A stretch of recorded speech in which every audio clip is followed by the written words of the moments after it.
a lodge, or a secret society. It is a symbol of gaining your own personal power. Now in this video, I'm going to be breaking down this symbol in the most detail I can possibly go into. Most people live in a state of illusion. They live their life impulsively, acting based on their five senses, tasting, they want to feel a certain thing like an orgasm, or they're basically just slaves to external things and their five senses, which leads to a very dark path where you'll never actually become a conscious creator and you'll never actually be internally happy. The Freemasonic square and compass reveals some deep wisdom about this. Now let me break this down. If you want to gain your personal power, listen up. The Freemasonic square and compass is a compass which is used to create circles. Now, if you notice something about the circle, they have no beginning, no end. You can't tell where it begins and ends. It's eternal, which means this represents consciousness. Now, if you don't know what consciousness is, if you close your eyes, you have an internal world. You have thoughts, emotion, visualization. This is all consciousness, spiritual. Then we have the square. The square creates squares or lines, which represents matter. It has a beginning and an end. You can quite see where the beginning of the end is, right? So we can even link this to Leonardo da Vinci, the Vitruvian Man. We see the man in the square with the circle. The circle is the eternal consciousness, and the man is the square, limited to the physical world. But consciousness is not limited. That's why it's outside the square. This is eternal. The body is mortal. The body will die. Consciousness will never die. If we look even closer at the symbol, we notice in this particular symbol, we have the compass overlapping the square. This is very, very symbolic. This represents spirit over matter, also known as mind over matter, consciousness over matter, the circle over the square. Like I mentioned earlier, most people are slaves to their senses. They go through their day and all they do is chase validation and feelings. They eat all day to feel good, which means they're a slave to their taste. They're slaves to their feeling. They masturbate, which means they're a slave to orgasms and external things. They're literally being governed by the external world controlling their internal world. They're literally living life on autopilot. And don't get me wrong, I was guilty of this too. We're all guilty of this when we join this world because we're not taught this sacred knowledge. Until you actually stop and recognize this, you'll be living life on autopilot, literally not even living. You'll be running off subconscious programs, seeking external validation and being ruled by these five senses. The square underneath the compass represents consciousness on top of matter, which means the internal world is controlling the external world. It is the mind controlling matter and not matter manipulating the mind. In the occult and esoteric world, it's very important that you are conscious of every action that you are taking in your day-to-day life. Never act subconsciously. Always be conscious. What are you thinking? What are you acting? What are you giving your attention? All of this is contributing towards creating because you are a creator. Consciousness is a creative force. You need to make sure that the compass is on top of the square, that your inner world is controlling the outer world and not the outer world controlling the inner. As I've mentioned in many videos before, the internal world of consciousness is what's producing the external world. Your life is just a result of every thought and emotion that you felt in the past. Everything you own, everything you possess, your friends are all reflections of your consciousness. They're all reflections of what you are thinking about. When you change your thinking, your external world starts to rearrange itself. On a basic level, this symbol represents the combination of spirit and matter. You are a spiritual being and a material being.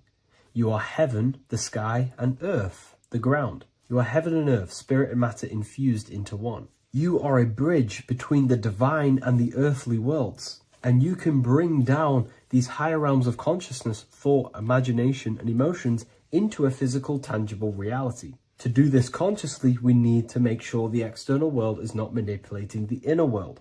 Because if your internal world is being controlled by external circumstances, for example, you have a circumstance happen in your reality, an emotion triggers inside of you, and that emotion is a command to create more of that. And the thoughts that you think are creating more of that negativity. So it's a constant cycle of negative manifestation if you let the external world control your internal world of consciousness. So we need to make sure the compass is on top of the square, that the internal world are commands and not reactions to create your external reality. And not only just to create, but to actually enjoy life. If we let the external world bother our internal world, this means that we have some sort of mental or emotional attachment to the external world. We need to detach from the external world. Why do I say that? Because it's temporary. It's an illusion. We are going to die one day, and none of this will matter. You need to understand that everything in this world is temporary. You have to be okay with losing things, losing family, losing things in this world, because it's guaranteed to be temporary. We need to make sure the internal world is order and not chaos, commands and not reactions. Now, at the back of the Book of Wisdom, Volume 2, the book that I've wrote here, I go over the different meanings of the different arrangements of the square and compass. Sometimes we see the square overlapping the compass, which is the opposite of what we've just broken down. Or sometimes we see one leg of the compass on top of the square and one leg of the square on top of the compass. These are all highly symbolic. When we see the square overlapping the compass, this pretty much represents the beginning of the Freemasons' journey, when their internal world is being controlled by the external. They have a lot of spiritual growth and a lot of learning and inner work to do.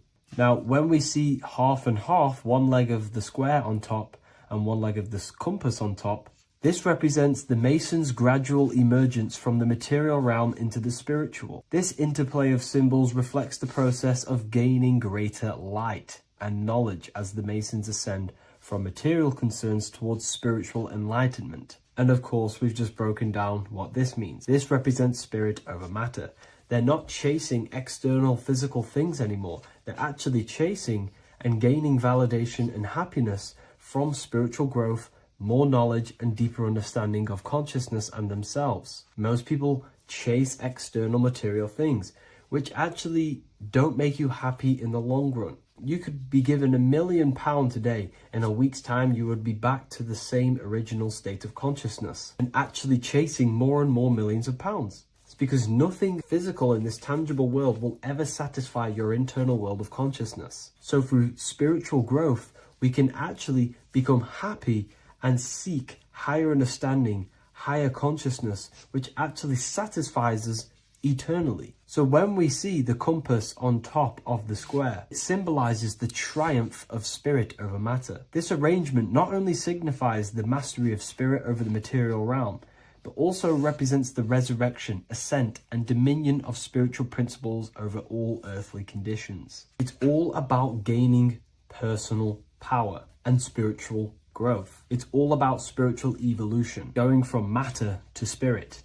The external world controlling the internal world, to the internal world ruling over the external world, where the mind becomes a powerful tool to actually create and command reality. The mind cannot create and command reality if it's being governed and tossed all over the place by external circumstances and thoughts. Here's a quick tip on how to know if your mind is controlling you. If your phone notification goes off and you're working on something and you instantly go to reach and pick up the phone as soon as the notification goes off, that is an indication that your mind is controlling you and you are not controlling it. The mind is the direction of consciousness, the direction. It directs the flow of your attention, your energy, your consciousness. So to practice to gain mind over matter is simply just meditation, allowing the mind to sit still and focus on one thing for long periods of time. And over time, this will gain mastery over your attention and your mind. If you are on your spiritual path, this should be your goal, your internal world becoming the master. The mind becoming a vessel for you and not a vessel controlling you. It needs to become a command center and not a reaction. Please like, share this with a friend, and subscribe to the channel if you're new. Leave a link in the description for the Book of Wisdom Volume 2. So depression doesn't actually exist, and in this video I'm going to show you how depression is actually a choice. And I'm going to give you some solutions on how to deal with it. And this is probably going to change your life forever just by doing this alone. Okay, so the first thing you need to understand about depression is that it exists in your conscious mind. It exists in your thinking mind. So what is inside your thinking mind? You have your body, your name, your reputation, your trauma, your memories, your family, your worries, your interests, your bills, your passion, dislikes, goals, right? Most people identify their lives with this. They identify their lives with their thinking mind. They think they're their name, their job, their reputation, their memories. But this is not who you actually are. Who you actually are is the observer of that. What happens if you stop thinking? What is left? You're left with unconditioned consciousness. You're left with the self, which is what we refer to as I. We are the consciousness, not the thinking consciousness. You are not these labels. You are not your thoughts. You are not your job, your name, your reputation. Okay? And the reason why I'm telling you this is because it's very important, is that we are something beyond this body, beyond this name, beyond our thoughts. We are the consciousness. So depression exists inside of the thinking mind, the conscious mind. Okay? So if you want to get rid of depression, you must learn how to escape the thinking mind. And not only just escape, but that's step one. In meditation, you do meditations, right? We sit still and we have to learn how to control the mind and turn off the thoughts. And when we turn off the thoughts, depression goes out the window because there's no thought present in your mental field of consciousness to be depressed. Okay? You must understand, who is the one suffering from the negative thoughts? Who is the one suffering? Your mind is not suffering because the mind is producing the thoughts. Your body's not suffering from the negative thoughts. You are suffering. And who is you? You are a soul. You are that feeling. You are that person beyond the thoughts, beyond the feelings, beyond that. You are the one experiencing. You are that. Meditation gives us the ability to turn off the thinking mind. This allows us to escape our thoughts, okay? And it gives us, over a long period of time after meditation, you'll be able to turn this switch, and this switch will be able to turn off your thoughts. And by doing this, we will be able to control our conscious mind directly by the hand. So when you notice yourself gaining them negative thoughts, we can then turn off the switch of turning off the conscious mind and rising to our authentic self and knowing the thoughts are just illusions. Now, let me tell you something that's very powerful. Most of your thoughts are coming from beliefs. Most of your feelings are coming from beliefs. So if you have a feeling of lack, this is coming from a belief that you don't have much. If you are feeling alone, this is coming from a belief that you are alone. So what we must do is restructure ourselves. We must restructure the subconscious mind. And we do this in many different ways. We can do this with meditation. We can do this with visualization, visualizing our desired reality as if we are living it. We can do this with affirmation. Now, a lot of people think, oh, I'm trying to speak something into existence with affirmation.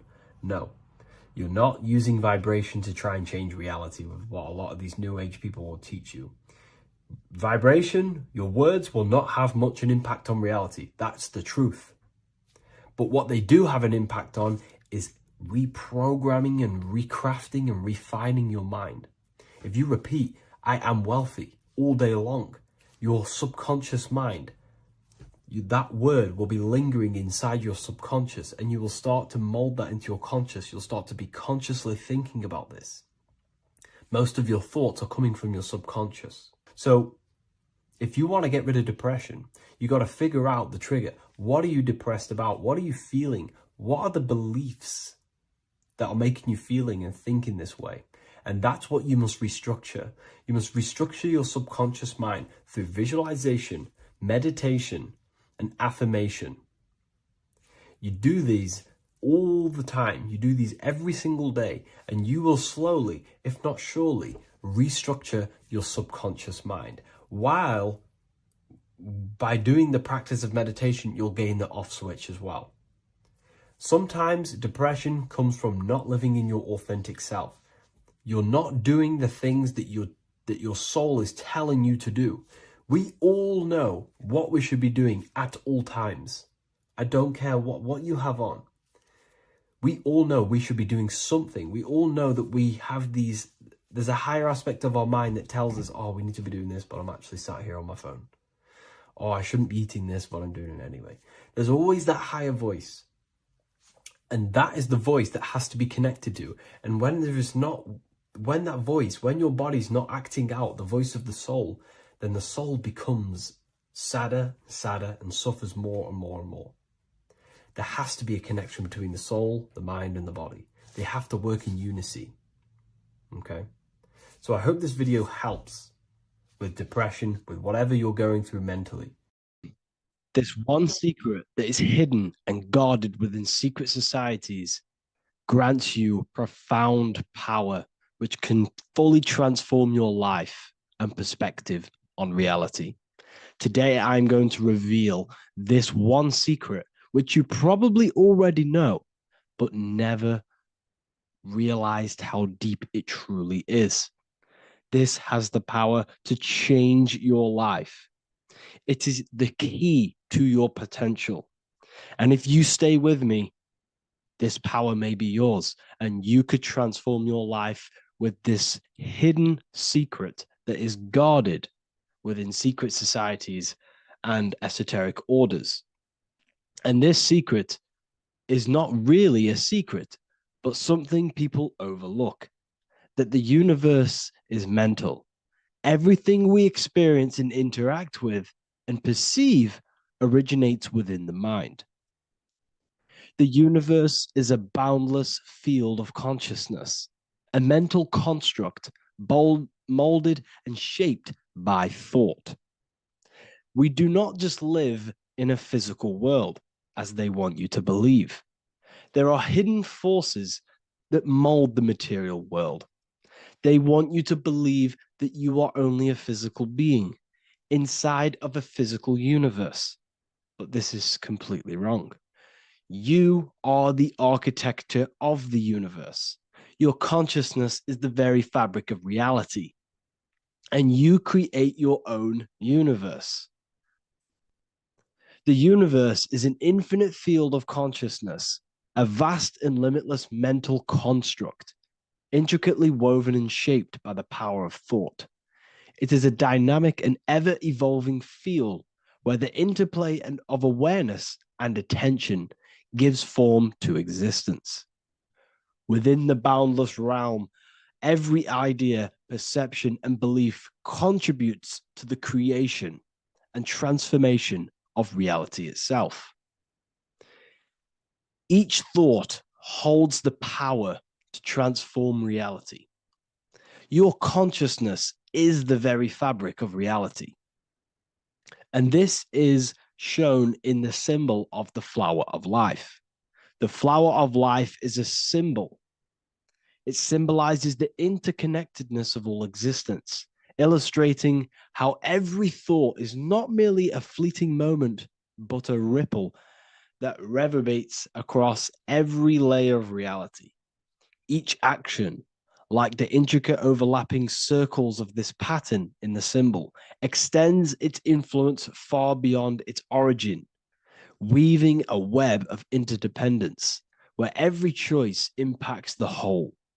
It serves as a profound reminder that everything is connected, bound by an unseen field of consciousness.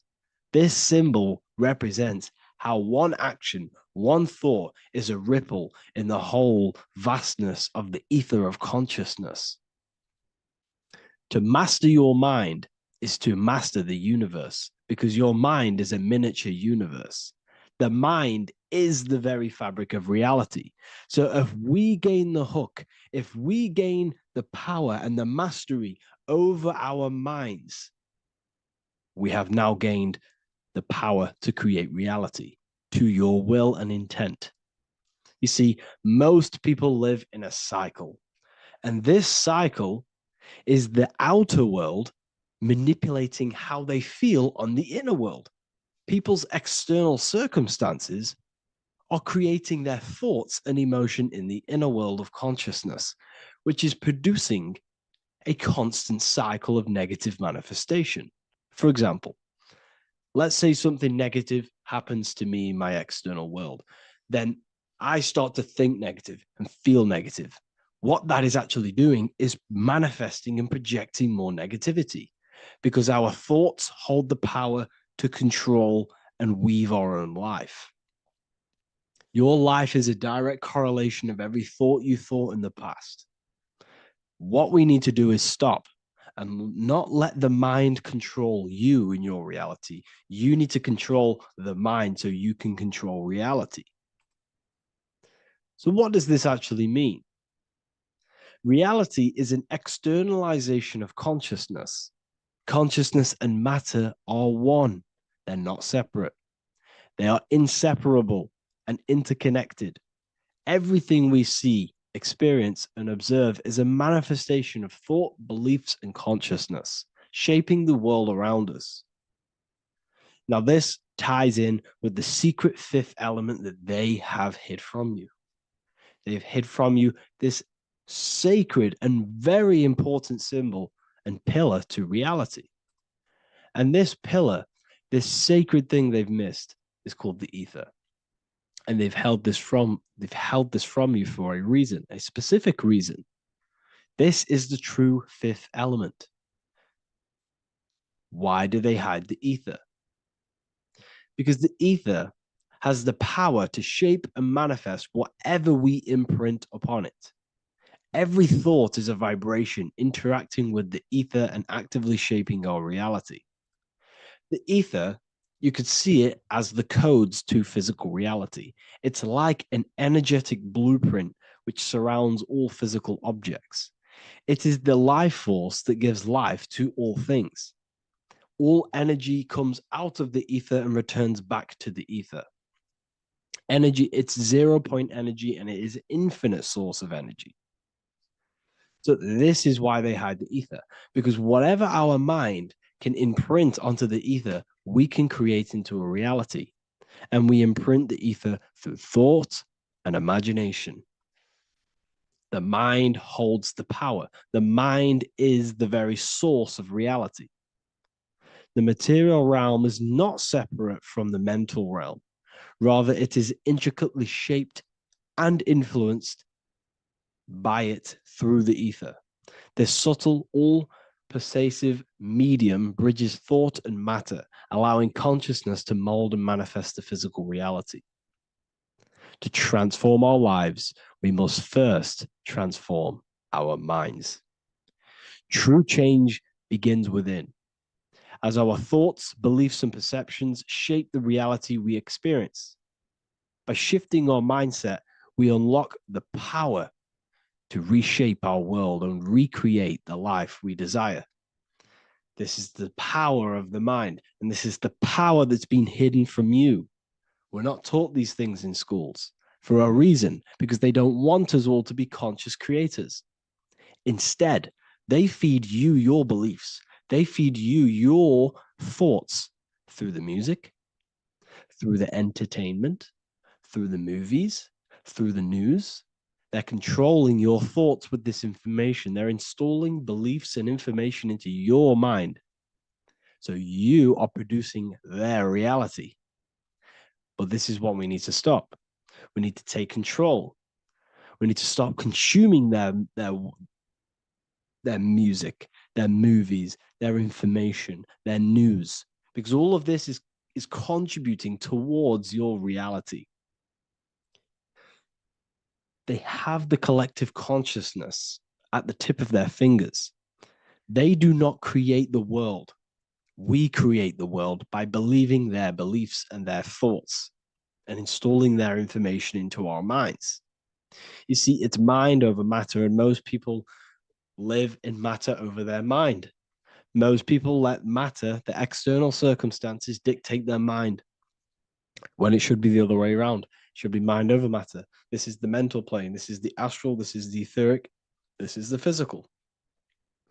The mind holds power over the emotions, over the imagination, over the physical, and over our spirit. It holds power over everything. It's mind over matter. It's the mental body that we must transmute and change. Most of us live in a chaotic state of mind, and this is what we must change. Turn chaos into order. So we need to be mind over matter. We need to install this belief into our subconscious. I, Harry B. Joseph, have created the ultimate esoteric school on the earth. As a member, you'll gain access to live mentoring calls twice a week, along with new lectures, books, and exclusive content released every week. Additionally, you'll have a full access to all my life-changing programs. If you're ready to transform your life and start your journey today with me, join Ethereal University. These are the campuses. We have the real lecture sections filled with lectures that you can watch. Manifestation Mastery, which teach you exactly how to reprogram your subconscious mind so you can live that reality. Sexual Alchemy, the path to empowerment of how you can transmute your sexual energy. The Real Library, where you gain access to powerful esoteric books, PDFs. Symbols of Secrets, an amazing course. The course that allows you to see beyond the veil that has been pulled over your eyes, the language of symbolism that secretly rules the world. I teach you how to read symbolism. Esoteric Exchange, live calls. You get to rewatch all of the old live calls. Mindwave Hub, this is a place of binaural beats where you can listen to infinite amounts of binaural beats. So you can meditate to them. Meditation section, numerology, health section, and electromagnetism. This is a life-changing place. And if you are serious, we only accept serious about changing your life and studying the occult and esoteric, this is the place for you. I've been there. I've been on YouTube looking around for valuable information, trying to find good accounts, good channels. It's very hard. I had to go through years of trying to find good information on YouTube. But what I've done is instead of you searching around everywhere for bits of information and connecting the dots, I've put it all into one big place. You get your binaural beats, you get all the programs you need to walk the path of enlightenment to transform your life. I will connect with you on the inside, and I hope this lesson, this lecture, you gained some information, you gained some power from it. Please like and comment, or don't. It's up to you. If you have any reviews, if you have any ideas of lectures that you know, if you don't understand certain things, make sure to leave a comment and I can make a lecture about it. I can make a video about it for sure. I don't mind taking recommendations for videos. So I thank you all, people. Have an amazing day. Welcome to Revival of Wisdom. This video is going to be about the flat earth and the breakdown of the whole cosmology. We're going to be digging very deep. I've got a lot of pictures and images to show you, and a lot of dots to connect. So let's start with the Freemasonry art. So this artwork we have here is the Freemasonic cosmology as they know and believe. So what is it symbolizing? We obviously have to start off with the 4 pillars representing the 4 corners of the earth. The 4 corners with duality. You see, there's everything on earth. There's good and evil. Good, evil, positive, negative. Good, bad. This is the checkerboard. This is what it symbolizes. Okay. Obviously, we have the sun, the moon. The sun gives you energy. It's the anode. The moon is the cathode. It's the opposite. It takes your energy. So therefore, you become sleepy when the moon comes out. You see, everything on earth, everything in the universe is balanced. There's complete balance, symbolized by duality. There's always two opposites. We have the all-seeing eye, and obviously 7 stars representing the 7 planets, but not planets as in we know planets. They're not physical spinning balls of gas. They are energies, they are lights emitting from the realm above this realm. They are lights through the firmament, through the electromagnetic field. So let's go through that again. The 4 corners, duality, positive and negative, cold, dry. Everyone on Earth has an opposite. Everyone, there's 2. Okay, and then we have the sun, the moon, the 7 planets with a 5-pointed star. What's the 5-pointed star? Of course, it's the 5 elements: spirit, water, earth, fire, and air. Okay, that's what the 5-pointed star is symbolizing, the 5 elements of earth. And then, most importantly, we have the compass. The compass is very, very important, hence why it's in the center. The compass is symbolizing many, many things. And one of the most important things, but we'll get into that after. We have a boat with water outside of the earth. So we have a boat on water, symbolizing the waters separated by the firmament, the waters above, separated by the firmament from the waters within the firmament, the earth. So this is what it's symbolizing. So the compass, what's the compass? This is where the compass comes from. The Polaris, the most important star there is, because it's in the center of Earth, the sun, the moon, and the black hole, black sun. Because all creation comes from center, the seed center. Okay, but we'll get into this after. But also, this is a very important Masonic symbol because they use this symbol a lot. This is one of their main symbols, hence why Neil Armstrong has the Masonic ring with the compass on it. The people who supposedly went to the moon, which obviously they faked to push this globe model, because the globe model is based upon fear.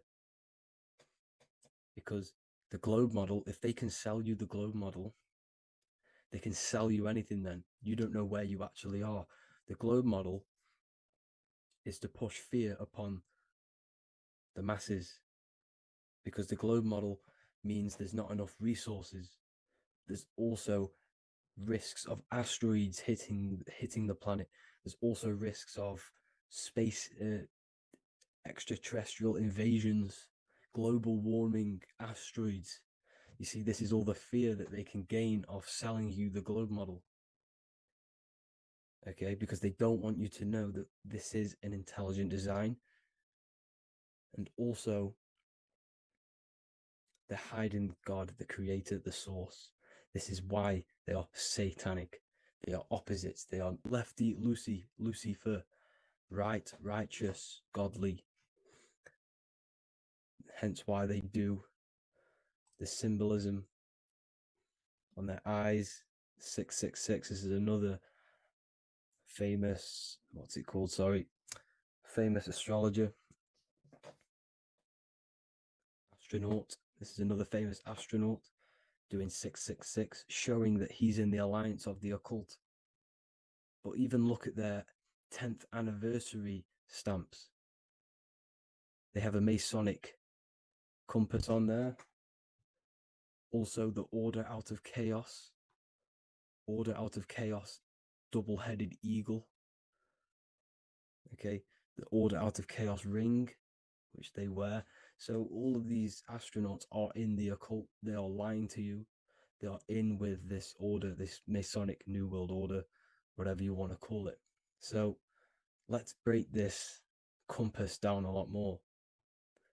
Because as I showed you here, the center, okay, This is what the compass is symbolizing.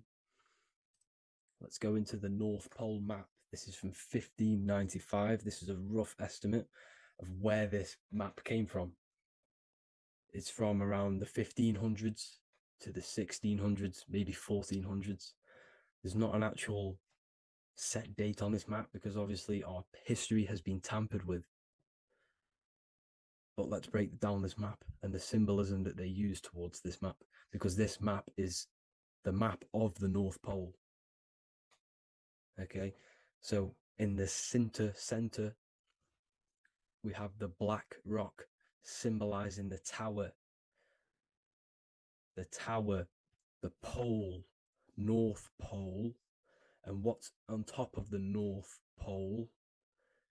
Obviously, it's Polaris. North Pole and Polaris. Okay, with the 4 islands around the center. Okay, 4 islands around the center. And this is what blew my mind, right? They say that Santa sounds similar. And if you look at this pole that's pointing to the North Pole, you see this line here. So this is obviously from the 1600s. What color is Santa? He's red and white. Just like this map pointing to the center is red and white, and Santa comes from the North Pole. So it's not a coincidence that they use red and white. They're mocking this map because obviously they took over after the 1500s, 1600s. They took over around the 1800s. So they're mocking this map with Santa coming from the North Pole with this red and white line to the North Pole. Notice the 4 islands. Okay. Like windows, their symbol, they obviously in the occult, they're part of the New World Order, is symbolizing these 4 islands with the blue behind it for the water. Okay, so this is another occult logo that's symbolizing this center, because the center is so important. Okay, we'll get into that. Also, we have the Mayan cosmology. This is the Mayan cosmology. This is what they created. This is their artwork, with also 4 major lands around the center. You see this 4 with green in between them all. 4 major lands with the underworld. You see this underworld is also symbolized by the Masons with the coffin of the skull and bones, the deceased, the dead. Okay, so this is also mentioned in the book of Enoch. Okay, and it's called Sheol. Sheol, the underworld. Okay, and in the book of Enoch, it says all spirits of the dead go to these hollow places, that they'll wait until their appointed time of judgment. And it also says in the book of Enoch, there are 4 hollow places underneath. 4 as above, so below, representing the 4 islands. As above, so below. That's where that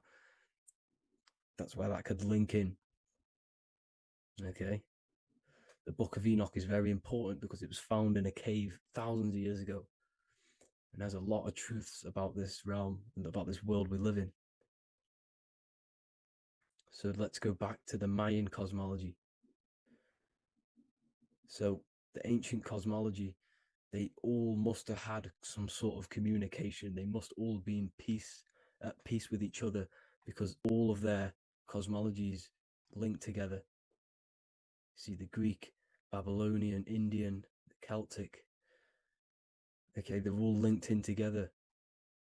They all knew that they were in an enclosed system with an underworld and obviously a firmament.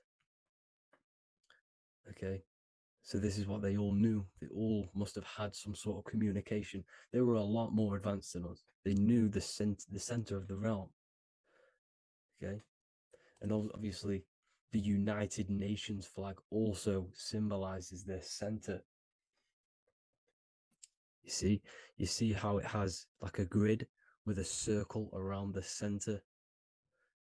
It's symbolizing that center of the realm, because that center of Earth is so important.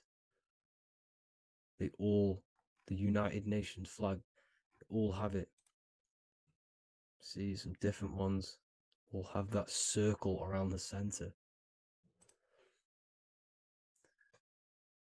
Because the center is the seed. All things come from a center. So the torus field is so important because it is the spark of life. It's the building blocks of the universe, this creation. Because all things have a torus field. Just like an apple with what's in the center of an apple, a seed. Because the center is where the energies hold, is where the energies meet. And it creates that spark of life. Just like your heart is the center of your body.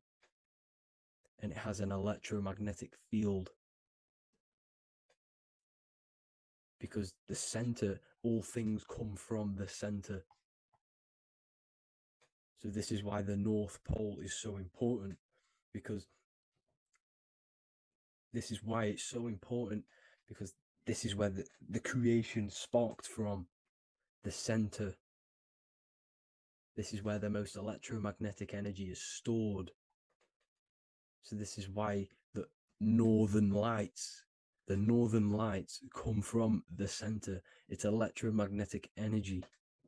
This is what the northern lights are. It's being emitted from this black hole in the center. Okay?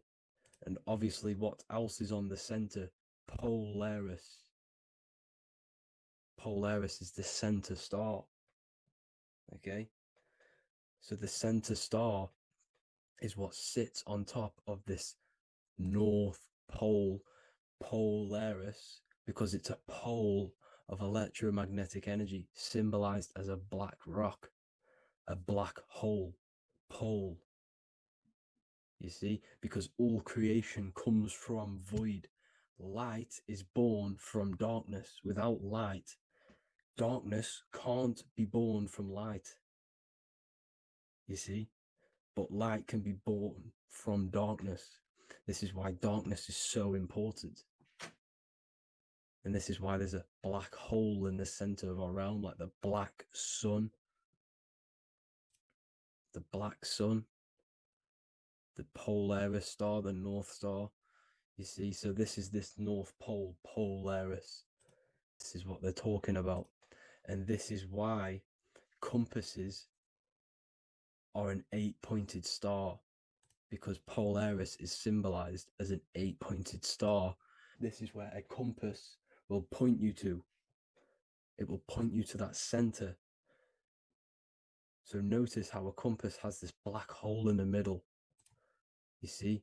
And it will point you to this meeting point, the north, because in the center is the center of the torus field of the earth. This is where the most electromagnetic energy is. You see, everything gets sucked into the black hole. Okay, this whole reality is being projected from that center point, just like your eyes suck in light. It's a black hole. Your eyes suck in the light of this light being emitted from this center place, this electromagnetic energy at the center, which is the seed of everything, of everyone. You see, just like an apple has the seed in the center in darkness, because in the center of the apple, it's dark. It's black. It's pitch black. But that's where the seeds are. That's where the life is. But Polaris is so important because it's that center star which lines up. It is the pole, it's the top of the pole of the torus field. So Polaris would be here at the very, very top. And this is where the compasses point you to. And this is why the Star of Ishtar, the 8-pointed star of the Sumerians, also talked about this 8-pointed star, and it's called the Star of Ishtar. Okay, and who is Ishtar? Ishtar is the goddess. Okay, so she's not a male, she's a female, because every creation is brought through a female, a womb. Every single human on earth is brought through the womb, the sacred feminine energy, and the womb is pure darkness. There's no light in a womb, just like the center of our realm. There's no, it's a black hole.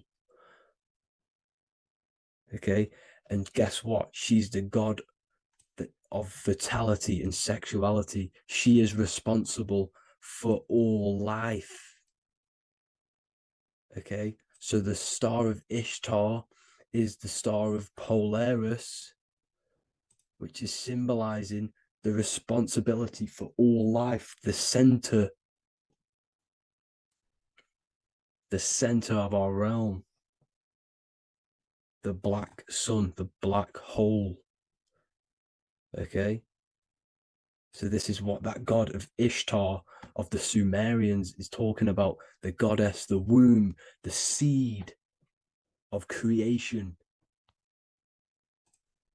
So this would be the portal, more than likely the portal in and out of our realm, because it's the top of the Taurus field. And what's above this realm is the heavens. So this is where you get sucked in from the heavens. Your soul gets sucked in and brought onto this plane of existence called Earth. These are some space NASA symbols. Look how much Polaris symbolism there is. And notice how it's at the center. You see this circle? This is like a half circle. And at the center is an 8-pointed star of Ishtar. It's the same thing. It's Polaris. It's at the center. And notice on some of these, look, this one is a bear holding the key and an arrow pointing to the Polaris star, so that they hold the key to Polaris. And another one with like a demon holding a key to the what? Polaris on top of him. Also an eagle, which is a Masonic symbol, the eagle holding a key on top of the center, you see. And notice how there's an arrow going up to the Polaris and an arrow down, as above, so below, to Earth. So you can go out to Earth, out of Earth, and into Earth through Polaris. And the eagle holds the key. You see? The eagle holds the key, just like this. This demon dragon holds the key to Polaris. And look at this one, Earth, with an arrow up to Polaris, an 8-pointed star. So Polaris is more than likely that portal which the Anunnaki used, the Sumerian gods used, because the Anunnaki symbol is also an 8-pointed star. Okay, and like I said, that center is the seed of creation. The center is the black hole. Okay, just like your pineal gland is at the center of your brain. The pineal gland is at the center of your brain, and that's what connects you to that spirit realm, to the source. That's it for this video, guys. Thank you all for tuning in. I hope you all learned something today. Please leave a like, a comment, and please subscribe to the channel for more content. God bless you all. Before you call the Baphomet evil, make sure that you watch this video until the end so you gain a full understanding on what the Baphomet truly is. No, I am not a Satanist. I am simply an esoteric and occult researcher. I've been looking into symbolism for a very long time, and I can reassure you that this symbol does not represent the devil, does not represent any negative figure. It's a very deep, occult, esoteric symbol. What we first need to understand about the Baphomet, it is indeed a symbol. Every symbol we see around us is neutral. The pentagram, the Baphomet, is neutral. It depends how you use it, whether it is used in a good or bad way. Everything is neutral. It's your mind's perception that gives it a positive or a negative charge. First of all, let's break down the Baphomet symbol. Let's look very closely at the Baphomet. We have clearly the 4 physical elements corresponding to the Baphomet. Here we clearly have the fire element. The wings represents the air, the flapping in the air. The fish scales, which is the water. And this dome figure representing the earth. The soul is incarnated into 4 bodies. We have a mental body of consciousness, intellect. We have an emotional body of consciousness, which is all to do with intuition and energy. We have a spiritual body of consciousness, our astral body, and a physical body of consciousness for the physical earth. Earth corresponds with your body, air corresponds with your mind, fire corresponds with your spirit, water corresponds with your emotions. So the Baphomet is showing you the 4 elements of the soul, the 4 bodies of the soul that we are incarnated in. Now, let's look at this moon figure. We have the moon. The moon represents the internal world. It represents what we cannot see. The sun represents our conscious mind, what we can see, what we're aware of, the physical world. The moon represents what we are not aware of. It represents our internal world. Remember, we have 2 worlds. You're an individual. You have a dual nature. Individual.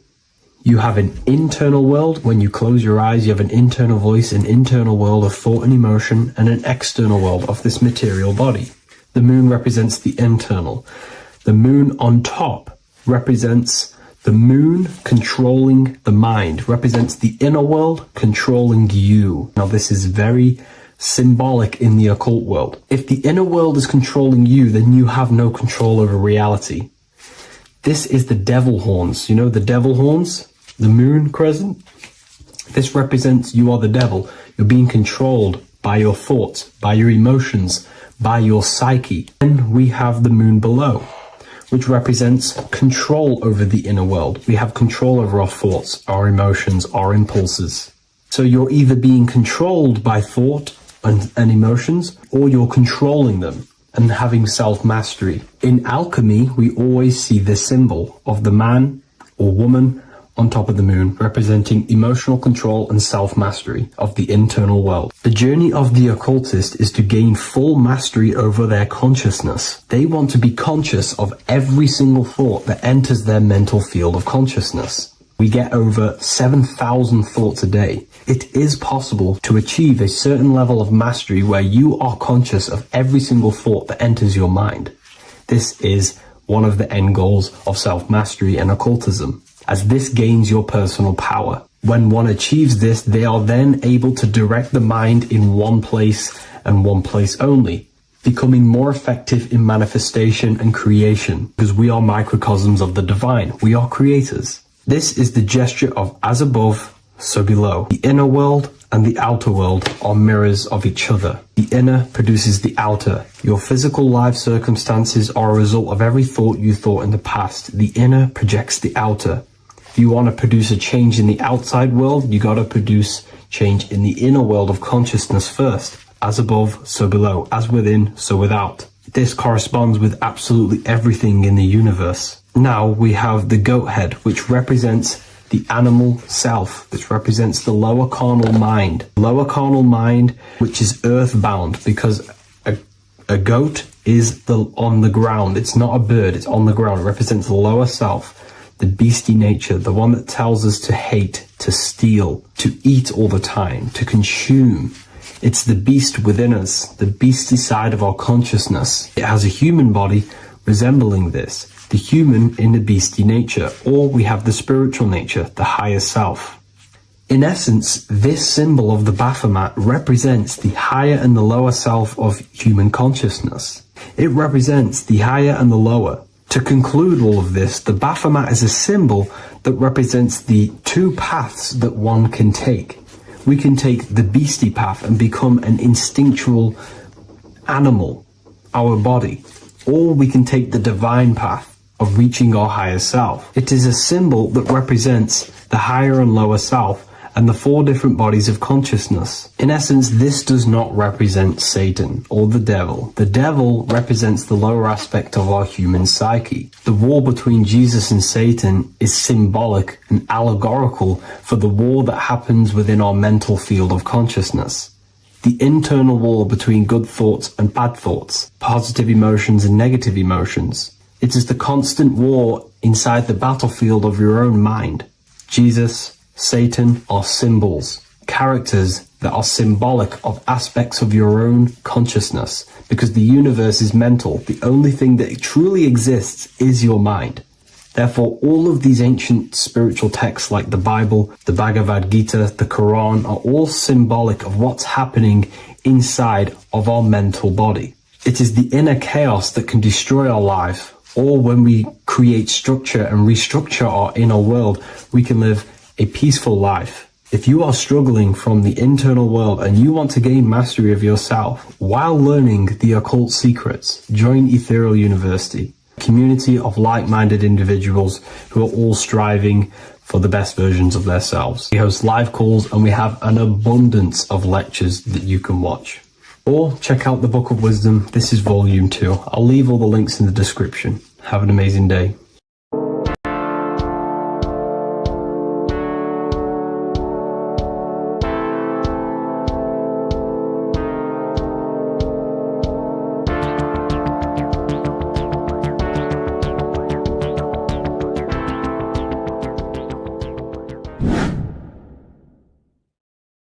What's good, people? We're back with another video. This is going to just be a quick video. Manifestation, magic, bending reality. So let's jump straight into this. So you have a conscious and a subconscious part of your mind. The conscious is what you're conscious of, what you're actually doing, where you can choose or not. However, the subconscious is the part of your brain which is automatic. So all of the systems in your body, like the digestive system, your heartbeat, these are automatically being ran. And you do not have to tell these systems to do anything. You do not have to consciously tell your heart to beat. It's automatically doing it. And this is what the subconscious mind is controlling. It's like the dark aspect of your brain or your mind. It is the way bigger aspect of your mind. Okay, it controls all the systems in your body. Okay, and this is where all of your programs are. So when you're in it from your childhood, what you've learned in school, all of these things are being kept in your subconscious, maybe traumas and stuff like that. So the subconscious is the female aspect, and the conscious is the male aspect, because the male is all about action and doing, and the female is more about creation, creativity, intuition. So you have a right and a left hemisphere of your brain, and these are obviously male and female. The right side of your brain is your female. It's to do with creativity, imagination, intuition, insight. Okay. And this is one of the most important sides of the brain. This side of the brain is the most attacked by the elites, whatever you want to call them. This side is one of the most important, because obviously your intuition is a massive part of reality. And if you don't have intuition, then you lose track of the things around you. You can't consciously feel if things are wrong or right. They don't want you to have intuition or creativity or imagination. They want you in the left side of your brain, which is just reasoning, logic, and basic things. So they just want you to tell you what you want, tell you what to learn, and then that's it. They don't want you thinking for yourself, which is the right side of the brain. So whatever the conscious side of your mind impresses the subconscious side of your mind. So if you do affirmations, for example, if you consciously do affirmations every day, you're reprogramming your subconscious mind. You're impressing a vibration and a word into your subconscious mind, and therefore it will reprogram it. So the male and female aspect are symbolized by the Star of David as well. The male being the upside triangle, the female being the downside, connected all in one, because we both have male and female energy. So every thoughts are electric, which is the male aspect. Emotions are magnetic, which is the female. Each thought creates a wave of vibration in all directions. So think of it like a water drop in a pool, but it going out in every single direction. It's not just flat. And these thoughts have a certain frequency, well, has a certain vibration. That vibration has a certain frequency. And this affects your aura. Every thought, every emotion directly impacts your aura and the strength of your aura. So if you're angry all the time, your aura in the astral plane will look red. However, if you're happy, it'll be more like blue and green. So it's very important. Your electromagnetic field is created out of your emotions and thoughts. And that affects reality because you're 60% water, and frequency and vibration create certain patterns and has a certain effect on water. We'll get into that after this slide. So each thought that people are thinking around you, you are actually subconsciously picking up these thoughts because it's emitting this vibration in all directions. So this is why you can pick up thoughts of other people on the odd occasion. However, when you're more in tune with your intuition, your right side of your brain, you can start to pick up on vibrations, thoughts, and other people's auras. You can pick up on the energy once your third eye is open, and you know whether you should be in that environment or not. This is what we call an atmosphere when we go into a room and you can feel the tension if someone's been arguing, for example. This is the atmosphere, this is the vibrations, these are people's auras emitting these certain frequencies and vibrations. Okay, so our aura is contained of multiple layers. Obviously, we have the physical body. This is the electromagnetic layer. However, you have the different planes of existence, the spirit, mental, astral, etheric, and then physical. The physical is the lowest plane of existence. And the physical plane is a product of all of the planes above. So the mental impresses on the astral impresses into the etheric, and then the etheric creates the physical object. So the mind is the root cause of reality. The mind is the cause of everything. Your consciousness is pure cause. There's no effect. Everything you see in this reality is the effect. Everything that you experience is the effect, because the root cause was the mind. The decisions you made you experience that certain experience. And that decision was created on the mental plane. And this is just pure thoughts. And thoughts are things. If it exists in your mind, it is a thing. It's a certain frequency. So if you have a certain level of thoughts, if you're thinking positive, for example, you're going to have a strong aura, you're going to have a higher vibration, and that attracts like. Like attracts like when it comes to thoughts and vibrations and electromagnetism. So if you're thinking positive all the time, speaking positive, doing positive, you're then creating a higher vibration, and that's going to attract people on that similar frequency to you. Everything is electromagnetism, frequency, and vibration. Everything. You see, so this is why, for example, if I put my hand to a TV screen, if my finger was the same vibration as the TV screen, it would go straight through it. However, the particles in my hand and the particles on the TV screen are two separate vibrations, and this is what causes the friction to stop and not my finger to go straight through it. So, like I said, when you don't feel the vibe of someone, when you don't feel right, you don't really get along with someone, this is a vibration. Your vibrations are not matching, they're not similar, they're two complete different vibrations, and they're not aligning properly. So, music has a massive part on this. Music is a massive, massive tool for the elites because music is frequency. And in 1975, the musical instrument are all tuned to 440 hertz. So Spotify, Apple Music, most of the music on YouTube is all set to 440 hertz. And 440 hertz is not divisible by 3, 6, or 9. And when you can't divide a frequency by 3, 6, or 9, it's not a natural frequency. As you can see here, this is 432 hertz. This makes a nice geometric pattern. However, 440 hertz is a distorted pattern.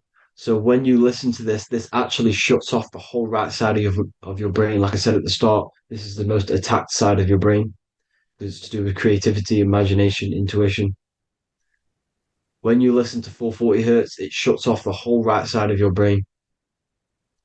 And obviously shutting off all of these forms of your brain. Music is a very, very powerful tool for the elites because it's the only thing which can enter your soul or your ears without consent, your body without consent. Everything else has to be through consent. You choose whether to eat something, you choose whether to drink something, but frequency, you're going to hear it no matter what. This is why it's so powerful.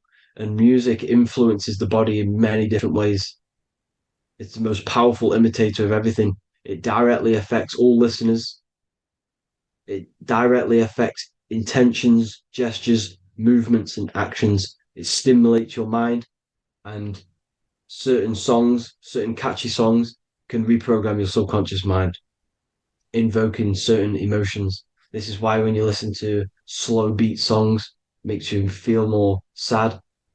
When you listen to upbeat songs, you feel more energetic. This is because these frequencies have a profound influence on reality and on how you feel. Because, like I said, you are 60% water. And as you can see here, each frequency creates a different geometric pattern. And inside of you is 60% water.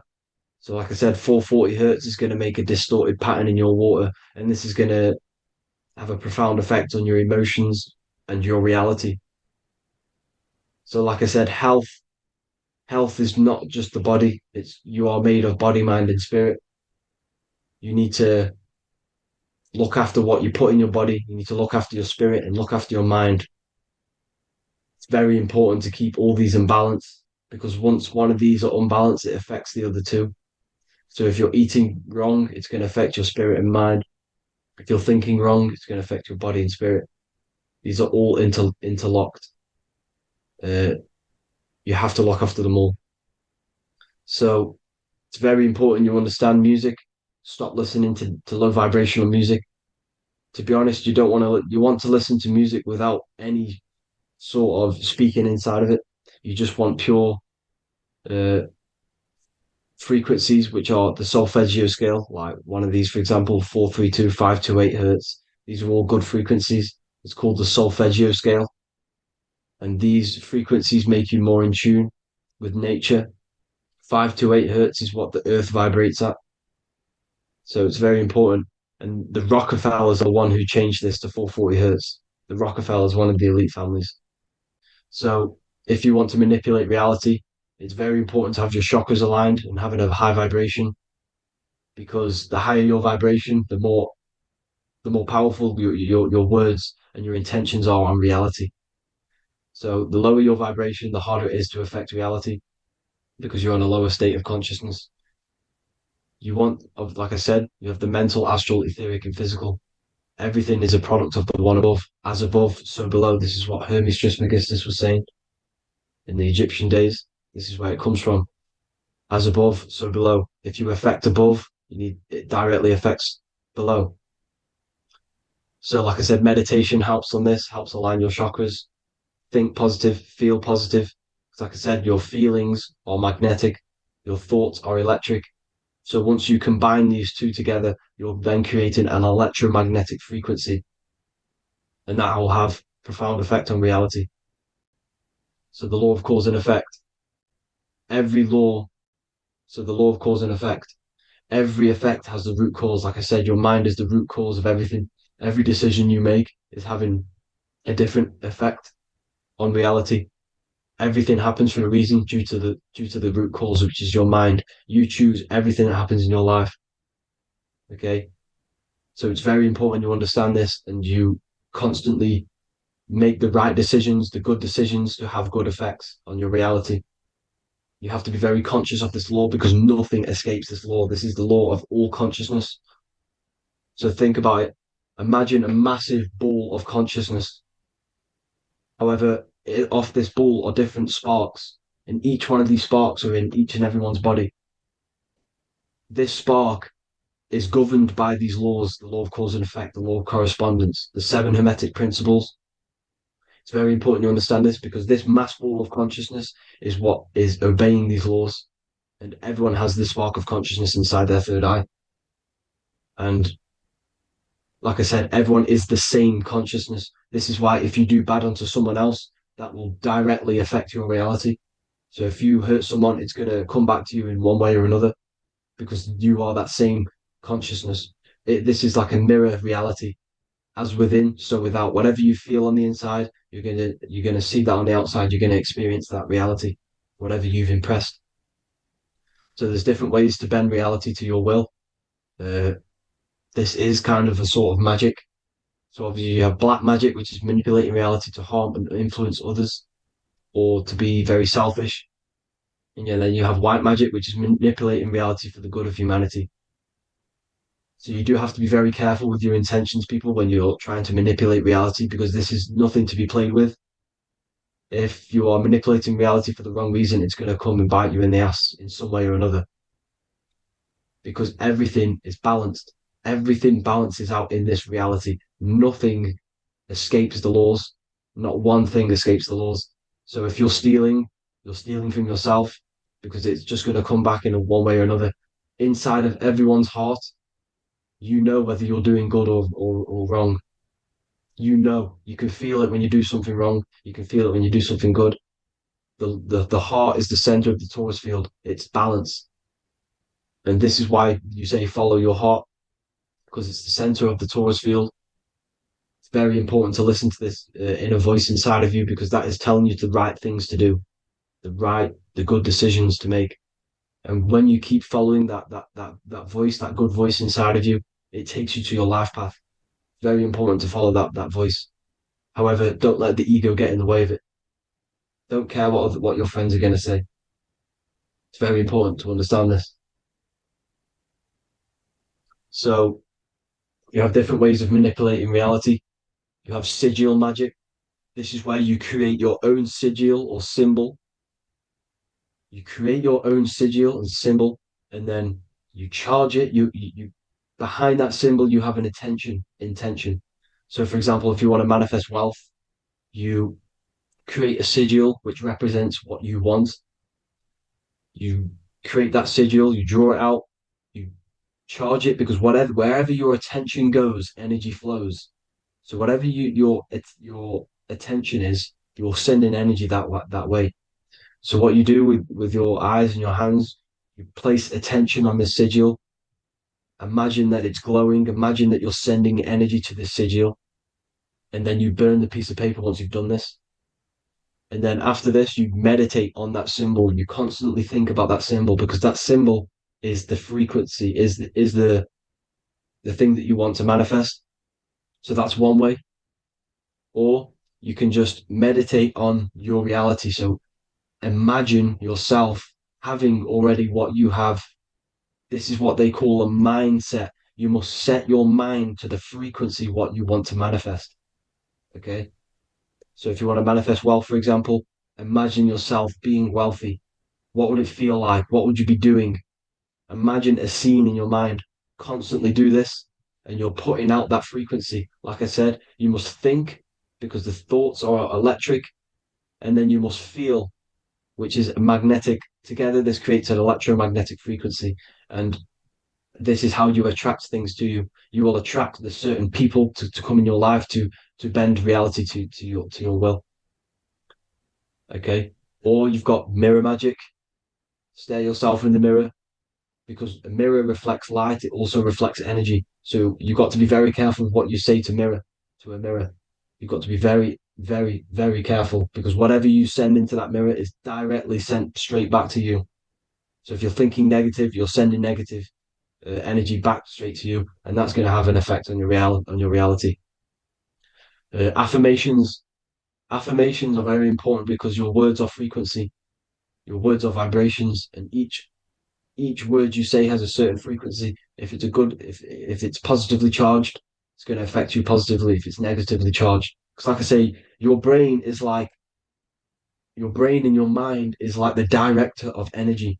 That's what your brain is, and it directs energy into certain things. You can either positively charge it or negatively charge it, and this brain is creating your reality constantly. It's manifesting your reality constantly in the present moment. So this is what the government knows. The government know your mind is the root cause of reality. This is why they call themselves a government. Government. The New World Order is not being manifested by them. They are controlling the information. They are controlling your perception of this reality. And they know the mind is the root cause of reality. Therefore, if they control your perception of reality and your information, what you believe, you're going to manifest that information, that perception. So we, the people as a collective consciousness, are the ones manifesting this New World Order. You see, so this isn't black magic. They're actually tricking us into manifesting their own their plans, this New World Order. You see, this is how smart these people are. They know how to get around the laws of reality. They know how to bend reality to their will without facing the consequences. They're getting humanity to do it. You see, there is a collective consciousness. As like I said, we all have that same spark of consciousness, right? So as a collective consciousness, we are on a very low vibration at the moment. However, we are waking up rapidly. There are more and more people waking up at the moment, and light always chases away the shadow. Light is a lot more powerful than darkness, you see. So one person waking up has a massive effect than one person being asleep. It has a profound effect. Because like I say, the light always chases away the darkness. It's more powerful. The light is always more powerful. High vibrations are more powerful than lower. So that's it for this, people. I hope you all enjoyed. This is a short, quick video. God bless you all.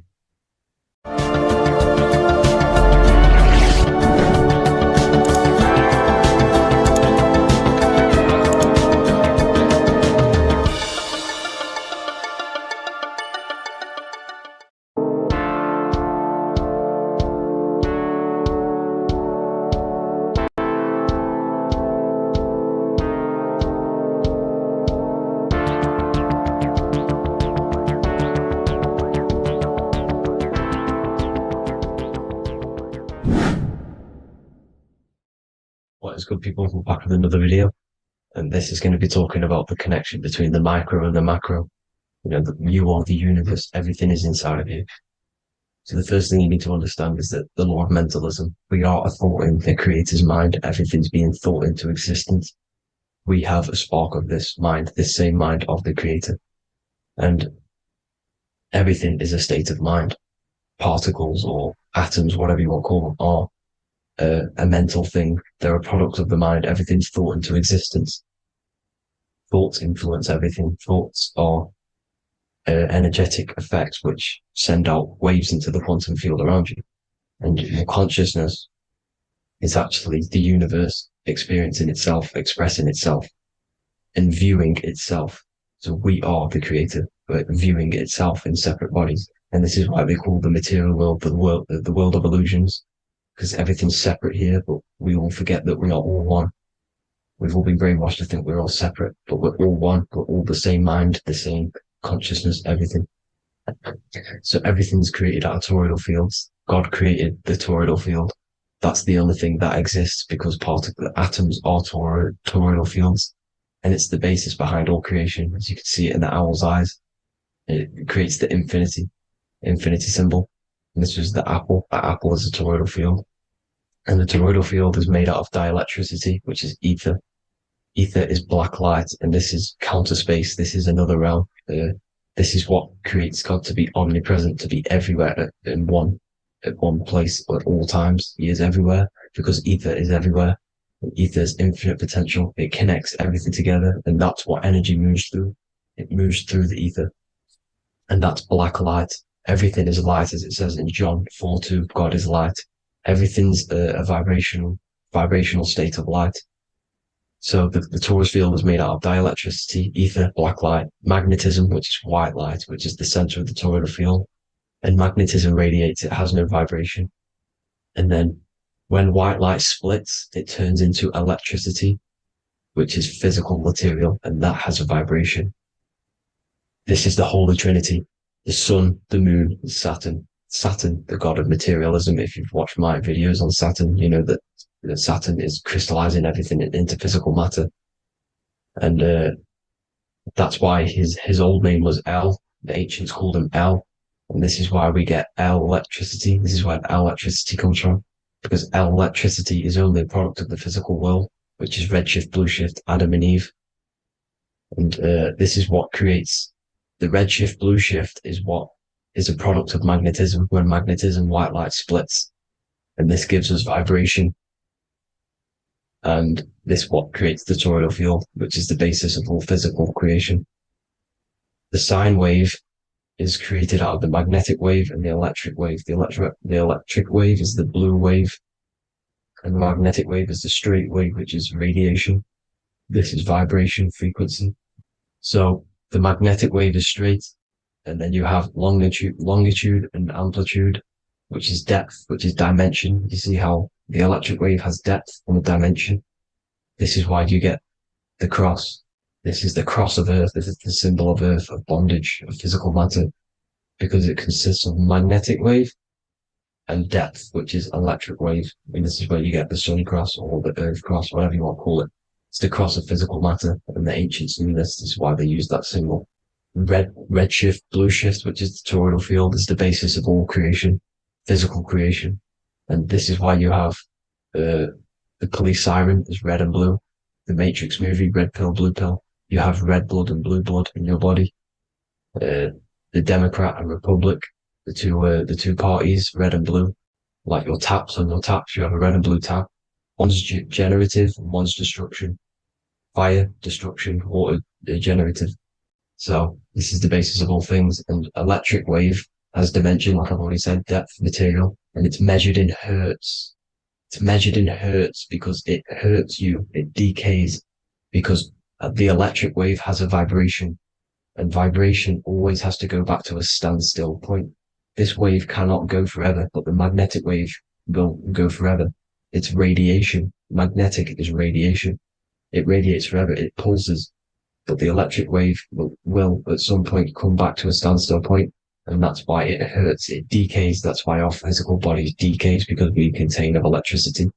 This body is an electric body, and it will return back to stillness like a guitar string. If you vibrate a guitar string, you pull it, it will vibrate, make a sound, and then go back to a standstill point. It's the exact same with every single toroidal field within the body. It will decay, and this is why our bodies decay, and everything in creation decays. So we're born into sin. The sin of Eve. The sin of Eve is us biting into the tree of knowledge of good and evil, which is the systems in the body. And the sin of Eve is biting into the sine wave. We bit into the sine wave. The sun moves in a sine wave. Our DNA is a sine wave. Time is a sine wave. Everything in this creation is a sine wave. This is why the dollar bill is a sine wave. Magnetism and electric waves in one. And this is the sun doing its sine wave, which creates, when you go bowling, it kind of creates that pin that you hit over. That's the pin of the sun. The zodiac sign is a sine wave because the zodiac sign is an expression of the toroidal field, because magnetism unfolds into 12ness. And that's why you have 12 zodiac signs, 12 systems in your body. 12 cranial nerves in your head, in your brain. So if you can imagine this, see where my pointer is. Always starts with Aries. Aries is the head. It's the first thing that's created in the womb. And this is Aries, the ram. And this is why it's called a cerebrum in your brain, which is the first thing that creates when you're in the womb. And what's the element of Aries is fire. Fire is the first element. Fire, first, because it's the first thing on the wheel, the first expression of energy. As you can see here, my pointer, this is the center of the toroidal field. It would go Aries, Virgo, Capricorn, Pisces, Scorpio, Cancer. Then we go back to Libra. Libra would be center. But you see how the toroidal field is the expression of the 12 energies. That's what the constellations are, the energy expressions of the toroidal field. So it would go outwards, starting from Aries here, all the way back to Pisces, which is beyond the bottom half. But Libra would be the center. That's why Libra is the equinox. It's the equinox. Libra is when it goes from summer over to autumn. It's the equal. It starts to transition into the winter side. Equinox, equal, which is Libra. And that's why Libra has the two scales. It's symbolized with the two scales. That's because of, the sun moving over. It's being judged. It's equal now, but then it's going to tip over into the winter. That's why Libra is here, the center of the sine wave.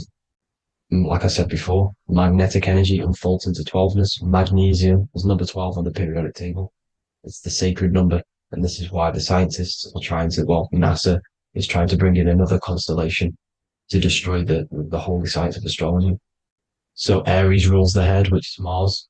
Taurus rules the neck, the lower head. Gemini, the two twins, which is your lungs, your two twins, your arms, two twins. Cancer, the breasts, or the chest area. Leo, the heart, which is the sun, which is fire, the center of the toroidal field. Virgo, the belly, which is the intestines. Libra, the kidneys, the two scales, the kidneys, balancing out everything. Scorpio, the sex organs. Sagittarius, hips and thighs. Capricorn, I've missed that out, which is the kneecaps. Capricorn, kneecap. Aries, which is the ram, which is the cerebrum in your brain. And then Aquarius, the calves and the ankles. And the Pisces, the two fish, the 2 feet. So everything corresponds, as you can see here. This is an ancient way of depicting it, of the folded human. And this is everything. Each constellation rules that part of the body, gives energy to that part of the body, makes you do certain things. So magnetic energy unfolds into 12ness, electricity unfolds into 7s. That's why when you get electric, the light spectrum that we see, it consists of 7 colors. Why we have 7 planets. The 7 planets give us our 7 metals and the 7 solfeggio scale frequencies. So the rotor, this is the rotor, and rotor is an anagram for Torah, the Torah, which is I think it's the Hebrew Bible. Don't quote me on that, but it's one of the holy books. Which is the Torah, the Taurus. Everything goes back to the Taurus field because it's the basis of all creation. So the chief cornerstone, it says in the Bible that the builders rejected the chief cornerstone. The chief cornerstone, you are the builder. You decided to incarnate into the physical world, into the electric world, El, the world of El, Saturn. When you are created in the womb, it takes you 9 months for you to be created. So for example, if you went into the womb here, it'd take you 9 months. So let's say you're born in Scorpio. So you'd go back 9 months. 1, 2, 3, 4, 5, 6, 7, 8, 9. You consist of all of these 9 energies because it takes 9 months or however long you took to be born. Some people are born earlier. You'd have to find out how many months you were in the womb for. But you consist of these 9 energies, and each constellation has a cell salt associated with it. And these cell salts are vital for your health, and your cells and the optimal health of your body. So the chief cornerstone that you rejected is these 3 cell salts, these 3 constellations. So you're mineral deficient in these 3 constellations. For example, fluoride, magnesium, phosphate, and potassium sulfate. So That's the chief cornerstone. And a cornerstone, people always get it rejected with the cornerstone. The cornerstone is not, it doesn't say the cornerstone in the Bible, it says the chief cornerstone. The cornerstone is a cornerstone of a building, but a chief cornerstone is the top of the pyramid. This is where we get the pyramid of the wheel. So you're mineral deficient in whatever 3 zodiac signs you're not. You were not in the womb for. This is the chief cornerstone you rejected. So the human body is the micro. It is the universe in a physical form. It consists of everything in the universe, just like your consciousness is the universe watching itself, experiencing itself. Your body is the whole universe, 12 systems in the body, 12 zodiac signs, 7 chakras are the 7 planets. The Holy Trinity of you is your Temple of Solomon, the soul and the mind, the sun and the moon. You know, everything is in you. You consist of everything, all the energies, everything. Heaven and hell. Heaven and hell is a mind state. It's a state of the mind. Head, H-E-A, which is heaven, and the heel, the bottom of your foot, is hell. And the bottom of your foot is the soul. So they're basically saying, well, it's wordplay. They're saying that your soul is in hell because, you know, with the elites being in control. So they call the bottom of your foot the soul, trying to say that you're in hell. The Christ is in you. And this Christ is Greek for what Christos. And Christos is Greek for the oil. And this oil is produced in the cerebrum, the Aries, the ram, the cerebrum. It goes down the pineal. Well, the pineal and the pituitary are underneath the cerebrum. Goes down the pingala and the ida. The pingala being the positive charge connected to the pineal gland, pin, and the ida connected to the pituitary. And this is the 2 serpents going down the spinal column. And this is why Jesus goes from Nazareth to Bethlehem, and then Joseph and Mary are waiting for Jesus in Nazareth. Joseph and Mary are the pineal and the pituitary gland waiting for Jesus to come back up the River Jordan, your spinal column. So this is the oil. This is the story of Santa as well. Santa comes from the North Pole. Why? Because the North Pole of the Earth is the center of the toroidal field, and the North Pole of you is your spinal column, which is the North Pole of the toroidal field. The North Pole, he comes from the North Pole. This is the North Pole. This is the South Pole of the toroidal field. Comes from the North Pole, which is your mind. And he goes down the chimney and then back up the chimney. This is the chimney. And he drops off the present, which is the Christos, the oil. And this is why Jesus is crucified at 33, because he crosses over the vagus nerve at the top of your spine. When this oil comes back up the 33 vertebrae, these are your vertebrae here. When it goes up the 33 vertebrae, it gets crucified at 33 because it crosses the vagus nerve, and he's crucified on a cross at 33. This is the story behind Jesus and Santa. The Ark of the Covenant in the Bible is the 2 hemispheres which cover the vital parts of your mind, the brain side, which is the cerebrum, the pineal, the pituitary, etc. So the 2 hemispheres are the 2 angels, the Ark of the Covenant. This is the Ark of the Covenant covering the 2 vital parts of your brain. So these are the optic thalamus is another part, and it protects the Christ oil, which is inside at the center of the brain. See, the Bible is all a massive metaphor about yourself because you are the universe. You are a microcosm of the universe. Your consciousness is experiencing itself, and the universe experiencing, and your body is the whole universe. Your head's heaven. So Moses crosses the Red Sea. These are the 2 hemispheres of your brain. This is the corpus callosum, the Red Sea. So he's pretty much saying that he's uniting the 2 hemispheres of your brain, because most people in this generation are stuck in the left brain, which is just logic, reasoning, science and maths, writing. You know, this is what school teaches you to do. It keeps you stuck in your left brain. And you want to cross over to you want to cross the Red Sea, which is the corpus callosum, to the right brain, which is awareness, art awareness, creativity, imagination, intuition, insight, you know, using the higher mind, creativity, imagination. If you don't have intuition, then you can't read energy, you can't pick up on bad things. This is what Moses is symbolizing by crossing the Red Sea. And it's also the upper room where Jesus met the 12 disciples. 12 disciples are the 12 cranial nerves in your brain.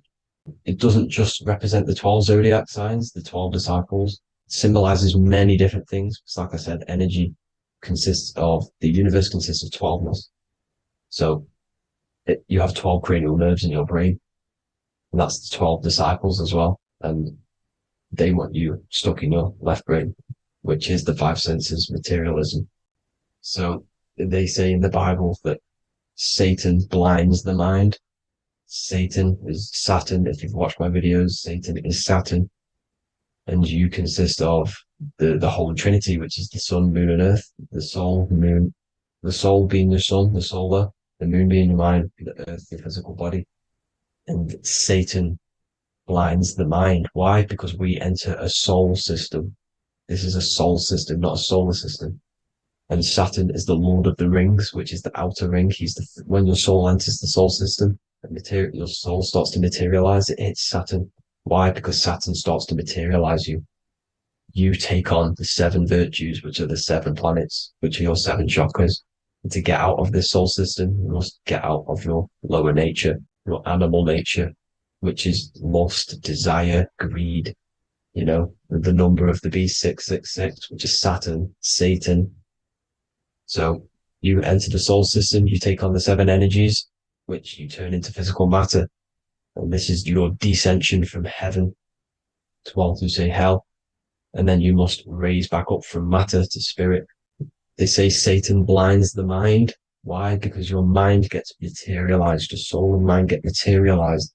And when you get materialized, it's an intense experience. You lose the divinity within you. You forget the divinity. So Satan, which is the first planet, the first energy you take on, the material body, he blinds the mind. He makes you forget everything, your divinity. Then you must ascend up Jacob's ladder, the 33 vertebrae, to heaven.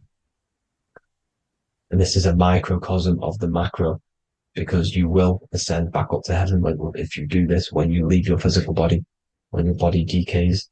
So when it talks about in the Bible, completely destroy them, the Hittites, the Amorites, the Canaanites, all the ites. This is what God says to the Israelites. It says completely destroy them. It's basically symbolizing saying destroy your lower nature. The Canaanites, cannibals. We're under a Canaanite system now, which is cannibalism. And this is flesh eating, lust, greed, all the demonic stuff, all the lower vibrational stuff. You know, the lower nature, eating, sex, and survival, the lower 3 chakras. You must get out of these lower 3 chakras and return back to spirit, which is heaven, which is spirit, love, being holy, being truthful, being passionate. Going back to Satan blinding the mind, all of the planets are made out of these 3 symbols. Satan blinds the mind, and that's why Satan's symbol, this is the symbol for Saturn, Satan, the symbol for Saturn is the cross, which is physical matter, the earth, over the moon. The moon is your mind. So the Saturn symbol saying matter over mind. He blinds the mind. Satan blinds the mind once you enter the soul system. And you must remember, in the Bible, it talks about the Genesis, which is Eve, the sin of Eve, which is biting of the tree of knowledge, with the serpent, which wraps around the tree. It says the serpent placed himself on the tree. Well, the serpent is the spinal column. It's the serpent telling you eat from the tree of knowledge of good and evil, which is your nervous system. And eating from the tree of knowledge of good and evil is doing bad things. For example, over-sexualized, overeating, eating the wrong food. That's eating from your nervous system. It's decaying you, and it's preventing you from achieving the God self, the God consciousness. This is the symbolism of, the tree on the serpent, telling you to eat from the left brain, with the left brain being the sinister. Sinister is Latin for left. That's sin. Sin is left. And left is lefty Lucy, Lucifer, right, righteousness, right, God, godly. The tree of knowledge of good and evil, which is your nervous system, because it determines good or bad. That's the only thing you experience in this world is your nervous system. And then the tree of life is the cardiovascular system, and the Garden of Eden is your body.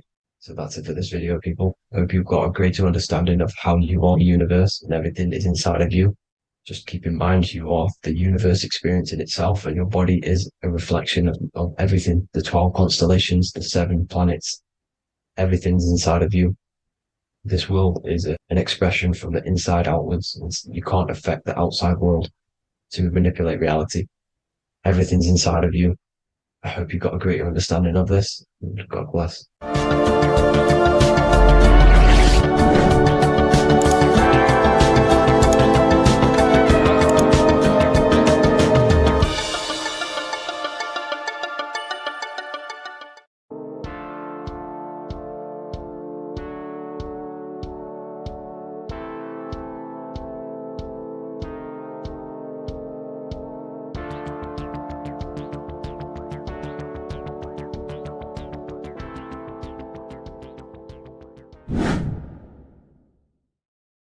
How are we doing, people? It's Revival of Wisdom. We're back today talking about sun worship. Okay? And please enjoy, sit back and enjoy the video. First thing we need to understand is that the sun is the risen savior. It's the light of the world. Without the sun, we have nothing. Now, the sun is the Son of God. We didn't make the sun. No one owns the sun. But who created the sun? Obviously, the Creator created the sun. Therefore, it is the Son of God. And that is what Jesus is symbolizing in the Bible.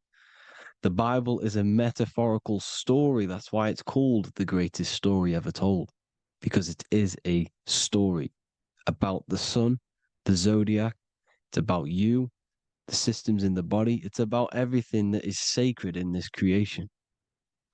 Now you can see the suns behind Jesus' head in all of the ancient portraits, even the ones that are more modern. You still see a sun on the back of his head because he is the sun. He's the light of the world, our risen savior. And this is what Christians are lost because they don't realize it's a symbolic story and they think Jesus was a historical person. He's not a historical person. Okay, this is what we need to get out of our mind. This wasn't a historical person. It's the Son, our risen Savior. The Son is the soul. It's the soul of this creation.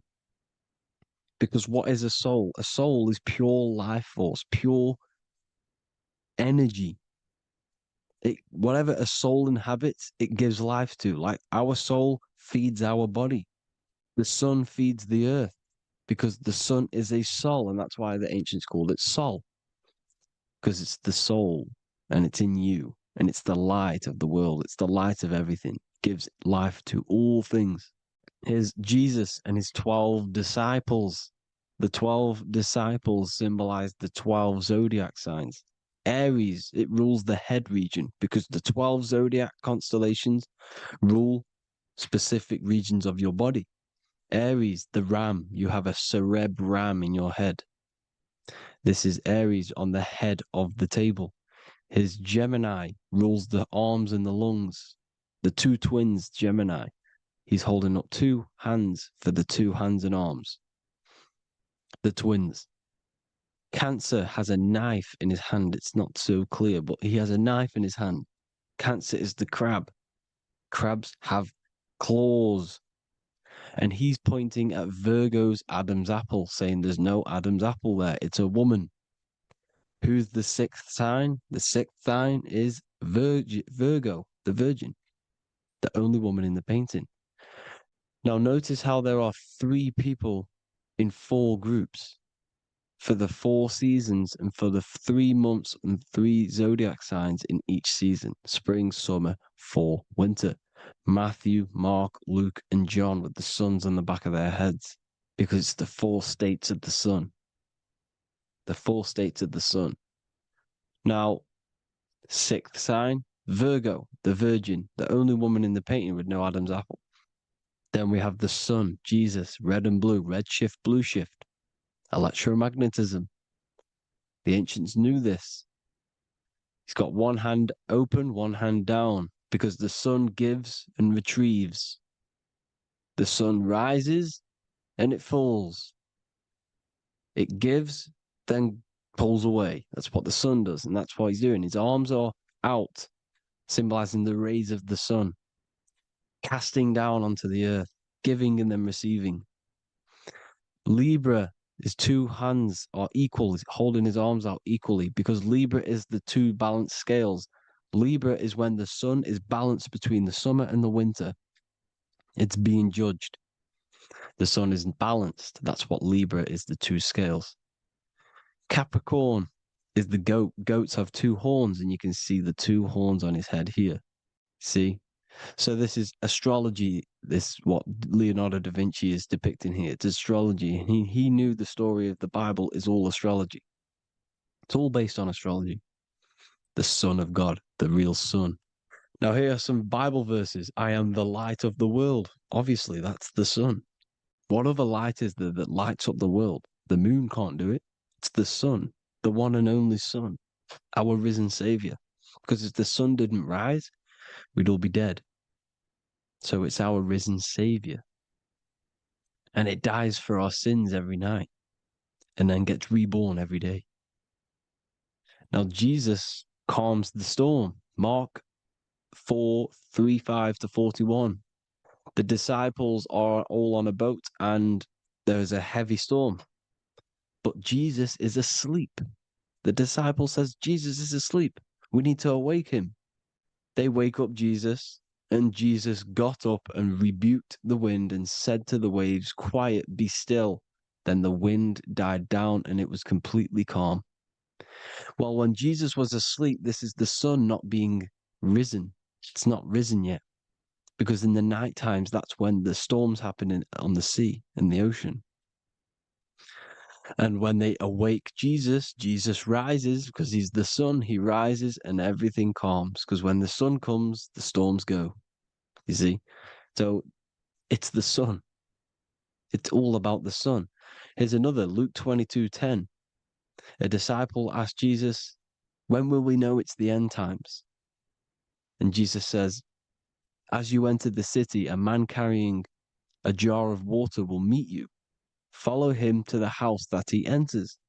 Well, this is clearly talking about astrology, the topic that Christians think is satanic, when they don't realize the whole thing's based on astrology. Because the end times is the end of Pisces, which is the two fish, which is the age we've just gone out of. And you can see all these ancient churches here with two fishes, because they knew it was the age of Pisces. There's an ancient photo, ancient artwork with the two fish, Pisces. And the end times, as it talks about in the Bible, when Christians think the world's going to end or something. But no, it's just the end of Pisces. As you enter the city, a man carrying a jar will meet you. Follow him to the house. The house is the zodiac sign that he enters. And the zodiac sign is Aquarius, because that's what it is, a man carrying the water. We know this is astrology because a woman, that is a woman's job in the ancient times. In the ancient times, the woman used to get the water. You would never see a man collecting water back then. That was the woman's job, whilst the man builds the houses, for example. You see, so we know it's talking about astrology because astrology is the man holding the bucket of water. It's the end of Pisces. Now we are in Aquarius. And of course, Luke 24:36, the risen Savior, the Son. Now, the Son is also born on the 25th of December, a virgin, just like Horus, Mithra, Buddha, Krishna, Hermes, and thousands of other gods, all born on the 25th of December.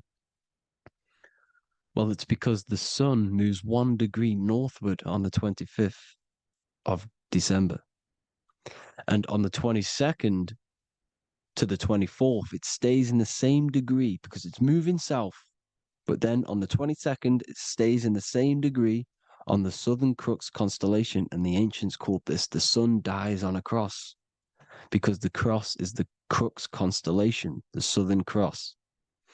And it stays on that same degree for 3 days on the cross. The sun dies on a cross, and then on the 25th, moves 1 degree northward, bringing back the summer, the light, the warmth, the growth of crops. And this is the sun being reborn again, a virgin, because it's pure. And here's Mithra, another sun god before Jesus was around, before Christianity. It was Mithraism and Mithra. Ra is Ra, the sun god, Egypt. It's all about Ra, the sun. You can see the crown of thorns on Jesus' head, symbolizing the rays of the sun. And here are the rays of the sun on the back of Mithra's head. Krishna, the sun. Buddha, the sun. Horus, horizon. All born virgins, all did miracles, all resurrected. Dead for 3 days. Well, here he is, dead for 3 days on the cross. And resurrected. Because it's the most ancient religion ever been on the face of the earth. The worship of the sun. And we should worship the sun, because without the sun we are nothing. The sun feeds us, feeds the earth, feeds everything. Without the sun we are nothing. It's been reversed, and now we're worshipping man. When we're worshipping a man called Jesus, was never real. It's all about the sun, the most high, the most powerful, potent, celestial body in the sky, the orb that feeds us every day. It dies for our sins and rises every day. It's the sun. Now on the Holy Communion Day, it's the worship of the sun. They give out many suns. It's Jesus holding a sun. And they raise the sun on Sunday, because they go to worship their sun god on Sunday. Not Saturn Day, not Moon Day, Monday, but on Sunday when the sun is exalting. And they hold suns up above their heads because the sun rises. They're symbolizing the sun rising above their heads as Savior. It's the sun. It's the Holy Communion Day. And here's Jesus giving a piece of himself to the children. It's the sun, the light. Judas was known as a backbiter, a backstabber, because he stabbed Jesus in the back. He betrayed Jesus. Well, this is just another astrological story about the constellation Scorpio, because the Scorpio is the J, looks like a J. J for Judas, the scorpion, the backbiter. Scorpions backbite, they bite with their back. And what does Judas do? He betrays Jesus by kissing him to let the warriors know who they need to get. So he kisses Jesus, and Jesus gets stabbed in the back. Well, when you get stung or bit by a scorpion, they leave like a kiss. So Judas kisses him and gets betrayed. Well, this is because the sun, when it hits Libra, it's balanced. The sun is balanced because it comes through summer. Now the sun's starting to die. The sun's starting to die. It hits Libra. And then as soon as it hits the Scorpio, it gets betrayed because now the sun has to fall to winter. And Saturn is there waiting to take over the darkness of the winter. So he gets stabbed in the back by Scorpio. Judas, the scorpion, the backstabber. You see, it's an astrological story. Here's Mary. Mary means marry, which means pure. The sun is pure. No one gave birth to the sun but the God. And it's born every day. It's born every day on every year. It's born pure. There was no controversy. There was no, activity for the sun to be born. It's pure. Now, the 7 metals come from the 7 planets. The sun gives you gold, and this is why the sun is golden. It looks gold. And this is why the banks are backed by gold, because gold is the most valuable metal, because it's the sun, the most valuable celestial orb in the sky, in the heavens. Well, here's Jesus, another ancient symbol of him being crucified on the cross with the big sun, the Southern Cross constellation. The sun dies on the cross constellation. And if you go to the old etymology dictionaries, you will see sun and son is the same word. They come from the same etymology roots. You can use them for no matter what, but they've been confused today. But if you go back to the old dictionaries of etymology, they are interchangeable. You can use them. Son, sun, sol, it's all the same thing. The 12 disciples, 12 brothers of Joseph, 12 tribes of Israel, 12 breastplates on the stones, because it's all the 12 astrological signs. They could have used any other number, but there's 12. Because 12 is the mind, which is God. 7 is the number of matter, which is man. 7 energy centers. in the body, 12 cranial nerves in the brain, because it's the mind. 12 is the 12ness. The zodiac is literally the mind of God, the signs of God. Now here we see here, Job 38, 31 to 33. Can you lead forth a constellation in the season? He's asking you, can you read the sky? Can you read the heavens? Canst thou bring forth the Mazzaroth in its season? Mazzaroth means 12 signs, the zodiac. Why did they translated every single Hebrew word in the Bible into English, but they decided to leave out Mazzaroth? Why? It's because if that said zodiac, Christians would have a different view on the Bible, but they leave that out. But Mazzaroth actually means the 12 signs, the zodiac, and the stars means sign. The word stars means sign because the stars are signs, things to come, which is off in Hebrew, which means sign, things to come. You see a sign on the road, it's something coming. But God is saying, no, what does he say? To qualify as a director, a judge of man's life on earth, one must be able to govern the heavenly bodies that rule the earth. It's telling you to read the heavens. We need to read the heavens. Astrology, the 12 zodiac signs, the mind of God. It's telling you, read the Mazzaroth, read the zodiac, because they are things to come in your life. They are signs. It's not satanic, it's made by God. God said, let there be lights in the firmament of the heavens to divide the day from the night, and let them be for signs. Signs are things to come. The 12 zodiac signs. It's all about astrology. Here's Mary holding the sun. His son, her son. It's the sun in the sky. The one and only, the most high.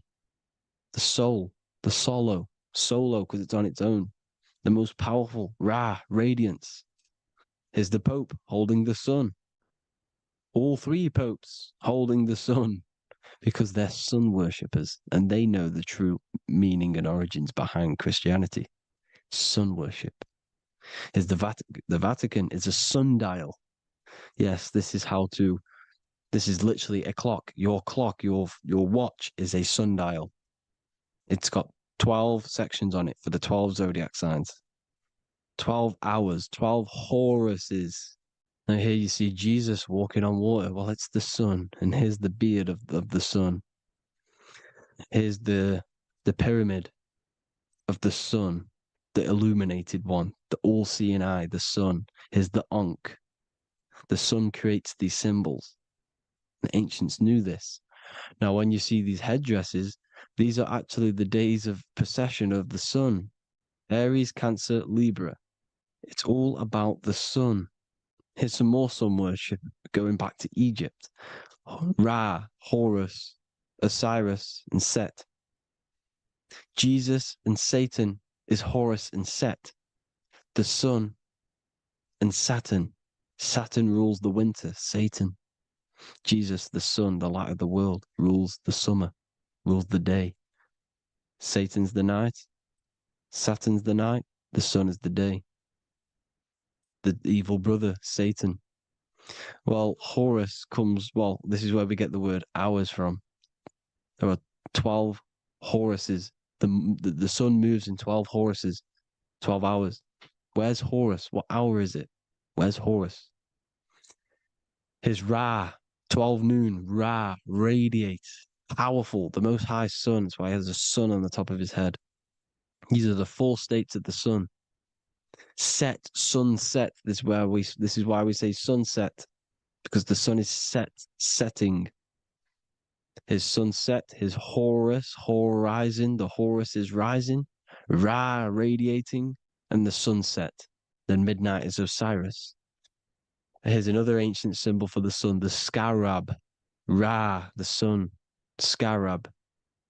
It's got the word Ra in it because it's the sun. Here's the sun on top of the scarab with the wings. Because scarabs roll dung up hills and then they'll let it fall down the hill to gain more matter. To gain more bigger, like a snowball effect. And the ancients saw this as a process of the sun because the sun climbs up the hill and then it falls. So they used the scarab to symbolize the process of the sun. The sun climbs and falls. Here's an ancient Egyptian cat cutting off the head of the serpent. Well, the cat is cutting off the head of the serpent, symbolizes the sun cutting off the nighttime. When the sun rises, it cuts off the nighttime. It cuts off the serpent. The serpents represent darkness or evil. And there's some more symbology of the sun and the heavens, the arch, the royal arch, the firmament, the sun inside the firmament. These are all ancient churches, and they all depict the firmament with the sun inside. Is the ancient cosmology, you see, because it's all about the sun. Everything's about the sun, because the sun is our orb made for us to sustain life in this, inside of this creation, inside of this firmament, the royal arch of heaven. Here's the Freemasons depicting it. Here's the Masonic royal arch, but you can even see the zodiac signs. Here's Cancer, the checkered board. It's the royal arch of the firmament. Obviously, they don't want to tell you that. You live in space, apparently. Some more sun worship. Here's the beard of the sun on the water. They all have this long beard. And why do they say amen? Amen at the end of every prayer. Amen is a sun god, a creator god. It's all about the sun. So thank you all, people. Hope you all enjoyed. Hope you all gained some knowledge and insight. Please give me a follow, drop a comment, drop a like. Have a good day. Love you all.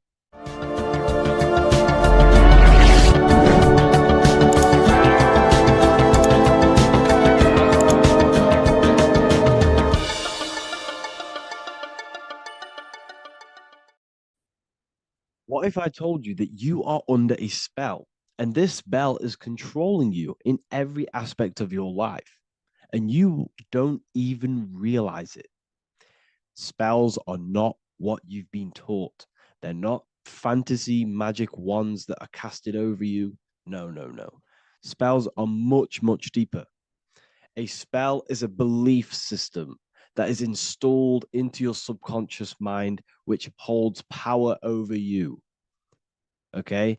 If I install a belief into your mind and that belief holds power over you and controls you, that is you under my spell. A spell is a belief that someone has installed into you.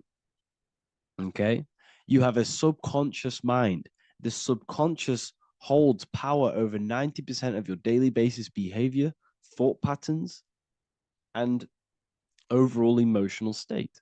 Because the subconscious is the back end of our mind, the mind that we don't really have access to. It's the shadow self, where all of our programs, all of our memories, all of our traumas, all of our everything that we've ever experienced is recorded and kept in this vast database called the subconscious. Now, the subconscious is the 90% of our mind. We are only aware of 10% of our mind, which is the conscious mind, which is what you're using now, what you're consciously aware of. But there is a subconscious mind that holds power over your conscious decisions, and you don't even realize it. For example, as a child, you had a very, very traumatic event happen. Let's say as a child, you were not loved enough by your parents. And this feeling of you not being enough for your parents and feeling alone as a child implanted this seed. And this seed was planted by your emotions, a strong emotion. And over time, as you grew older into an adult, this seed grew and grew and grew. And what this seed grew into is you being very needy, you always seeking validation from others. Okay.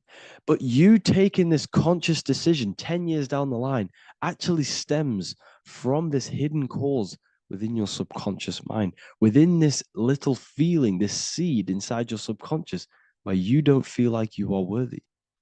So this results in a conscious decision of you seeking validation from others, being very needy from others. Okay. This is what the subconscious is. The subconscious holds power over us. For example, posting on social media. Why are you actually posting on social media? If you take a selfie with your new watch, new car, and you go and post that onto your social media, why are you actually doing that? On the deepest root cause, it's not because you just want to post a picture. No, it's much deeper. It comes from a subconscious belief or a subconscious emotion of you seeking external validation, whether you believe that or not. But that's what it is. If you're posting on social media, you're seeking attention, you're seeking validation from others on a deep level, on a subconscious level. You may not even realize this because it's subconscious. Now, this is what a spell is. Money is a type of spell. Remember, money doesn't actually exist. Money does not exist.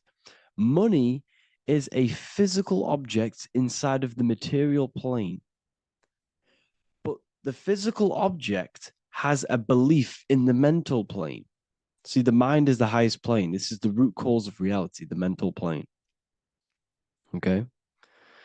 So our belief in our mind has given this piece of paper value and a meaning. But in reality, it's just a piece of paper with a belief behind it. But this subconscious belief behind this piece of paper is controlling your daily basis behavior, is controlling your emotional state and controlling your life without you even realizing it. Without you even realizing that it's all an illusion. Money does not exist. It's the belief that gives the piece of paper a power. And the way we break the spell is by realizing that the money doesn't actually exist. The whole world is under the spell of money, and it's controlling all of us. But the spell is the belief. Once we all wake up and realize money has no value, it doesn't actually exist, it's only a belief. There is no actual money. That's how we break the spell. The spell is broken when we figure out that we are under the spell, under the belief, under the illusion of this piece of paper having value, and it's controlling our lives. That's why the word money has mon within it. Mon is moon, and the moon represents our hidden aspect of our mind, our subconscious, and the sun represents our conscious mind. So you have two versions of yourself. You have the self that you show to everyone, the conscious mind, and you have a shadow self called the subconscious, which is the hidden aspect of you. For example, do you really love your partner who you're with, or are you just with them for, is there a subconscious fear of being alone? Do you really want to be with this person, or is it stemming from, are you staying with them because it's stemming from this fear of being alone, of being lonely? Or are you just with them because you have a subconscious sexual addiction? And all of your conscious decisions are actually coming from this little seed of wanting sex or not being alone. You have two versions of yourself, the conscious mind and the subconscious, the shadow self and the self that you show to everyone else. Okay? And the subconscious is what's holding power over you. When you drive your car, you don't consciously have to think about changing gear. You've done it that many times. It's on autopilot. That's the subconscious doing it. You can be walking down the street. Your conscious mind can be thinking about what you're going to cook for tea later, but your subconscious mind is controlling your body and walking your body. You don't have to think about moving the body. You just do it because you've done it that many times. It's a program. It's a belief in the subconscious that's giving this movement power. You see, the subconscious holds a lot of power over you. Our beliefs hold power over our daily basis behaviors and actions. Okay, like I said, posting on social media, This is seeking external validation. There's a subconscious stem, there's a subconscious urge bringing this desire into conscious reality. So we must break the spell of our emotions controlling us, our traumas from a child controlling us. For example, another example of this, let's say you were in a car crash years ago, and this car crash led you to having a very traumatic event, very traumatic emotion you felt in that car crash. You felt a lot of pain. That was impressed into your subconscious. And even to this day, you're probably scared of going into trains, going onto cars, going inside of vehicles. And you might not even be aware that it's actually stemming from this event that happened 10 years ago. That's the spell. That's the spell that's holding power over you, and you don't even realize it. You realize the spell when you realize you're being controlled by this old belief, this old trauma. That's what a spell is. A spell is not something I cast over you with a wand like Harry Potter. Spell's much deeper. It's the hidden aspects of our mind that hold power over us, that control us. Okay? So how do we get rid of the spell? How do we break the spell? By installing new belief systems, by installing new programs into our subconscious. The subconscious is impressed by repetition and emotion. Everything you do on repeat, for example, tying your shoelaces, you can be looking up into the sky, closing your eyes, thinking about what you're going to create for tea while doing your shoelaces. You've done it that many times, you don't have to think about it. That's the subconscious taking over. Okay. That's the repetition aspect of the subconscious. For example, you could probably run down your stairs. You know exactly how to run down the stairs. If I tried to run down your stairs, every staircase is different. I'd probably fall over. But you've done it that many times, you know exactly how to do it. It's what we call ritual. When you have an evening ritual, when you tidy the house, you do your skincare routine, you wash your teeth, that's a ritual. This is what the ancients called ritual. When we do rituals, we're trying to implant something into our subconscious to either remove an old program, an old seed that is controlling us, for a new one that's going to grow into new light, into a new reality. So you can implant messages, implant new programs into our subconscious, which will then grow into a new reality. Okay? Because if I tell you something over and over and over again every single day, for example, if I say, you do what I say every single day I repeat this statement into your ears, about a month or 2 months in, you're going to start to believe in that statement and you're going to start to be under my spell. You're going to start to do everything that I say. So this is what spells are. Spells are subconscious beliefs that hold power over you, and you don't even realize it. So we need to remove these old programs we have that are controlling us for new programs. And we do that through ritual, affirmation, and imagination. Repetition and emotion is key to impressing the subconscious. They are the two ways that spells are created, that programs are created. The subconscious only knows the now, and it only knows you. So every word you say is a spell. So when you call someone else a name, you're calling yourself a name, because your subconscious takes everything you say as truth, because it only knows you. It doesn't know anyone else. So every night we can do affirmation. We affirm the reality we want. This is what we call a ritual. We sit down or we stand up, whatever it is. You affirm the reality you are, I am statements. And then you imagine that reality.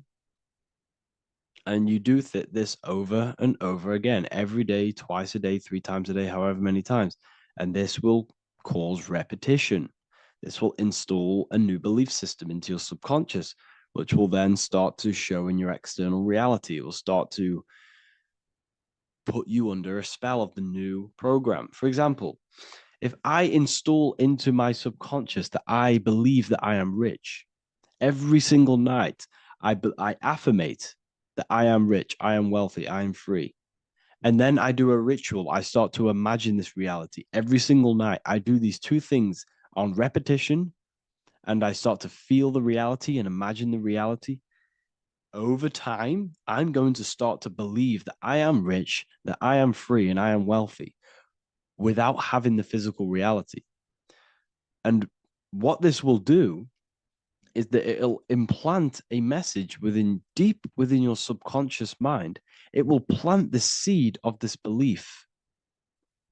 And this belief over time will grow into 90% of my thoughts, 90% of my actions, 90% of my words.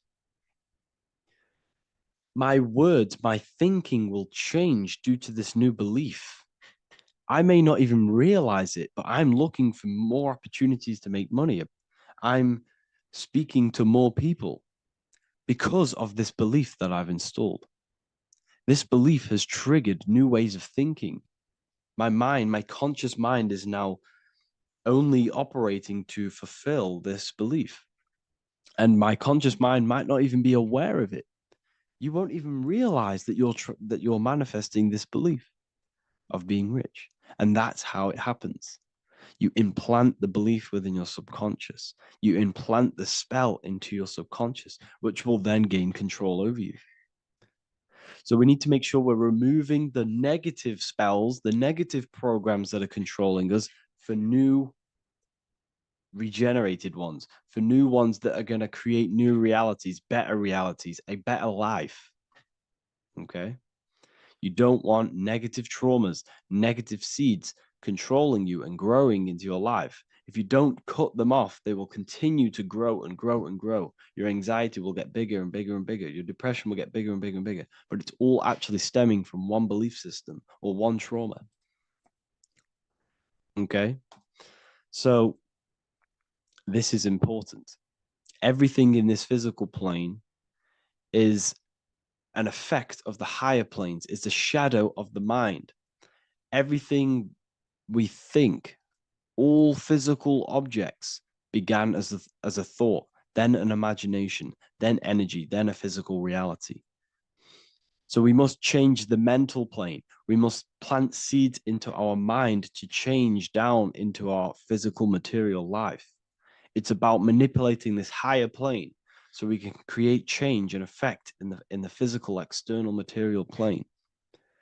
That's what magic is. This is what spellcasting is. This is all what it is. It's not fantasy. This is the manipulation of the higher planes of consciousness, which your mind has access to.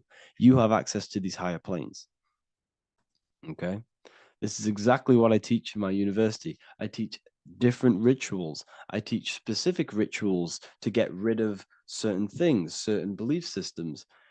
I teach all different rituals, all different ways for you to create your own reality and live the best reality you want.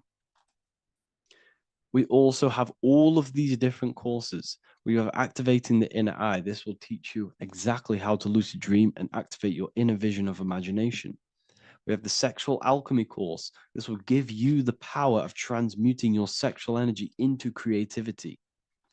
We have electromagnetism studies. We have esoteric exchange, an exclusive live call that we do every single week, and I connect with all of the students. They can ask me questions, can speak with me one-on-one inside of these live calls.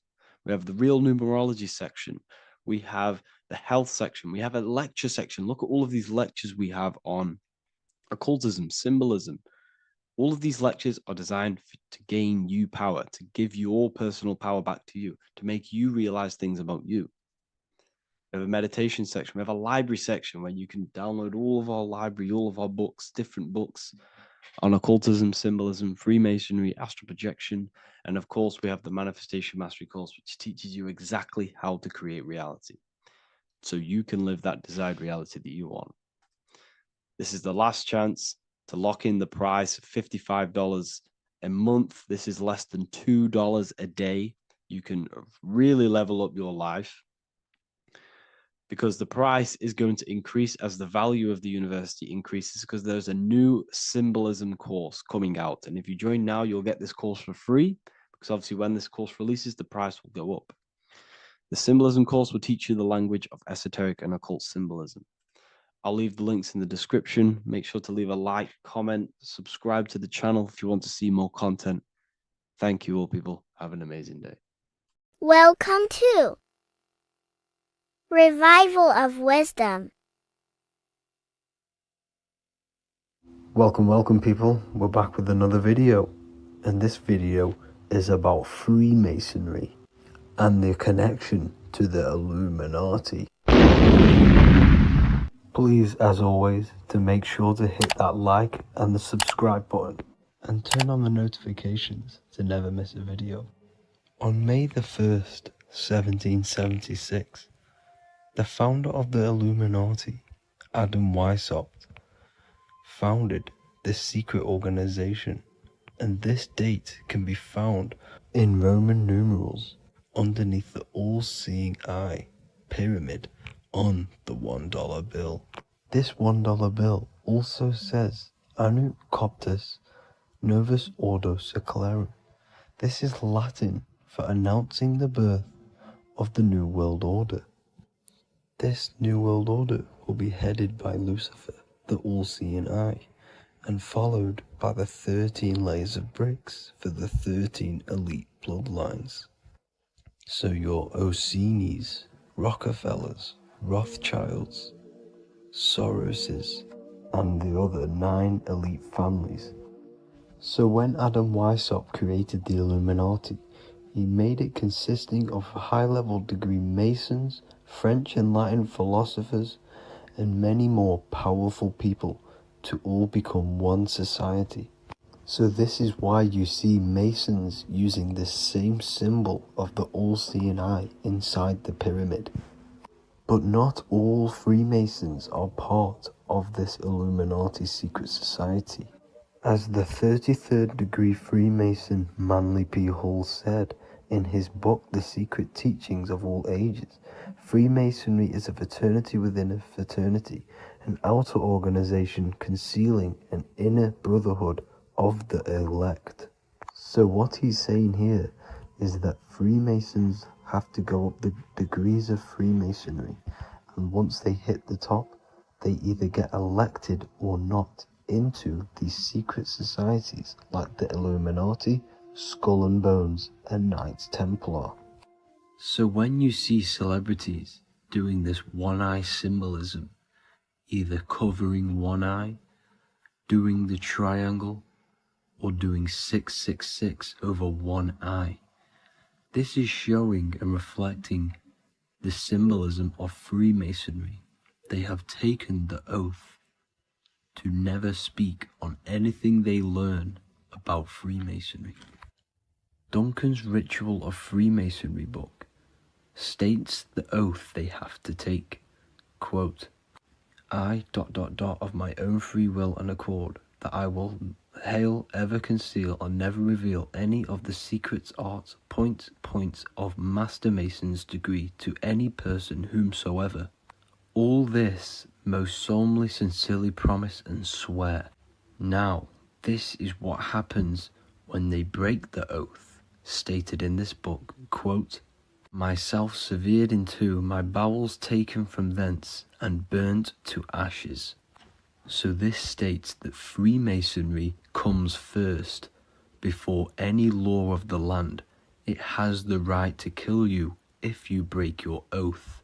This is the hand gesture they have to do every time they enter the ritual room inside the Masonic lodge. This is the cutthroat symbol, showing you and reminding you of the oath and what will happen if you break it. Now in this book, Richardson's Monitor of Freemasonry, it states, if you break your oath, binding myself under no less penalty than to have my throat cut across, my tongue torn out by the roots, and my body buried in the rough sands of the sea. If they do not decide to kill you, This book states this by pointing him out to the world as an unworthy vagabond, by opposing his interest, by dearranging his business. In other words, they have the power to frame you and destroy your reputation to the world and destroy your business if you break this oath. So yes, they do kill to keep this truth hidden, because this truth of this reality is what keeps them in power. They have the ability to manipulate people because people do not know what manipulates them. This is why they call themselves the government. They govern the ment, which is the mentality, because the mind is the root cause of reality. They control what you perceive to control what you manifest. By knowing the truth, you are set free, and you no longer need no controller above you. So this is why they are willing to kill and do whatever it takes to keep the truth concealed within these high-level degrees of masonry and these secret societies. However, going back to Manly P. Hall's book, it states, part of the symbols are displayed here to the initiate, but he is intentionally misled by false interpretations. So this is saying even Freemasons are intentionally misled and told lies to conceal the truth, to make sure the truth is hidden in the high degrees of masonry. So that's it for this video, guys. Thank you all for tapping in. Please leave a like and a subscribe. God bless.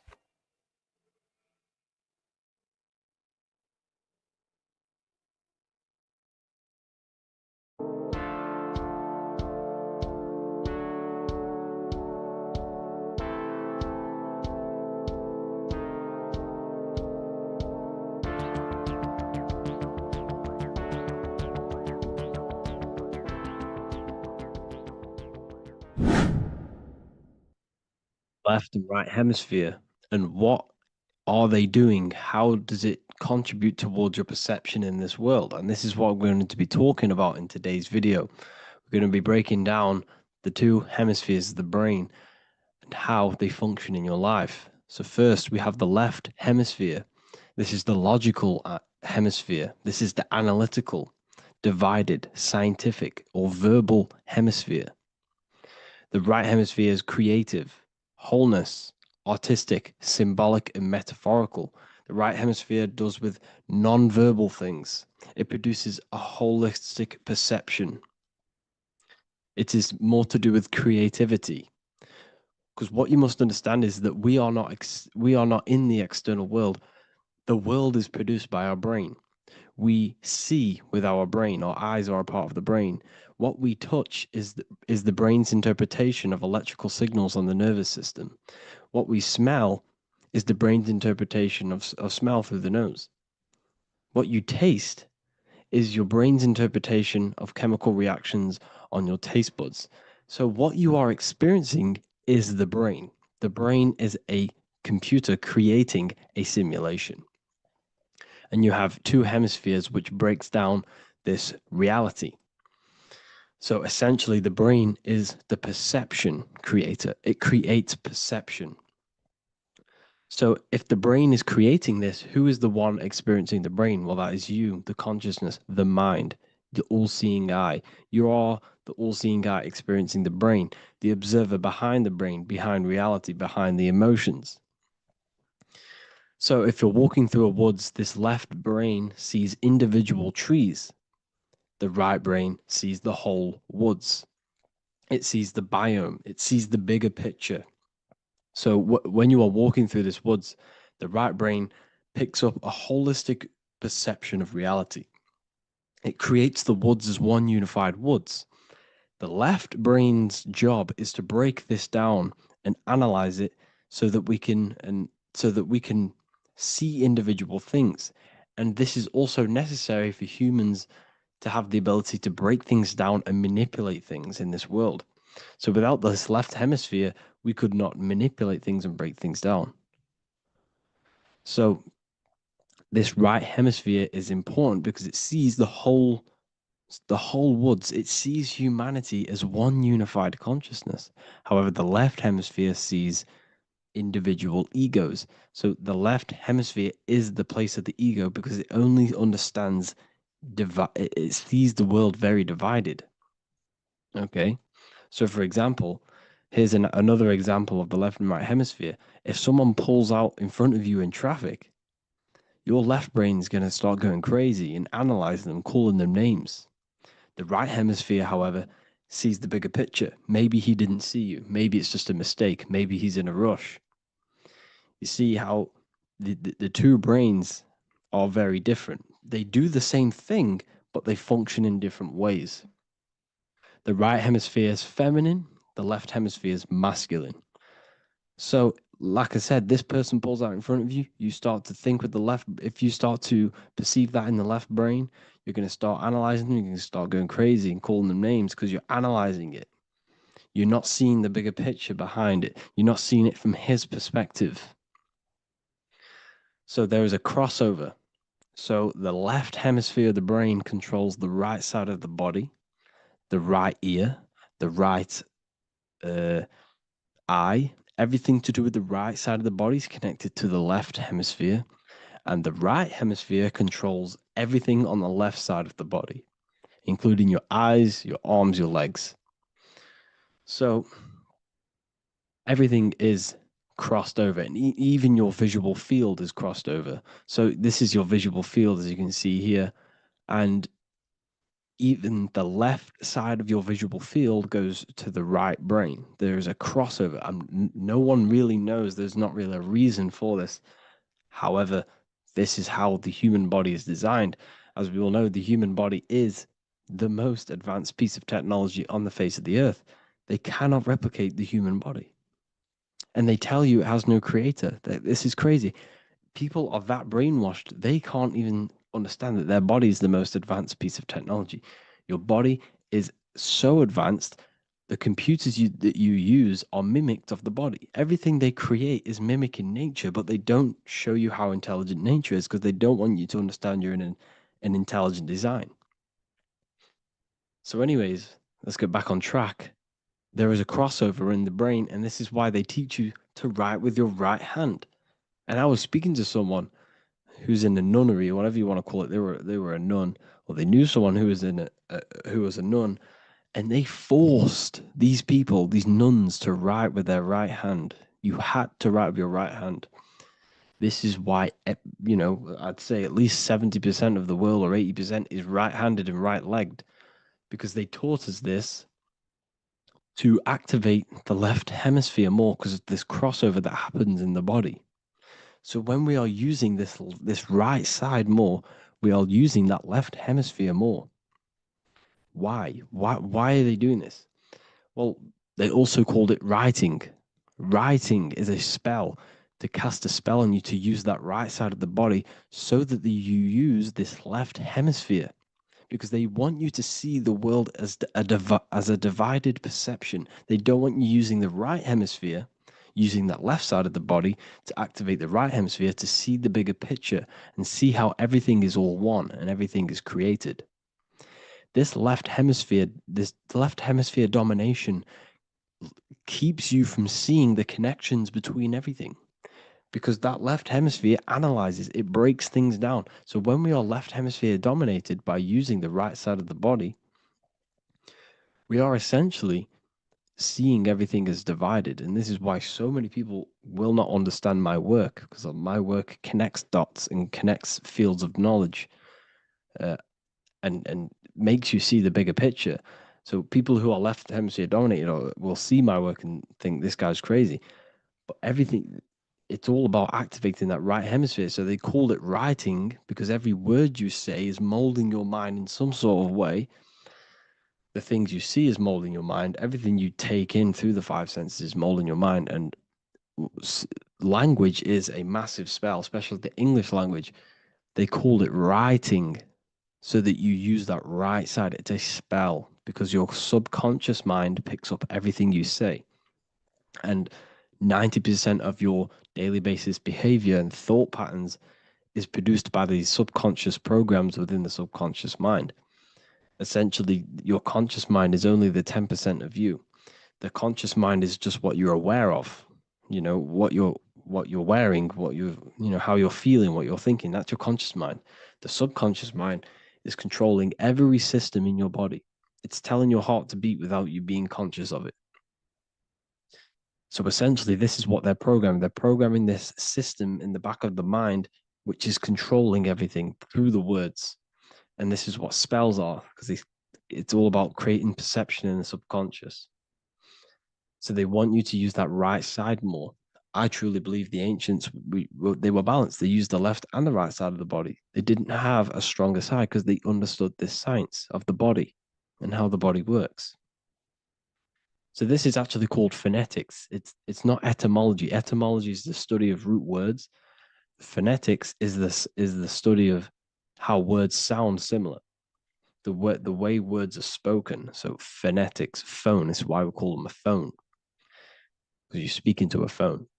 So this is write and writing, to use that right side to activate the left hemisphere more. So your hands are a manifestation of your brain. The left hand is the right brain, the right hand is the left brain. And as a child, we were always taught that when you place your hands together like this is the size of your brain, which is true because your hands are a part of your brain. They're an extension of your brain. Every part of your body other than your brain is an extension of the brain. Everything's working and feeding back information to the brain because you're experiencing the brain. So another trick that you can do, or another exercise, is looking in the mirror and closing one eye at a time. If you close your right eye, if you take your top off, for example, you'll analyze your body if you close your right eye, because you're using that left hemisphere. Sorry, other way around. If you look at yourself through your right eye, you'll use that left hemisphere, which will analyze yourself. You'll see individual body parts. If you close the right eye and use the left eye, you'll see your body as a whole. You won't really analyze it. This is how you can analyze yourself using these two hemispheres. So this whole system is created to keep you thinking logically and to restrict you from creating and restrict you from understanding symbolism, allegories, metaphors, and teamwork. They want you stuck in a logical way of thinking and a logical way of seeing the world. This is why when you go to school, you are told exactly what to do. You're told to think this way and no other way. You're told to do orders, do this. It's a very left-brained system, because if we all started to open up this right hemisphere, we'd all see, wow, everything is all one, everything's all connected. And this is what my work is doing. I'm showing you everything is one. The physical world is an illusion of duality, but everything comes from the one source, the one mind. The universe is a giant mind. I am mind, you express mind. We all possess mind. Behind the physical body is the same mind consciousness. And we are all expressions and fractals of this infinite consciousness called mind. And this is what they don't want us to figure out, is that we are all just one consciousness expressed. It's an infinite consciousness. It's even in the squirrel, it's in the dog. All of these different animals, they're just different bodies, but behind the bodies is the same consciousness, which is mind. That's what the pineal gland is. The pineal gland is not the mind, and it's not the third eye. The third eye is your mind. If you have a closed third eye, it just means you have a closed mind. If you have an open third eye, it just means your mind has expanded from beyond physical things through astral projection and mystical experiences. This is how you gain an open third eye. It's just an open mind. A mind that has astral travel, that has explored the realities within the mind. So everything they do is to keep us in a divided state. Divide and conquer, right? That's their motto. All to keep you thinking how everything is divided. Everything they've done is division. Postcodes, countries, everything is divided. Like football teams and all this stuff. It's also a natural process when you grow up, because as you grow up, Your brain is constantly analyzing the world. So this is sort of a natural process of how you become more left hemisphere dominated, because your brain is always analyzing. And unless something awakens you, you can awaken that right hemisphere where you can start to see the bigger picture. Even the music, it's all tuned to 440 hertz, shuts down the right hemisphere of the brain. 440 hertz, Spotify, Apple Music, the radio, every time you turn on the radio, it's tuned to 440 hertz. This was specifically tuned. It never used to be tuned to this. It was in the 1950s. It was changed. The standard music tuning was changed to 440 hertz because it shuts down that right hemisphere of the brain. They don't want you thinking, seeing the world in this way and perceiving things as one. And I'm going to show you. It tells you this in the Bible. Cast the net onto the right-hand side of the boat and you will find the fish. What was Jesus saying? This is, you see, people read the Bible and they don't understand it. If the Bible is not talking about you, then it has no meaning. The Bible, everything you read in the Bible is about you and how it can better your life. It occurs to you. So if Jesus says, cast the net onto the right-hand side of the boat, this is an allegory. The boat is your body. Cast the net. It's the awareness, the perception onto the right hemisphere of the brain, and you will find the fish. What's fish? What do fish do? They swim deep in the ocean. It represents the knowledge, deep knowledge. Cast the net onto the right-hand side of the boat and you will find fish. You will find the wisdom. You'll gain understanding when you cast that your awareness into that right hemisphere. You will see that I am you and you are me. We are all one consciousness. You will see everything. You'll see that the trees are the same patterns as the nerves in your body. You'll see everything is connected. Everything is a fractal of the one infinite consciousness. And how many fish did they catch? 153. That adds up to 9. This is now numerology. The Bible's filled with numerology. Adds up to 9. What's 9? Human consciousness. It represents consciousness. You're in the womb for 9 months. Feminine. It's all about consciousness. And then Revelation 14. And I looked and behold, the Lamb standing on Mount Zion. That's the spines, the mountain. With him, 144,000. 144 adds up to 9. It represents consciousness on top of the spine. You see? And he had his name the name of his Father written on the forehead. What's the Father? The higher mind, the higher consciousness within you. Where is that? In the forehead, the pineal gland. The pineal gland is the radio receiver for the higher consciousness. Because every body part of the body has consciousness. Your heart has consciousness. Your gut has consciousness. You are thinking with these different consciousnesses. You think with the gut. You think with your penis. You are thinking with all these consciousness. And it's about raising your consciousness to the higher consciousness, which is the Father, the mind in the head. Don't think with the lower parts of the body because that is your animal nature. Think with the higher parts of the body. It's all representing consciousness. How to activate the right hemisphere of the brain? Well, it's all to do with non-verbal things. So music will activate the right hemisphere. Make sure it's tuned to the right frequency though, 432 hertz, 528 hertz. Any frequency that adds up to 3, 6, or 9 is good for you. Meditation, turning off the thoughts, and you raise yourself to the higher brain. Symbolism. Symbolism is all right hemisphere. Reading between lines, metaphors, determining the Bible, it's all right hemisphered. Seeing the bigger picture, it's reading between the lines. So tithing in the Bible.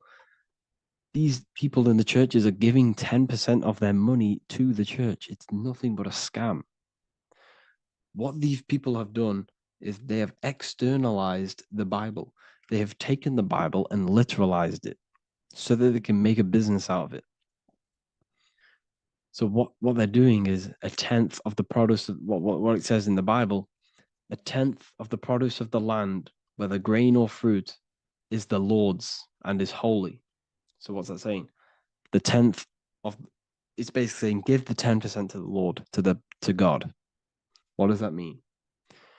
Well, what's the land and the fruit? This represents physical things, the physical things that you have. The 10th of the physical things that you have. What's that? That's your ego. All the physical things that you have is all to do with your ego. That's the lower self. The ego, what is the ego? It's the mind's perception of the physical self. You had no ego when you were a child. Okay, when you were a child, you had no ego. As you grew older, you created the ego. But the ego is the full self. It's the echo. Ego, echo. It's the echo of the full self. So it's saying, give the ego over. Take away the animal self. In that left hemisphere, that's all to do with the left hemisphere. That left hemisphere sees the ego. It sees individuality. It's divided. So it's saying, give that 10%, give that 10% of you over to the right hemisphere, the 90%. The 90% of you is in that right hemisphere, the higher self. Now, I'm not saying the left hemisphere is bad. Okay, I'm not saying that at all, but it sees where it sees things divided. It's like I said, the left, the hands are manifestations of the brain. So when these Christians are praying, they're putting their hands together. What are they doing? That they're syncing the brain hemispheres. What you're doing, because everything's an extension of your brain. So if you put your hands together, you're putting the two hemispheres together. And what's happening when you place the hands together? All the electricity in the body is now running in a circuit. So once you connect these two hands, the electrical energy is now running in a circuit. And energy can move around the body quicker and more efficiently. So when you pray, when these people are praying, they don't realize that they're engaging in ancient forms of meditation, of balancing the two hemispheres. So now we're talking about balancing the hemispheres, not the right hemisphere. This is what Israel is. Look at the symbol for Israel, the up triangle and the downward triangle. What's that? The up triangle represents male. The downward triangle represents female. Okay? This is talking about the brains. Israel is Ra. Isis, which is female, the Egyptian god. Ra, El. El means God. Electricity. That's the force of the physical world. It's the force that runs this world, electricity. It's the force of God. El, consciousness. It means God. Is Ra, El. Isis, Ra, and El. It's the two hemispheres of the brain, the holy land of Israel. It's the holy land, it's the brain. Once these two hemispheres are synced, this is how you unlock your consciousness. This is the easiest way of astral projecting. Hemisphering, I forgot the word for it. Hemisphere syncretization, something like that. It's about syncing the hemispheres. This is how you unlock your consciousness. Once the brain is running as one electrical system, this is how you balance the two masculine and male opposing energies. Once these opposing energies are no longer in war with each other, the brain, they come together to work as one. You unlock your consciousness. You are born again. What happens when a male and female have sex? It creates a new child. It becomes one. You are born again. Once the two hemispheres of the brain, you are born again. You can then have an out-of-body experiences. So this is why the symbol of the Holy Land, Israel, is the up and down triangle back combined together, because it represents unification of the male and female, unification of the hemispheres. You're born again. You unlock consciousness. And you can get this for free. It's called the Gateway Tapes on my website. Basically, it's a audio track from the government, and they did this in the Gateway Experience. It's a CIA document, and what they do is there are different forms of meditations you go through. I think there's about 5 waves of meditations you do, half an hour each one, and it will teach you. It will sync your hemisphere, because what does it do? They understood that playing one frequency into one ear and another frequency into the other, they understood that the right ear is connected to the left hemisphere, the left ear is connected to the right hemisphere. So when you play 2 different frequencies into both ears, what happens? The brain picks this up, the two hemispheres of the brain picks this up, and it syncs it. It syncs these two hemispheres, these two frequencies together. So now the brain is working as one to sync this frequency. So this is how you can sync your hemispheres through listening to these frequencies. Okay, you can get them for free and do the meditations yourself. This will definitely help you. This is an easy way to astral project.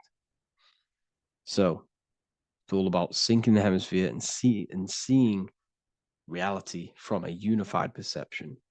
We should all aim to get out of that left hemisphere. I'm not saying don't use it, but we should now start to we should now start to read between the lines of the Bible, read between the lines of the symbolism they're showing, study symbolism, study allegories and myths. What are they trying to tell us through these allegories? And, this is how we start seeing things in a better way. Once we understand that we are all microcosms of an infinite consciousness, we can all come to one, because love is the unifying force of this infinite consciousness. We are all divided. We are all disconnected from our hearts. Once we all connect with our hearts and see that everything is one, we can all start to love and come together as one, because love is the unifying force of consciousness. So if you haven't already seen, I now have launched the Ethereal University. I will be doing lectures like this one, but even better, deeper, and even releasing knowledge that I can't talk about online, as they are censored. I'll be doing lectures every single week. I'll be doing live calls every single week.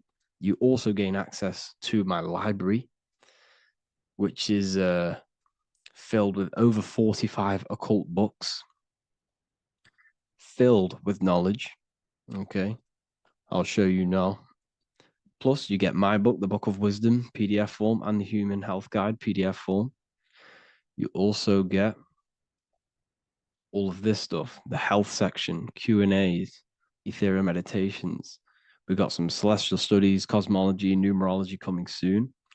You also get the brand new Manifestation Mastery course, plus the library. And there'll be new books, new lectures, new live calls every single week. Or you can get the Book of Wisdom, use the code WISDOM in all capital letters to gain 40% off. This sale will be ending very, very soon. So if you're watching this, be very quick to get yourself a physical version or a PDF of my book. You can get it in all these languages. Hope you enjoyed this video, people. I'll see you inside the Ethereal University, the real university. Have an amazing day.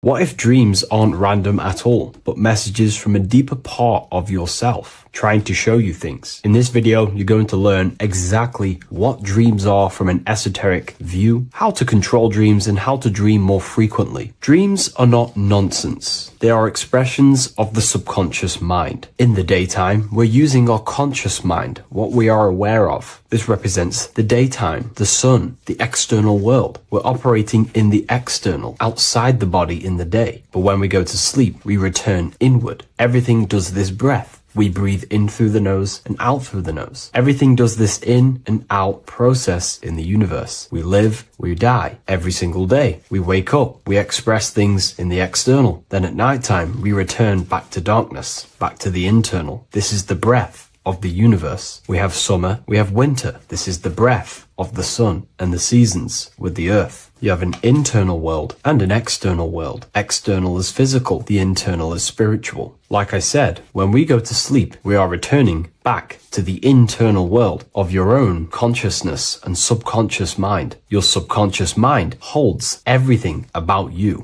your memories, your traumas, everything you've ever learnt, your language, your name, your job, everything you identify with is stored within this vast network of the subconscious mind. It is your own personal consciousness. Therefore, when we dream, we return back to the subconscious mind, and we are in fact thinking, but in a subconscious way. The subconscious does not speak the same language as the conscious mind. The conscious mind uses language, thoughts, and all things that are very logical and very easy to understand. The subconscious is the complete opposite. It is very indirect, metaphorical, and symbolic. The subconscious communicates and works in symbols. Ultimately, symbolism is the language of consciousness. This is why in occultism and esotericism, it is filled with occult symbols, because symbols are used to communicate directly with the consciousness within the subconscious mind, and the subconscious mind is ultimately connected to the collective consciousness. We are all connected and tapping into the mental plane, where we receive thoughts, ideas, depending on what we attune our mind to. That's why we call it a mindset. But getting back on topic, the subconscious mind is your own personal network. It is like a net, an interconnected web of your thoughts, memories, traumas, emotional blockages, and all the things you identify with and have experienced in your life is stored within this network. It can be seen as a web. One example of the subconscious mind using symbolism is this next story I can tell you. Let's say I was in a very traumatic car crash as a young child. I experienced a lot of emotional trauma in that car, and that deeply impressed my subconscious mind with that trauma of emotion that I felt. Therefore, every time I see a car in my external world, that car is now a symbol that represents the state of consciousness I was feeling in that particular time of the traumatic car crash. The car is a symbol for a state of consciousness within my subconscious mind. Just like when you see a word, that word triggers what you believe that word to be in your subconscious mind. Symbols are the language of the subconsciousness. Therefore, when we dream, we are basically seeing symbols of our own personal subconscious mind. Our higher mind, which is basically our subconscious, the higher version of you that exists beyond your human thinking mind, communicates using symbolism. The higher mind does not speak human thoughts, human language. It speaks the language of symbolism. Therefore, when we dream, every event, every person, everything that happens, and everything you see is your own personal subconscious mind materializing within the plane of the astral plane. This is a dimension that sits just above the physical world that everything is pulled out of. For example, look around you. Everything you see around you was thought, then imagined. Imagination is the astral plane, and this astral plane sits above the physical world. As above, so below. These objects were thought, imagined within someone's mind, and then pulled into a physical reality. Therefore, the imagination is what you're experiencing within a dream. It is your subconscious mind thinking and materializing within the imaginative plane. For example, let's say you are a Christian, you believe in Jesus your whole life, you have lots of emotion towards Jesus. This deeply impresses your subconscious mind. You believe in him so much, you go to sleep, you have a dream that you meet Jesus. You did not meet directly with Jesus. You met with your own belief. It was your own belief materializing within the imaginative plane and revealing itself to you. Dreams are materializations of your memories, your subconscious beliefs, traumas, and anything that could be inside the subconscious mind. It is your subconsciousness revealing itself to you in a material form. Let's say you have a nightmare. There is a big dark figure chasing you and you are running away in fear, away from this dark figure chasing you. That dark figure is not an external entity. It is not a spirit or a jinn or a demon. It is in fact an aspect of your own mind. It is a symbol that represents maybe a fear, a trauma, or something you are running away from internally inside your subconscious mind. Something that you are not addressing, but something that is fearful, something that can be controlling you on a subconscious level. Let's say you have a fear to address something in your personal life. You want to address someone who is getting on your nerves at work. You continuously put this off and you fear doing that situation. Over a long period of time, this can slowly control you subconsciously. You start to avoid the person, avoid any contact. It is subconsciously controlling you. This is not the best example, but you can see what I mean. Hidden fears and traumas in the subconscious mind can subconsciously control your actions and ultimately lead you to low states of consciousness, keep you from reaching your higher potential, and ultimately create blockages within your own consciousness.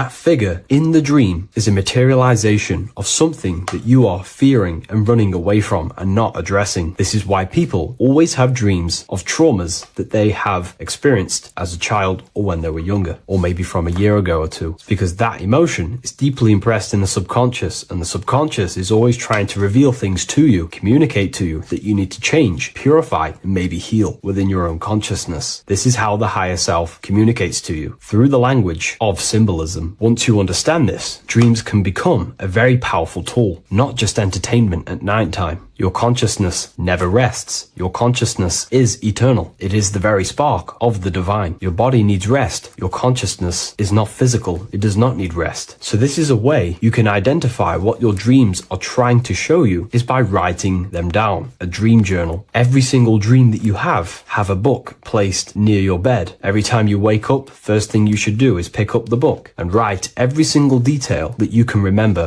about the dream. The people that you met are all symbols or aspects of yourself. Maybe it is a friend you saw in your dream. That friend represents a state of consciousness that is within you and is trying to reveal something to you. It's about making the subconscious into the conscious, to become conscious of the unknown. Write down every detail, everything you saw, every event that played out, even the details of the clothes that they were wearing. Everything is symbolic within dreams. Write everything down and then analyze the dream. Don't analyze it from a logical mind. Analyze it with the right hemisphere of the brain, which allows you to see metaphors, read between the line. Try and gain the message that it's trying to show you. What does this overall mean to you? And what could this reveal about aspects of yourself that you need to heal or maybe take action in your life and world? Because your higher self is always guiding you towards awakening and fulfilling your mission in the manifested physical world. Dreams speak in symbols, not logic. Ask about your dreams. What is this trying to tell me? Don't take things literally. Look for an emotional tone and symbolic resonance. With practice, you'll begin to understand the personal language of your subconscious mind. Now that you understand that, again, please leave a like or a comment on this video. This is now a technique for lucid dreaming and dreaming more often. This is not going to happen overnight. This is not an easy method. It simply takes practice and dedication. Every morning, choose 3 time slots. For me, I choose 4:30, 5 a.m. and 6 a.m. 3 alarms that are going to go off at these 3 times, half an hour apart from each other. Each time you wake up, stay awake for 5 to 10 minutes. Turn off the alarm. Try and keep your conscious mind awake, but drift back into sleep. There's no other better way for me to explain that. It's very difficult, but try and keep the mind awake, but the body falling back asleep. More than likely, you will drift off back to sleep. Then the next alarm will go off half an hour after. This will wake you up again.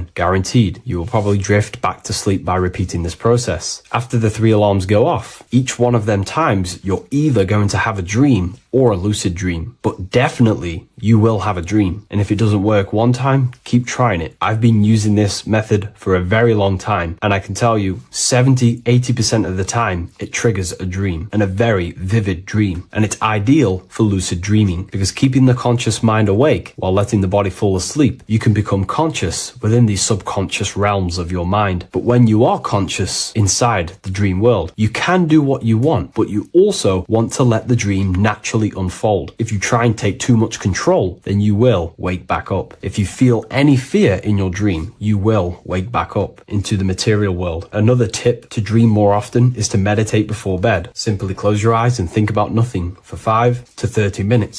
Detach from everything outside you, your name, your job, work, thoughts. Mentally detach from the world and the physical pleasures and become pure awareness before you try and go to sleep. This will help you become conscious while being within the self.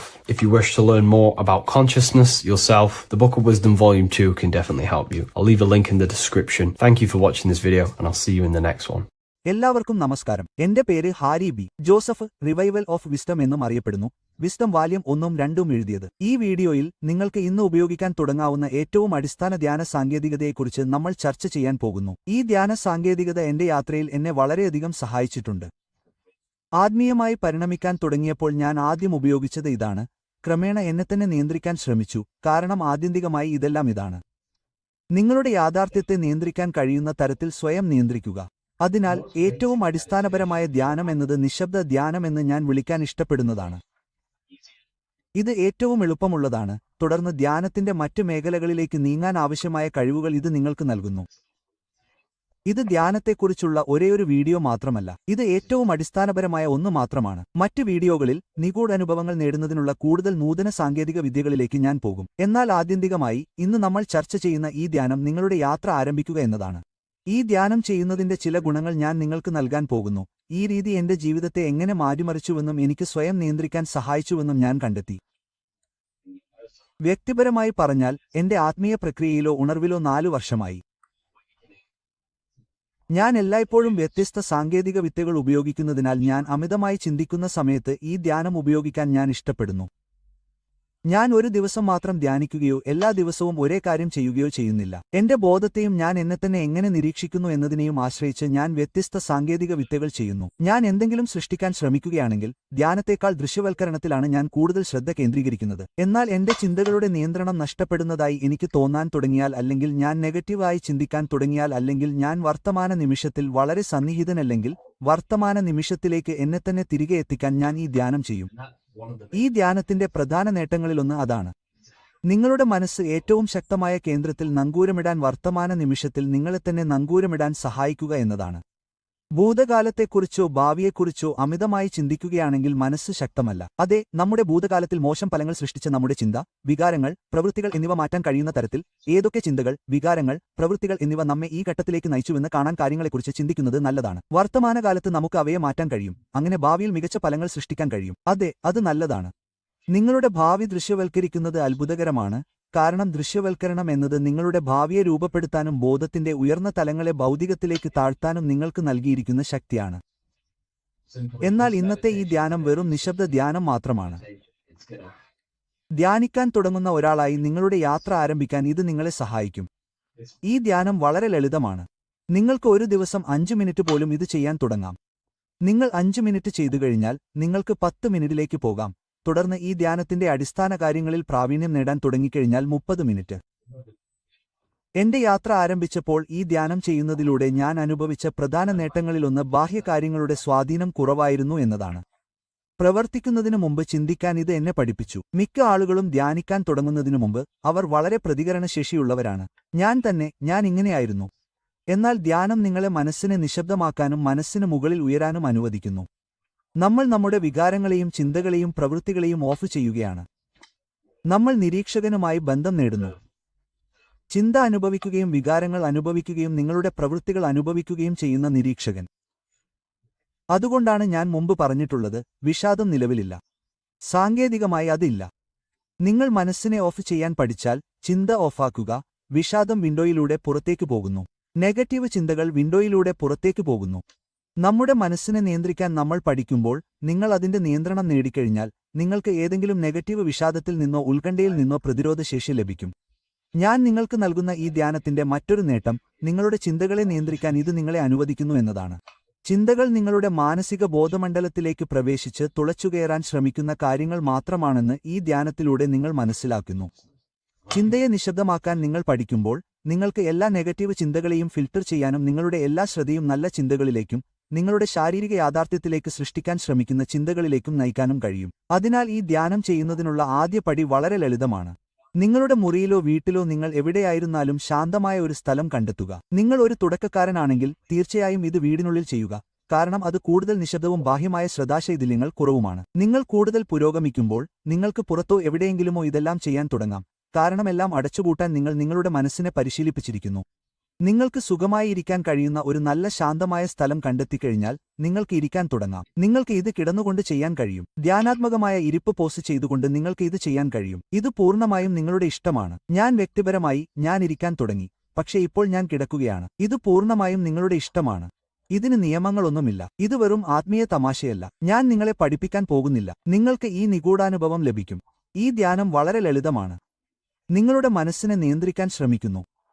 നിങ്ങളുടെ ചിന്തകളുടെ മേൽ നിയന്ത്രണം നേടുന്നതിനുള്ള ആദ്യപടിയാണിത്. പല കാര്യങ്ങൾക്കും നിങ്ങളെ വ്യതിചലിപ്പിക്കാൻ കഴിയാത്ത ശാന്തമായ ഒരു സ്ഥലത്ത് നിങ്ങൾ ഇരുന്നുകഴിഞ്ഞാൽ നിങ്ങൾ ലൈറ്റുകൾ ഓഫ് ചെയ്യുന്നതാണ് നല്ലത്. രാവിലെ ഉണരുമ്പോൾ അല്ലെങ്കിൽ ഉറങ്ങാൻ പോകുന്നതിന് തൊട്ടുമുമ്പ് ഇത് ചെയ്യാൻ ഞാൻ വ്യക്തിപരമായി ശുപാർശ ചെയ്യുന്നു. ഞാനിത് പറയാൻ കാരണം ഈ സമയങ്ങളിൽ തലച്ചോറിന്റെ തരംഗങ്ങളും തലച്ചോറിന്റെ പ്രവർത്തനവും കുറയുന്നു എന്നതാണ്. സൂര്യൻ അകലെയായിരിക്കുകയും ചന്ദ്രൻ അസ്തമിക്കുകയും ഇരുട്ടാകുകയും ചെയ്യുമ്പോൾ സൂര്യന്റെ വൈദ്യുതകാന്തിക രശ്മികൾ തലച്ചോറിൽ സ്വാധീനം കുറയ്ക്കുകയും തലച്ചോറിന്റെ തരംഗ പ്രവർത്തനം കുറയുകയും ചെയ്യുന്നു. നാഡീവ്യൂഹം വിശ്രമിക്കുന്നു. നിങ്ങളുടെ മുറിയിലെ ഏതെങ്കിലും ലൈറ്റുകൾ ഓഫ് ചെയ്യുമ്പോൾ നിങ്ങളുടെ തലച്ചോറിൽ ബാഹ്യ സ്വാധീനം കുറയുകയും നിങ്ങളുടെ തലച്ചോറ് അത്ര ഡീകോഡ് ചെയ്യുന്നില്ല. ലൈറ്റുകൾ ഓണാണെങ്കിൽ ഇവ മസ്തിഷ്ക തരംഗങ്ങളെ ബാധിക്കുകയും തലച്ചോറ് ഉൾക്കൊള്ളാൻ ശ്രമിക്കുന്നത് വർദ്ധിപ്പിക്കുകയും ചെയ്യും. ഇതെല്ലാം തലച്ചോറിനെ പരമാവധി ഓഫ് ചെയ്യുക എന്നതാണ്. നിങ്ങളുടെ പഞ്ചേന്ദ്രിയങ്ങൾ അങ്ങനെയായതിനാൽ കഴിയുന്നത്ര നാഡീവ്യവസ്ഥ ഓഫ് ചെയ്യുക. നിങ്ങളുടെ പഞ്ചേന്ദ്രിയങ്ങൾ അക്ഷരാർത്ഥത്തിൽ നിങ്ങളുടെ നാഡീവ്യവസ്ഥയിലെ അസന്തുലിതാവസ്ഥയാണ്. നിങ്ങളുടെ നാഡീവ്യവസ്ഥയിൽ ഇപ്പോൾ ഒരു അസന്തുലിതാവസ്ഥയായി മാറിയ എന്തെങ്കിലും നിങ്ങൾ സ്പർശിക്കുമ്പോൾ നിങ്ങളുടെ നാഡീവ്യൂഹം അത് കണ്ടെത്തി നിങ്ങളുടെ തലച്ചോറിലേക്ക് അയക്കുന്നു. നിങ്ങളുടെ മസ്തിഷ്കം അതിനെ ഒരു ഇന്ദ്രിയമോ സ്പർശനമോ ആയി വ്യാഖ്യാനിക്കുന്നു. നമ്മളെല്ലാം ഓഫ് ചെയ്യാൻ ശ്രമിക്കുകയാണ്. അതിനാൽ നിങ്ങൾ ഒരു ശാന്തമായ സ്ഥലത്ത് എത്തിക്കഴിഞ്ഞാൽ ലൈറ്റുകൾ ഓഫ് ആകും. നിങ്ങൾക്ക് ഒരുതരം ഉറക്കം വരുമ്പോൾ നിങ്ങൾ കണ്ണുകൾ അടയ്ക്കുക. ഞാനിപ്പോൾ ഒന്നും ദൃശ്യവൽക്കരിക്കാൻ നിങ്ങളെ പഠിപ്പിക്കാൻ പോകുന്നില്ല, പക്ഷേ നിങ്ങൾ ആദ്യം ചെയ്യേണ്ടത് വളരെ ലളിതമാണ്. നിങ്ങളുടെ ചിന്തകളെ നിരീക്ഷിക്കുക. ഒരു ചിന്ത നിങ്ങളുടെ മനസ്സിൽ പ്രവേശിക്കും. അത് നിരീക്ഷിക്കുക, തുടർന്ന് അത് ഓഫ് ചെയ്യുക. ഒരു ചിന്തയും ഇല്ലാത്ത ഒരു ചെറിയ ഇടവേള, ഒരുപക്ഷെ 1 സെക്കൻഡ് അല്ലെങ്കിൽ അര സെക്കൻഡ് ഇടവേള ഉണ്ടാകും. മനസ്സിൽ പ്രവേശിക്കുന്ന ആദ്യ ചിന്ത നിങ്ങൾ ഓഫ് ചെയ്യുമ്പോൾ മറ്റേ ചിന്ത നിങ്ങളുടെ മനസ്സിൽ പ്രവേശിക്കുന്നതിന് തൊട്ടുമുമ്പ് ഒരു ചെറിയ വിടവ് ഉണ്ടാകും. ആ വിടവാണ് നിങ്ങൾ നിരീക്ഷിക്കേണ്ടത്. അപ്പോൾ മറ്റൊരു ചിന്ത വരും. ആ ചെറിയ വിടവിലേക്ക് നിങ്ങളുടെ ശ്രദ്ധ ഒന്നുമില്ലായ്മയിലേക്ക് തിരിച്ചുവിടുക. മറ്റൊരു ചിന്ത വരും. ഈ പ്രക്രിയ തുടരുക. നിങ്ങളുടെ മനസ്സിനെ നിരീക്ഷകനിലേക്ക് തിരിച്ചുവിടുക. നിരീക്ഷകനാകുക. നിങ്ങൾ ക്രമേണ പുരോഗമിക്കുമ്പോൾ, നിങ്ങൾ ഈ ധ്യാനം തുടരുമ്പോൾ, ഞാൻ പറഞ്ഞ അര സെക്കൻഡ് അല്ലെങ്കിൽ 1 സെക്കൻഡ് ദൈർഘ്യമുള്ള ഈ വിടവ് പതുക്കെ വികസിക്കാൻ തുടങ്ങുകയും വലുതായിത്തീരുകയും ചെയ്യും. നിങ്ങളുടെ ധ്യാനത്തിലേക്ക് 10 മിനിറ്റ് കഴിഞ്ഞാൽ ഈ വിടവ് വലുതും വലുതുമായി മാറും. ഒരു ചിന്ത നിങ്ങളുടെ മനസ്സിൽ പ്രവേശിക്കും. ഒരുപക്ഷെ 10 മുതൽ 15 മിനിറ്റ് വരെ ധ്യാനത്തിലേക്ക് കടക്കാം. മറ്റൊരു ചിന്ത നിങ്ങളുടെ മനസ്സിൽ പ്രവേശിക്കാൻ 1 മിനിറ്റ് എടുത്തേക്കാം. ഇതിൽ നിങ്ങൾ കൂടുതൽ പുരോഗമിക്കുന്തോറും കൂടുതൽ പരിശീലിക്കുക. നിങ്ങളുടെ മനസ്സിനെ കൂടുതൽ പരിശീലിപ്പിക്കുക. ഈ വിടവ് വലുതായിത്തീരുകയും നിങ്ങളുടെ ചിന്തകളിലും വികാരങ്ങളിലും പ്രവൃത്തികളിലും നിരീക്ഷകനാകാൻ പഠിക്കുകയും ചെയ്യുന്നു. നിങ്ങളുടെ ശ്വാസത്തിൽ ശ്രദ്ധ കേന്ദ്രീകരിക്കരുത്. ഒന്നിലും ശ്രദ്ധ കേന്ദ്രീകരിക്കരുത്. വെറുതെ നിരീക്ഷകനാകാൻ ശ്രമിക്കുക. ധ്യാനത്തിലെ നിങ്ങളുടെ ആദ്യപടിയാണിത്. നിങ്ങളിത് തുടർന്നാൽ നിങ്ങൾ ഉറക്കത്തിലേക്ക് പ്രവേശിച്ചേക്കാം. ധ്യാനാവസ്ഥ എന്ന് വിളിക്കുന്ന അവസ്ഥയിലേക്ക് നിങ്ങൾ ഒരു ചിന്തയുമില്ലാത്ത ഒന്നുമില്ലായ്മയിലാണ്. നിങ്ങൾക്ക് ഇത് ആദ്യമായി നേടാനായേക്കില്ല, പക്ഷേ നിങ്ങളുടെ 5ാമത്തെയോ 6ാമത്തെയോ 7ാമത്തെയോ 10ാമത്തെയോ അല്ലെങ്കിൽ അതിലും കൂടുതലോ നിങ്ങൾക്ക് ഈ ധ്യാനാവസ്ഥയിലേക്ക് വേഗത്തിൽ എത്താൻ കഴിയുന്നിടത്ത് നിങ്ങൾ ഇത് നേടും. അവിടെ നിങ്ങൾ ഈ ആഴത്തിലുള്ള വിശ്രമാവസ്ഥയിലാണ്. അതിനാൽ അത് വളരെ വ്യക്തമല്ലെന്ന് എനിക്കറിയാം, കാരണം ഞാൻ വീണ്ടും ഘട്ടങ്ങളിലൂടെ കടന്നുപോകും. നിങ്ങളുടെ വീട്ടിലോ നിങ്ങൾ എവിടെയായിരുന്നാലും ശാന്തമായ ഒരു സ്ഥലം കണ്ടെത്തുക. എല്ലാ ലൈറ്റുകളും ഓഫ് ചെയ്യുക. സുഖമായിരിക്കുക, ഇരിക്കുക അല്ലെങ്കിൽ കിടക്കുക, പൂർണ്ണമായും നിങ്ങളുടെ ഇഷ്ടപ്രകാരം. നിങ്ങളുടെ കണ്ണുകൾ അടച്ച് നിങ്ങളുടെ മനസ്സിൽ പ്രവേശിക്കുന്ന ഓരോ ചിന്തയ്ക്കും ഇടയിലുള്ള വിടവ് നിരീക്ഷിക്കുക. നിങ്ങളുടെ മനസ്സിൽ ഒരു ചിന്ത വരുമ്പോഴെല്ലാം അതിനെ ഒന്നുമില്ലായ്മയിലേക്ക് തിരിച്ചുവിടുക. പിന്നീട് വീണ്ടും ഒരു ചിന്ത വരും. അതിനെ ഒന്നുമില്ലായ്മയിലേക്ക് തിരിച്ചുവിടുക. ഒന്നുമില്ലായ്മയിൽ ശ്രദ്ധ കേന്ദ്രീകരിച്ചുകൊണ്ടിരിക്കുക. നിങ്ങളുടെ മനസ്സിലേക്ക് വരുന്ന ചിന്തകളുടെ വ്യത്യസ്ത ശാഖകളിൽ മുഴുകിപ്പോകരുത്. ഇത് ചെയ്ത് 1-2 ആഴ്ചകൾ കഴിയുമ്പോൾ നിങ്ങൾക്ക് കുറച്ച് പുരോഗതി കാണാൻ കഴിയും. നിങ്ങൾ ധ്യാനത്തിന്റെ ആഴത്തിലുള്ള അവസ്ഥകളിലേക്ക് പ്രവേശിക്കുന്നത് നിങ്ങൾ കാണും. ഇതിന്റെ ഗുണങ്ങൾ ആദ്യമായി സംഭവിക്കുന്നില്ല. ചില ആളുകൾക്ക് ഇത് സംഭവിച്ചേക്കാം. എന്റെ ഉള്ളിലെ ചില മാറ്റങ്ങൾ കാണാനും ശ്രദ്ധിക്കാനും എനിക്ക് 1 ആഴ്ചയോളം എടുത്തു. എന്റെ ബോധം, എന്റെ ശ്രദ്ധ വർത്തമാനകാലത്തിൽ കേന്ദ്രീകരിച്ചതിനാൽ ഞാൻ എന്റെ ഭൂതകാലത്തെക്കുറിച്ച് വിഷമിക്കുന്നില്ലെന്ന് ഞാൻ ശ്രദ്ധിച്ചു. എനിക്ക് പ്രതികരണശേഷി കുറഞ്ഞു. എന്റെ ചിന്തകളെ ഫിൽട്ടർ ചെയ്യാനുള്ള കഴിവ് എനിക്ക് ലഭിച്ചു. നിങ്ങൾ മനസ്സല്ലെന്ന് നിങ്ങൾ മനസ്സിലാക്കുന്നു. ഇത് വളരെ പ്രധാനമാണ്. ഇതിനുശേഷം നിങ്ങൾ ഇതിന്റെ നിരീക്ഷകനാണെന്ന് ഞങ്ങൾ മനസ്സിലാക്കുന്നു.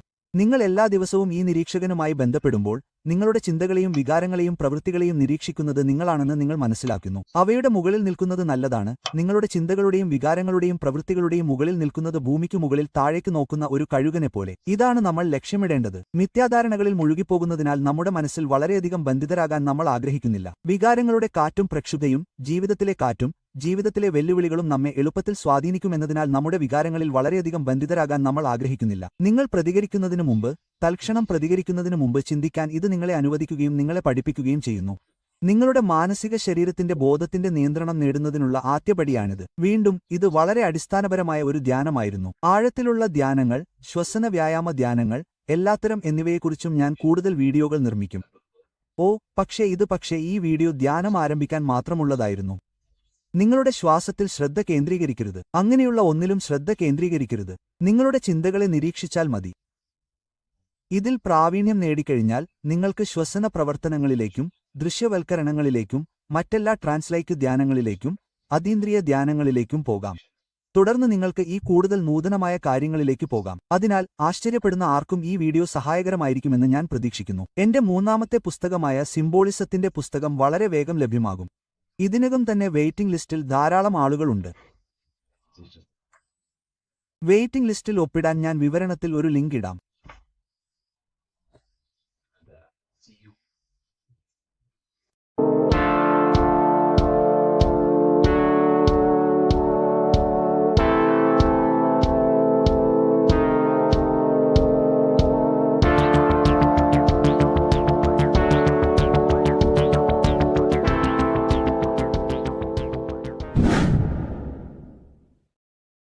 Welcome back, people. We're back with another video. Let's jump straight into this. Make sure to tune in till the end because this has got so much information in this video. So sit back and enjoy. So everything's torus fields. The Earth's a torus field. Everything's torus, which is electromagnetic field, electric and magnetic. The center of the torus field is where the two opposing forces meet in the center.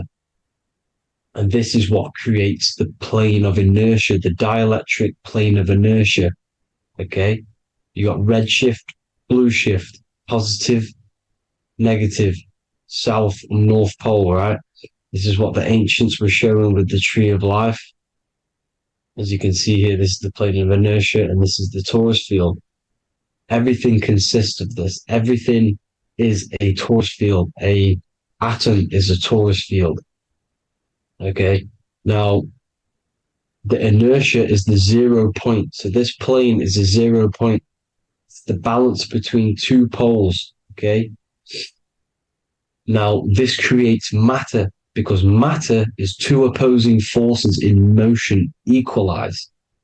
So these two forces coming together is what creates matter on this physical plane. And this is why we can't see the electromagnetic field because it consists of one of the elements, which is either electric or magnetic. But when they combine together, it's what creates this physical plane, which is physical matter, which is light in motion. Now, everything is one. Don't get confused by duality. Duality is two opposing forces, but them two opposing forces are created by the same substance. It's two aspects of the same substance. So, for example, water and ice are the same thing, you know what I'm trying to say, but it's two aspects of the same substance because all is one. The whole universe is one. All goes back to the one, which is God, the creator, or magnetism, whatever you want to call it, because magnetism pulsates. Electricity has two poles, red shift, blue shift.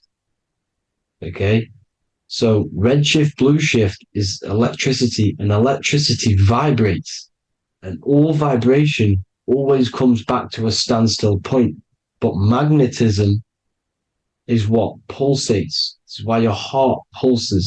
You breathe, which is a pulse. This is the breath of the universe, magnetism. Now, this is why the earth is green, okay? Earth can be spelt heart. If you just move the H to the beginning, it spells heart, okay? Because the heart is the center of the torus field, which is the heart chakra for us humans, okay? We consist of the same field, as you already know. Heart being the center, which is green, which is the center of the seven colors. The center of the seven colors. This is the most powerful chakra in your body.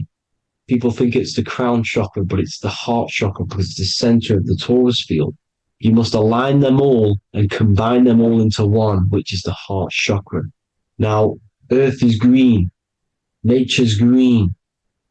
Okay, this is because we live on heart chakra, the plane of inertia.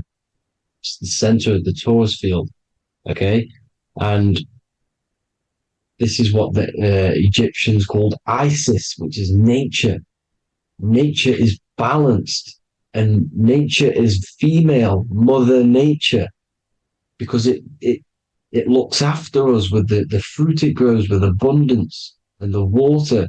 It's a female energy, Mother Nature, and this is the symbolism of an equal, balanced arms. This is the scales, it's balanced. Mother Nature is balanced. This is why the sky is blue, because what comes after the heart chakra? Blue. Sky is blue. We live in Midgard. This is what the ancients called Midgard. You don't have to take this tree literally. It's a metaphor.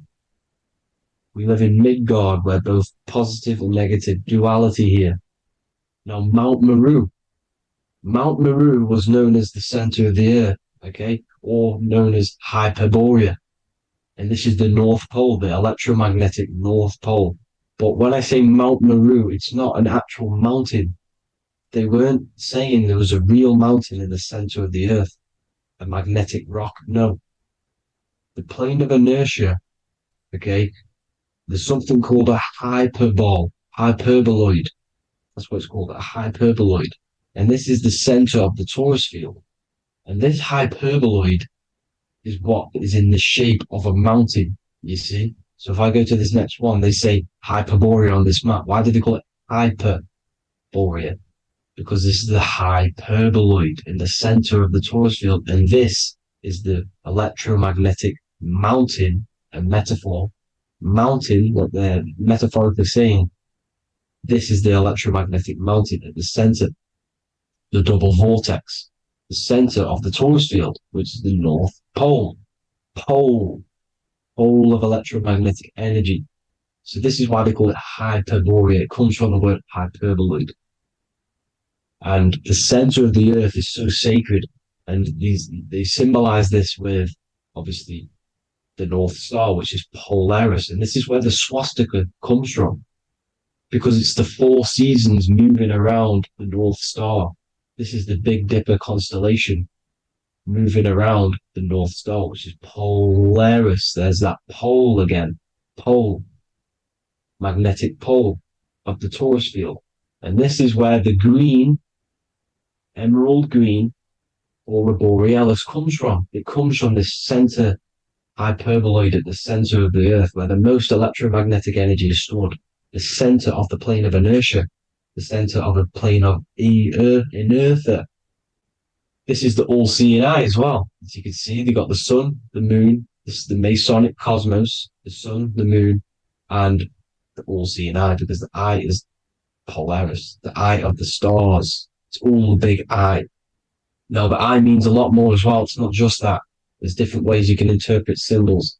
Now, this is the emerald tablets. Deep in Earth's heart lies the flower, the source of the spirit that binds all in its form. Okay?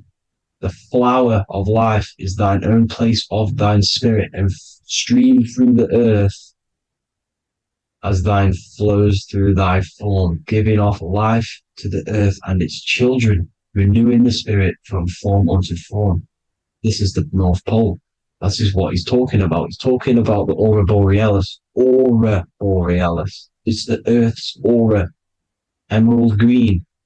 Heart chakra. Plane of inertia. Green. Earth. Heart. You see? All related. Now, there's many symbolism of this. So much symbolism of the ancients. The 7 layers of heaven. 7 layers of heaven, which are the 7 planets. Okay? These planets are the solar system. It's the solar system because we are the soul. We are the sun, the soul. And we're inside of a solar system, which is the 7 planets. That's why there's 7 layers of heaven.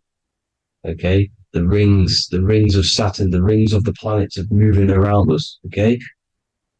So this is what the ancients were depicting in their cosmology. Now this is the Hebrew cosmology of the earth. This is the Mayan cosmology of the earth. You see, it's all an enclosed system. We live inside of a giant torus field. All is atum. It's what the ancients said, ancient Egyptians said. All is atum. Atoms are torus fields. Don't be tricked by the modern science today with the current model of an atom. It's completely wrong. They're hiding the torus field. They're hiding the electromagnetic field, which is in everything. Absolutely everything is in motion, and motion comes from this field. And you see, this is upside down, but this is the I think it's pretty sure it's candles, but the 7 candles, the 7 planets, the 7 Elohim. You see, it all goes back to the stars and the heavens. Now, this is how the earth really works, with the stars on the outside of the cosmic egg, and then the torus field spinning around the sun and the moon, the positive and the negative charge. The sun gives you energy, the moon takes your energy. The moon controls monthly cycles. Moon is mon. This is etymology. Mon, month, money, demon, monster. Stir is star, moon star. We are all stars. Youngster, minister, superstar, Hollywood star. We're all stars. We come from the stars, which is heaven. Our soul comes from the stars. You see? We are the universe, the image of man made in the universe. We are a microcosm of the universe. The universe is a macro. We are micro. We consist of everything. The body, mind, and spirit. The sun, the soul. Moon, the mind. Earth, the body. Body, mind, and spirit. We have 12 systems in the body, which are governed by the 12 zodiac signs. Starting at the Aries, which is the ram, the ram of God, all the way down to Pisces and Capricorn, kneecap. It all goes back to the stars. We are the stars. We are the universe. Everything is inside of us. Everything. Like I say, the Temple of Solomon, the Temple of the soul, and man, the soul. The temple is the body. The soul is the soul, and the man is the mind. The temple of the soul and the mind. Body, mind, and spirit. We consist of the 5 elements: air, spirit, water, earth, and fire. We consist of everything. We are the universe. We're made in God's image, which is the universe. You see? Now, everything goes back to the stars. The ancients worship the stars because the stars govern everything. They govern the systems in the body. They govern your life. This is why your zodiac is so important, your sign. Each zodiac has a specific element associated with it as well. Aries, which is the first sign, the Ram of God, the Lamb of God, which is a fire sign. Fire, first. Fire, first. F-I-R, this is etymology. The cerebrum, ram, which is in the brain. Aries, the ram, controls the head, the face, and the nose upwards. So it controls the cerebrum. The Torah, which is, I'm pretty sure it's a Hebrew Bible, which is the Taurus. Tornado comes from the Taurus field. You see? Everything's inside of you. It all goes back to the Taurus field, and the Taurus field is everything. Now, like I said, 12 zodiac signs, 12 systems, 12 cranial nerves in the brain, the 12 disciples of the Bible. All symbolic. Have to read the Bible properly. Now, this center, at the center of the earth, right? This is what's stirring the ether. And the ether consists of the 4 elements. Because there's 5 elements. Spirit can be called ether. People call it spirit or ether. Ether is pure potential, pure energy.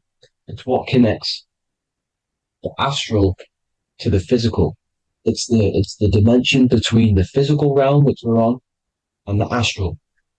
So it has pure potential. It's pure energy. This is why we say either. I either want to go there or there. It's connecting 2 scenarios. That's what the ether is. It's connecting the 2 worlds, the astral and the physical. The center is like the cosmic womb. There's a black hole in the center. This is the center of the Taurus field. This is the womb of creation.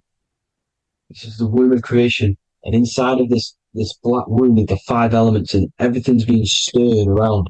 Everything's in motion. Light is motion. Everything's motion. Now, like I said earlier, light crystallizes into physical matter. They are the same substance. Spirit and matter are the same substance, but different variations, different aspects of the same substance. Low vibrational spirit turns into matter. High vibrational matter turns into spirit. Or light, whatever you want to call it. Matter is light crystallized. This is where we get the 7 metals from. The planets. The planets are light. Specific frequencies and vibrations of light.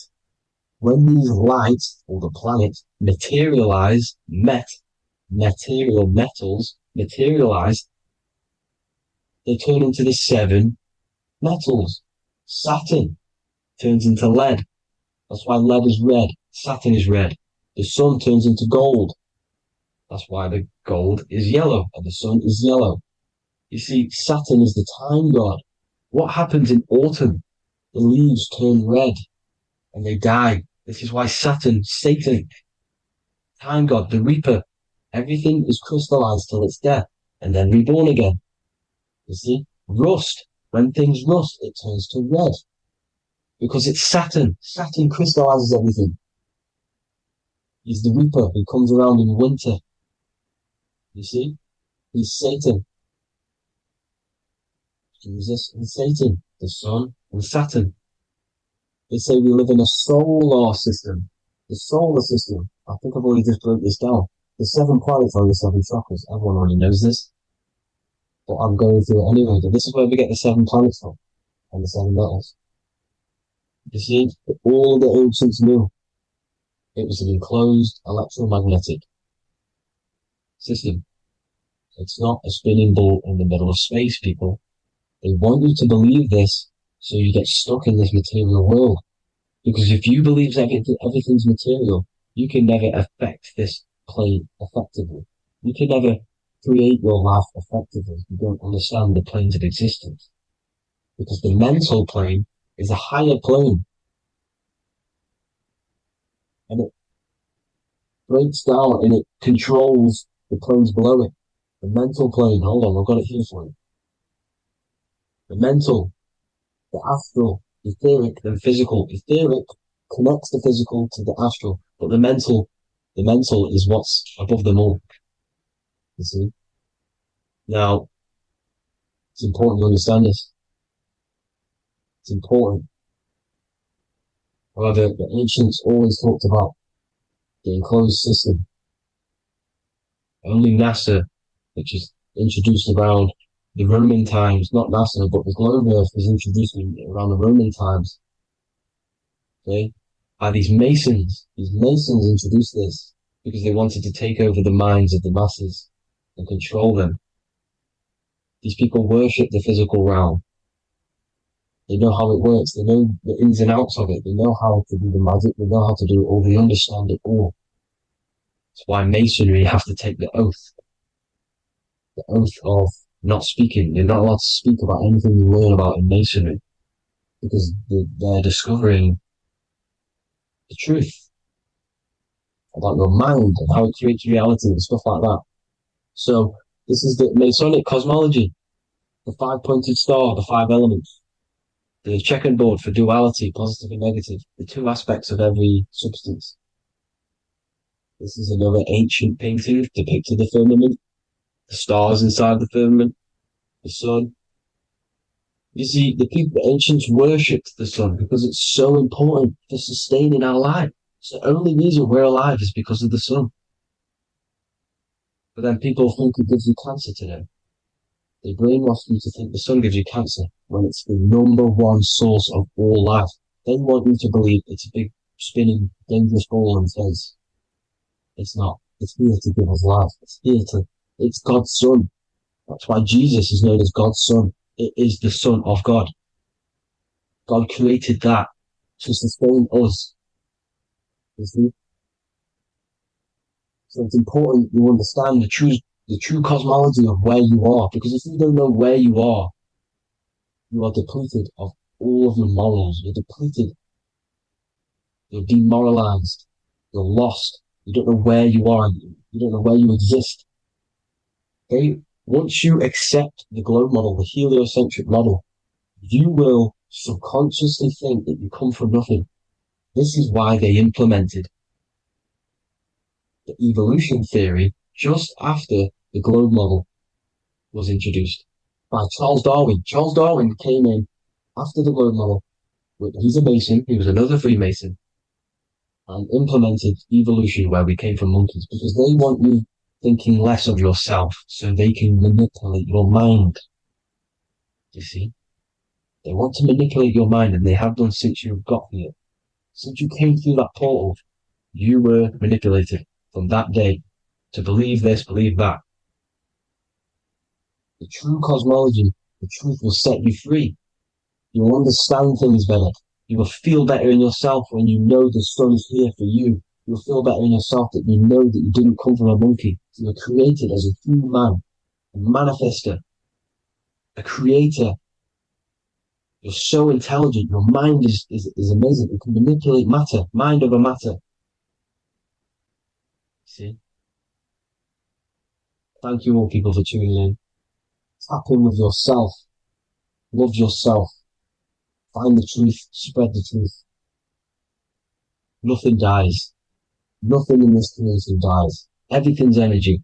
Everything's light. Light can never die. You're a light being. That's why it says Hugh. Hugh man. Hugh is light in Hebrew. Or Latin. Either one of the two. You are light. You're a light being. You never die. Ever, ever, ever die. Ever. Stop thinking you're going to die. This body will die because it contains electricity. And electricity always goes back to a standstill point because of vibration. Electricity vibrates. You are pure light. You will never ever die. Thank you all people. God bless. Make sure to like, subscribe and share.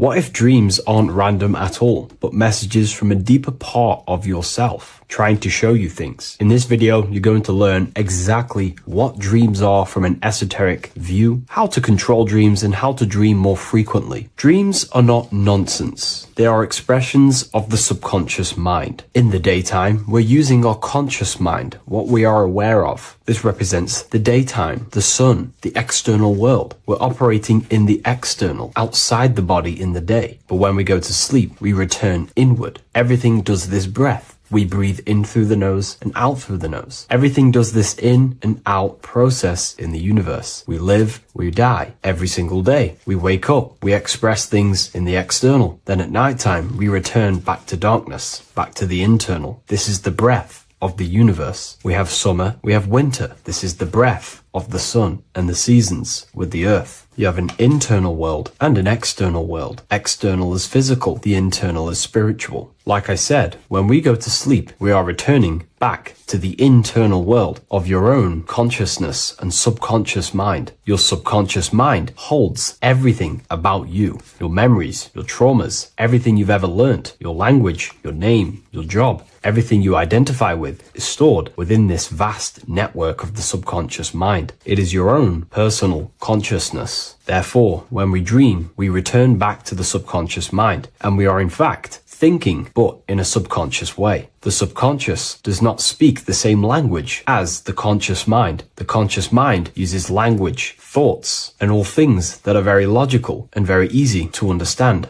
The subconscious is the complete opposite. It is very indirect, metaphorical, and symbolic. The subconscious communicates and works in symbols. Ultimately, symbolism is the language of consciousness. This is why in occultism and esotericism, it is filled with occult symbols, because symbols are used to communicate directly with the consciousness within the subconscious mind, and the subconscious mind is ultimately connected to the collective consciousness. We are all connected and tapping into the mental plane, where we receive thoughts, ideas, depending on what we attune our mind to. That's why we call it a mindset. But getting back on topic, the subconscious mind is your own personal network. It is like a net, an interconnected web of your thoughts, memories, trauma, traumas, emotional blockages, and all the things you identify with and have experienced in your life is stored within this network. It can be seen as a web. One example of the subconscious mind using symbolism is this next story I can tell you. Let's say I was in a very traumatic car crash as a young child. I experienced a lot of emotional trauma in that car, and that deeply impressed my subconscious mind with that trauma of emotion that I felt. Therefore, every time I see a car in my external world, that car is now a symbol that represents the state of consciousness I was feeling in that particular time of the traumatic car crash. The car is a symbol for a state of consciousness within my subconscious mind. Just like when you see a word, that word triggers what you believe that word to be in your subconscious mind. Symbols are the language of the subconsciousness. Therefore, when we dream, we are basically seeing symbols of our own personal subconscious mind. Our higher mind, which is basically our subconscious, the higher version of you that exists beyond your human thinking mind, communicates using symbolism. The higher mind does not speak human thoughts, human language. It speaks the language of symbolism. Therefore, when we dream, every event, every person, everything that happens, and everything you see is your own personal subconscious mind materializing within the plane of the astral plane. This is a dimension that sits just above the physical world that everything is pulled out of. For example, look around you. Everything you see around you was thought, then imagined. Imagination is the astral plane, and this astral plane sits above the physical world. As above, so below.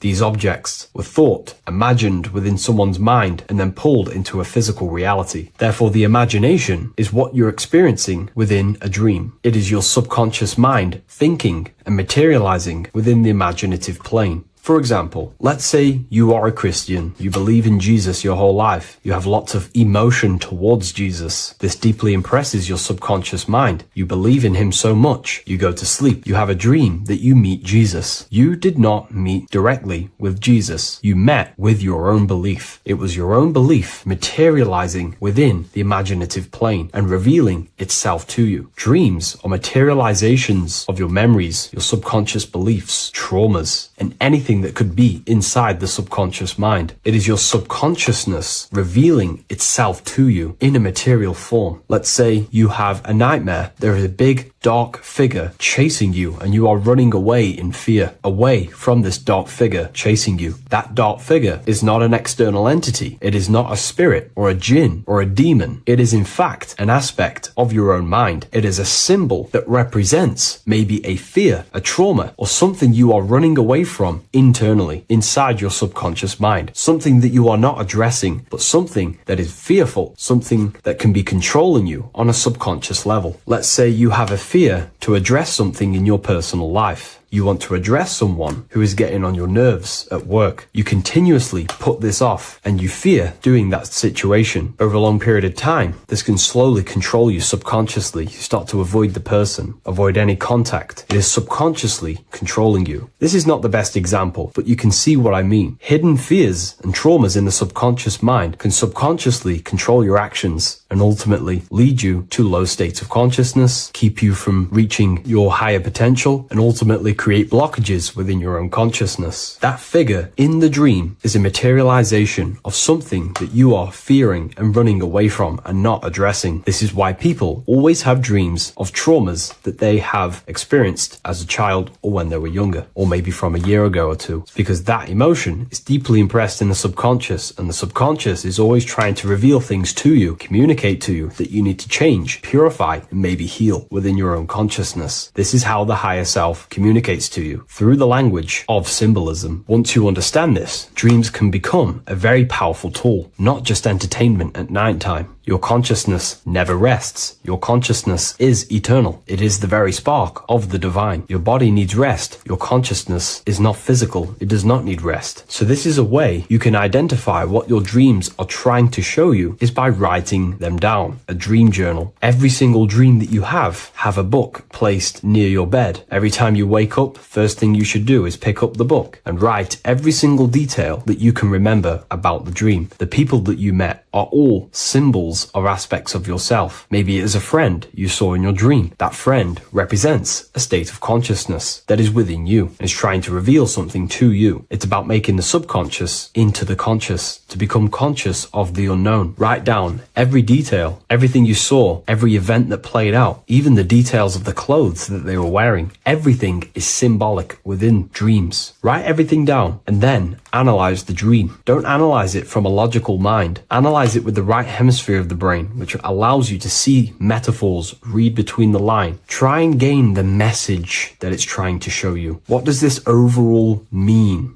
to you? And what could this reveal about aspects of yourself that you need to heal or maybe take action in your life and world? Because your higher self is always guiding you towards awakening and fulfilling your mission in the manifested physical world. Dreams speak in symbols, not logic. Ask about your dreams. What is this trying to tell me? Don't take things literally. Look for an emotional tone and symbolic resonance. With practice, you'll begin to understand the personal language of your subconscious mind. Now that you understand that, again, please leave a like or a comment on this video. This is now a technique for lucid dreaming and dreaming more often. This is not going to happen overnight. This is not an easy method. It simply takes practice and dedication. Every morning, choose 3 time slots. For me, I choose 4:30, 5 a.m. and 6 a.m. 3 alarms that are going to go off at these 3 times, half an hour apart from each other. Each time you wake up, stay awake for 5 to 10 minutes. Turn off the alarm. Try and keep your conscious mind awake, but drift back into sleep. There's no other better way for me to explain that. It's very difficult, but try and keep the mind awake, but the body falling back asleep. More than likely, you will drift off back to sleep. Then the next alarm will go off half an hour after. This will wake you up again, guaranteed. You will probably drift back to sleep by repeating this process. After the 3 alarms go off, each one of them times, you're either going to have a dream or a lucid dream, but definitely you will have a dream. And if it doesn't work one time, keep trying it. I've been using this method for a very long time, and I can tell you 70-80% of the time it triggers a dream, and a very vivid dream. And it's ideal for lucid dreaming because keeping the conscious mind awake while letting the body fall asleep, you can become conscious within these subconscious realms of your mind. But when you are conscious inside the dream world, you can do what you want, but you also want to let the dream naturally unfold. If you try and take too much control, then you will wake back up. If you feel any fear in your dream, you will wake back up into the material world. Another tip to dream more often is to meditate before bed. Simply close your eyes and think about nothing for 5 to 30 minutes. Detach from everything outside you, your name, your job, work, thoughts. Mentally detach from the world and the physical pleasures and become pure awareness before you try and go to sleep. This will help you become conscious while being within the self. If you wish to learn more about consciousness, yourself, the Book of Wisdom Volume 2 can definitely help you. I'll leave a link in the description. Thank you for watching this video, and I'll see you in the next one.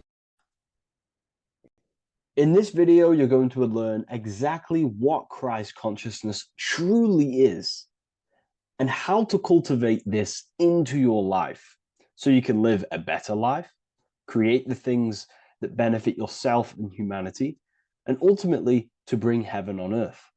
This is the true way. If you're familiar with my work, you know that, I'm pretty much obsessed with symbolism.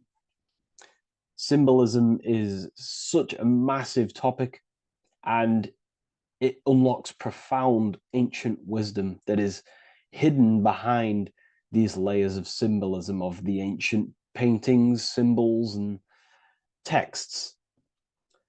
So I was going through some Christian artwork and I came across this painting. It's a well-known painting called The Sacred Heart of Jesus.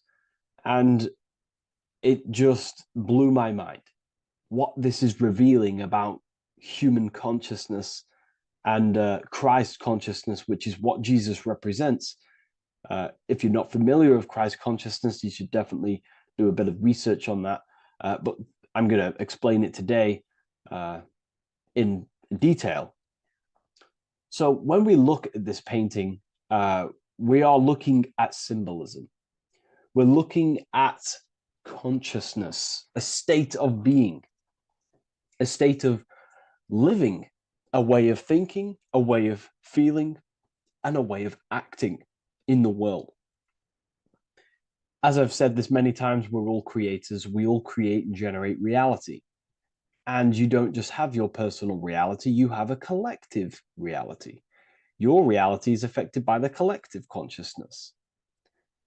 Depending on the collective consciousness's understanding of reality will also affect your life. We have a collective life and a collective experience.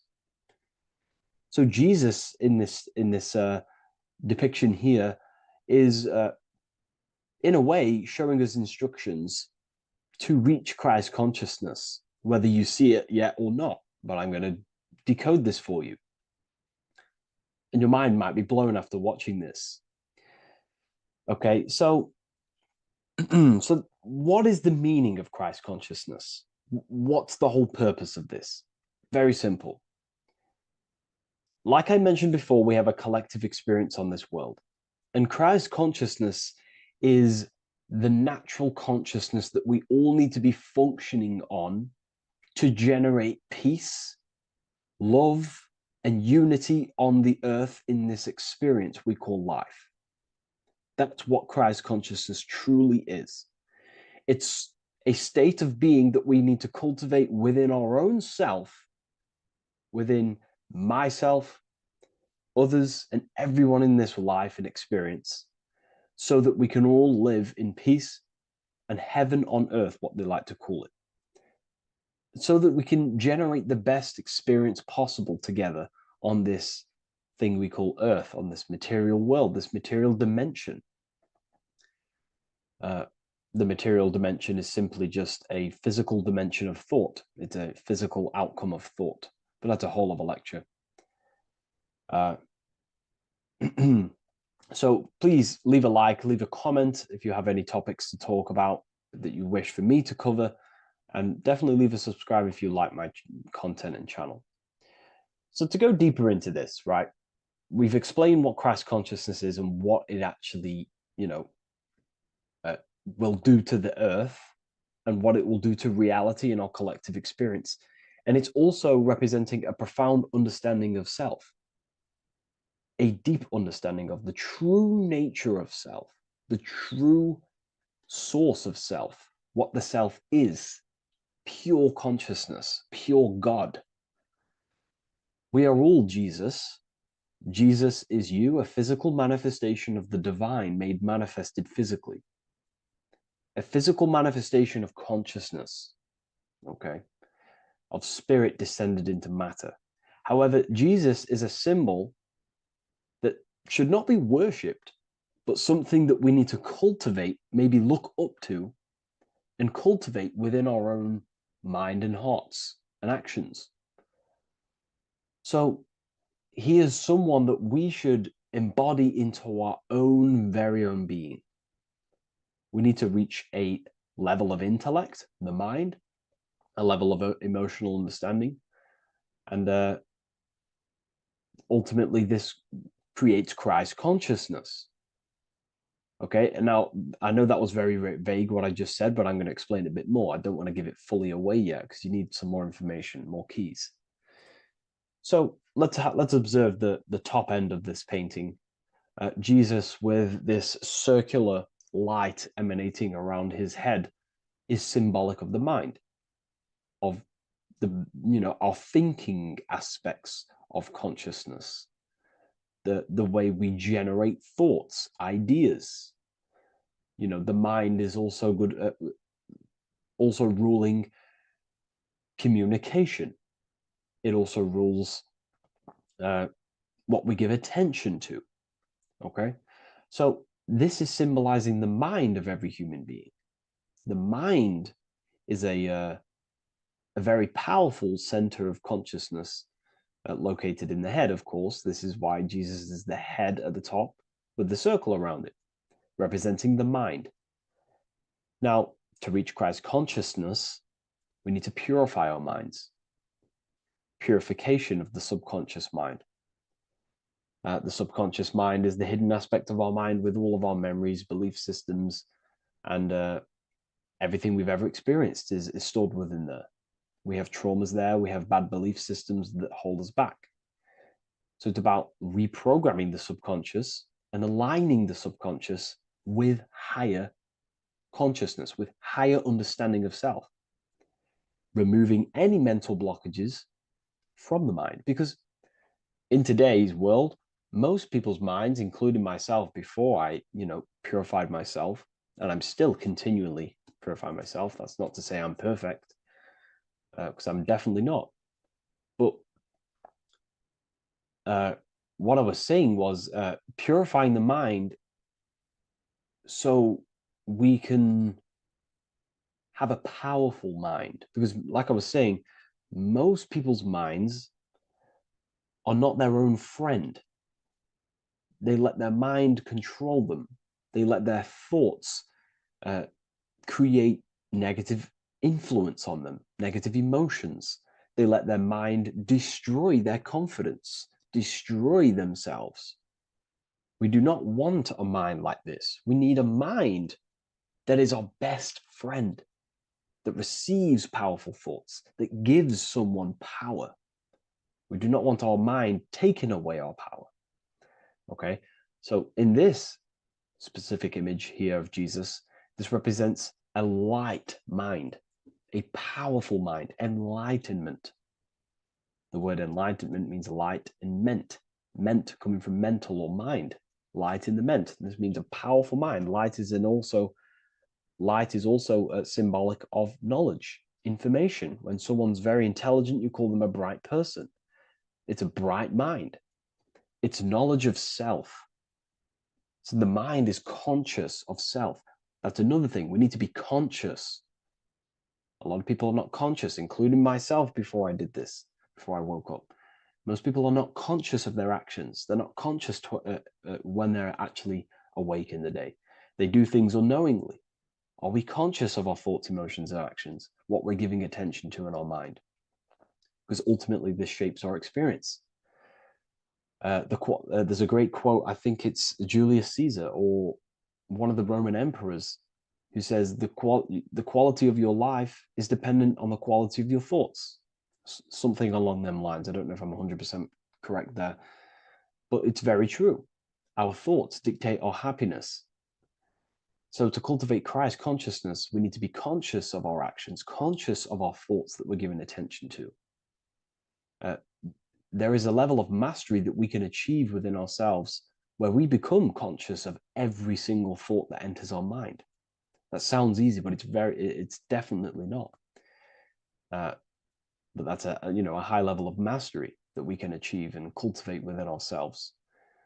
So we're looking at a powerful mind here from Jesus, a powerful mind, a purified mind.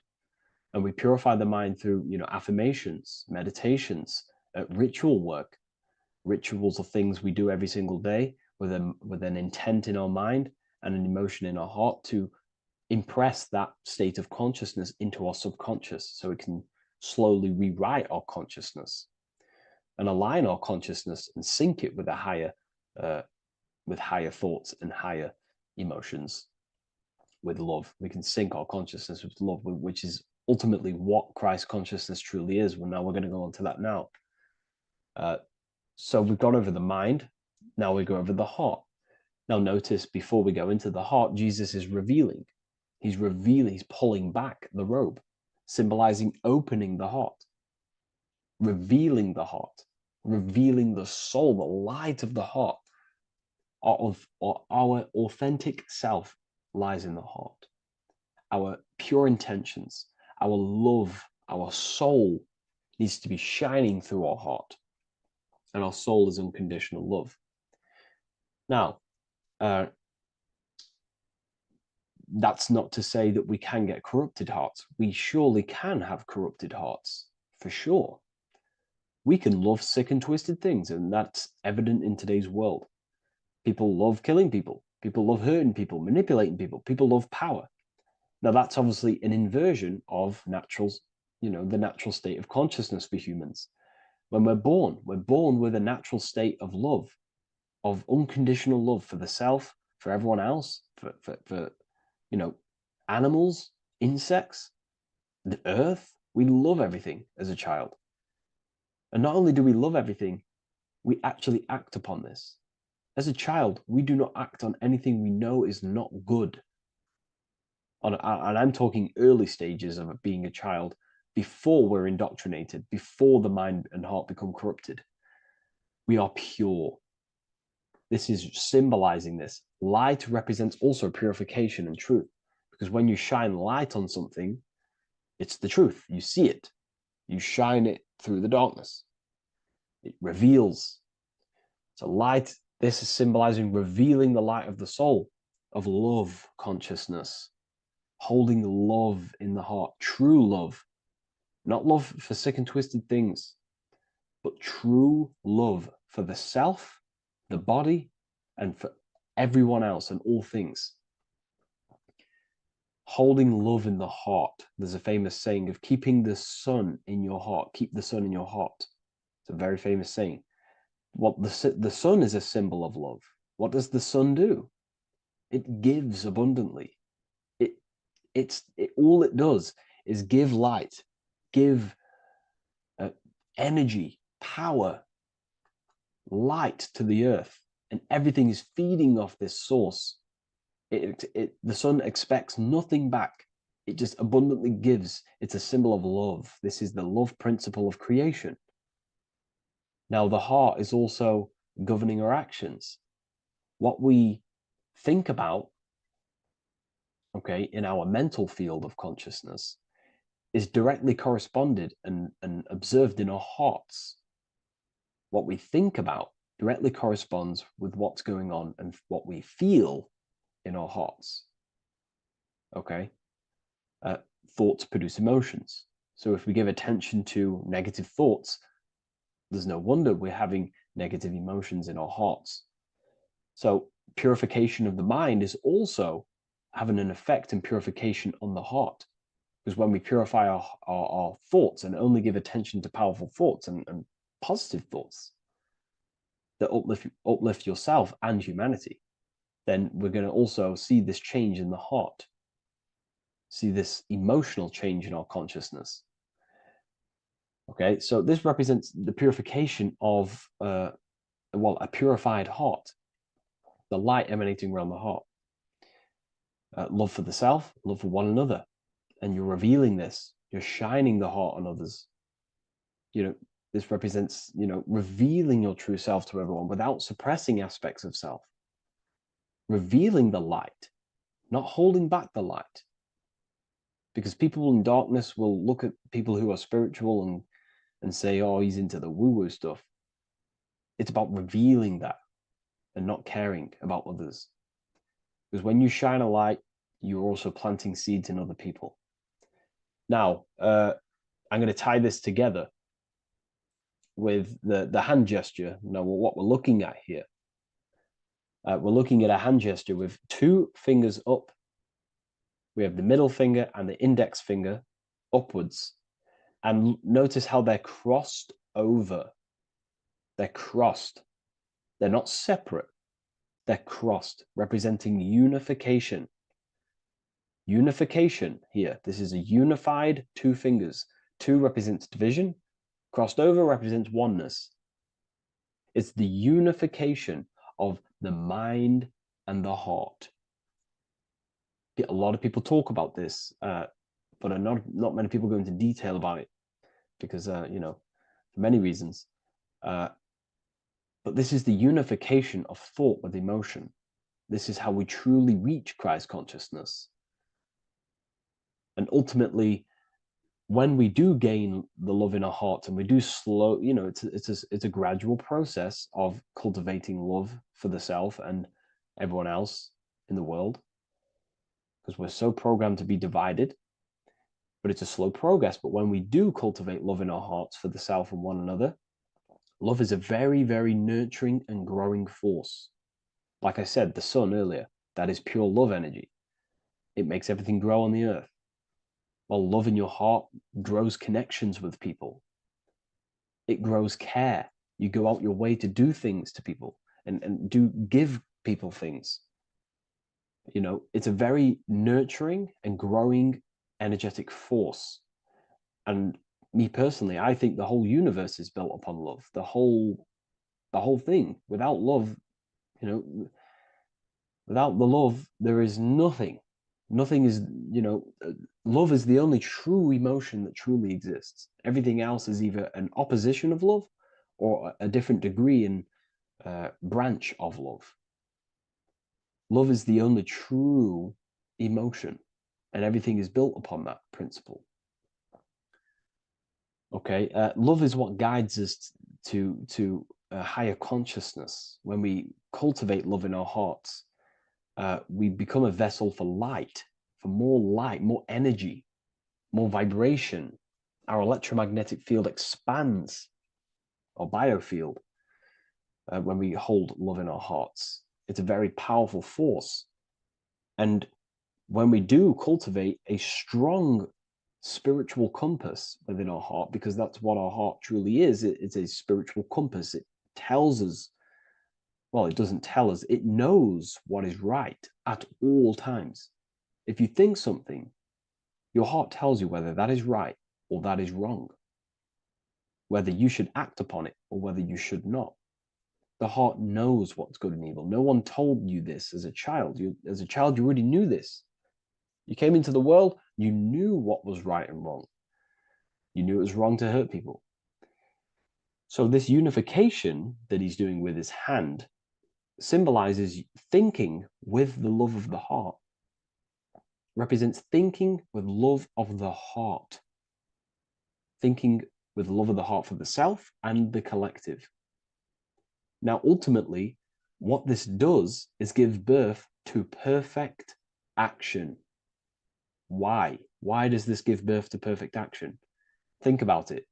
Every time you've taken an action, why did you take the action? You would have thought about it, you had a feeling towards it, a care energy, and you took action. Why do we go to work?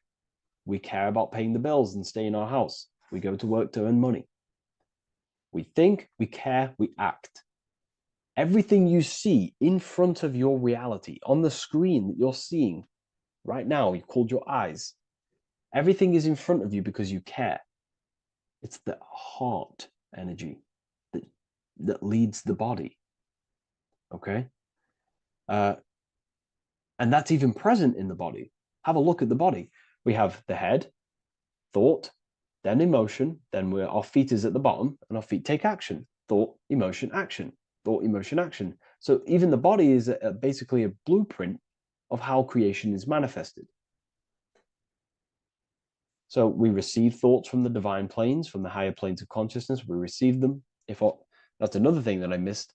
If we purify our minds, we're basically attuning our mind to a higher part of the mental plane, and we will receive higher thoughts. We will receive thoughts that are more genius, what we like to call today, or better quality thoughts. We receive good ideas when we attune our mind to a higher consciousness. Okay, so we are like a radio. We receive thoughts based on what our mind is set to. That's why we call it a mindset. So, like I was saying, we receive thoughts through the head. We feel the emotion, then our feet take action. Thought, emotion, action. So the body's a blueprint of creation. It's beautiful when you really notice this. So this unification is about thinking with the love of the heart, which gives birth to perfect action in the world.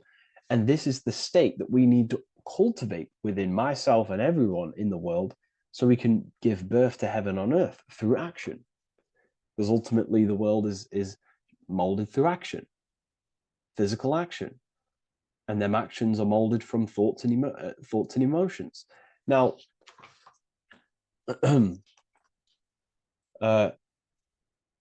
just to have a little announcement, I am now opening 10 more spaces inside my symbolism masterclass. With 10 more spaces, you're going to learn about a lot more about symbolism. It's very affordable. I'll leave the link in the description if you wish, if you care about gaining more information and learning the ability to read symbols. So what is the inversion of this? What is the inversion of this consciousness? Well, that's what we call satanic consciousness. Satanism. Satanism on its true level is the opposite, the opposing the natural state of consciousness that we are born into. It's about thinking with no emotion, thinking and acting. This is what the skull and bones represents here. So the skull and bones secret society, this is their main logo. Again, we have the skull, which represents thought, and the bones, which represent action. The bones take action in the physical body. We're looking at thought and action with no emotion, no empathy, no love for one another, only love for the self, the inverted love. Okay? We're looking at gray. Gray is a symbol of dullness, death. There's no emotion in gray because colors provoke emotion. When we look at a color, it invokes an emotion. Gray has no emotion. So we're looking at dullness of the emotions. I'm not going to go too deep on this subject. I'm going to create a whole new lecture for that. In fact, I think we have a great lecture inside Ethereal University on Satanism. We're going very into depth of what Satanism is and what Satanism consciousness truly is. And again, it's just the cross inverted. Satanism is just it's the invertation of, I don't know if that's a word, but it's the inverse of natural law, natural consciousness, of love consciousness that we are born into.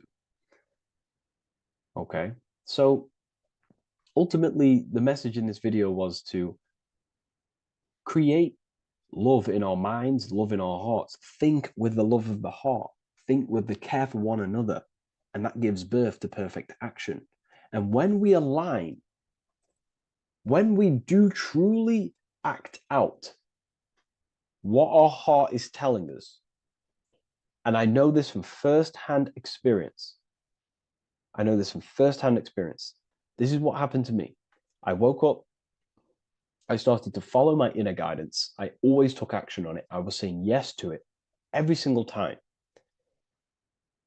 And it led me, this is, I'm getting goosebumps actually saying this. It led me to where I am. Like that action, me saying yes to my heart, to that knowingness of goodness within me, was like a domino effect. And that domino effect, every time I did it, it was just opening more and more doors, not physically, but mentally. I was receiving more information. I was receiving more opportunity physically. My work started to explode on social media. Like, when you follow your heart and truly take action on what you know is good, it's like a domino effect that leads you step by step to where you're meant to be. And it's so profound and it's so, beautiful. And I'm telling you this from firsthand experience. This is ultimately how you kind of unlock your purpose in this physical world as well. So not only is it going to create a better world, it's also unlocking your true soul form and soul purpose while you're here. It's very beautiful. So I thank you, everyone. Please leave a like, comment, and share, and subscribe to the channel. And I'll see you all inside Ethereal University if you decide to take your studies to the next level. Take care.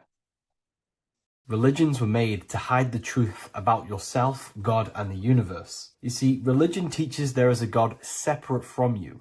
He created the universe separate from himself. They did this to truly disconnect you from consciousness, from God, and from yourself. Now let me explain. It's going to be very difficult to understand this from a left hemisphere dominated perception. The left hemisphere sees everything individual. The right hemisphere sees the whole. For example, if you're walking through a woods, the left hemisphere sees individual trees, leaves, twigs, and branches. The right hemisphere sees the interconnectedness of the whole woods. We've been trained our whole life to be trapped in the left hemisphere, to think logically, scientifically, with evidence. This way of thinking traps you in illusion, division, and separateness from everything. Plus, in science, they teach you the universe exists outside of you. You exist in a universe, and the universe exists whether you exist or not. This is completely false. You are the universe experiencing itself. There is only one person in the universe. There is only one awareness in the universe, and that is God. That is your consciousness. Not your name, your job, your reputation, your thoughts, your beliefs. That is not God. God is the infinite awareness that you are, the alertness, the essence of life. You are an individual. You have a dual nature, an inner world, consciousness, and an outer world, this physical body. The inner world is the immortal, consciousness, awareness. This physical reality is for the immortal within us to experience and enjoy. And the immortal consciousness, the immortal self, the individualized expression of the only thing that is truly real, which is God, consciousness, is seeking a way to understand itself through infinite vantage points. The same consciousness inside of you, inside of the dog, the squirrel, the plants, the stars, the same awareness is in absolutely everything. Only the right hemisphere can see this connection. The universe is one mind separated into the infinite bodies and life forms. This is why scientists tell you that the universe is forever expanding. It's truth in plain sight, because the universe is the mind, and the mind is always seeking more vantage points to understand itself. And the mind is always expanding into new realms of thought. The mind cannot be filled up. It does not exist in space. However, human awareness, human consciousness is very sacred. And the reason why I say that is because humans possess a two-way consciousness, unlike a dog, an animal, or a squirrel, for example. The dog looks in the mirror. It is not aware of itself. It doesn't look in the mirror and see that it needs to improve something. However, humans, we can look in the mirror and say, who am I? Where do I come from? And I need to change this aspect of me. I'm lacking in this area. Dogs do not have this awareness. They function only on their immediate surroundings, on survival and instinct. Human awareness is special because we have the ability to reflect on the self. We can question our consciousness. We can question, who am I? Where do I come from? And where am I going after this? The human mind has no limitation. We can surpass our animal nature and rise to a godly nature. This is the whole purpose of reaching Christ consciousness, which is just an ideal consciousness where we have control over self and we know who we truly are. Humans have been given the tools to awaken. Our five senses are locked only to perceive the physical world, but the mind holds the gateway to understand the unseen aspects of reality. The mind holds the secrets to the universe and consciousness. We just have to study ourselves to understand God. We are all individualized aspects of consciousness. There is only one pure consciousness in the universe, but we're fractaled into infinite life forms, experiencing this consciousness in a different form, molding this consciousness into individual egos and individualized consciousness. Me and you are made of the same fabric. However, I have thought different things, believed different things, experienced different things, which has conditioned my consciousness to be my own individualized aspect of God. And that's what makes me, me, and you, you. God is the creative power within us to turn thoughts into physical reality, to create things. We are a creator. Each one of us is a miniature earth, creating and building in this physical 3D reality. Our consciousness holds power over the 3D reality. We can mold it and create anything we wish. However, we have been conditioned to live like an animal, living in our animal nature, eating, surviving, lusting, and these low-level desires keep us trapped from figuring out our creative power. This is why the ancients always depicted God inside of the brain. Even in ancient Christian artwork, William Blake, Anton Raphael, all depict God inside of the brain. Why is this? Because God is our creative power.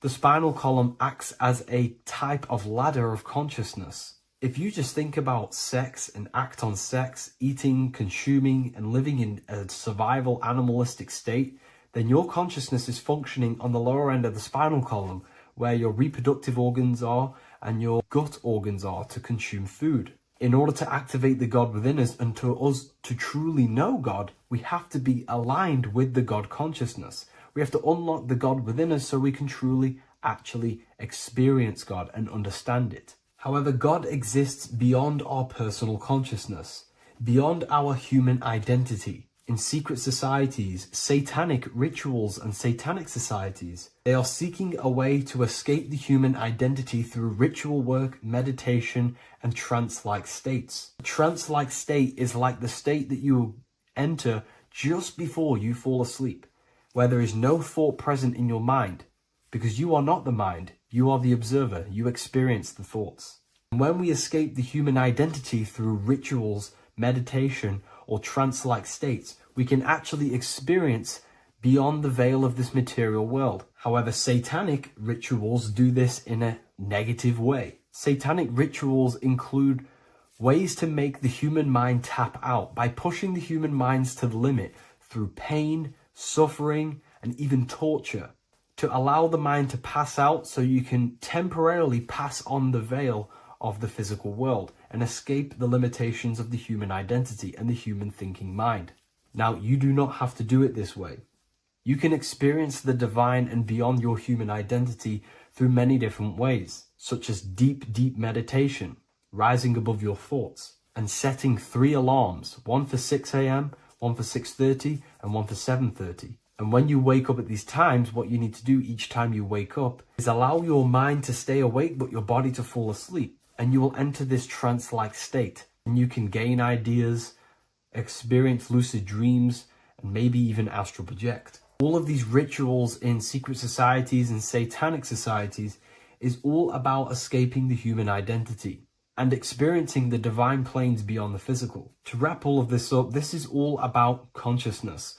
Consciousness is the infinite awareness of the universe, just fractaled into separate bodies. And this consciousness is seeking a way to understand itself in infinite angles and vantage points. And religion was made to cut off your connection to the divine planes beyond this world and beyond your self-identity. Therefore, if you want to know God, you have to study the attributes and qualities of God, such as geometry, numbers, consciousness, the mind, the subconscious, human anatomy. All of these things are aspects of God. We have to study ourselves and study nature so we can see God. God is the infinite awareness of the universe. If you love this video, please leave a like and share it with a friend. I'll leave a link in the description for the Book of Wisdom, Volume 2. You're living in 4 planes of existence right now, but most people are only aware of one. And that's why they feel lost, disconnected, and stuck in cycles they can't explain. If you don't understand the blueprint of reality, you'll keep trying to fix the physical, while the real causes lie in the unseen dimensions that you have direct access to. You must understand it is that the universe only exists in the mind. Everything is a projection of consciousness. Therefore, consciousness produces everything. Our internal world is consciousness. Our external world is this physical body, physical world. Everything is an externalization of consciousness. For example, this was a thought. Now it's made physical. But before this was invented, it was existing in someone's mind, in consciousness, invisible. Then it was made manifest, made physical. So everything in this physical plane is the effect. The cause is consciousness, mind, the mental plane. So now I'm going to explain these different dimensions of consciousness. You don't just exist in this physical plane. The physical plane, in fact, is the lowest plane there is. It's the illusionary plane. So first of all, we have the Buddhic plane. This is the nothingness. So think of it like this. Absolute nothingness. If you turn off thoughts, there is nothingness. This is the void. And out of the void springs infinite potential, which is the mental plane. Now, your mind has no limitation. It can think anything, be anywhere, anytime, any place. In the whole world, there is no limitation with the mind. This is the realm of infinite possibilities. This is the realm of thought. Thought is a dimension, information and thought. To go a little bit deeper on this, there are pockets of thoughts, what we call in the occult fields of thoughts. Your mind does not think thoughts, it receives them. Your mind is like a radio. Whatever the mind is tuning into, setting its mindset, setting your frequency or setting your mind, you will receive thoughts based on that set, whatever you set your mind to. So there are pockets of thoughts that we penetrate in the mental plane. The mind is the mental plane, the infinite possibilities. This is the spark of creation. This is where all things begin to manifest as an idea in the mind as a thought. So if you want to gain certain information, You need to meditate or do thought exercises where you are penetrating that dimension of thought, that pocket of thought. For example, if you want to find a way on how to make financial wealth, you would use your mind, set your mind on wealth and money, and think, close your eyes and think about that specific topic and see where your mind takes you. And you will expand your mind into different pockets of thought and gain information. So this is the mental plane. This is how you can use the mental plane. You can use the mental plane to do this. Then we have the astral plane. We have higher, middle, and lower astral plane. The astral plane is the body for thought. So every dimension, physical, etheric, astral, mental, Buddhic, is a body for a dimension above. Each dimension below is a product of the dimension above. So for example, the astral plane is imagination. This is the lucidic realm of imagination. This is where thoughts begin to manifest into some sort of form. It's not a physical form because this is physical, but imagination is a lucidic form. It's not really physical, but it's there. It's a projection of light. It's astral matter condensed by the willpower of the mind. So depending on the vibration of that thought will depend whether it manifests in the higher astral plane, middle astral plane, and lower astral plane. If you think about more material things and visualize material things, this will manifest on the lower astral plane because material matter is low vibration. Now, that does not mean it's evil. That does not mean it's bad. Okay? It just means low vibration just means more material. But if you think and imagine more spiritual things, this manifests on the higher astral plane. So the astral plane is the screen in your mind that allows you to vision an apple, that allows you to vision anything. It's that mental projection that's inside of your mind. Now, this is what we call the third eye. It's an eye because the eye is the mind, and the mind can see into the astral plane. It perceives this spiritual world, this lucidic realm that we have access to. This is where also infinite potential takes place. This is the realm of spirits, demons, jinns, whatever you want to call them. Spiritual entities exist in this because this is where thought forms manifest into form. This is where thoughts create bodies. Think of it like this. The mental plane is a thought of a chair. The astral plane is the imagination of that chair and all of the different possible chairs that could possibly be. The etheric plane is the energy double of that chair.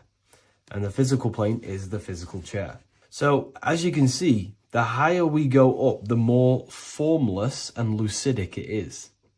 The lower we go down planes, the more dense it becomes. This is formless and this is form. Everything manifests through this process. This highlighter is down here in the physical plane, but the idea began in the mental plane. Everything begins in consciousness before it creates a physical body. It goes through this process. Therefore, if you want to start to mold and create your own reality and create things in your world, you can use these planes to your advantage. You can use your mind to do mental thinking exercises by closing your eyes and expanding your mind into a different pocket of thought to gain wisdom, gain information, gain downloads.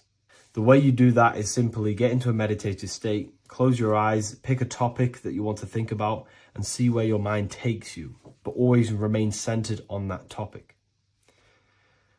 And you can do this for maybe an hour or two or half an hour, and your mind will take you places where you will unlock information. You can even use this to make decisions in your life. Think of the topic and see where your mind takes you. You'll gain information. This is how you use the mental plane for ideas. The astral plane is imagination. You have to reconnect with your imagination very vividly. Your imagination, your consciousness is infinite.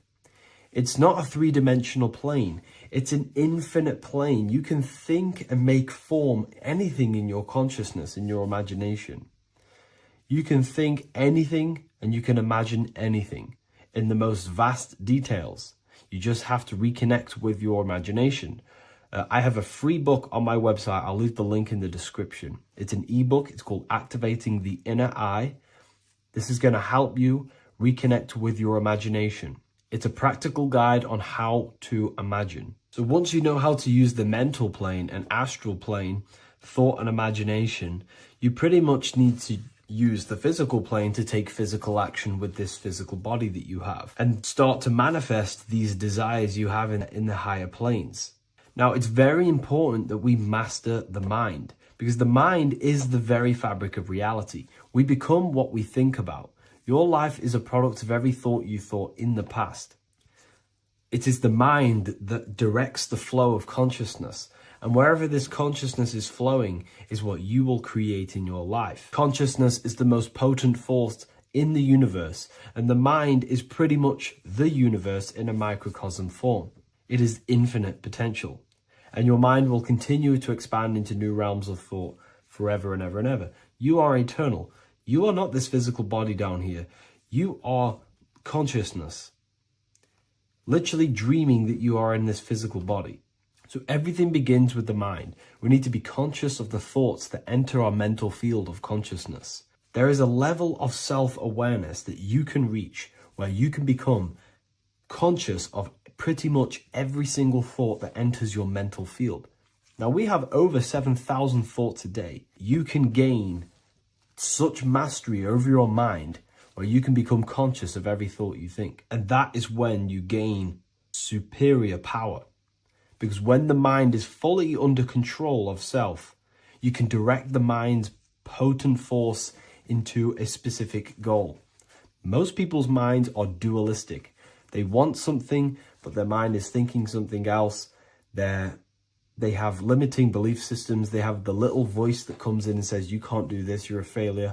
That is a fractaled mind. The mind needs to be singular. It needs to be on your team and not an enemy. Do not let your own mind take away your power.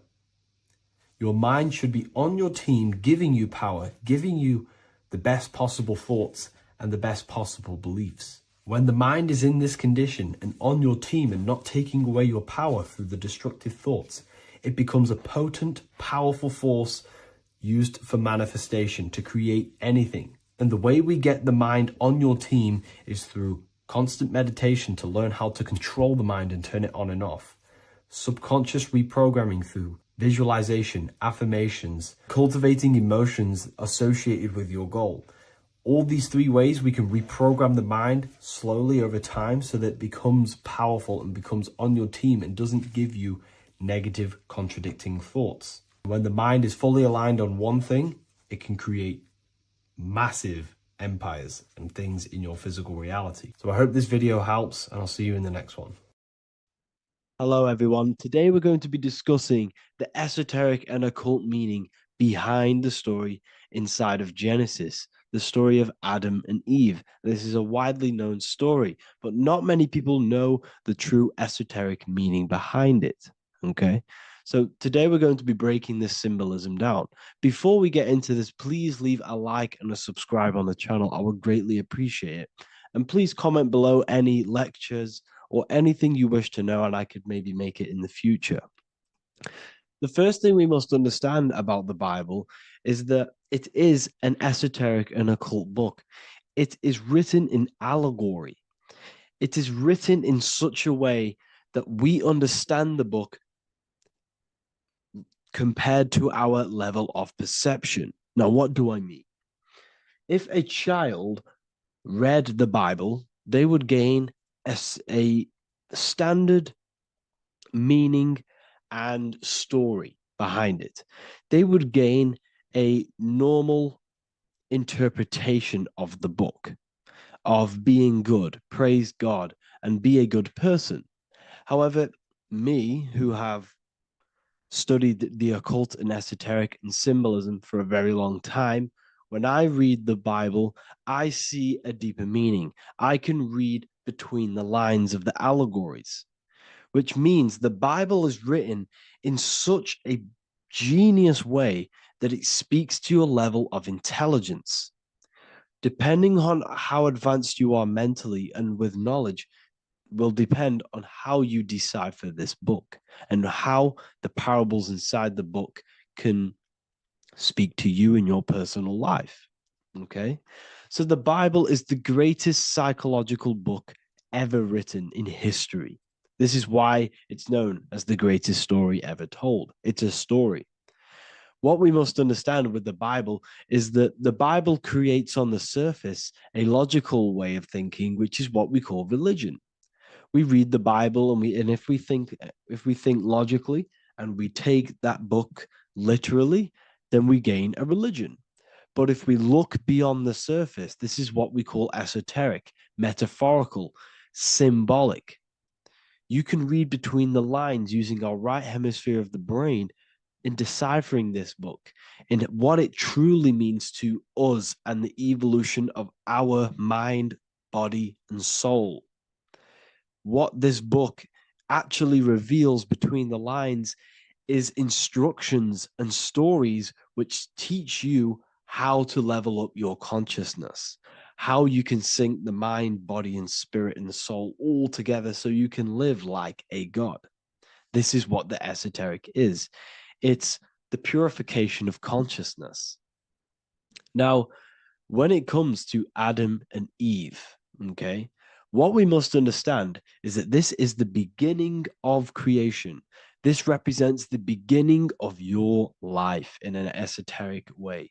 This is symbolic for the beginning of your incarnation into this physical world. Okay.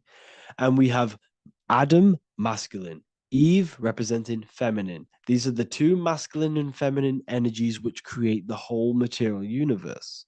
Okay. And as we are born with a pure consciousness. We are born with pure consciousness. Well, now, what do I mean? As a baby, we have no knowledge. We are pure essence of the soul. You know, we don't gain the knowledge of good and evil. We are pure. Yes, we're not happy all the time as a baby, and we're not sad all the time, but we have no ego. This is what I mean. Our consciousness is not split. As a baby, you are whole. You have a whole consciousness. You are yourself. You have no false identifications, no limiting belief systems, nothing. You are pure awareness and the pure soul and the pure mind.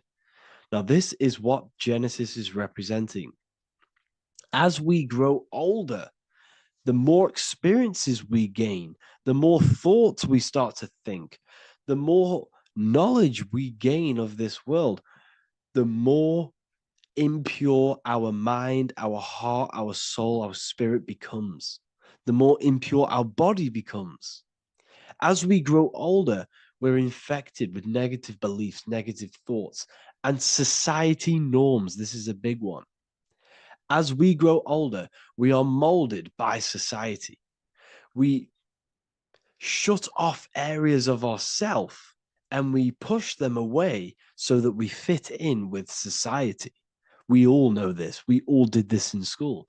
We pushed away parts of ourselves to act cool or to fit in, whatever it may be.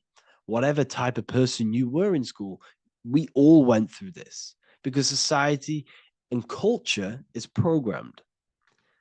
So as we grow older, our consciousness splits. We gain a persona, an ego, and we gain a shadow self, the subconscious, and we gain an ego. Now, the ego is what you show to people. It's that character that you show, that you put on to your culture, to your family, to your friends. This is a false identification. And we also gain a shadow self. The shadow self is gained through experience. This is the subconscious. Our ego is created through experience. And so is the subconscious and the shadow self. Okay. So as we gain age in this material body, we fall from the Garden of Eden. We gain the knowledge of good and evil. This is what the symbolism represents. of us leaving the garden, us eating from the fruit. Now, the fruit represents the knowledge, it represents the insight, the experience, which splits our pure consciousness. Our soul splits, okay? We lose connection with the divine. We lose connection with our pure self through material experiences. We may lose ourselves in material experiences. We may lose ourselves in lust and material gain, wealth, and all of these lovely things that the material world offers. We lose ourselves in this, okay? And not only that, there's another symbolic thing that we're missing with being a child. There's another symbolic meaning behind this tree in this story of Adam and Eve. And this is sexual energy. Okay? As we are a baby, we have no ability to create another human life. We have no sexual urges. We have no desire for the material things as a baby. Nothing. As we grow older, our sexual energy cultivates around the age of, it's like 10, maybe earlier for some people or later for some people. This is what we call puberty, when our sexual energy activates. This is when the masculine and feminine energies are present within the body. And we are now given the ability to create human life. We're now given the ability to bring in a soul into the material world. Now, this is what we believe and know in the esoteric world. That is what sex is. You're bringing a soul from the astral into the physical. Okay? So as you grow older, you gain this ability to use the power of creation. You gain this force within you that allows you to open a portal in the astral and bring in a soul to the material. Now, this power can be misused. This power is very powerful and should not be misused. In occult and esoteric teachings, we teach and learn sexual transmutation, how we transmute sexual energy into different areas of our life so we can grow and create. Because sexual energy is creative energy. It creates a whole new human being. So if we retain it, we can transmute it into creativity. So this energy is kind of corrupting us as well. And now I'm not saying growing up is evil, all this thing is evil. This is a natural cycle that we must go through. The soul of us must go through this cycle so that we learn, so that we overcome it, so that we gain mastery over ourselves, so that we expand ourselves. I recommend you watch the Evolution of Consciousness lecture that I did on my YouTube. An amazing lecture.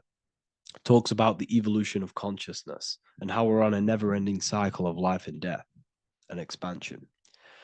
So leaving the Garden of Eden is symbolic. You see, Eve represents emotion. She's feminine. Adam represents action. That's why he bit the apple. You see, Eve takes the apple and tempts Adam because she's the emotion. She's the sexual desire. And Adam eats it.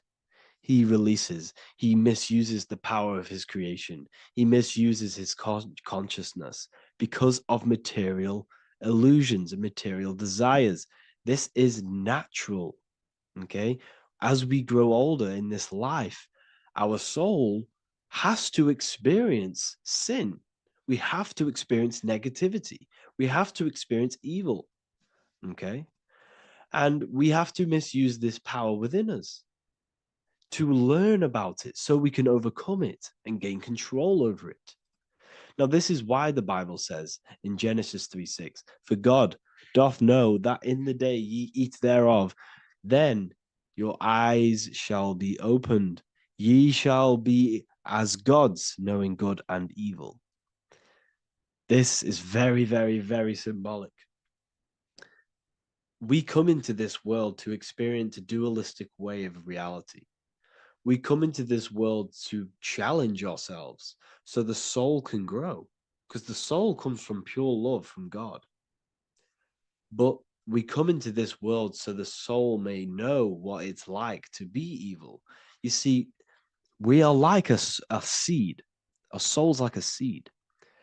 And when that seed grows, okay, and it's planted, them roots must grow to hell in order for the top of the tree and the roots to grow to heaven.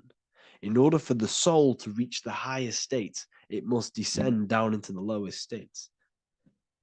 Good and evil. This is the story of good and evil, okay?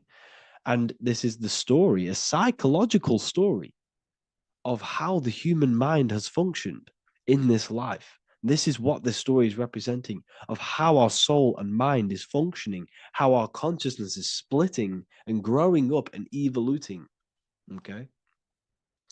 Like I said, snakes represent sexual energy. They represent, snake, when you've been snaked. This is why we say you've been snaked, because it represents a temptation of sexual energy. This is why the Kundalini is symbolized as a snake. This is the serpent within us that we can rise to activate dormant brain cells in our brain. And that's called the Kundalini awakening. I'm not going to get into that into this video, but this is what it symbolizes, the tree and the knowledge of good and evil, because our body is the tree. Our central nervous system is the tree. The snake is our sexual urges and this false temptation that tempts us to interact with sin, the material world, okay, and go against our higher divine self. This is what it represents. Now, it's very, very symbolic. Not everyone is going to agree with this, but this is my interpretation of Genesis based on my research of occultism, symbolism, metaphors, and me studying the Bible. This is my interpretation, and I hope it resonates with you. It might not resonate with you, but this is what makes sense to me, and this is what has made sense to many other occult researchers who are in this space as well. Okay, so please leave a like, leave a comment, leave a subscribe. I'd greatly appreciate if you could, just give me some support on this channel. We're nearly at 100,000 subscribers, which is insane. I just want to say thank you all. And yeah, I will see you inside the university. If you join, I'll look forward to mentoring you, connecting with you on the live calls. There's a new symbolism course, which is going to be available very, very soon. And yeah, if you join the university, you also get a 30% discount on all of my products, astrology readings, one-on-one calls, all of my books. Yeah, so I hope you gain some insight on this video, and I'll see you in the next video, and I'll see you inside the university. Have an amazing day. Creation demands destruction. Every time you release your sexual fluids, you're destroying a part of yourself to create an extension of yourself. For example, if you want to create a business, you have to destroy your time, attention, and energy in order to create the effect of the business. All creation demands some sort of sacrifice or destruction. This falls under the law of polarity in the universe. It's the same with your sexual fluids. Your sexual fluids, especially as a man, contains minerals, all the minerals in your body. It contains your vitality. It contains your DNA. It contains the blueprint of you, and it can create a whole new human being. You are literally playing with the power of creation if you are releasing your sexual fluids too much. Sexual fluids also extend beyond the physical plane. They contain astral forces because all physical creation is a mental creation. We live in a mental universe. Everything begins as a thought in the mind, then the thought takes the form and the body of imagination, which is an astral force. Imagination turns into etheric emotional energy. Then the etheric emotional energy turns into the physical action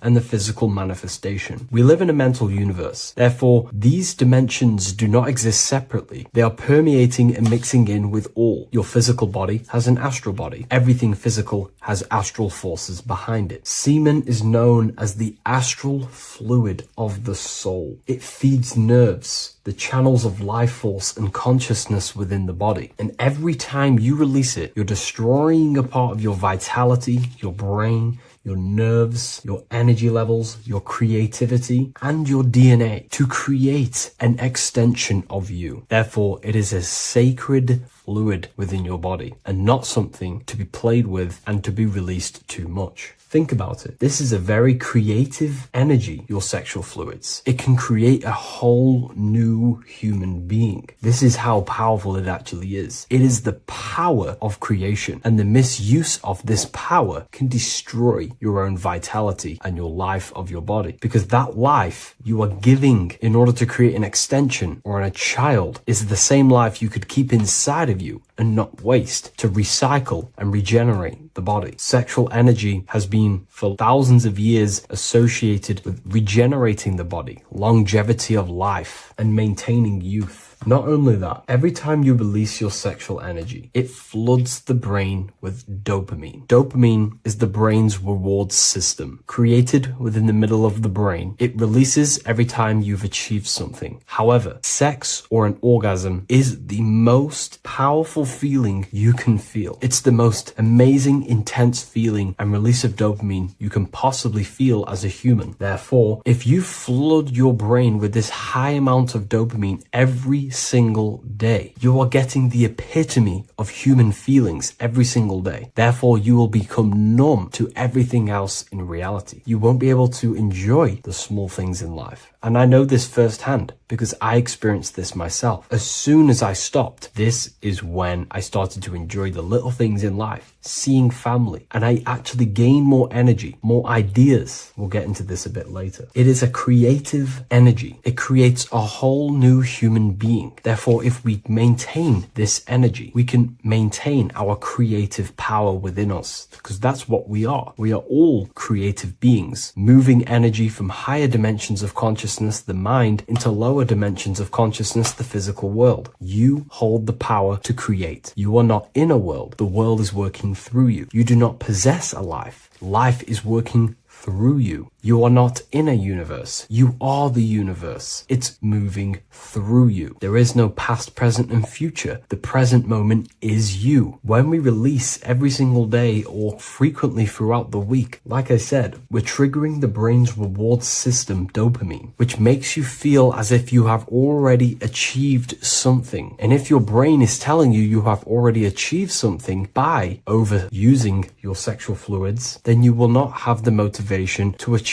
other things in your life. I know this firsthand. I became very lazy. I didn't want to work. I didn't want to do anything because subconsciously my brain felt as if I've already achieved. If we look at the symbol of the Baphomet, we notice the Baphomet has horns and a goat head. Now we look at the word horny. When you become sexually aroused, it's known as horny, which is the horns, representing the lower mind. The lower mind is the mind we use for our animal instincts. We have two parts of our mind. A higher mind, which is contained of higher thought, which chases spiritual things such as love, wisdom, knowledge, and God. Then we have a lower mind, which chases the things of the material world closely associated with the ego, chases validation, material gain, status, and physical sensation, physical pleasures. It is these physical pleasures that can keep you in an endless loop, making you feeling empty inside, because nothing material can ever satisfy our internal world. Nothing. You can achieve millions of dollars. You can achieve your dream house, your dream car, your dream watch. And if that is the only thing you are chasing, you will feel empty inside when you achieve it, because nothing of this material plane can satisfy you. Nothing of the lower mind can ever satisfy you. This is why we must sacrifice the lower mind and overcome the lower mind and the lower instincts. One thing I found amazing when I mastered my sexual urges and my lust is that my mind became a lot more clear. The thoughts and the time and the attention that I used in my mind to go towards lust, sex, and chasing these things was taking up a lot of mental space, time, and energy. But as soon as I removed it and mastered it, my mind became an open vessel for higher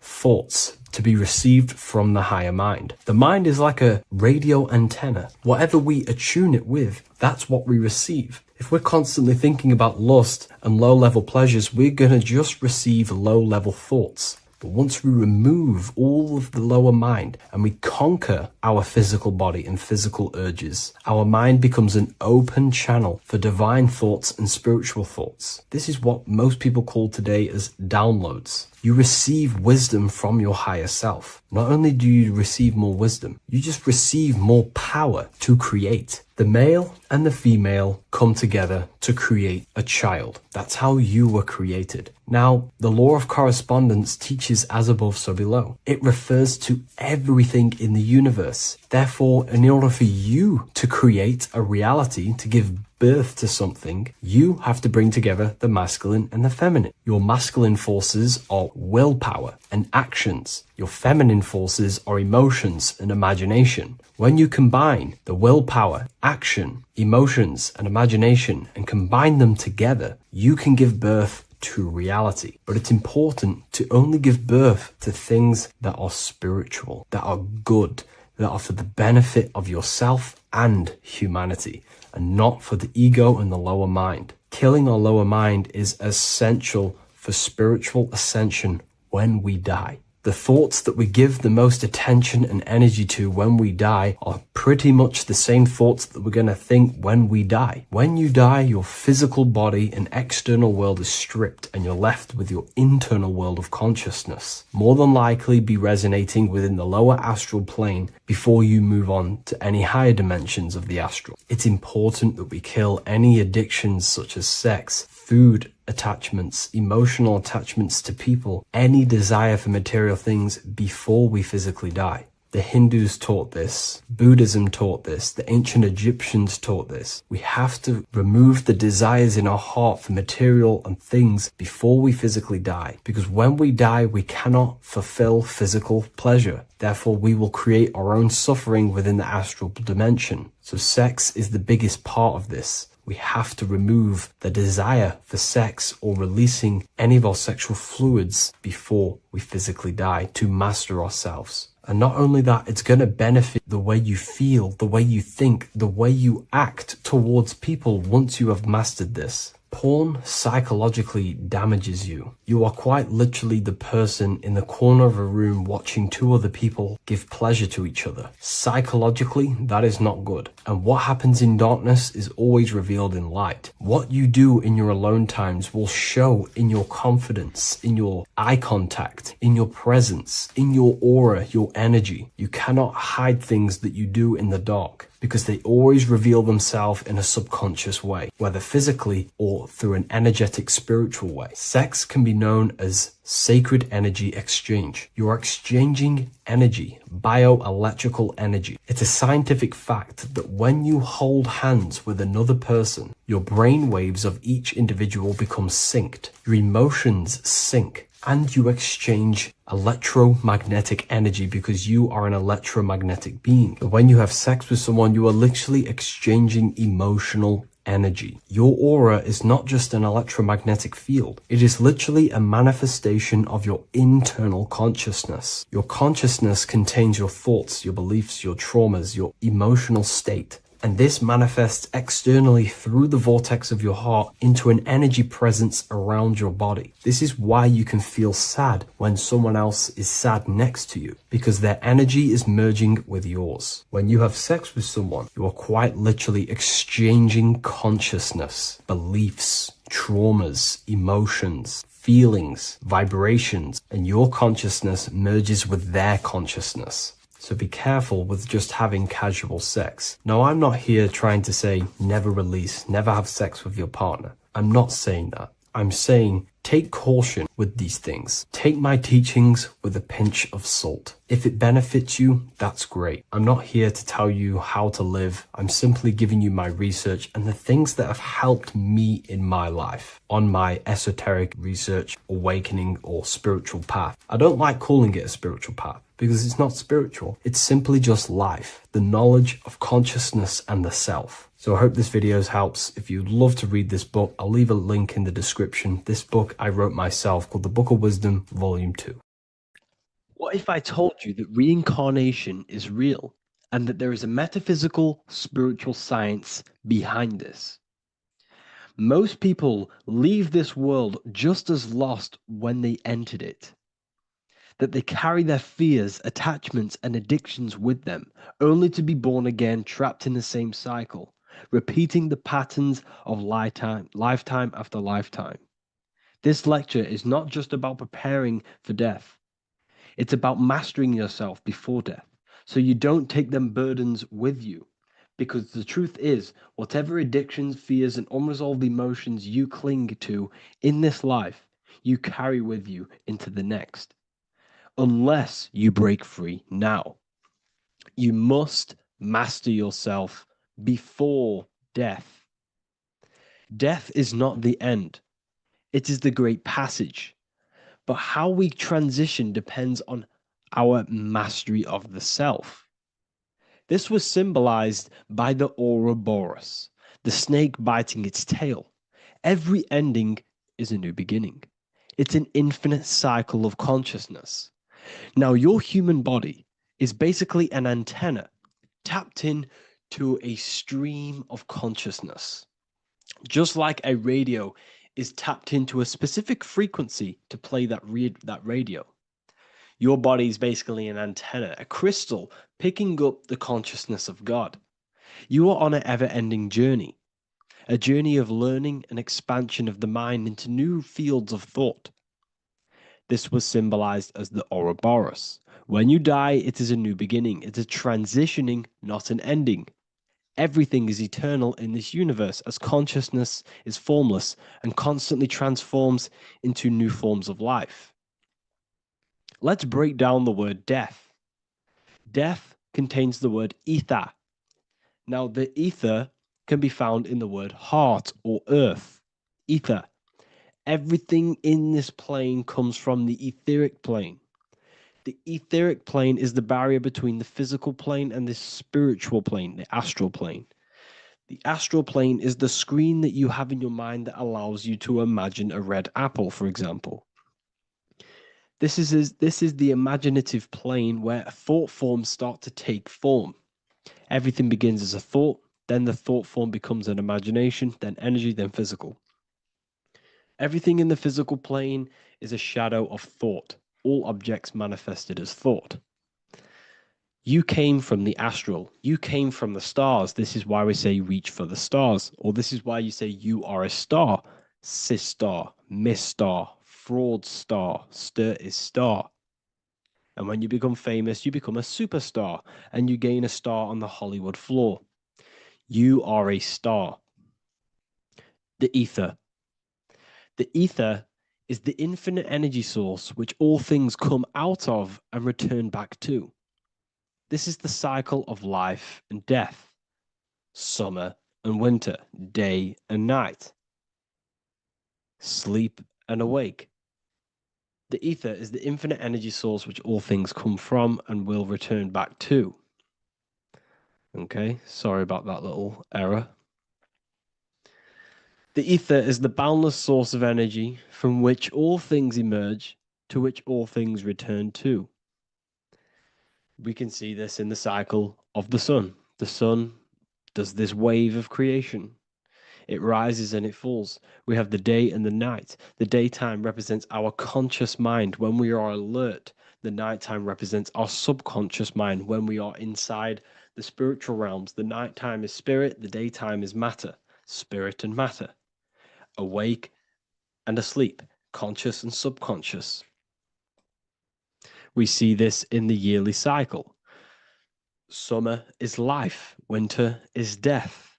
Spring is the morning, summer is midday, autumn is evening, winter is the night. Everything is a macro and a micro cycle of being born out of the ether and returning back from life and death. Life and death is manifested within the cycles of the sun and everything outside of you, as within, so without. This is why we say sleep is the cousin of death. The macrocosm is death, the microcosm is sleep. Every time you go to sleep, you are essentially it's a miniature death. You're entering into spirit and then returning back into matter in the morning when the sun rises. Everything is a reflection of the macrocosm cycles. Preparation for death.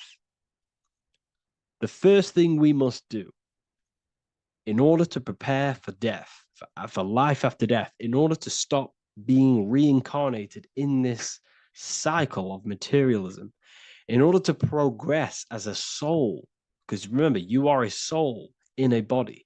Just like the sun gives power and life to the earth, your soul gives power and life to your body. When you say I, you're referring to the soul. And your soul can be stuck underneath layers of false identifications. Who you believe yourself to be is merely a collection of subconscious programs running within your mind. Now that's very deep. That is very, very deep. Who you think you are is a part of your thinking mind. Your name, your job, your reputation, your family, your friends. These things are not you. They're all aspects of the thinking mind. What happens if you meditate and you turn off the mind? Then all of these things do not exist. You're left with the pure soul, the pure awareness, the pure observation. If you turn off the thinking mind, you're no longer your body. You're no longer your reputation. You're no longer your friends. You're no longer your job and your labels. You are the soul. That's the true you, the observation of the mind, not the thinking mind. The ego is the echo. It's an echo of your true self. The ego is your mind's perception of itself, shaped by experiences, trauma, emotions, and beliefs. It is merely an echo of your true soul self. The ego is not you. Your mind is not you. You are the soul. And this is the true self that we must express within our life and we must connect with before we die. Because when we die under the echo, under these false layers of the emotions, the traumas, the experiences, the addictions, the emotional attachments, when we die underneath all of this, when we don't know our true self, the soul is still hidden. The true you is hidden underneath these layers of false identification. We must remove these layers of false identifications. We must remove them. We must destroy the echo. Remember, the ego, you never had an ego when you were a child. When you were a child, you were pure. You didn't, you didn't show off things. When you were a child, you were pure. You expressed yourself freely with you didn't hide anything. You didn't hide any aspect of yourself. You didn't suppress any aspect of yourself to fit in as a child, as a baby. Because the ego was not here when you came here. The ego grows with experience. The ego is a false perception of yourself while being incarnated in this material world. It's your mind's perception of itself and it's created through your experience. Remember, you are unconditioned consciousness, and your experiences, thoughts, traumas, emotions, and beliefs have conditioned your consciousness into believing you're only a physical body, but you are the soul. We have to remove these layers. How do we remove these layers? Like I said, the best thing, meditation. Meditation. There is a great meditation that you can do every single morning and every single nighttime. You can sit there and repeat over and over before you meditate. You can repeat that you are not this, you are not that, you are not this. You can label them one by one. Start with, I am not my body, I am not my job, I am not my name, and then detach from absolutely everything until you are left with nothingness. And when you start to meditate, detach from everything. Nothing matters. I am here right now. And what will be left? The only thing that will be left is the language that your mind is using. Now, this is very deep. Not many people will tell you this, but I've lingered in meditation many times. And I can tell you from experience that the only thing left once you detach from everything is the language that your mind is attached to. So whether that's English, Italian, French. Once you detach the language of the mind that that little voice in your head's using, you're left with the soul. Once the mind is switched off, you're left with the soul, and you have detached from all of these external things. You're left with the soul. That's you. That's the power. That's the source of all creation, where everything you've ever done has come from. Every thought, every idea has come from your soul. Number two, that's meant to say number two. Sorry about that. Mental addictions and emotional addictions.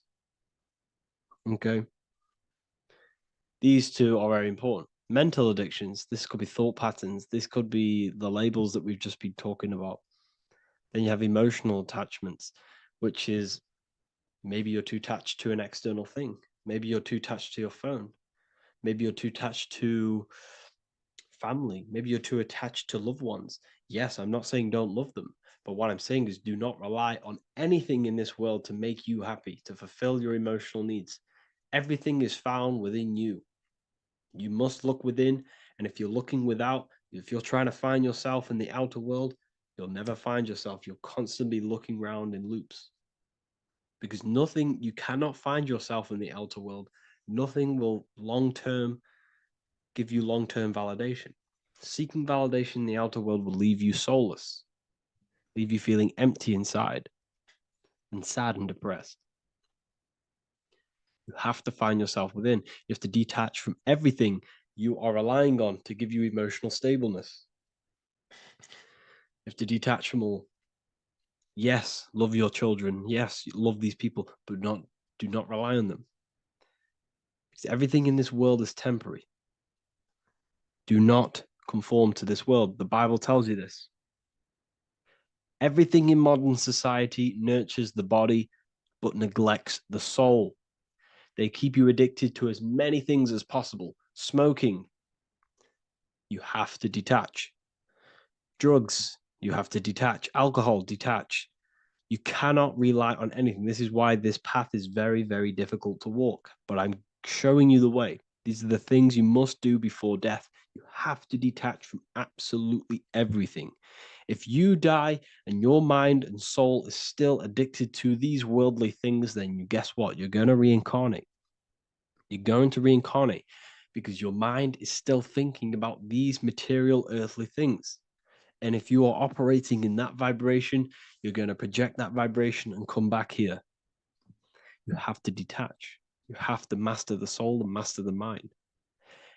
Like I said, the matrix is designed to keep you addicted to as many things as possible. Your phone, food, smoking, drugs, alcohol, clubbing, all of these things. Everything in society is made to trap your soul and reincarnate in this world. That's why it's very, very, very difficult to walk this path. Very difficult. Matrix, matter tricks. John 2:15 to 17. Do not love this world, nor the things it offers you. For when you love the world, you will lose God. Do not love this world, nor the things it offers you. Do not conform to the pattern of this world, but be transformed by the renewing of your mind. Great quote. Do not conform to the pattern of this world, but be transformed. Let this world transform you. Learn from this, expand from this, but do not be mentally and emotionally attached. Okay? What good will it be for someone to gain the whole world yet forfeit their soul? Like I said, everything in the Bible is telling you the truth. You just got to read it correctly. This is spirituality. This is spirituality. The Bible is spiritual. It's a spiritual text. We must disconnect from everything outside of us and connect with the true soul.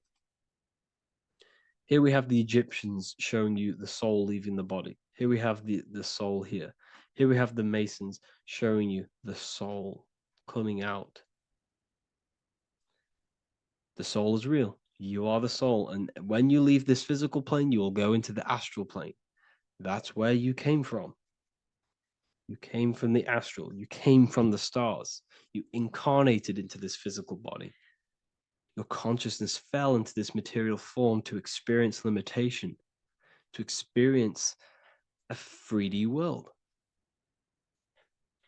So in order to ascend properly before we die, we have to let go of all the attachments. Every addiction you have, write them down.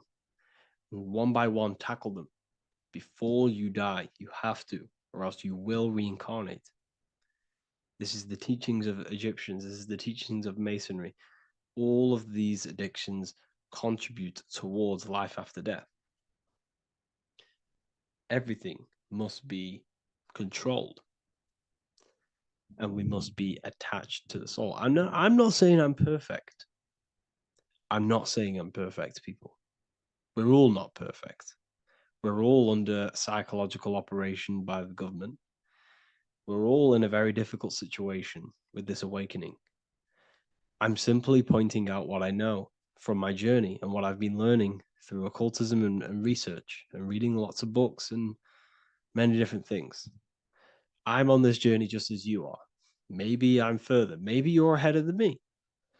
We don't know. But this is what I'm sharing with the world. This is what I'm sharing with my research. And this is what makes sense. It's common sense. Look at everything around you. Everything's made to feed the body, not the soul.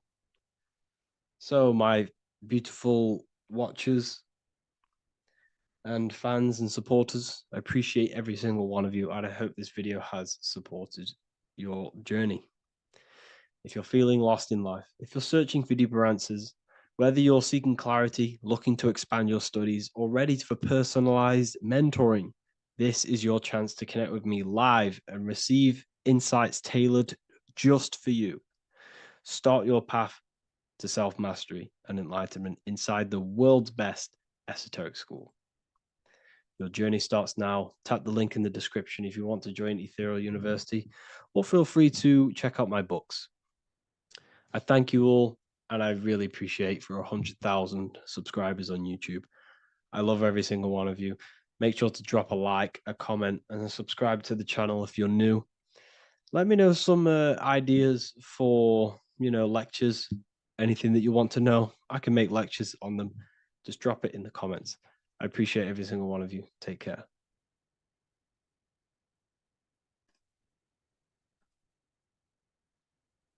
Is that you are eternal. You will never ever die. So when you close your eyes, you have an internal world. Internal world is mortal. It will never die. The inner voice, the inner thoughts, the inner emotions will never die. But the external world will die. So you have an inner and outer world. And the inner world is infinite. It's limitless. It can think anything, be anywhere in the world, be anyone. Imagination, thought, there's no infinite potential. In order to gain in order to live a happy life, to gain the best experience in this temporary life, you have to master yourself, because you are a creator. That's what you are. You are literally God made human form. You are a creator. And if you are not creating, then you are living in an animal state. Okay? So in order to live this life to the fullest, you need to master yourself, not let the external world control your internal world, but let the internal world be commands and not reactions. So it's all about controlling the self, mastering the mind, learning truth, so you can actually gain the most out of this life. If you worship Jesus, but you don't work on your mind, you don't work on your emotions, you are nowhere near God. I'm sorry, I have to put that out there. A lot of people think I can worship Jesus and I'll be close to God. You have to align your mind with God, with the God self. You have to align yourself with the God consciousness, the God frequency. So, the Freemasons always use the all-seeing eye. The all-seeing eye. The eye needs light to see. The eye needs light to see. How? I'll go over how in a second for you. Sorry about that. The eyes need light to see. So we have one eye, which represents the inner eye. So when we close our eyes, we have an internal eye, internal thoughts, internal vision, imagination. We have an internal vision. We have an internal thought, internal emotions. In order for our mind to perceive the self, it needs light. What's light? Information. Information is light. Why is information light? Because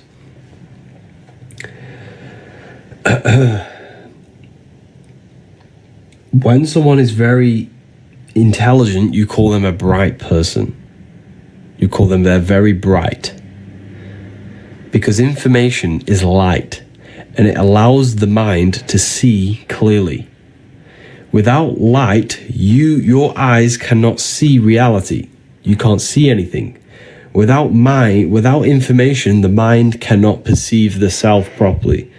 Without information, truth, you will think you are this mortal body. That's the darkness. But when you gain light, truth, information, the mind sees clearly. So this is what this represents. It represents enlightenment, represents truth in the mind. The word enlightenment means light in the ment. Ment means mind. So the all-seeing eye represents light, information, truth in the mind to see clearly, to perceive reality and the self clearly. Because without this information, you will know you're in the darkness. The mind is in the ignorance. The mind is in the darkness. Does that make sense? Keep tapping the live, everyone. Let's get this to 50k likes. That'd be amazing. Let's get this to 50k likes. And thank you to anyone who purchased the book. I have seen your orders.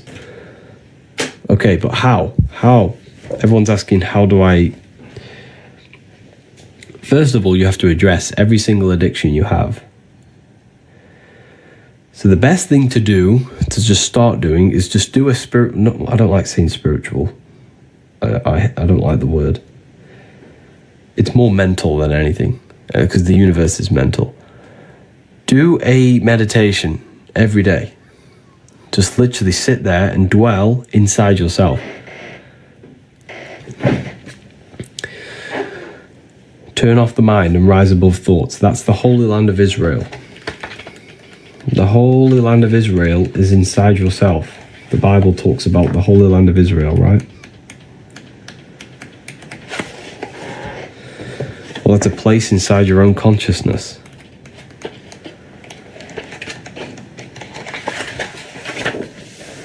Israel.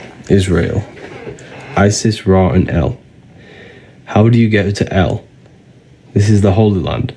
The Holy Land symbol is an upward triangle and a downward triangle. The feminine downward triangle, the male upward triangle, combined. The combination of the two brains, the combination of the masculine and feminine. The way you align your brain hemispheres is how you reach the Holy Land. And you simply literally just do this by meditating. But when you meditate, you can literally just align your brain hemispheres. And you can also do this in various other ways. You can listen to 2 different frequencies at once. Because this ear is connected to this brain, this ear is connected to that brain. And when you place 2 different frequencies, the 2 brains work together to harmonize the frequency. So you actually sync the brain hemispheres. So you can actually do this by just holding your hands. This is why we pray. Okay, a lot of people in, Christianity, they do this. They pray to God. But what they're actually engaging in right here is an ancient form of meditation, of placing their hands together. Because when we place the hands together, the brain hemispheres are coming together now, and it's working as one system.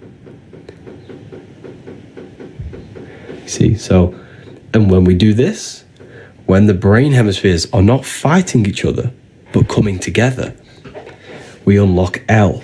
We unlock the Holy Land. That's a place inside of our own consciousness that we can reach.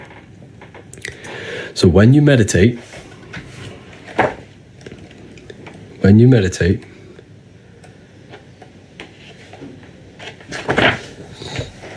you need to turn off the activity of the five senses. Your five senses, your thought, emotion. Then you have your observation, you. You are the observer. The observer is you.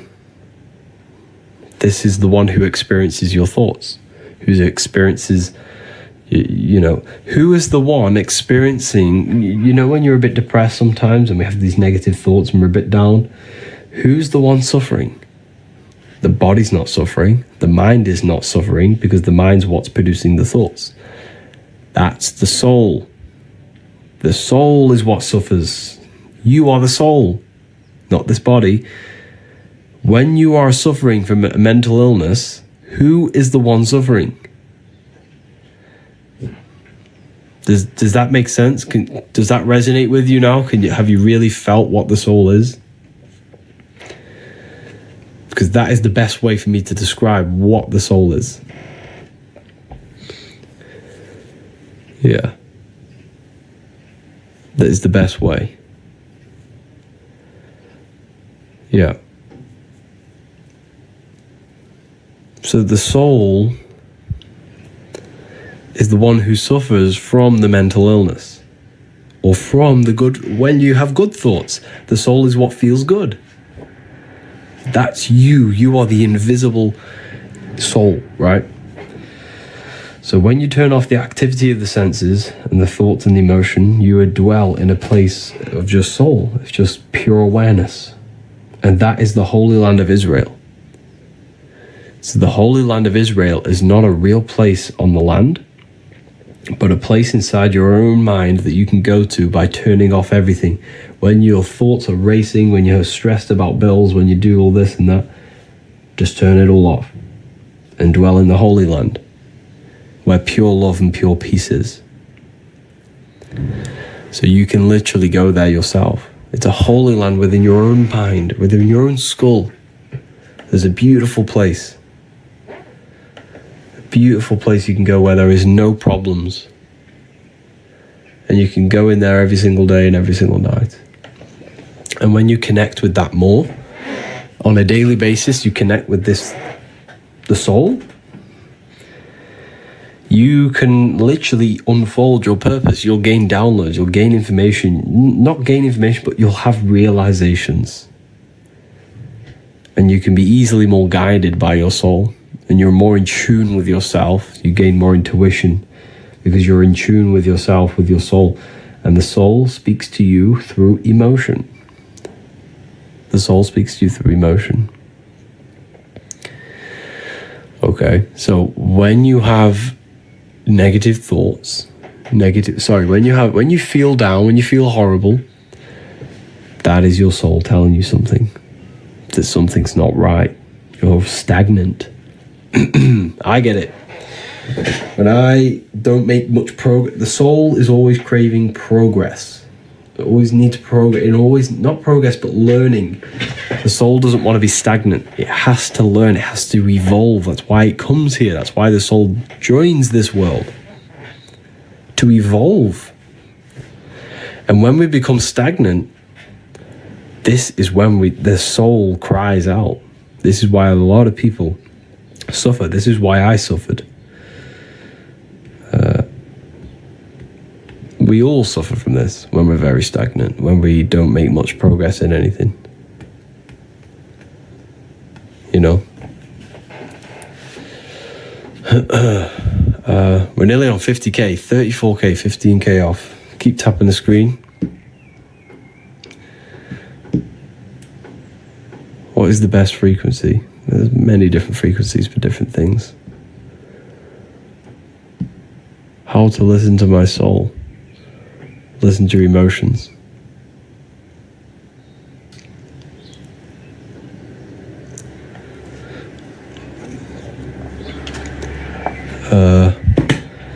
The book is the book that I've wrote myself. The book that has changed thousands of people's lives. You can find it in the bio if you want to learn more about consciousness, about yourself. But wait until we hit 50k, because when we hit 50k, I'll release 5 codes for people to use, and you can save some matrix tokens on it. Save some money on it. Unfortunately, we're all being governed by matrix tokens. That's what I like to call them.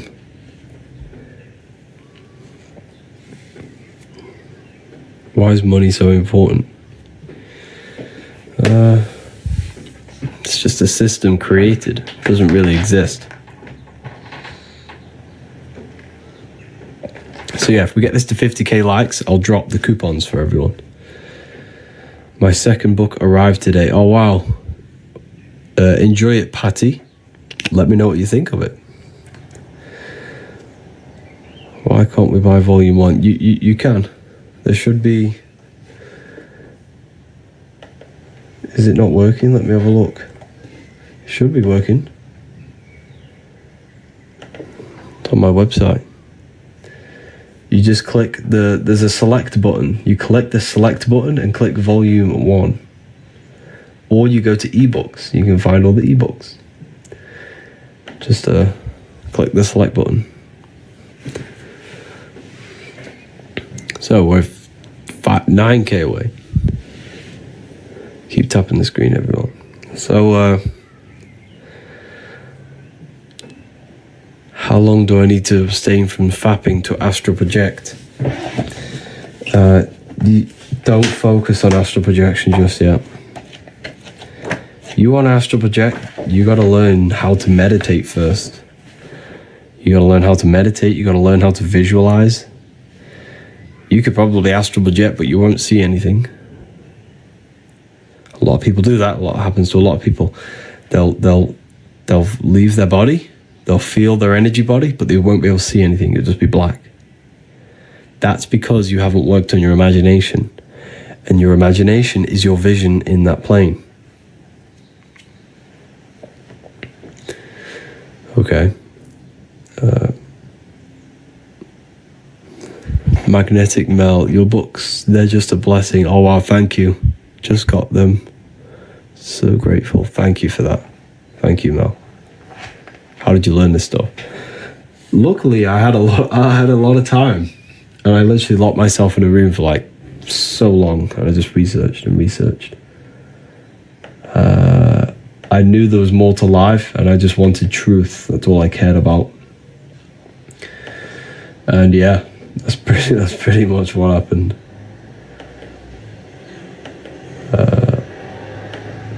It's crazy. I learned a lot in like 4 years. Keep tapping the screen, everyone. Oh, we've hit 50k on one live. Okay, who wants me to drop the code? And then I'll break down astral projection for you after, for the people who are waiting for that. It'll take me 2 seconds. Let me know in the comments if you want the code.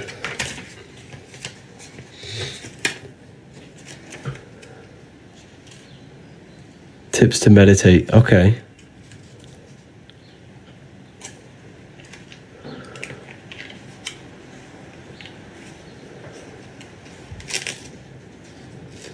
Okay, amazing. So, there are 10 codes available. Spring 30. All caps. Spring 30. All capital letters. All capital letters will give you the code. Spring 30. Click the link in the bio. It'll take you straight there. You're going to save yourself 30%, so use this chance wisely. So, the people who are asking about astral projection. Divine being divine. Amazing. Amazing. So, the people who are asking about astral projection, where's the code? The code's here. Spring 30, all caps. There's 10 available, so you'll have to use it quite quickly. So, in order to astral project, we have to purify ourselves. Not only purify ourselves, is gain control over ourselves. Why? Because, like I mentioned before, it happened to me when I first started astral projecting. I used to astral project. I used to get out of the body. I'd enter the spirit. You can feel it. It literally feels that. That is what you feel. This buzzing, light sensation. There's no weight. You're literally just light. It's so weird. It's the weirdest feeling you'll ever feel, but it's just a surge of energy. It's literally just an energy light body. You'll feel yourself leave and gravitate upwards. However, you won't be able to see, because the imagination is the vision in the astral plane. This is what Freemasons call spirit vision. This is what we call imagination. And don't you think it's crazy how when we use our imagination, we're considered crazy in our society? People just say, oh, you're just imagining things. He's crazy, he's imagining things. Don't you think that is crazy?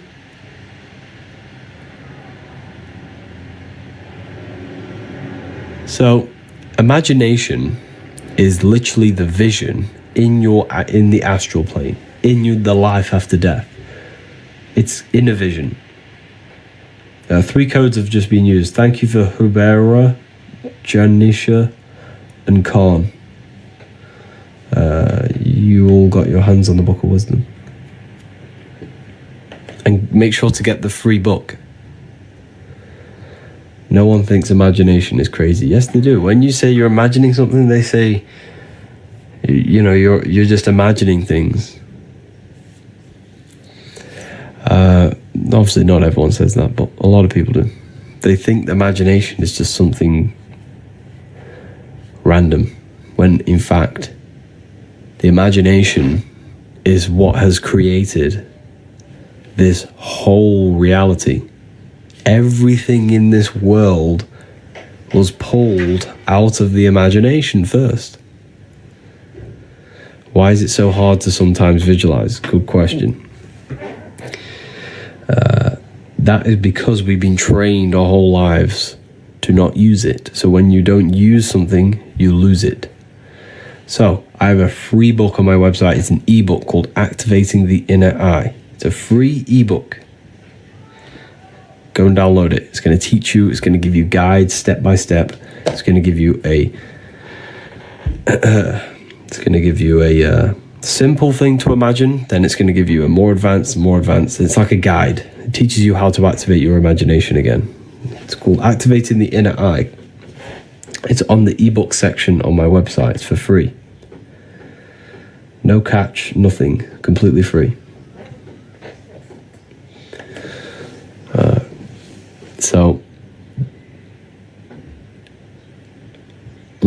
So this is why a lot of people can't. So in order to astral project, we have to first learn how to meditate and keep the mind in one specific thought or one specific attention. The mind must be addressed on one thing and one thing only for long periods of time. And the reason for that is because when you astral project and then your mind wanders off, it's like when you're in a dream. When you're in a dream and your mind realizes you're in a dream, you wake back up. Or you think about a fear. As soon as you fear, you wake back up. You'll fall back into your body. So this is why you have to learn how to meditate, and you have to learn how to visualize. These are the 2 components to astral projection. Meditation, visualization, and the third one is stillness. You have to learn to keep the body very, very, very still. When I say still, I literally mean no movement. That's a very powerful one as well.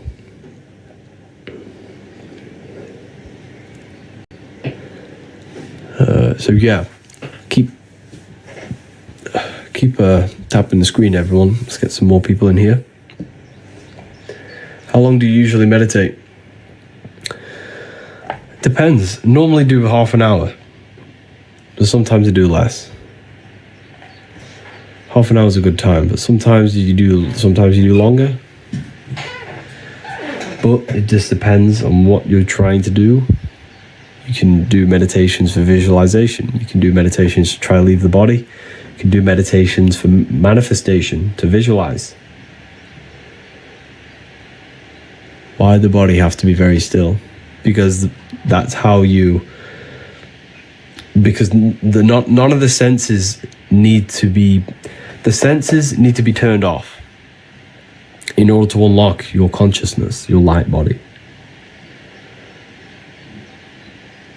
So you have to be... The senses have to be fully off. There's minimal activity in your brain. That's why you close your eyes, just shut off from the light, from the eyes decoding light. The brain works less. When you move, when you're very still, the brain works less. And when you stop, when the brain and the body's not working, you can unlock consciousness. The more I learn, I don't understand anything. Yeah, that is true. The more you learn, the less you know. That is very true. You're always a student. Everyone's always a student. It's crazy. But yeah, there are 2 codes left for the people who want the book. The book tells you a lot about astral projection. I teach you everything about it. So here is some artwork of it. Here's the Egyptians showing you astral projection. This is your etheric body. Etheric body is the ether. So here are Freemasons, the double-headed eagle with the crown. This is the double-headed god Janus. These are the Sumerians, double-headed. Why are they double-headed? Because they have access to their astral body and their physical body, and they can switch dimensions at will. That's when one becomes a god. One becomes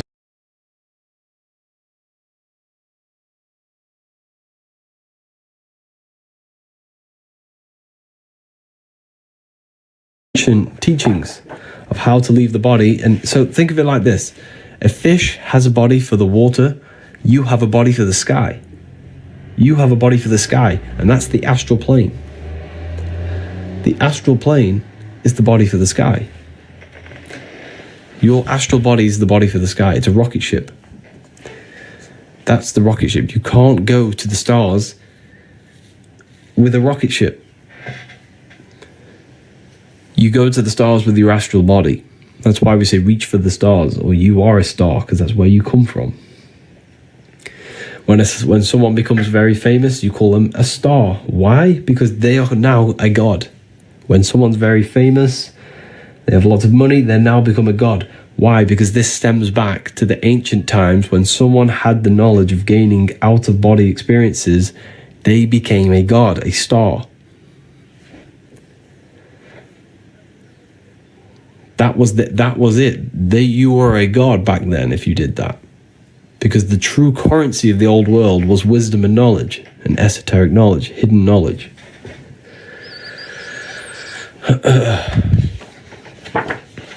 So, yeah.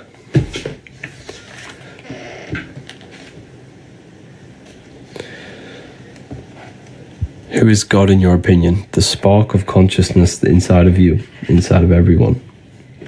There is a God inside of everyone. That's why your head is the Holy Grail, because this is where consciousness is. It's the holy place. This is the holy place where Jesus meets his 12 disciples, the 12 cranial nerves in your brain. Your body is the temple of Solomon, the temple of Sol, O, Mon. Sol is the sun, Mon is the moon. Sun is the soul, moon is the mind, earth is the body. This is the Holy Trinity. Your body is the earth, your soul is the sun, the life force, and the moon is the mind, the psyche.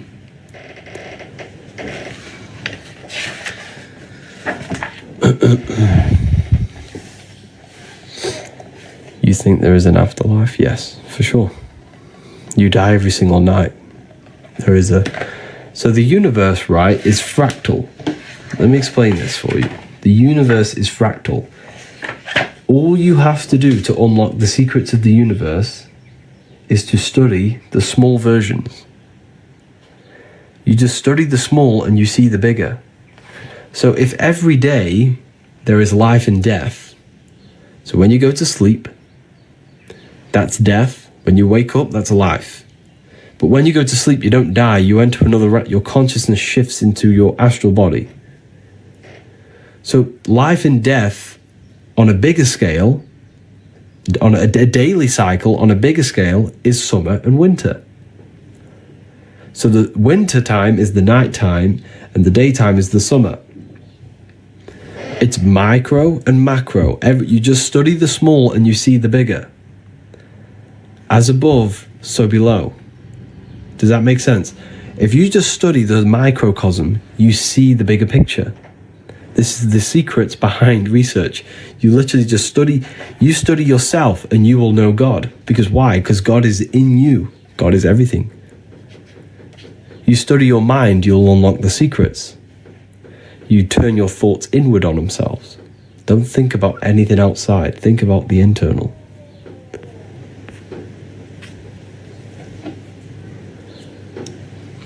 So we created ourselves. Yes, you chose to incarnate in this world. But what you must understand is that your body is the technology to experience this reality. Your body is a technology running a simulation of physical reality.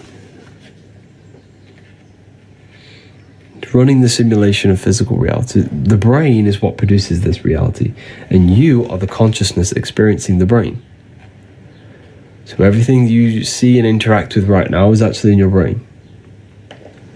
It's an illusion produced by your brain. Okay. So, anyways, why can't we remember? Our consciousness goes to the astral. You can sometimes when you dream. It's because you've lost this ability. Like I said, when you don't use something, you lose it. So every time you have a dream, write it down in detail and try and remember every aspect of it. And this will help remember your dreams.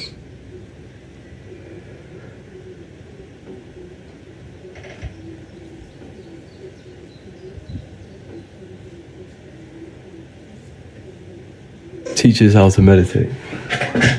To meditate, you simply just need to place your awareness on nothingness. A thought will enter the mind, redirect the thought into the nothingness. Another thought will enter, redirect it. And over time, you'll learn how to make that gap of nothingness longer and longer.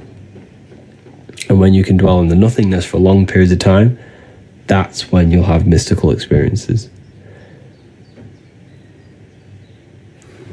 Keep seeing the same person in my dream. You'll dream that if you're seeing that person is a symbol of your subconscious. Every person you see in your dream is a symbol representing something in your subconscious. For example, if you see someone you hate in your dream, that hate is an aspect of your subconscious. It's an emotion you're holding inside of you.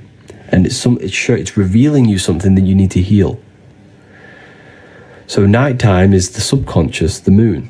The daytime is the sun, the conscious and subconscious,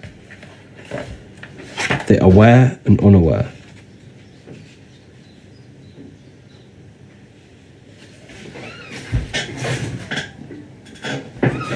The aware and the unaware.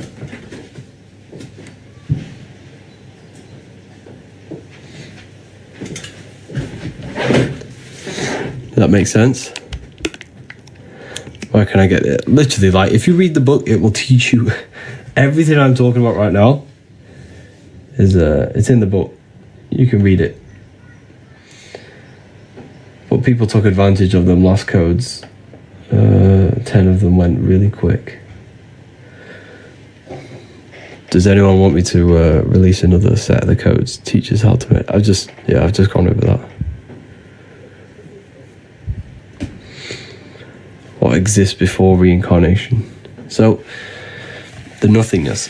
What is the nothingness? I can't explain that to you because you haven't experienced it.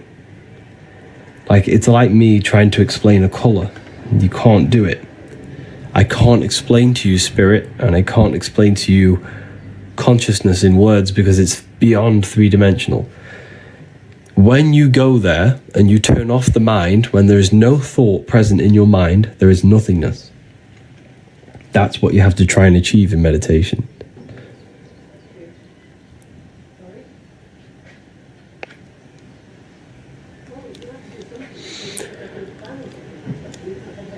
How to explain people being possessed? They're not possessed by something external. They're possessed by their own thoughts and beliefs and emotions. A demon is a demon. Mon is moon, meaning emotion. D means negative. A demon is a negative emotion that possesses your mind, body, and spirit.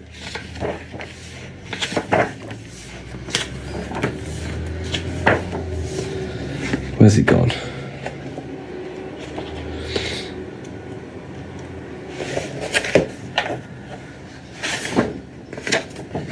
Let me show you.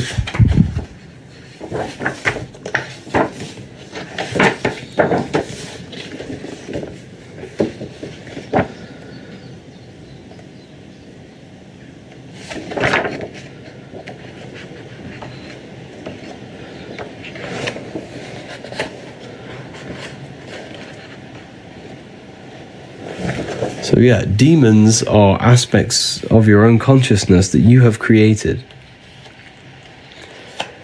Yes, you created your demons. And the reason for that is because the mind produces energy. So think of it like this. In order to visualize something, you need a thought. So the thought creates the imaginative dimension, the astral plane. Thoughts create the astral, astral creates etheric, etheric creates the physical. Everything begins in the mind, then it's manifested physically. So each dimension is a product of the above. In order to imagine something, you need a thought. In order for energy to come around, there needs to be imagination and thought. And then in order for the physical world, there needs to be ether, imagination, and thought. So think of it like this. If the whole world meditated at one time and thought nothingness, the world would not actually exist. Now, that's very difficult for you to understand, but because the universe only exists in our mind. The universe only exists in the mind. If we all thought of nothingness as a collective consciousness, the world would not exist. The physical dimension wouldn't exist. But of course, that's impossible, but until someone thought again. Exactly, so what's that tell you? So everything is a thought. You thought your way into incarnation. You think a way out. The universe only exists in your mind. Teach us how to meditate. I've already gone over that. So demon is demon. Mon is moon, meaning emotion. Okay? The more emotional attention we devote to thoughts, the stronger the astral form becomes. Take, for example, a drug addiction. This issue is not solely a matter of brain chemistry, but also an astral demon, an astral energy you have created. Every addiction we have is an astral energy. Every thought we always think about, it becomes energy in the astral. So yes, Jesus as a collective, we have all believed and give this Jesus thought form energy. So Jesus is a form of astral energy because with the collective consciousness has molded this thought form into energy and gave it emotional energy. So it feeds off emotion. This being that we have created by believing in Jesus feeds off our emotion. It's only alive because the collective consciousness thinks it into existence in the astral plane. The astral plane is the imagination. Everything is energy, yeah. So you see how now you know, if you connect the dots yourself, I'm not going to say too much, but now you know why they do worldwide scary things. Because they're trying to create forms that hold power over us in the physical. This is very, very deep. Not everyone's going to understand this. But yes, the mind molds the astral.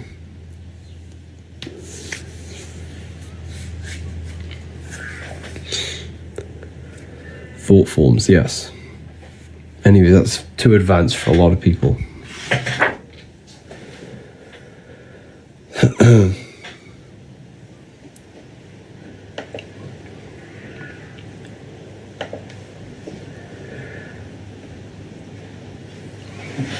Yeah, it's deep when you think about it.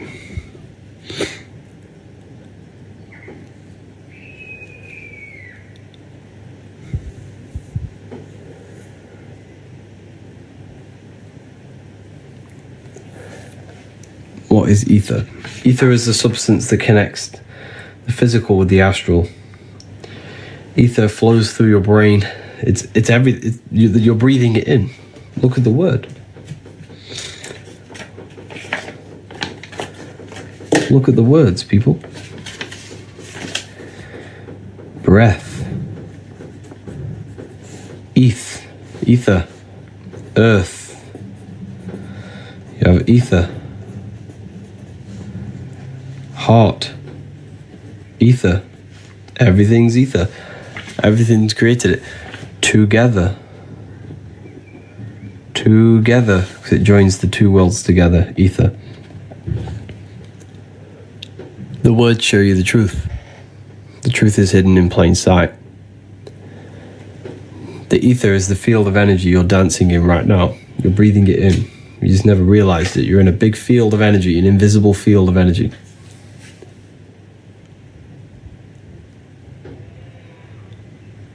Satanic knowledge. Okay.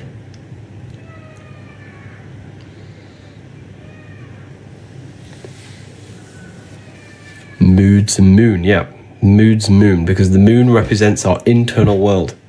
So the sun represents the external, the moon represents the internal. We have two worlds.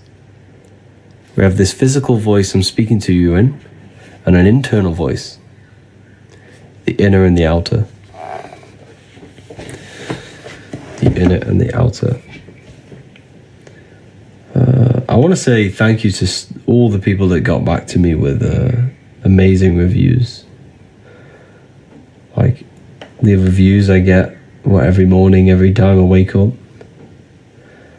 of people saying how the books have changed their life. I want to say thank you to everyone who have got back to me. It really is and thank you to everyone who left a review on Trustpilot as well. Just to see that the work that I put my heart and soul into has changed people's lives it makes me so happy to see that it's changing people's lives. And I had one the other day, and he says he has gained an advantage in life. Understanding this gave him an advantage. It gives me an advantage because I know how reality works. I know what myself is. I know my connection with the world. It's so important. You gain an advantage in life.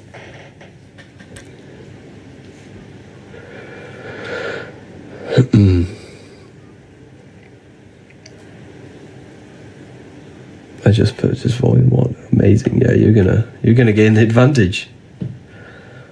You made a good decision.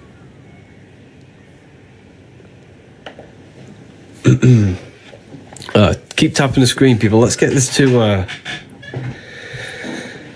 100k likes. That'd be crazy.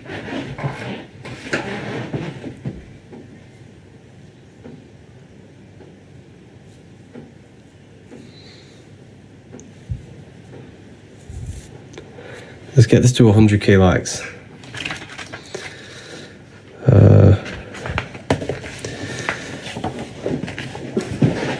Look at this is all electromagnetism. Thursday, I received my second book. Love it. Wow, amazing. He's giving free game to what people charged £1,000 for. Literally, the information I give you for free, like, people charge thousands of pounds to give you this information. There are courses on everything I've just said. Like, there are people charging thousands and thousands of pounds for manifestation courses it's crazy. Like, don't take it for advantage what I'm telling you. Everything I'm telling you is to give you your power back. You just have to apply it to your life. It's good listening, but if you're not actually putting it into your life, it's useless. There's no point knowing it. In fact, it's probably worse knowing this and not applying it into your life, because now you see what reality is actually like, which is, the world's in a mess. The world is in a mess, and knowing the things that I know is even more of a mess, because I know the things that I know are trying to be used against me. The knowledge that I teach you is being used against you. This is why you have to learn it. They know thought forms create astral beings, and the beings hold power over the material plane. They shape the collective you have no understand how deep this gets. Like, these people controlling are literally wizards. They're magicians. They understand reality to the T. And if you don't understand reality, you'll have a disadvantage. A massive, massive disadvantage. And the reason why is because we are ignorant. We choose to be controlled. We choose to be in the matrix because we don't know anything else. We need to learn. We need to get out of ignorance and learn truth. Learn yourself, the mind, the astral plane, your connection, electromagnetism. You have to learn this stuff. It's essential. This is just the Kabbalion rewritten. You haven't read the book then?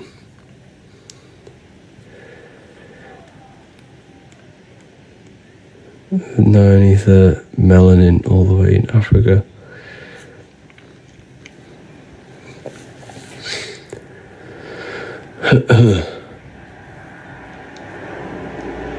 Which planet does Saturn work the most to trap us? You see, this is a good question. However, your perspective is wrong. Like, there's nothing actually trapping you. It's you trapping yourself. I'm glad you're curious and asking that question. But there's nothing trapping you. You are trapping yourself. And because Saturn is the aspect of our consciousness that is limiting. I'll show you.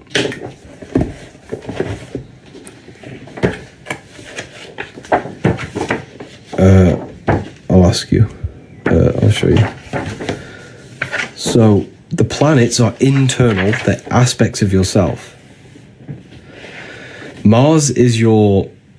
So you remember, there's two worlds, the inner and outer. You have an outer world and an inner world, right? So there's a physical world and an internal world, spiritual and matter. Mars in the external world governs anything that is protective, like a hedgehog has spiky bushes, plant defense mechanisms. That's all Mars energy. But inside of you, it's the aspect of yourself that wants to protect, that wants to destroy, that wants to conquer. That's Mars energy inside of you. Action, yes. War, ego, that's all Mars. Venus is the aspect of the world outside of you that is beautiful. The colors of trees, the smell, the scent of trees, the smell of plants, the visual aspect of reality. Lucifer, this is Lucifer, Venus. But internally, it's the aspect of yourself that wants to look good, that wants to be beautiful, that wants to dress nice. Okay, so we have these energies, these aspects of our mind, our consciousness inside that are internal. So Saturn is on the external world, roots, the foundations, roots, time, winter time. It's all ruled by Saturn. But internally, Saturn is limiting thoughts, limiting belief systems, self-contradiction, things that limit you and hold you back, discipline, yeah. So Saturn is being abused. That energy in our society is being abused because the system is very Saturnic. It limits, it gives you limiting belief systems. It gives you limiting structures, limiting houses, limiting real estate. Like everything's limited to limit our potential. So that is what's trapping us, because when you die and your consciousness is molded to these beliefs, thoughts, emotions, and attachments to the world, that's what traps you back into reincarnation, bringing you back, because your consciousness still is attracted to the world, and it hasn't detached from material things. That right there that I've just told you is probably the one of the deepest things someone could tell you. Like that, and that's a part of the book. I teach you all of that in volume 2. But you have no clue how deep it gets. It gets real deep, and it's so important that we learn it.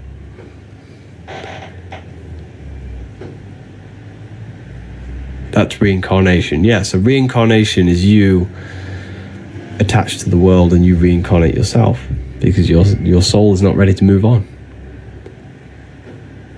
It's not ready to move on. But yeah, I'm going to release 5 more codes. I'm going to release 5 more codes for 5 more people. This is your chance to get the book and to learn about yourself and gain an advantage in life. I'm going to release 5 more. Let me just set this.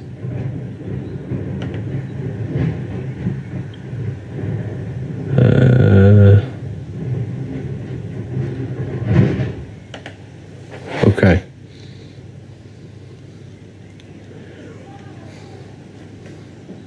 Where did we order? So if you click the link, there is a bundle as well. So if you get the bundle, you already get some money off, and then you add the code on top. That's a little secret. These are the books that I wrote. I poured my soul into these books. Everything I know is pretty much in here. The code is Spring 30. So there's 10 of these available. 10 people can use them. We have over 600 people watching. 10 beautiful people can use these codes. While you're at it, you may as well go get the free inner eye book, free ebook. It teaches you how to activate your third eye through imagination to reconnect with the 4th dimension. It's a free ebook. Go to the ebook section, add that onto your order. It's in the bio, revivalwisdom.com.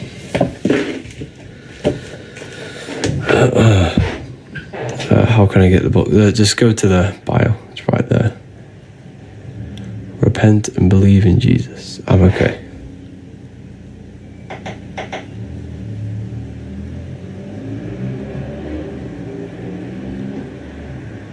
To relive the same life over and over? No.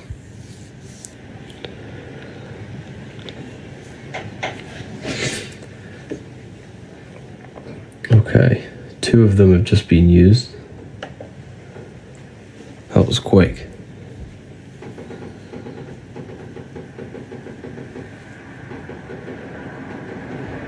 So the best way to prevent reincarnation is to detach from this world while you're alive. Detach from this world.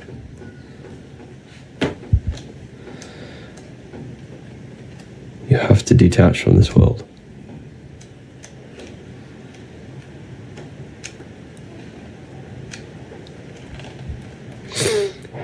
Is the Bible a good book? Yes. So the Bible needs to be taken internally, not externally. Internally. So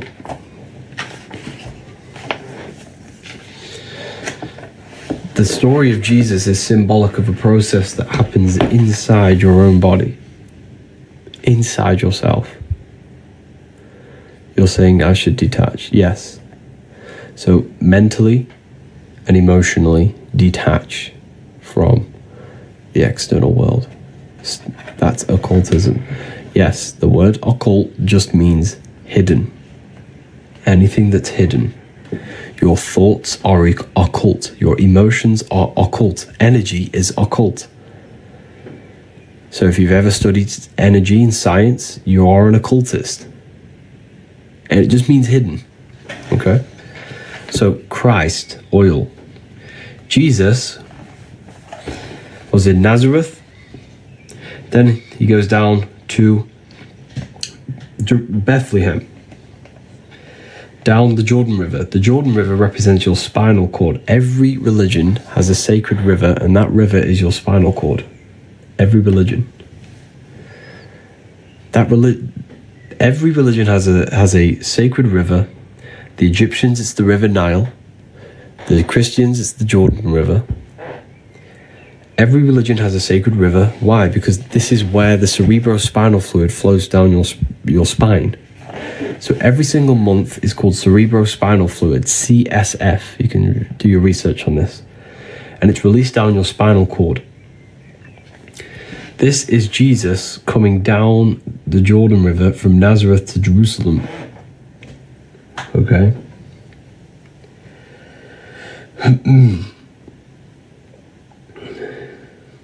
So, to Bethlehem, sorry.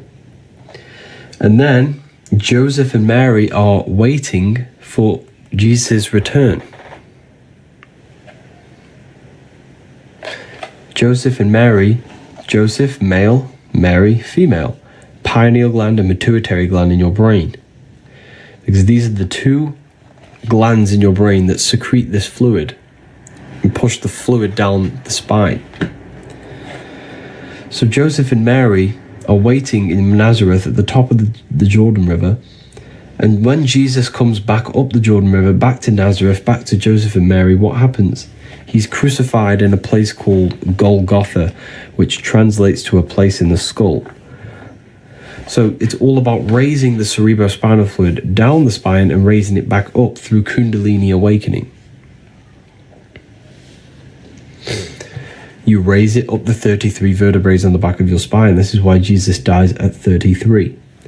John 3:3. This is not a coincidence. Unless you are born again, you cannot see the kingdom of God. You're born again when you activate these brain cells in your brain. It feels like light entering your brain. I'm sure some people have had a Kundalini awakening. Okay. This is why the Freemasons have 33 degrees, because there are 33 vertebrae on the back of your spine. You have to raise the oil to your brain. To your brain. Okay. This is also found in Jacob's ladder.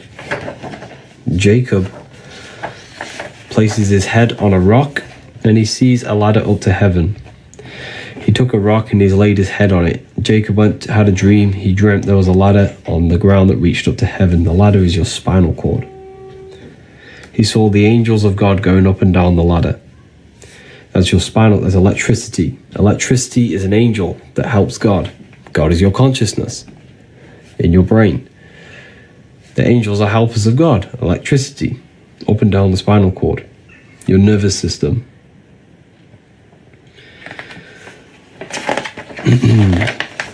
So you have three wise men in the Bible.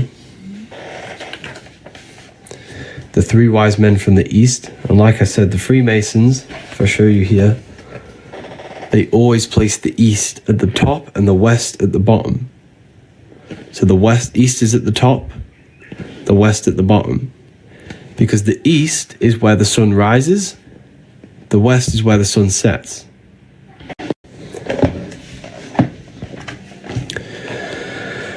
So the East represents the light. Where's the light of your body? The Bible tells you. The Bible tells you. Where is it gone? It's here somewhere. I'm sure it is. But the Bible says, the light of the body is the eye. And if thy eye be single, thy whole body shall be full of light. Just trying to find the verse for you. It's here somewhere. I just can't figure out where it is.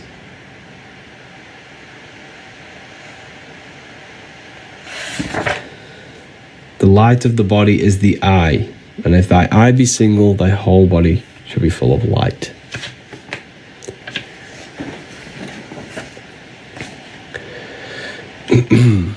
So the east is where the light is, the eye, the mind, the mind's eye, the third eye, whatever you want to call it. The three wise men from the east are the three glands in your brain. You have the pineal gland, the pituitary gland, and the thalamus. Thalamus produces dopamine. The pineal gland produces melatonin, a hormone that rejuvenates red blood cells, slows aging, prevents systems from failure within the body. Pituitary gland releases serotonin, a natural mood stabilizer. These are the three wise men from the east who give presents to Jesus. They give presents to Jesus. So the Bible is speaking metaphorically about human anatomy and about your body. It's very, very powerful.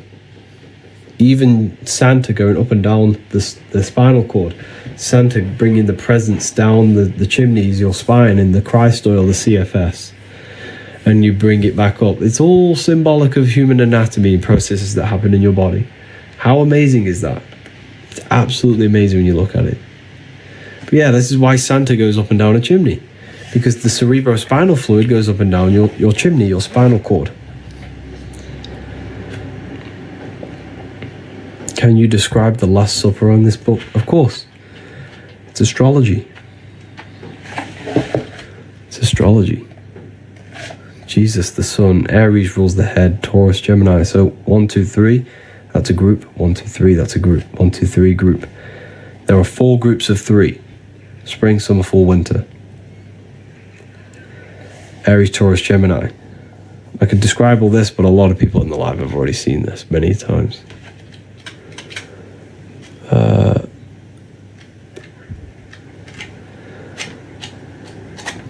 Like literally the whole thing is symbolic of astrology, numerology, human anatomy, and human psychology. That is what the Bible is about. It's about you. Not Jesus, it's about you. What's going on inside this body of yours and that mind. Why would it matter anything else? If something's not benefiting your understanding of this life, you know, first time here, wow, yeah, you've just heard a lot of information. Welcome. Welcome. So yeah, this is the astrology. Because if I show you this,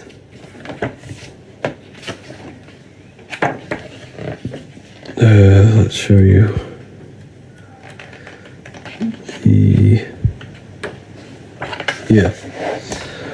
so your body, this is the stars, these are the constellations in your body. So the 12 zodiac create the human body.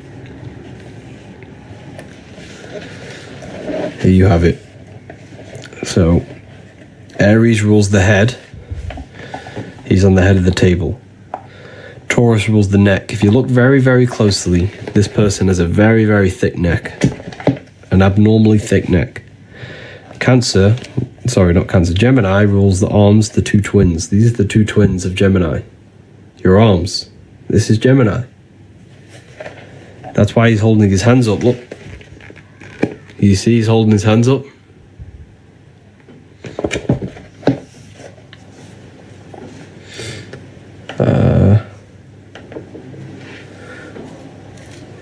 Holding his hands up. Then you have Cancer. If you look very, very closely, he has a knife in his hand, holding it backwards. It's like this. Very closely, he's got a knife there. Because Cancer's a crab. And they pinch. They cut you. Then you have Leo, the lion, showing dominance when your elbow and you have a clenched fist, showing dominance. Leo's the lion, dominance. Virgo, he's pointing very closely. He's pointing at her neck. That there's no Adam's apple. This is a woman. He's pointing, saying, this is a woman, there's no Adam's apple. It's Virgo, the virgin. Then you have the sun. Jesus gives and takes, one hand down, one hand open. Red and blue for opposites. Red tap, blue tap. Roses are red, violets are blue. A red siren and a blue siren on your police car.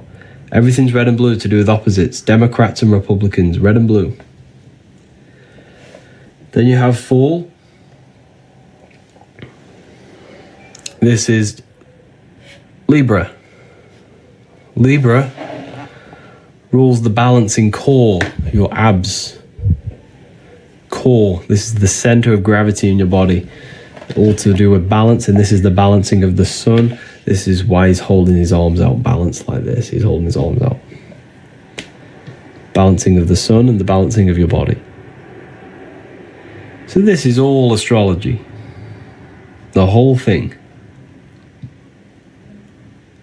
You know, this is a very, very symbolic of astrology. Jesus is the sun. That's why he has the sun on his head.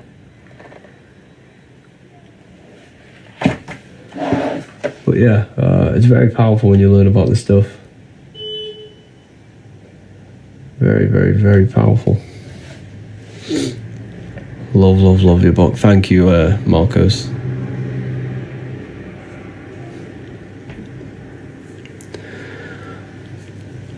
Ordered volume 1 yesterday. Amazing. Your life's going to change.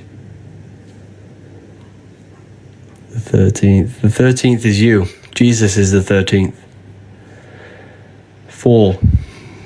3 plus 1 is 4. You have fourfold.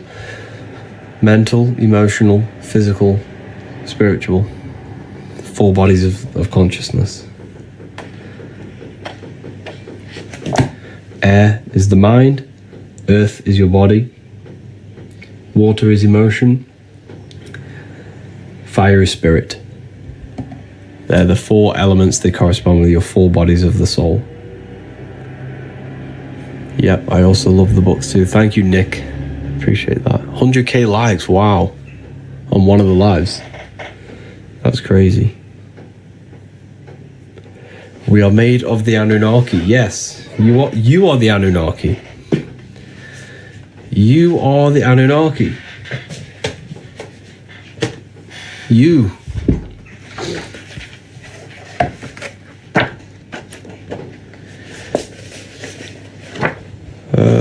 You're literally everything. Anu, the god of the sky. Ki, the god of the earth. Anu was the god of the sky, came down to Ki, and they married. And they gave birth to the Anunnaki. Spirit and matter came together to produce you. You came down from the sky. You are the sky god. This is what you need to understand. Your astral body is where you came from. You are the sky god. You came from the stars. This is why you are a star, sister and mister. Fraudster. Stir means star. You are a star. You come from above. You literally are the astral body manifested in matter. It's amazing.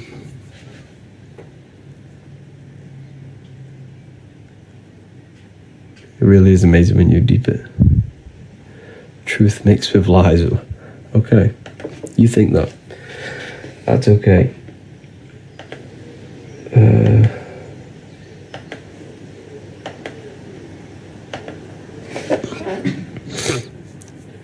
We are divine. We are.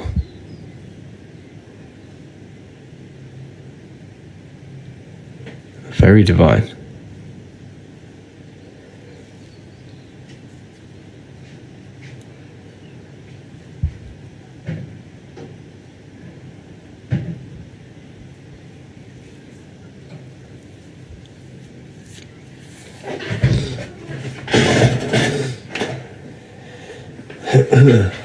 Yeah, it's amazing.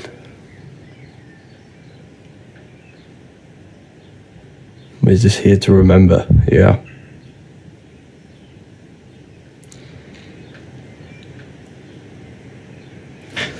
So yeah.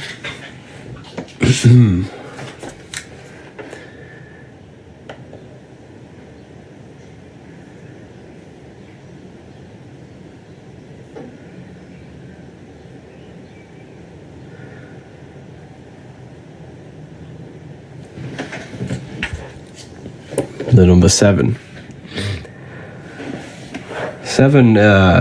6 is the number of matter. 7 is the number of completion of creation.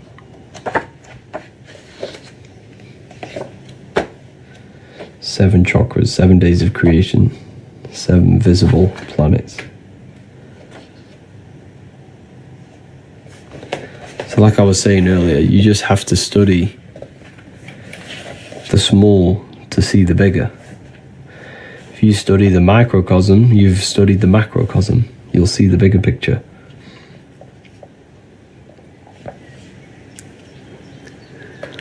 Sacred geometry, yeah.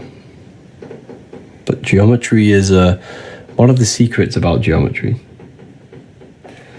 You know, we think geometry is something outside. We think geometry is something outside of us, right? But geometry is not outside of you. Geometry is your brain's codes on how to decode matter into reality. Why? Because everything you see is produced by your brain, not outside of you. Nothing is outside of you. It's what you need to understand. There is nothing outside of you. It's an illusion produced by your brain. The only thing that actually exists is the mind. And in essence, that doesn't actually exist if you turn it off. So this is why on computers you have 0 and 1. 0, nothingness. On and off. When you turn off the mind, the universe shuts off. There's nothingness. So, geometry, everything you see, is your brain's way of decoding. Geometry is not something separate from you. It is the brain's mathematical codes to decode energy into matter. You know.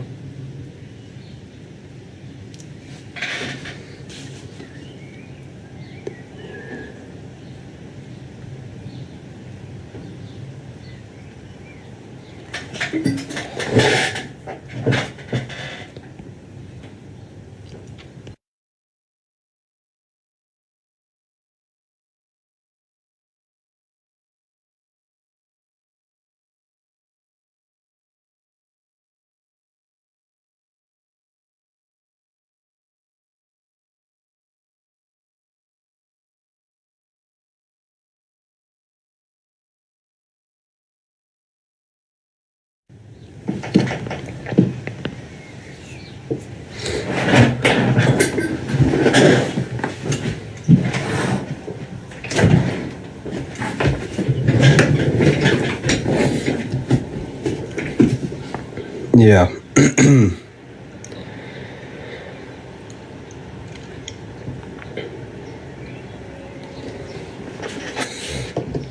Very powerful, this knowledge. But yeah, there's a third book coming. We're in the process of writing the third book, Book of Symbolism.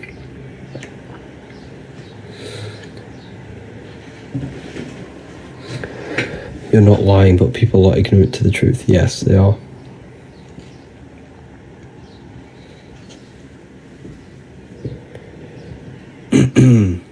Yeah, people are just ignorant. Harry, what about the masterclass? What about the masterclass?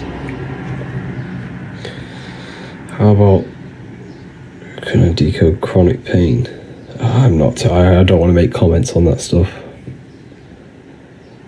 I can get into trouble.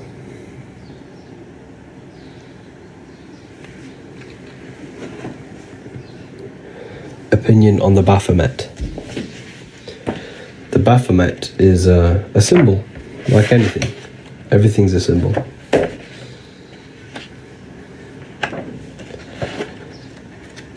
It's a symbol. Not a real figure. Which just had the page somewhere.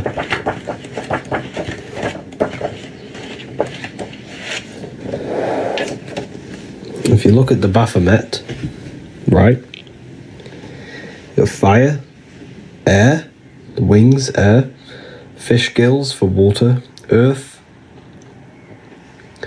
fire, air, water, earth.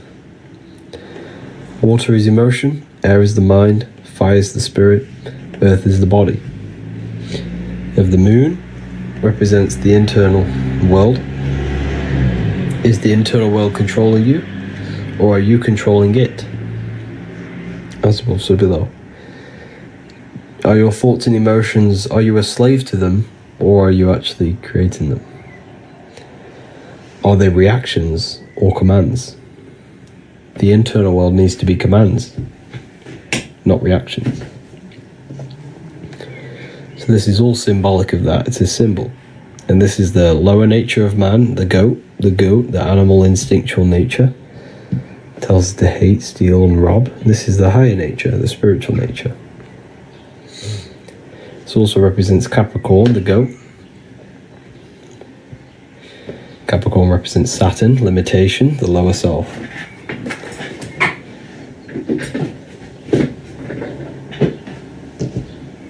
But yeah, Satan does not exist. It's a character within your own mind. It's an aspect of your own consciousness.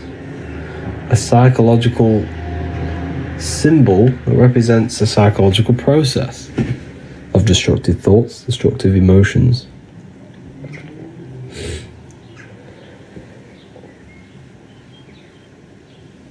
Why are you sharing this information? Most would keep to themselves. Good question. Because I believe everyone should know their power. Everyone should gain their personal power. And if you think this is deep, the text you see right in front of you is a lot more deeper.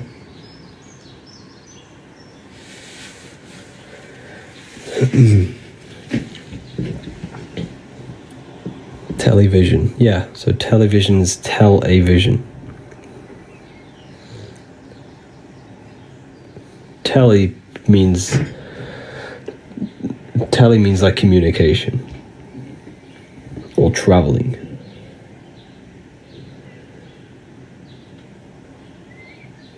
I just don't believe he's not real. That's fine. But when you realize that no one's worshipping Satan, the Satan doesn't exist. Satan is it's just an aspect of yourself. The universe is mental. The only thing that exists is your mind. Therefore, the Satan is just an aspect of your own mind. He very much exists. He doesn't. You've never seen him. Satan does not exist. The Satan voice that tells you to do things is not Satan, it's your own mind. All Lucifer, yeah. All is mind, yeah. Aspects of the self.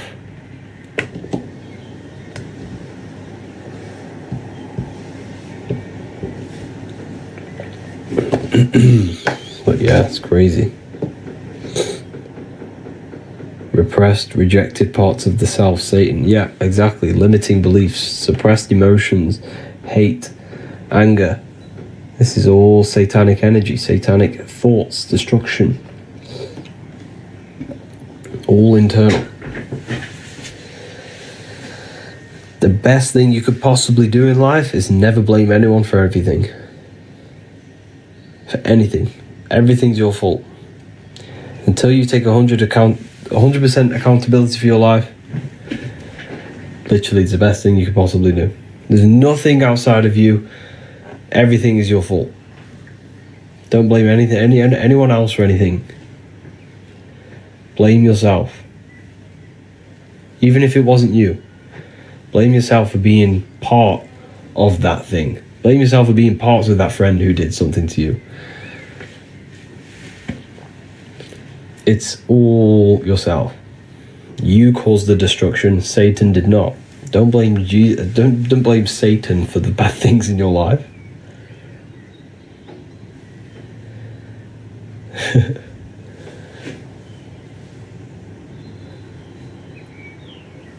We create everything in our reality. And that's like, you know, Satan's just a quick way to just deflect the negative things in your life. He contributes though. He doesn't. Who? This is the thing. Satan doesn't contribute towards anything. Satan is a symbol. It's demons. You have to, you know, everything's your mind. Your life is your mind pushed outwards. So it's just a materialization of your thoughts.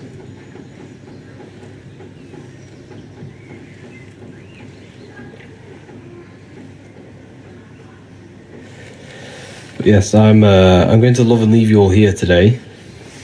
It's been a great conversation with everyone. If you want to learn more about consciousness yourself, you want to gain the advantage in life and not be left alone, left behind without this information, get yourself these books and learn more about yourself, gain the advantage in life. These books will change your life. The books that I wrote, they're in my bio. You can get this one in PDF. It's very affordable. Even if you get the PDF version, this will change your life. But yeah, it's been an amazing talk, everyone. It's good connecting with you all. When's the symbolism book out? The symbolism book will be maybe a month or two. You wrote them. Yes, I wrote these books. My name here, right here. Harry B. Joseph. Harry B. Joseph. This book is full of symbolism. Yeah, the next book is on symbolism. Book of Symbolism. Can we pre-order? Maybe, yes, in the next few weeks, hopefully. I'm going to try and set something up. But hopefully I can... I'll keep you all updated with that. But make sure you're in the Telegram or something. Because Telegram, I can directly, you know, directly contact you.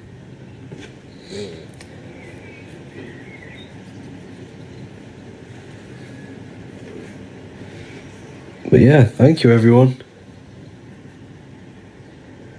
It's been amazing talking to everyone. And please, anything on Hollywood alchemism, I'm not too sure on that. Yeah, take care everyone. Use the code if you're going to get the books. Click the link in the bio. It's going to take you straight there. Telegram's in the bio. Or you can join the Discord. There's a whole Discord server.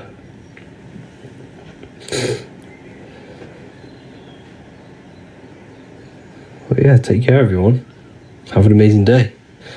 Can't find your free ebook. It's on the ebook section. Click the select button. As soon as you go on the website, there's a select button. Click the select button, go to ebooks, and it will take you to the ebook section. There's a free book on how to activate your third.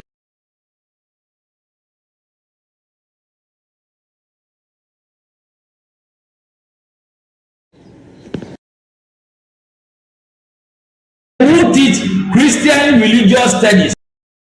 Neo is plugged into the matrix on the back of his neck. And if we look at the human brain, the back of the neck is the reptilian brain stem. And when one operates their life out of the reptilian brain stem, they are unaware, unconscious. They are consciously dead because the reptilian brain does not really critically think. It acts on instinct, fight or flight mode. This is considered in the occult spiritually dead. When one is taking actions without intention, simply very reactive to life. They're not living They're simply experiencing. When you're walking down the street and you see someone, and in your mind you think me versus them versus me, that is an animalistic way of thinking. I used to be trapped in this way of thinking, always thinking of fight or flight, always judging people, always reacting to the world, never consciously creating and commanding with intention in the world. This could be considered the matrix, when one lives unconsciously, simply surviving in the world. Another symptom of living in the reptilian brain could be obsession, a constant need to assert your power over others to feel safe or superior. Views relationships as power hierarchies, not as mutual connections. It could be a conquest for sex, lust, seeking validation through sexual activity. Sex becomes a tool for dominance, escape, and self-worth. Intimacy is avoided. Pleasure is pursued without emotional depth. Seeking pleasure all the time. This is all to do with the reptilian brain. Seeking safety. It could be compulsive eating or food hoarding, driven by craving and not actual hunger. Eat to soothe fear or emotional discomfort, often unconsciously. This is the unconscious. Fear-based decision-making. Every choice is shaped by perceived threat or insecurity or fear within the subconscious mind. Long-term vision is sacrificed for immediate safety and gratification. All the reptilian brain. Territorial behavior overacts when personal space, possessions, or status is threatened. Acts as though survival depends on ownership or status. Addiction repeats patterns to feel safe, even if they are harmful. Avoids anything unfamiliar or unpredictable. Low empathy. No empathy or emotional care for one another and for fellow beings in the world. Sees people as threats, tools, or competitors. This is all to do with the reptilian brain. Intense jealousy or possessiveness. Sees others as rivals or objects to control. Cannot tolerate perceived threats to loyalty or status. Quick to be angry. Slow to reflect. Reacts with rage, withdrawal when challenged. Lacks emotional regulation or deep self-awareness. So this brain could be considered the matrix, hence why Neo is plugged into this brain. He's operating the life out of this brain, unconscious, simply navigating life like an animal. I was in this state, and you can only really realize this when you come out of this brain and you start to function from the higher regions of the brain, which we will discuss very soon. And my life was chaos, because there was chaos operating internally. I was never thinking about the future. I was always operating life out of fear, out of lack. Never had care for another person. When you operate life out of this brain, the matrix, things outside you, can easily control you. This is why they keep us in a constant state of fear. So we operate life out of this. So we never gain full control over our reality, over our actions, over our thoughts. So Neo is called Neo, and he works at a place called meta cortex, very symbolic of the neocortex, the higher region of the brain. Now, this brain makes you human. It ultimately allows you to hold control over the animal urges. Okay, the neocortex is the brain that allows you to have self-mastery, that allows you to control your urges, your instinctual survival urges. So humans can overcome their reptilian animalistic state and start to operate their life in a conscious mastery state. And Neo is plugged out of the reptilian brain, and he starts to use his neocortex, the human brain. This allows one to learn to have self-control, allows one to create, allows one to think about others. It allows one to critically think deeply. It allows one to be self-aware. Who am I? Where did I come from? And where am I going? This is ultimately the brain that has shaped the world. We look at humans. We built technology. We built all of these amazing things. They all come from the neocortex. This is the higher region of the brain that allows consciousness to function on a higher degree. It allows you to truly become a creator and have self-control instead of living in a reactive animal state. You see, animals are only aware of their five senses. They're only aware of surviving. If you notice, look at animals, they're always looking around. Even in their home, they're always looking around, sniffing around. That's because they operate in an animalistic brain. Humans have the neocortex. This is a higher region of the brain, which if you wish to master yourself, this is the brain that you will be using. This allows you to operate life on a higher degree. We see this reptilian brain symbolized everywhere. See it as reptiles. Reptiles are symbols of this brain. We see the Egyptian god Osiris with the green skin representing a reptile, a crocodile. Sometimes we see Osiris depicted in Egyptian artwork with crocodiles or reptiles, if you do a little bit of research on that. And also, if we look at the overall symbolism of Osiris and his story, we notice that he is the god of the dead or the underworld. This is not literal, but the dead or the god of the death, the god of the death of self, the dead of consciousness, because you are a divine being with limitless potential to create. And ultimately, to create, we have to master our reptilian brain. But when we function from this reptilian brain, we are dead to our higher powers of creation, of imagination, of actually gaining control and operating life from the higher mind, operating life as the divine being as you are. But if you operate life in Osiris, he is the god of dead. You are spiritually and consciously dead. You act unconsciously. You are dead, not physically, but mentally and spiritually. So what we're looking at here in the Egyptian artwork is the reptilian brainstem. We have the left hemisphere and the right hemisphere of the brain. Notice a curve. The feminine body is very curvy. This represents feminine. The masculine body is very liney. So if we study geometry, we know that lines are masculine, hence why the word masculine, line, and the feminine body is, in geometry, feminine is represented as curves. So this is the left masculine brain on the left side, and this is the right feminine brain on the right side, with Osiris, the reptilian brainstem, in the middle. So we're going to go deeper into some Mesopotamian artwork now. Now let's have a look at this. We're looking at the reptile on the very bottom. We see the left brain and the right brain, the Eye of Ra and the Eye of Horus on the left and right. In Freemasonry, we still see the symbolism of the two pillars. Yakin and Boaz in Freemasonry, with the two pillars symbolizing masculine, feminine forces of consciousness, also representing the masculine left brain and the feminine right brain, with the reptile down here. But if we have a little look here, right, we have a little look at these reptiles. This person is standing on top of the reptiles. When you are on top of something, you have power over the below. You are standing atop of something. You have mastery over it. You have control over it, symbolizing gaining control over the reptilian brain, the reactive actions, the sexual urges, the addictions, the territorial behavior, the fear-based decisions, constant internal tension, never being able to focus. It's symbolizing gaining control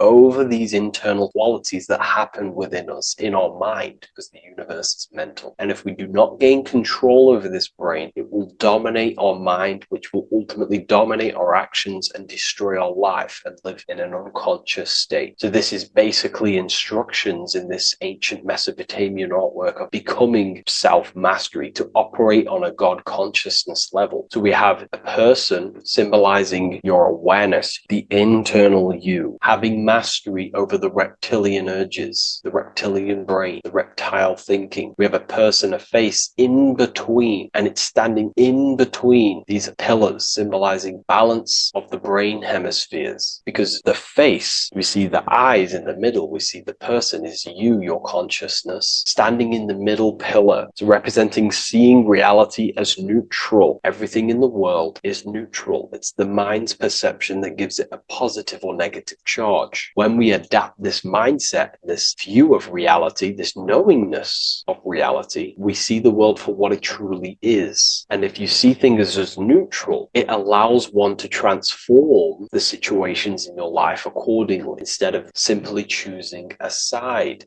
This is a major problem in society, and this was a problem within myself also. We like to choose sides, and choosing sides can keep your consciousness locked in a certain mindset, in a certain belief. And belief is what is ultimately destroying humanity. It's about knowingness. And knowingness is in the middle. We want to seek to know things. Knowing things allows you to go out there, directly experience it, and know it for yourself. For example, I know I'm not on a spinning global ball flying through space. Why? Because my senses tell me I'm not doing that. My senses tell me I'm not going 1,000 miles per hour and 360,000 miles per hour through space while spinning around the sun. I know that because I know myself. I know I'm not my body because I've had direct mystical experiences beyond the physical body. So we should seek to know things, and that's what we call gnosis, direct knowledge obtained through direct experience, knowingness. And that is a middle pillar quality. So in Freemasonry, we see the middle pillar. The matrix is designed to give you two wings all the time. Democrats, Republicans, feminism, and then there's another side. There's always two sides that they're giving you because they want you locked in either way, which is seek the middle pillar, seeing things as neutral, seeing things as the middle pillar, seeking direct experience, gnosis. And this aligns with the brain because the brain gives us these two perceptions also. The right brain sees the woods, the whole woods, but the left brain sees the individual trees and branches and leaves. If we're too left hemisphered, we're going to see everything as divided. If you're too left hemisphered, you're only going to see yourself. You're only going to think about me, myself, my ego, my consciousness, my life. And I'm only going to operate in the world, take actions only towards me without considering the collective, which is the right hemisphere quality. The right hemisphere allows you to see the bigger picture, how we're all connected. We're all one family of consciousness. We're all one being separated in different bodies, one consciousness operating in different bodies. So it's about aligning these perceptions of the brain and standing in the middle and also conquering the reptilian brain. This allows us to operate in the world and see the world for what it truly is and operate from a place of balance. We also see some more symbolism in Egypt of the ram sphinx in Egypt. Ram sphinx. Please leave a comment and please leave a like and a subscribe onto the YouTube if you like my content. Smash that like button and we'll get straight to this. So this is the ram sphinx in Egypt, also symbolizing the brain. This is my research. These are my conclusions. You can take this with a pinch of salt and go out and do your own research. This is what makes sense to me based off my information I've gained, my symbolism that I can read. So take what you can from it. I'm not here to obstruct anything. I'm not here to place anything in your mind. I'm simply here expressing my research. Never take anything off anyone as solid truth. I've never have said everything I say is solid truth. This is my research. If the research aligns with you, that's great. Maybe it doesn't with some people, that's fine. Simply take things with a pinch of salt, go out and collect as much research and information from many different sources and place together your own understanding of symbolism and your own perspective on reality. But like I say, seek to know and not believe.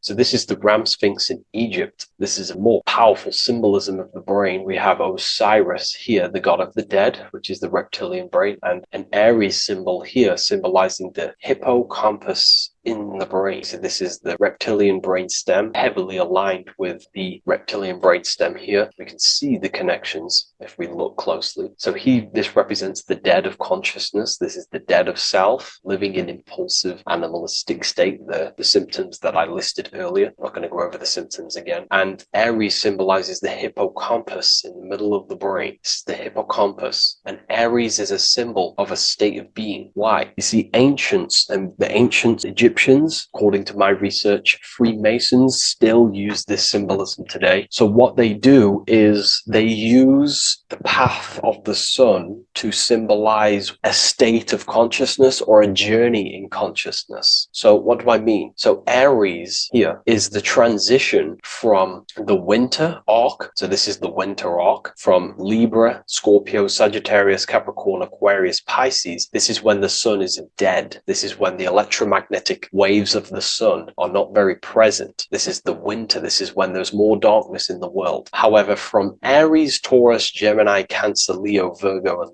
to Libra, this is when the sun is giving more electromagnetic rays. Everything grows. Everything is reborn again. Everything's growing. There's more light. There's more warmth. You can grow crops. So this is very symbolic as a state of consciousness. Aries is used heavily to represent the rebirth of the sun, but in internally, as an esoteric interpretation of Aries, it symbolizes the resurrection of awakening of the self. It is the rebirth of the sun, of the soul, the rebirth of becoming aware out of the darkness into the light, living in the reptilian unconscious state, the unconscious, not being aware that I possess consciousness, not being aware of my thought, emotion, actions. And Aries is that symbol is of the rebirth of the spirit, the rebirth of the self, becoming self-aware. So that's what we're looking at here with the Ram Sphinx. We're looking at Osiris, dead, the reptilian brain, operating life in an unconscious state, not really thinking, not self-aware of thought, emotion, actions, not aware of the soul, not aware of good and evil, not aware of the laws that are in the heart of love, not aware that there's always an intelligence in the heart telling us what's the right thing to do at all times, not aware of anything, just simply reacting to the world. But then we have a symbol of Aries above, which is the resurrection of self. So again, this is symbolizing by the Egyptians to me and my research going from darkness to light. This is the resurrection of consciousness when we start to deepen our self-awareness, which is ultimately what I'm doing to you in these videos. Hopefully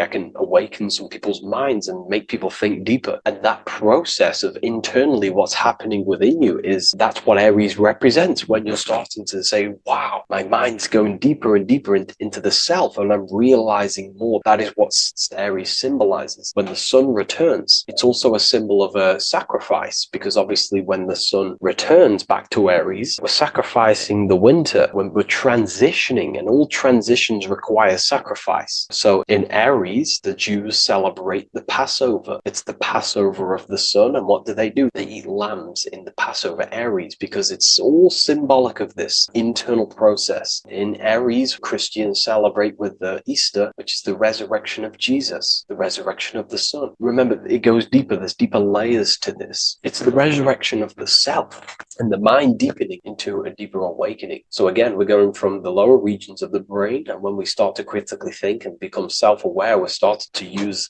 the mid part of the brain, and the mid part of the brain then expands into the neocortex, which is the resurrection of the self. The mind is no longer functioning in just the reptilian brain, but then it's going into the light of the higher brain, the neocortex. And this is the reptilian brain. This is the midbrain, what we're looking at here with the Ram Sphinx. Yeah. So this is the resurrection. It's the transition point of going from the reptilian brain into the midbrain, into the neocortex. We're now resurrecting ourselves. Now, this is not putting anything negative on the reptilian brain. Without the reptilian brain, we wouldn't be able to live. We need the reptilian brain, but it's an abuse of the reptilian brain that can keep us in a very low state. It keeps us stuck in an unconscious state. But the reptilian brain is what's allowing you to breathe, to eat, to scan the environment for any threats. If there are threats, we do need the reptilian brain. That's not to say it's evil, but what I'm saying is an abuse of this brain, which is what most people are stuck in. They're operating their life out of this brain. And this is what the Egyptians, I think, are symbolizing, trying to tell us to resurrect ourselves, to become self-mastered, to become the highest version of yourself, to actively create in the world. Because when we are only operating from this brain, we're unconscious, well, then other people can use you as a vessel to create their reality. This is how the world is at the moment. The ones who know how to use the mind are controlling the other ones who do not know how to control the mind. So I hope this makes sense to you. Let me know if you have any video recommendations, and I'll see you inside Ethereal University. If you wish to take your research to the next level, I have things inside of there that are very powerful. We happily invite you. I'll see you inside of Join. If not, I'll see you in the next YouTube video.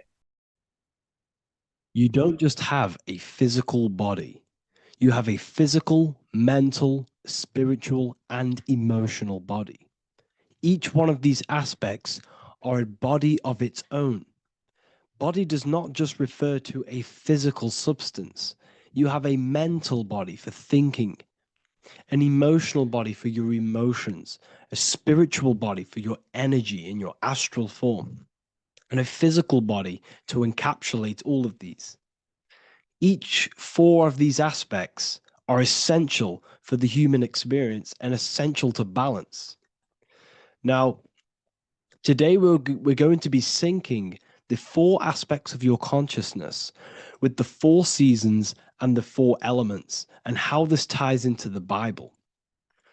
So we have four physical elements. We have 5 elements in total, spirit being the most important, but spirit is pure invisible. we have 4 physical elements. We have air, fire, earth, water. Earth and water are feminine. Air and fire are masculine. Air and fire are active.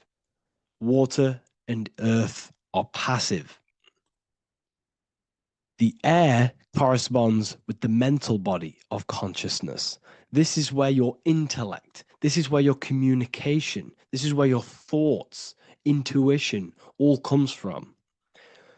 This is the mental body of consciousness that allows you to think, allows you to process, figure things out, and have intellect and gain knowledge. This is your intellectual aspect of your consciousness, located in the head region. We have a fire nature, a spiritual nature. This is our astral body. Our astral body is all to do with the subconscious realms, the higher realms of consciousness. This is the body that allows us to be free from the physical body. Our spirit is more of our energy. Water is our emotional body. This is what allows us to feel things, that allows us to gain intuitive feelings of conscience. So emotion allows us to understand what is right and what is wrong. When we feel something bad, we know that this is wrong. When we feel something good, we know that we are doing good. Emotions are a creational force that allows us to feel certain things to bring them into existence. Our emotional body is a creational force and should not be reactive, and they should be controlled. Most actions are stemmed from emotions. Actions bring thought into physical existence. Emotions are the driving power. They are what drives your actions. The thought, then the emotion, then the action. Earth is your physical body. This is your physical state that allows you to take mind and emotion into action, into fruition, into physical matter. This is what your physical body allows your consciousness, your soul, to interact with the physical world and bring things into physical existence. The physical body, the physical world, is an outcome and an effect of the thinking mind. All physical substance comes from the thinking mind. The pen, the phone you're holding, the microphone I'm speaking into, all began as a thought in the thinking mind, then it was brought into physical reality. Earth is the most dense. So it goes in this order: body, emotions, spirit, mind. The higher you go up, the more lucid and fluidic it becomes. The lower you go down, the more dense and dull it becomes. Air is the mind, fire is the spirit, water is the emotion, earth is the physical body. So this is why you are a microcosm. You have these 4 things within you. You contain of these 4 elements, which correspond to the 4 bodies of your consciousness, the 4 bodies of the soul. You are the soul. You are the spirit.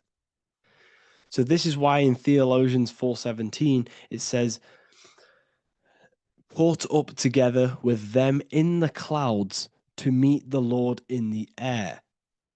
You don't meet God or the Lord in the physical air, in the clouds. This is clearly a parable. A human being cannot go up to the clouds and meet a mystical man in the clouds. This is obviously a parable, a metaphor. The air is your mind. You must raise your consciousness beyond the body, beyond the emotions, beyond the spirit, and enter in the mind during meditation, turning the mind inward to connect with the Lord. The Lord is the highest aspect of your consciousness, the one that exists beyond the physical body, beyond your emotions, beyond the thought. So you meet the Lord in the air, in the mind. The mind represents the air. This is why in America there's a saying called an airhead. You're an airhead. This means that you are stupid, or you don't think, or you have nothing in your mind. You have nothing in your head. When someone's very stupid, you call them an airhead, because air represents the mind. You The air is elevated. The air is invisible. The mind is totally invisible to the human eyes. It is a metaphysical substance. In fact, it's not a substance at all. It's so fluidic. It's everywhere. The mind can be everywhere at all times. It can be anything. Nothing is impossible within the mind. Now, this is synced with the 4 seasons. The 4 seasons represent the 4 aspects of human consciousness, the 4 bodies of your consciousness, the 4 bodies of your soul. The sun is your soul, okay? And the sun travels around 4 seasons. Summer, when the sun is the most hottest point. Autumn, when the sun starts to move away from the hottest point. Things start to die. Then it goes to winter. This is when everything dies. This is when things enter in within itself. This is when darkness occurs. Then spring. This is the reignition of the sun. This is when the sun starts to bring back the warmth back to the summer. You have 4 seasons, which correspond to the 4 bodies of consciousness. Fire is the spirit. This is when you are passionate. This is when you are taking action. This is when you are fiery. The sun is blazing. You're taking action. You're very passionate. You're very spirit. You're in the spirit. Autumn is water, emotion. This is when you start to become very reflecting. This is when you start to feel emotional. Because in autumn, there's lots of water. This represents the emotional body of consciousness. Winter is the mind. This is air.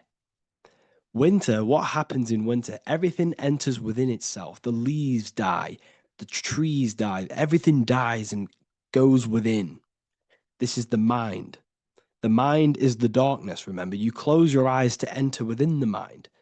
The winter represents meditation. In the winter, what do people do? They stay inside of their house. They research more. They read more books. They become more intellectual. They think more in the winter because we are so we're stuck inside. So we're more reflective. We're thinking more. We're more communicative. We're more intellectual. In the spring, this represents the earth, the body. This is when we start to come out of the mind and we awaken to the body. And things start to grow again. The plants start to grow. The earth is growing again and reborn again. This is the body. This is when you become more active in the spring. And then the summer, back to the summer, we then take action on these thoughts and these thoughts that we gained over the winter. Essentially, this is just a massive cycle. And this is a daily cycle also. The nighttime is the winter. The morning is the spring. The midday is the summer. And the evening time is the autumn. This is a microcosm. We have 4 bodies of consciousness. You are the sun, you are the soul, and the soul has 4 bodies: summer, autumn, winter, spring. Emotion, air, body, spirit. Sorry, emotion, mind, body, spirit. So you are the soul. You are the pure essence of consciousness. The sun is your soul in the heart.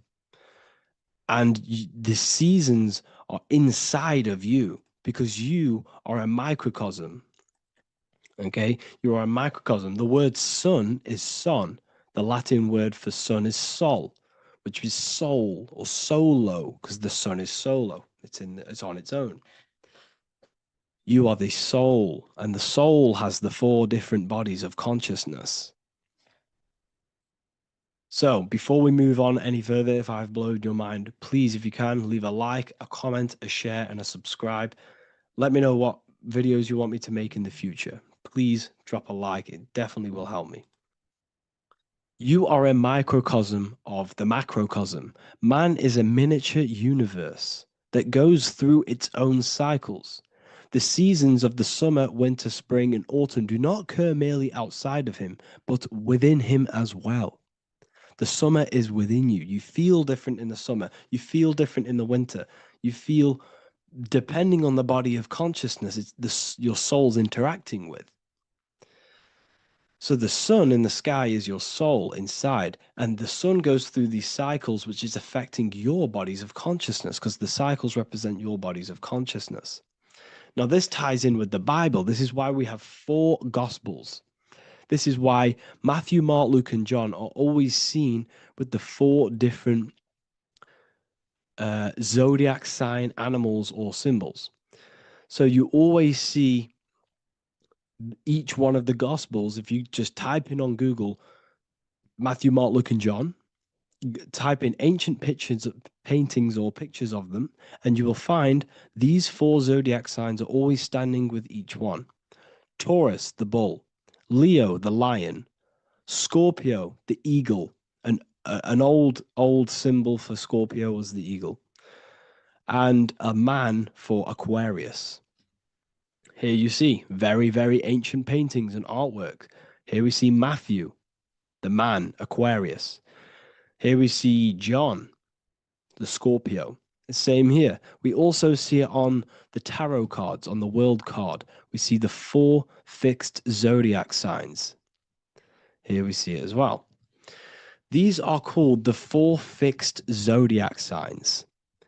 Now, when we look at the zodiac, we're no longer looking at the sky, because what you must understand is as above, so below. What is above you is inside of you. What is above is what is below. What is outside of you is within you. The zodiac is inside of you. The zodiac revolves around the sun. The sun is your soul.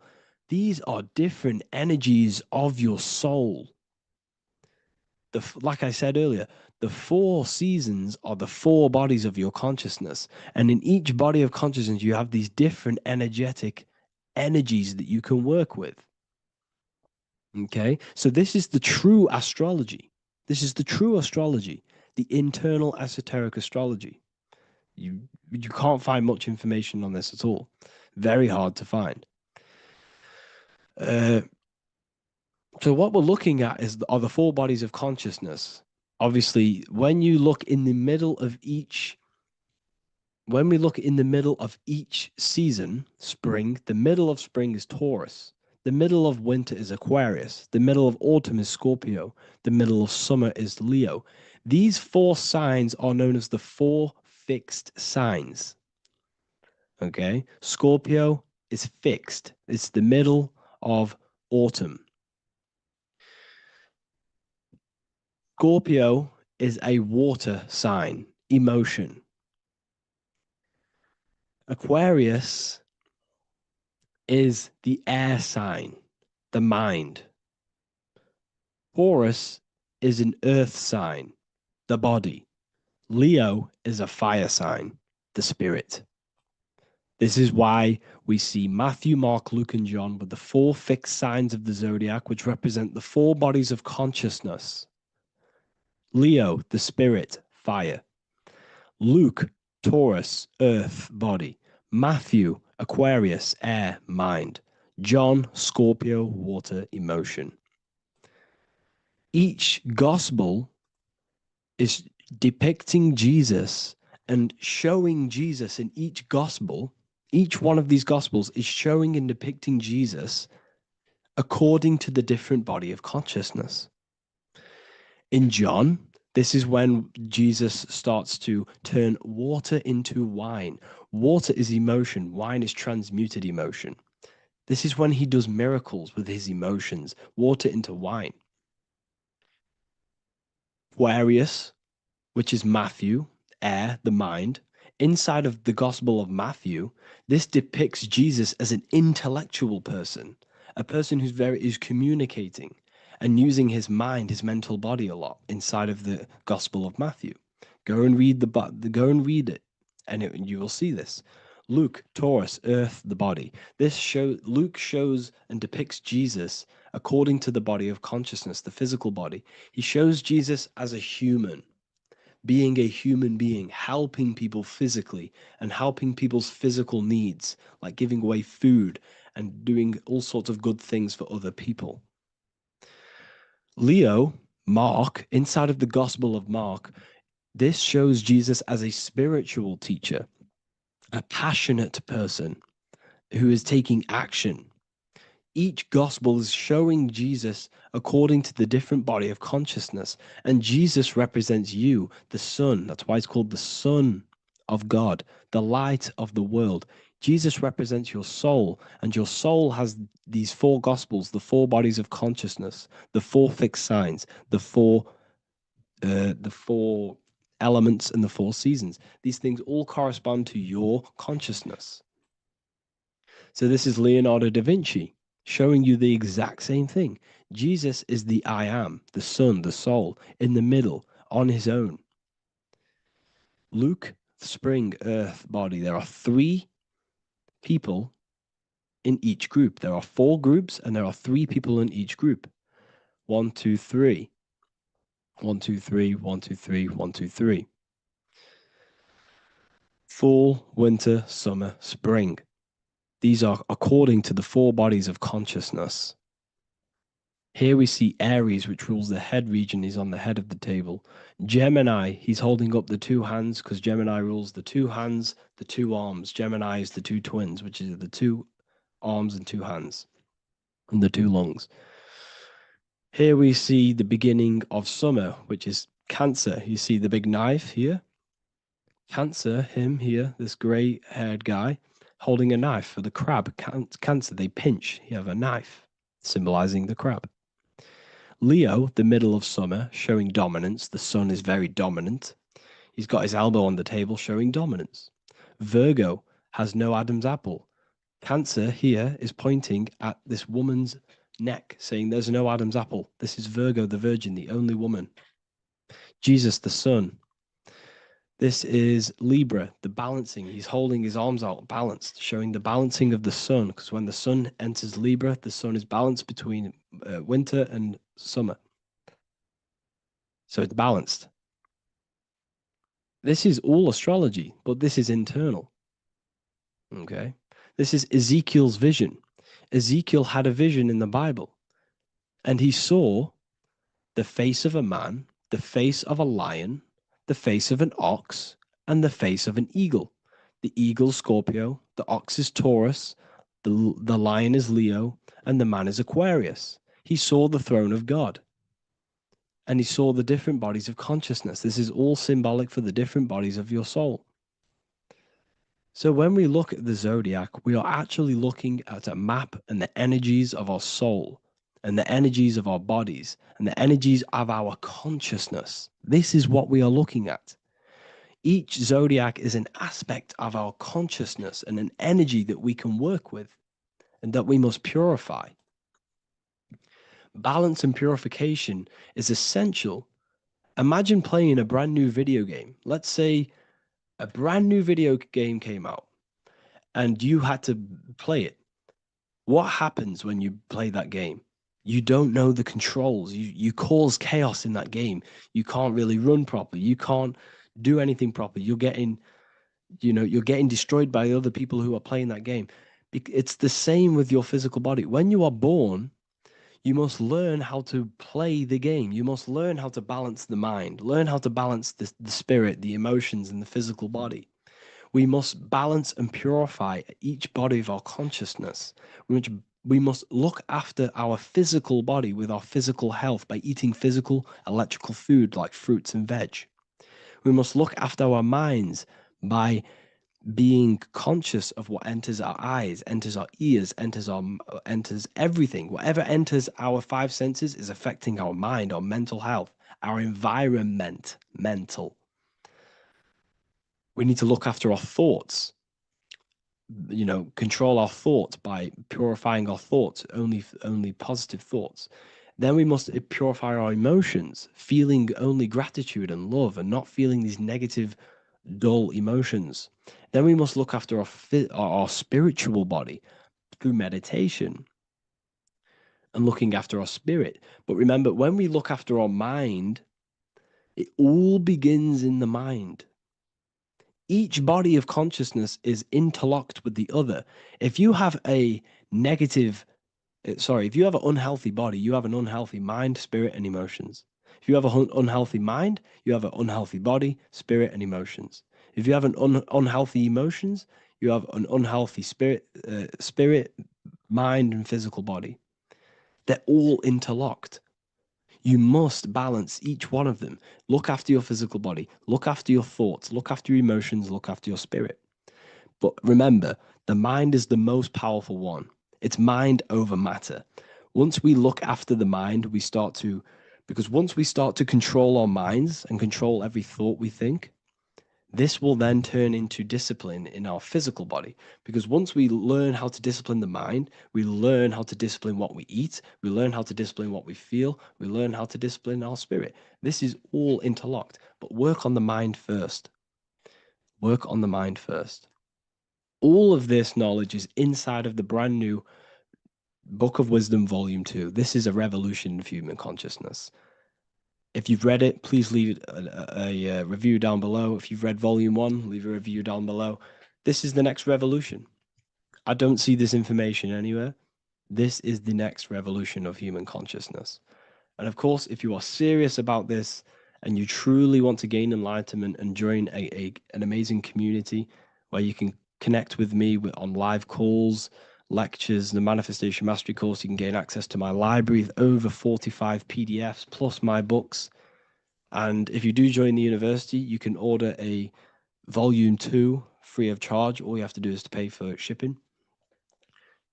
If you truly take your knowledge serious and you want to take advantage of life, join the university. This is where truth seekers belong. Just want to say thank you all. Please leave a comment. Please leave a like. It's going to help me a lot spread this knowledge to the world. And yeah, share this with a friend and subscribe. Thank you all. In this video, we're going to be talking about the evolution of consciousness. You are born human. However, you possess consciousness, which is the awareness behind your being, the awareness behind your thoughts, the experiencer behind your five senses, the experiencer, the observer behind your thought, emotions, and senses. You are an eye, an invisible consciousness looking through a lens, which is your body. Your body produces this physical world that you experience. Your brain produces this world. Your brain and body is a technological computer. However, you are an infinite, ever-expanding consciousness behind this physical body. And there is an evolution of consciousness, a cosmic journey of expansion. And this is why we see so much pyramid symbolism in the occult and esoteric world, and especially within Freemasonry. Because the pyramid represents climbing, an evolution, a raising state of consciousness, a journey. Steps symbolize a journey upwards. This is the raising and the evolution of consciousness, our inner world, the transmutation of our inner selves, of our souls and consciousness and our minds. So when we see this pyramid, we're seeing a evolution, a way up to source consciousness. And the eye in the pyramid represents your source consciousness. It represents illumination. It represents divine guidance through this evolution of consciousness. This is why we see the ladder. Consciousness is ever expanding on an infinite journey of evolution. Each individual is a part of this cosmic process, contributing towards the ongoing expansion of both mind and awareness. As we evolve, we collectively explore deeper levels of existence, expanding the boundaries of thought and consciousness. The mind has the ability to expand infinitely into new realms of thought, into new dimensions of mind. The mind cannot be filled up. It is not a physical substance. The body can be filled up because it is a physical thing, but you cannot fill the mind. Therefore, the mind is constantly expanding, ever expanding into new fields of thought. So what we see in Freemasonry, the ladder, is again a journey, an elevation of consciousness. When we are born with an infant consciousness, and as we gain older, we gain an adult consciousness, our inner world, our inner mind, and our emotional intellect changes and evolves. We are significantly different from when we were very young as an infant. It's because our consciousness evolutes, it changes, it alters like water. So just like this evolution of your own consciousness as growing up, there is consciousness of beings existing in cycles beyond our own. And their consciousness is unimaginably different from ours. They operate on a higher level of understanding and knowing, experiencing reality in ways that transcend our current comprehension. Our minds right now cannot comprehend the highest states of consciousness. There are entities, there are beings beyond our own, existing in higher dimensions of consciousness that we cannot comprehend because they have expanded. They are on a further way up the ladder of consciousness. However, we are all on the same journey. None of us can take the same journey. There is one ultimate goal, reaching source consciousness. However, this is always ever expanding. However, we are all on a different journey. There is one truth, one source, one goal. However, there are billions in different ways of reaching it, and we are all on these different paths to source consciousness, to this ladder, this evolution of universal evolution. Okay? Their awareness is attuned to new dimensions of existence, reflecting a more advanced stage in the cosmic journey of consciousness evolution. So when you take DMT, you are shot into these higher realms of consciousness where you meet these beings who look similar to these images. They are not speaking to you physically. They don't speak to you three-dimensionally through vibration and words. They speak to you mentally. If you have done DMT, then you know this. And if you have met these beings, then you know this. You might have even met some of these types of beings on mushrooms or any psychedelic drugs. Because ultimately, when you take these mind-altering substances, it's altering your consciousness. It's merging your consciousness with the spirit of that substance. And you are essentially attuning your mind to higher dimensions of consciousness. That's why we say we're getting high when we take these substances. Therefore, when you meet these beings on DMT, you are essentially meeting beings who are attuned to higher dimensions of consciousness, and they speak to you mentally. They speak to you telepathically through thought, because the universe is mental. Everything exists within the mind. The way you are now, your physical existence, is a state of mind. Mind, thought creates matter. Spirit and matter are two opposing ways of thinking. If we have a very spiritual mind, we have an expanded mind, we are a spiritual person through the mind. However, if we have a very low state of consciousness where we think about food, sex, lust, and all physical things, then we have a physical consciousness. Matter and spirit are two opposing forces, two ways of thinking. The mind attunes itself to different levels of understanding in different dimensions. So, essentially, this is what we're looking at. The body is a vessel for the fluidic, formless consciousness, a temple that houses the essence of our awareness. While the five senses are limited to perceiving only the physical plane, the mind transcends these limitations, capable of perceiving the full scope of reality. It is through the mind that we access deeper truths beyond the material, tapping into boundless nature of existence. Physical existence is a thin band, a thin layer of reality. It's like 0.001% of reality. And your five senses are only tuned into this layer of reality. But the five senses are, by design, only allowed to perceive physicality. But the mind has the power to expand beyond this physical five sense state.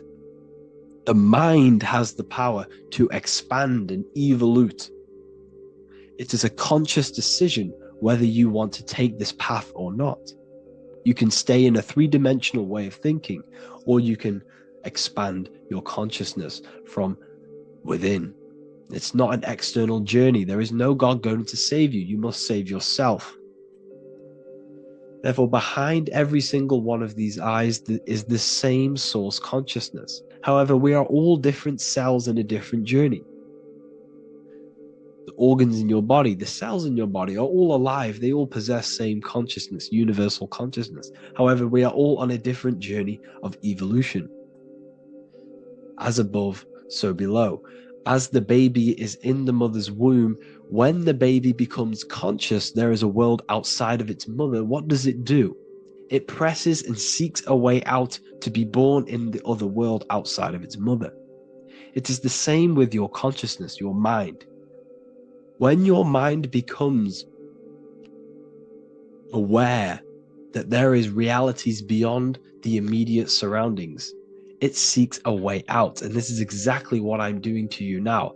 I am now expanding your mind and telling you there is other ways of reality. There is other dimensions of consciousness which you can access through inner transmutation, through different ways of thinking, spiritualism, and meditating and connecting with yourself and detaching from external things. We can upgrade our consciousness. Your body is a womb.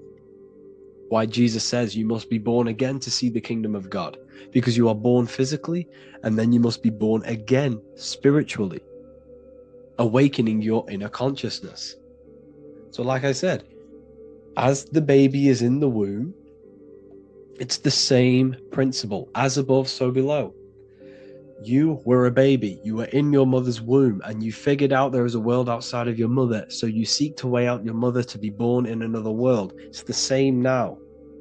You must do this now. This is your spiritual evolution. This is the evolution of consciousness. It's ever expanding. When you die, this is a transition. You must learn to not fear death. This is another part of your spiritual journey. You must master death. Therefore, like I said before, the mind has limitless capacity to expand into new realms of thought, continuously exploring uncharted ideas and concepts without boundaries. The mind can ever expand. It can never be filled. It can never ever know everything. There is infinite fields of knowledge, infinite fields of thought. Your current state is just one stage on an infinite pathway. You won't remain human forever. The human experience is a crucial phase where we learn to balance polarities, master the fundamental laws of the cosmos. It is a period of growth and transformation, preparing us for the next stages in our cosmic evolution. The goal is to strive for perfection, yet the true perfection is unattainable. It's like a tunnel, and there is a light at the end of the tunnel. And as you walk through this tunnel, the light is ever moving backwards. You should forever seek to meet that light, but you will never meet that light because consciousness is ever expanding. You should strive for perfection, yet knowing that perfection is forever unattainable. The journey is endless, with each step revealing deeper layers of understanding and experience. The pursuit of growth and expansion is itself the essence of our evolution. You can find all of this knowledge in the amazing book that I have read for years. I have read this book, The Emerald Tablets of Thoth, the Atlantean, by M. Dorial, translated by M. Dorial. I'm telling you now, this book, now that I've told you this, you have some context on the book. The whole book is about evolution of consciousness.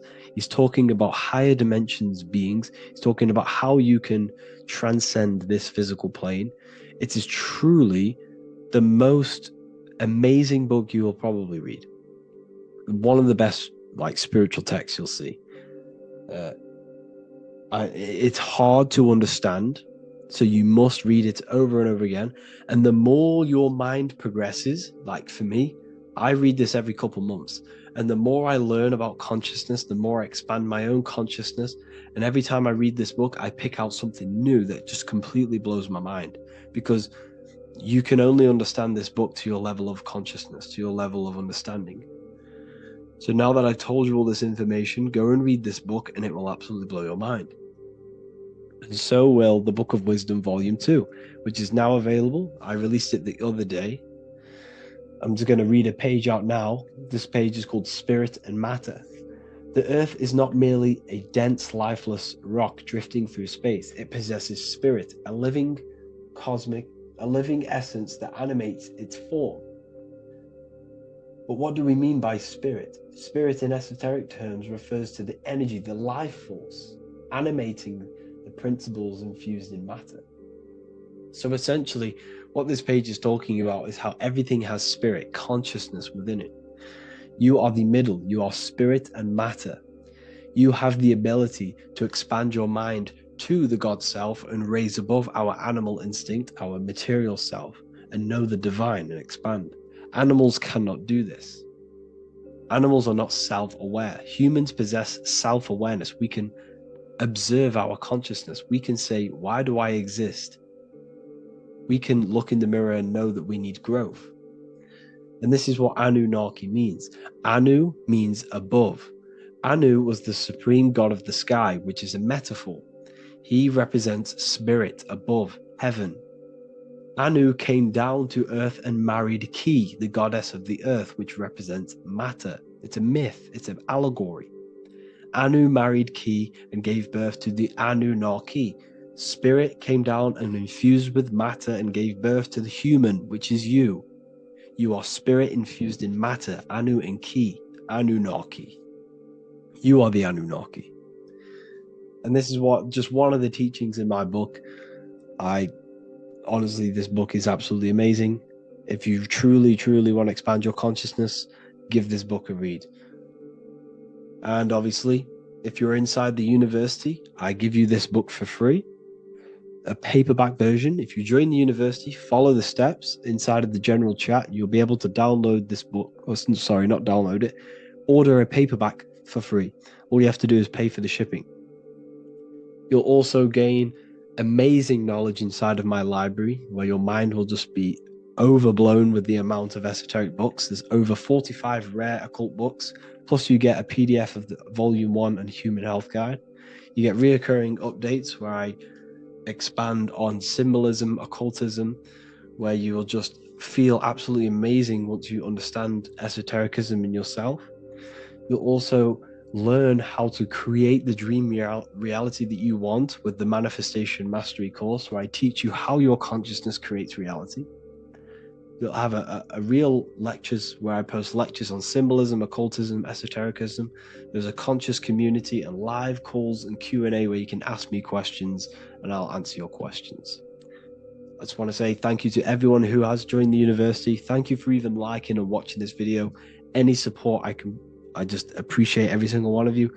Please, if you can, leave a comment and a like on this video and let me know any videos you want me to make in the future. And I will start uploading a lot more to the YouTube. So yeah, thank you all for tuning in today. Have an amazing day. Hello, Seeker. Welcome to Revival of Symbolism, a channel devoted to the language of esoteric symbolism, helping you discover yourself and expand your consciousness into new realms of thought. I'm Harry B. Joseph, also known as Revival of Wisdom. In this video, we're going to be breaking down the occult and esoteric meaning of the tarot card, the Magician. This contains many layers of symbolism. Let's get straight into this. So if we look at the card of the Magician, the first thing we notice is this gesture, his hands. We have one hand up, one hand down. This corresponds to the teaching and the principle of the universe called the law of correspondence, also known as above, so below. As above, so below pretty much corresponds with everything in the whole world and life. Everything functions underneath this law. It teaches that everything below in the material plane does not exist on its own. Physical life does not create itself. It is not independent.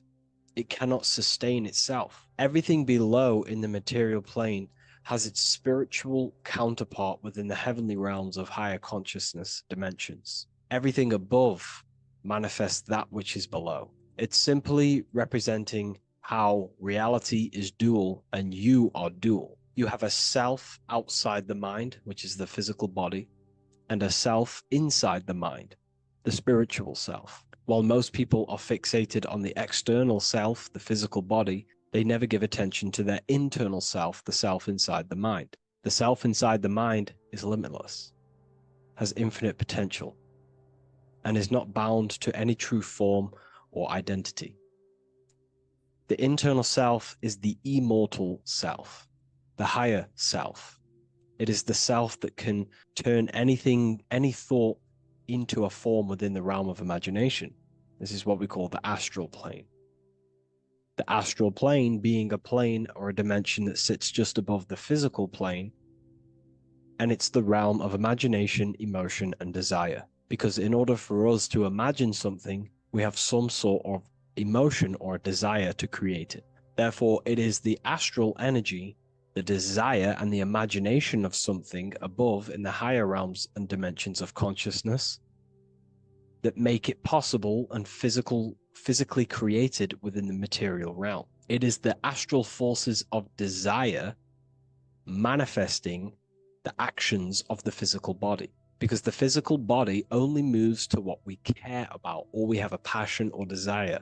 These forces, what we call passion and desire, are not just chemical reactions in your body. They are astral forces directly coming from your astral body. We think with thought. This is the beginning of all creation. We think, we imagine, we desire, then we act. It is the higher realms first, then the external realm, the material. Higher dimensions over the lower dimensions. This fits in perfect with the magician, because a magician is not someone, like Harry Potter shows you with wands casting spells. This is fantasy. The real magic is about changing consciousness at will, because consciousness above creates that which is below, the material. As within, so without. Reality is created from the inside out. So the magician understands that by changing consciousness, we change our external circumstances. You see this reflected in your life, and I've seen this reflected in my life. When you change your consciousness, for example, you start to spiritually awaken. You start to think differently, see the world differently. What happens to your external reality? Notice your friends start to say you've changed. You may not fit in with your current friendship circle. Your friends will change and you will outgrow them, and you will have to seek to find new friends that fit with your new internal state of consciousness. This is teaching that the internal world rearranges the external world. While most people stay in a cycle of trying to change the external world, not realizing that they must first change the internal. This is what magic is about. Magic is about changing consciousness at will. Because when a magician holds the ability to direct all forces of their consciousness to a specific reality within them, to create that form and reality within the internal self, they can actually start to produce change in the external reality. We have masculine forces of consciousness, feminine forces of consciousness. The feminine forces of consciousness are imagination, intuition, emotion. The active masculine forces of consciousness are willpower, actions, and intellect, thinking. When we combine the imagination, seeing the reality within our mind, forming the reality within our spiritual vision, the internal vision of the soul, because imagination is the expression of the soul. It is creating with astral light, astral vision. Freemasons, occultists call imagination spirit vision. When we see that reality with our spiritual vision, this is why we have to increase our ability to vividly see within our imagination or the astral plane. If we do not develop these faculties of consciousness, we will struggle. This is what the esoteric is about. We have to increase and develop every part of our consciousness to develop spiritually, to try and reconnect with the internal world, while our whole past life we've been focusing on the external. When we combine the soul's vision of imagination with a feeling and a desire of creating that reality, that's then the internal world pretty much sorted. Then we have to combine that with willpower and actions. The masculine and feminine come together to give birth to a child. The masculine and feminine come together in your consciousness to give birth to a reality. It's about changing what's inside the self to produce change below. This is what true magic is. Look at the word magic, magi, and the word imagination, imagination. Imagination is about working with the forces of the soul and the forces of consciousness, producing change in consciousness at will to produce change in the external. This is what this represents. Changing above so we can change below. No point trying to change the external world because the external world is already formed. It is a form, it is an effect. So to produce true change in the external world that lasts long term, we must first gain control over ourselves. We produce change internally. This is why the magician is called to gain mastery in every element of their being. They have to gain control over every aspect of consciousness and develop every faculty of the soul. This includes developing strong imagination, developing a very strong willpower. We can do this through exercises such as imagination exercises, holding one specific vision for a long period of time, meditation, thinking on one specific thing for a very long period of time. This will increase the willpower. It's also about gaining control over the subconscious impulses, the subconscious thinking patterns that seek to control us. It's about gaining control over every aspect of our consciousness. This is what a true magician is. And this is what the true spiritual path is. Developing every faculty of consciousness. It's a never-ending journey of self-mastery. If we look at the magician, we see this infinity symbol rising just above his head, symbolizing the mind being filled with higher knowledge, the mind aware of higher dimensions. You see, the mind is the cause, physical reality is the effect. We need to raise our consciousness from effect consciousness to causal consciousness to truly become a magician and a master of our reality. What do I mean by effect consciousness? Most people live in the realm of effect and reaction. Their consciousness, their mind, emotions, and imaginations are constantly thinking, feeling, and imagining the things that have happened to them. Instead of doing this, we need to change this state. Instead of reacting, we need to become the cause. Instead of thinking and imagining and feeling the realities that's already gone past and things that have happened to us, we need to change this so we use the powers of the soul, the powers of consciousness as imagination, emotion, the intellect, as causes and not reactions. This is how we truly become a magician and apply this principle of as above, so below. We need to think, feel, act, imagine, and use all the faculties of consciousness and the creative powers of the soul to cause things, to create a better future, to imagine a better outcome, instead of dwelling in reactivity, because reactivity will create a constant cycle of negative manifestations. If we sit around and moan, complain, think, imagine, feel the things that have happened to us in the past, the mind is the cause. And if the mind is in that state of reactivity, it's just going to constantly create more negativity in your external reality. This is what it's all about, as above, so below. You can see the sword here. The sword cuts through the air. The air is one of the 4 physical elements. Fire represents the spiritual body of consciousness. Water represents the emotional body of consciousness. Earth represents the physical body of consciousness. Air corresponds to the mental body of consciousness. So this sword is a symbol of a sharp mind. The mind needs to become very sharp and very disciplined and very controlled, both consciously and subconsciously. What does this mean? We have to gain control over the mind. We have to become more conscious of the thoughts that are happening inside our mental field, because the mental field of consciousness is pretty much the birth of all creation. We think, imagine, feel, then act. So we must gain a sharp intellect, a sharp mind, a sharp, powerful mind. The sword is also a symbol of power. So this is a symbol of a powerful mind, a mastered mind. This is your sword. This is your tool to create, because you are a co-creator. As above, so below literally tells you that you are God itself. The same powers God used to think everything into existence, such as nature, the stars, the human body, the macrocosm, the world. God thought the world into existence. We live in a mental universe. All creation is first thought, then manifested physically. The same powers of thought God used to create the world is the same power that you use to create your world. You are cut of the same fabric of God. You are a microcosm, as above, so below. God is the macro, you are the micro. What is the wand? The wand is not real. This is not a real wand you cast spells with, but a symbol. The symbol of the wand represents direction of consciousness, willpower, and attention. We have two spiritual currencies which pretty much create our experience and reality: time and attention. That's why we say we spend time and I pay attention. These are your currencies. These are how you create and generate reality.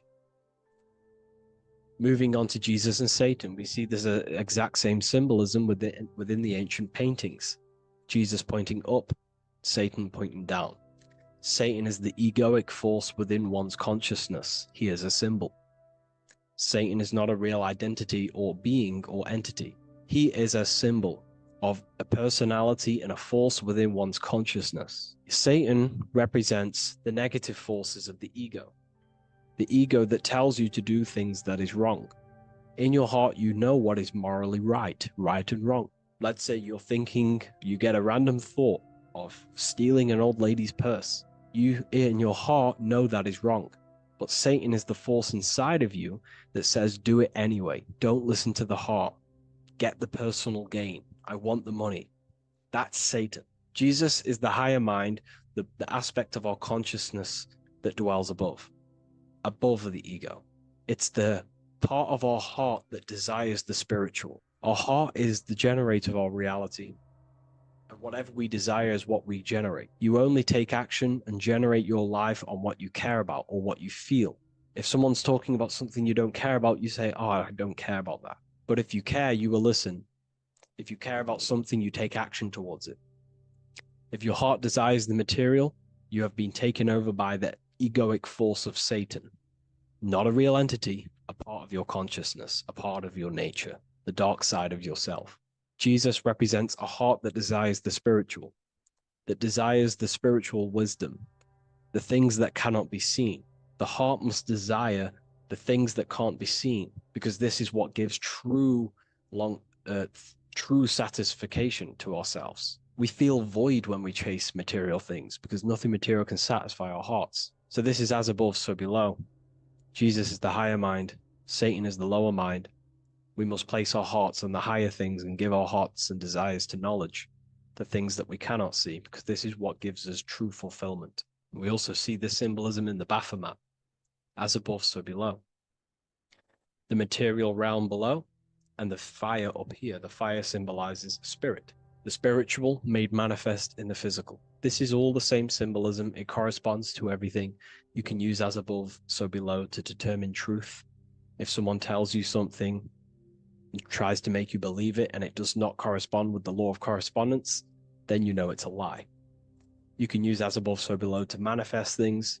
You can use as above, so below to see the world as a reflection of God. We are in God's kingdom. This is God's world, and you are creating in the world through the same powers of God, thought. You are a small version of God, co-creating a world and reality in earth. You yourself are an earth. Your body's the earth. Your consciousness is God and heaven. So I hope this video helps. The occult goes deeper than you could possibly imagine. If you wish to go even deeper, join our community, Ethereal University. Please leave a like, share, comment on this video for more.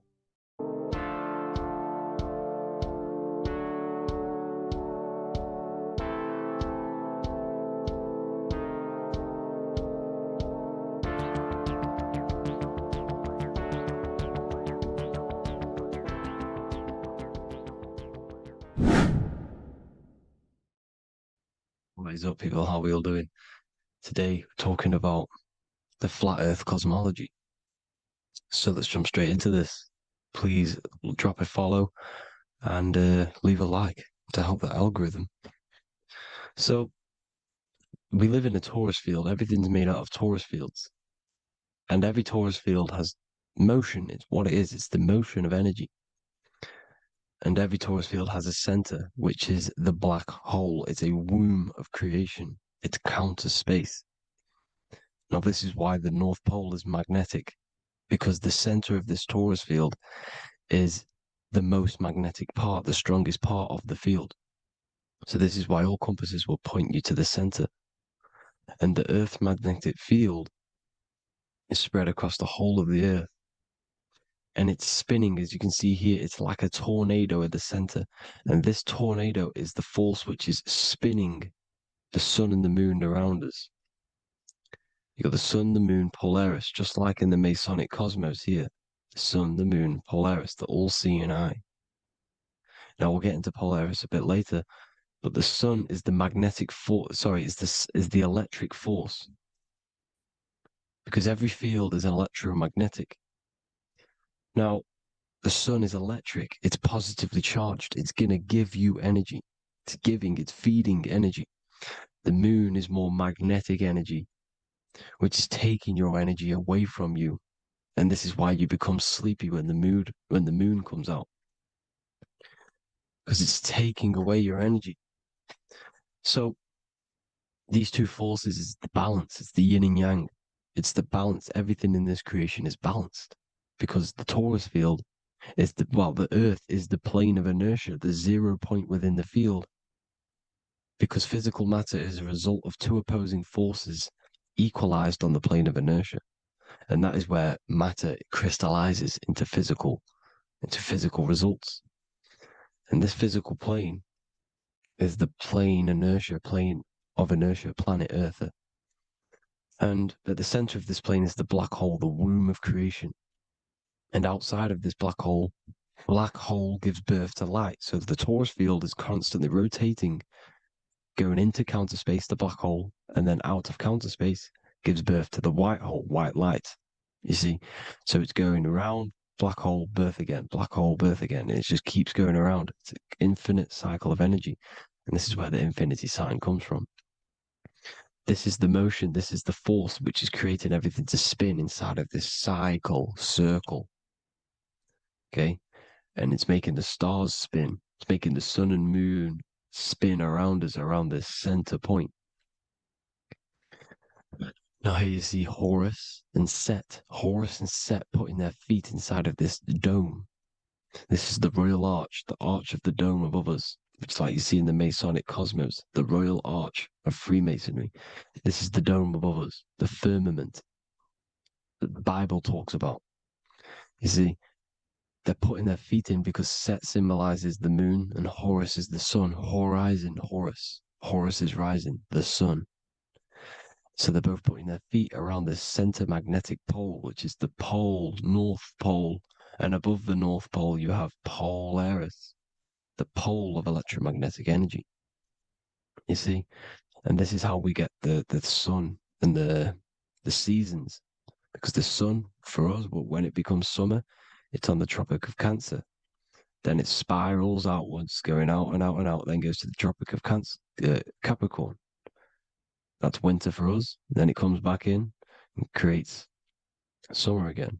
So it's constantly spiraling around this center magnetic North Pole. You see? So this roof above our heads is the firmament. And this is what they've taken off of us. They haven't physically taken it, but mentally they have taken this away from you. It's a female energy. And this is what the Egyptians called Nut, the sky god Nut. And this is the womb. We are inside God's creation, God's womb. And the woman's womb, when she has a baby, is a microcosm of this, because everything inside of this creation is macro. It's a reflection of the bigger things, as above, so below. So the dome above our heads is the dome we are in when we are a baby.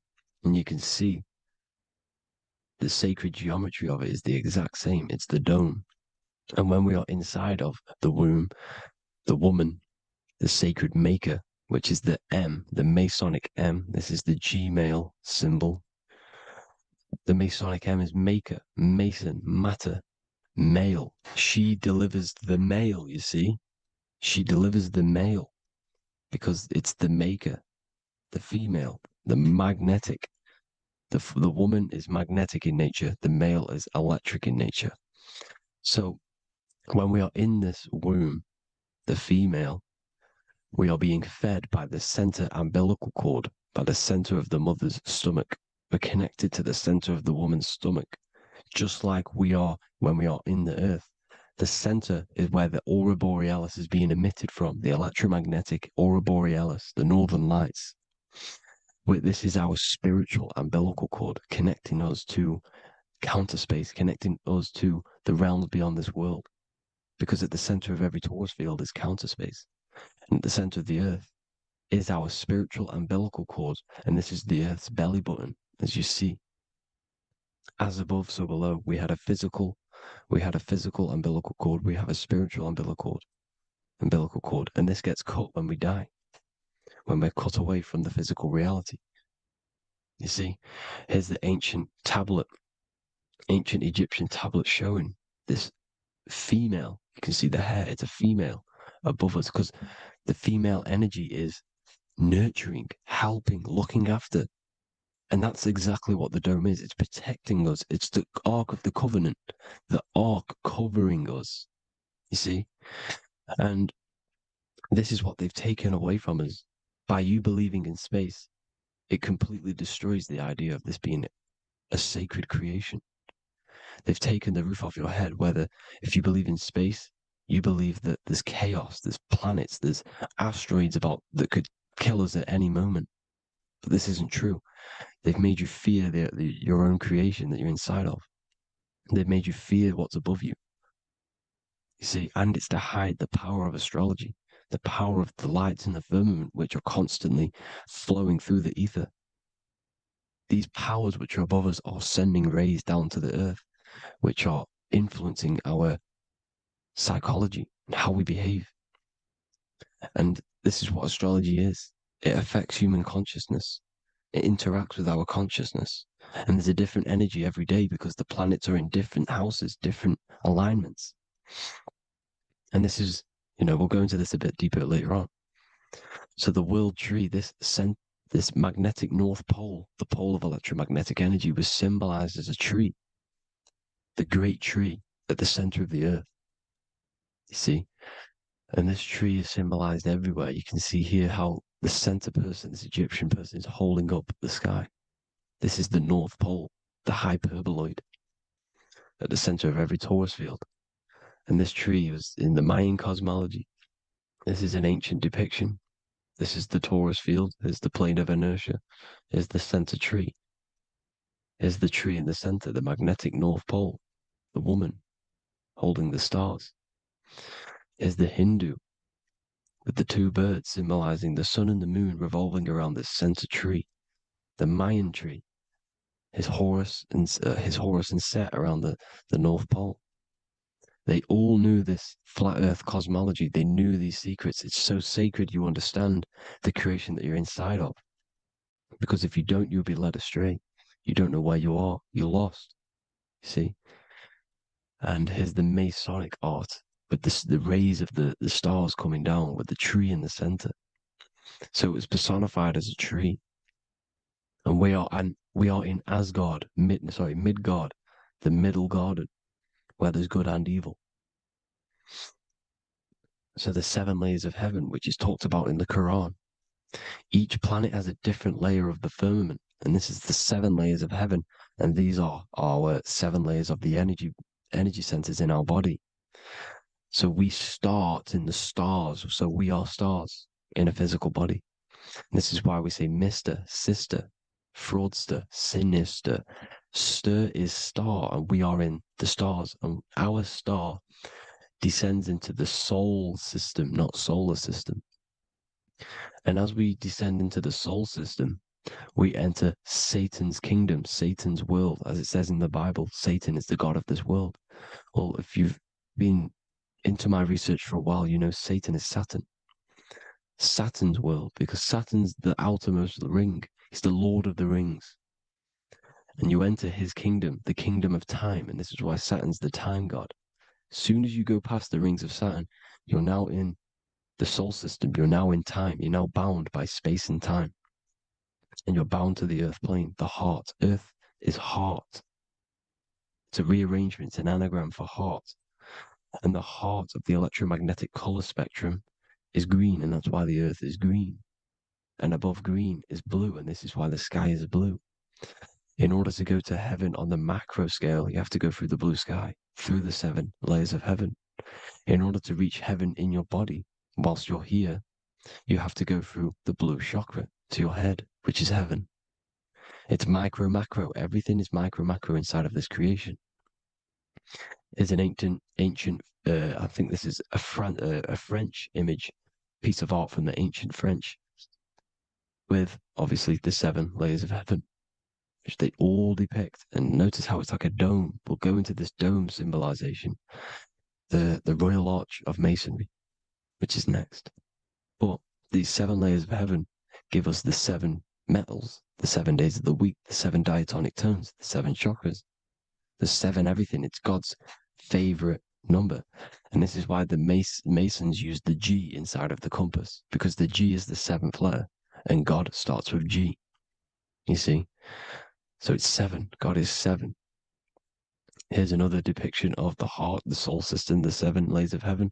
La fermente, la fermette. You see, la firmament, with the stars on the outermost layer. Here are the 7 planets: Jupiter, Mars, la Sophie, the sun, la luna, the moon. So Saturn. So we are in the heart of this soul system.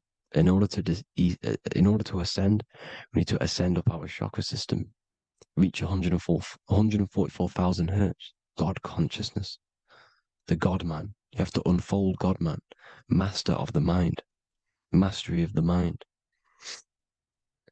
So what are the stars? The stars make everything unique. The stars are constantly rotating around the center, magnetic North Pole, the tornado at the center, which is stirring everything. It's stirring the ether. The center is the ether, and the 4 elements are born out of this ether. There's 5 elements: ether, spirit, water, air, and earth. The ether gives birth to the 4 other physical elements, which the whole of creation are made out of. About them 4 elements. 4 is the number of stability. You know, a chair, a table has 4 legs. It stables things. It's a foundation, and these 4 elements are the foundation of this creation. You see, and this magnetic North Pole is stirring this, and the 4 vibrational states of the ether are the 4 elements. Now let me get back to the stars. I just wanted to give you that. The stars are being stirred around this center point. Center. It's stirring everything. And they're always in different alignments. Every millisecond they're moving in different placements of the stars. And the planets are called the 7 wanderers because they're not fixed. The stars are fixed. But the planets they're called the 7 wanderers, the 7 layers of heaven, because they move faster and slower than each other. Each planet is slower and faster. Has a different rate of speed it's moving. So these alignments are mixing in with the energies of the different 12 constellations. And this is why you have a unique characteristic. You have a unique look, a unique energy, a unique personality. This is because when you were born and you took your first breath, that energy which was in the ether, because the ether is all around you, and energy travels through the ether.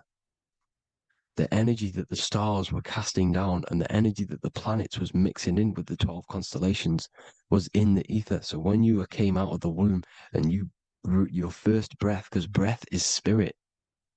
Okay, so that first breath you took, that is the energy that is imprinted within your DNA, your soul. And you reflect that energy, you emit that energy. That's the energy that is with you forever. until you die, till this physical body dies off.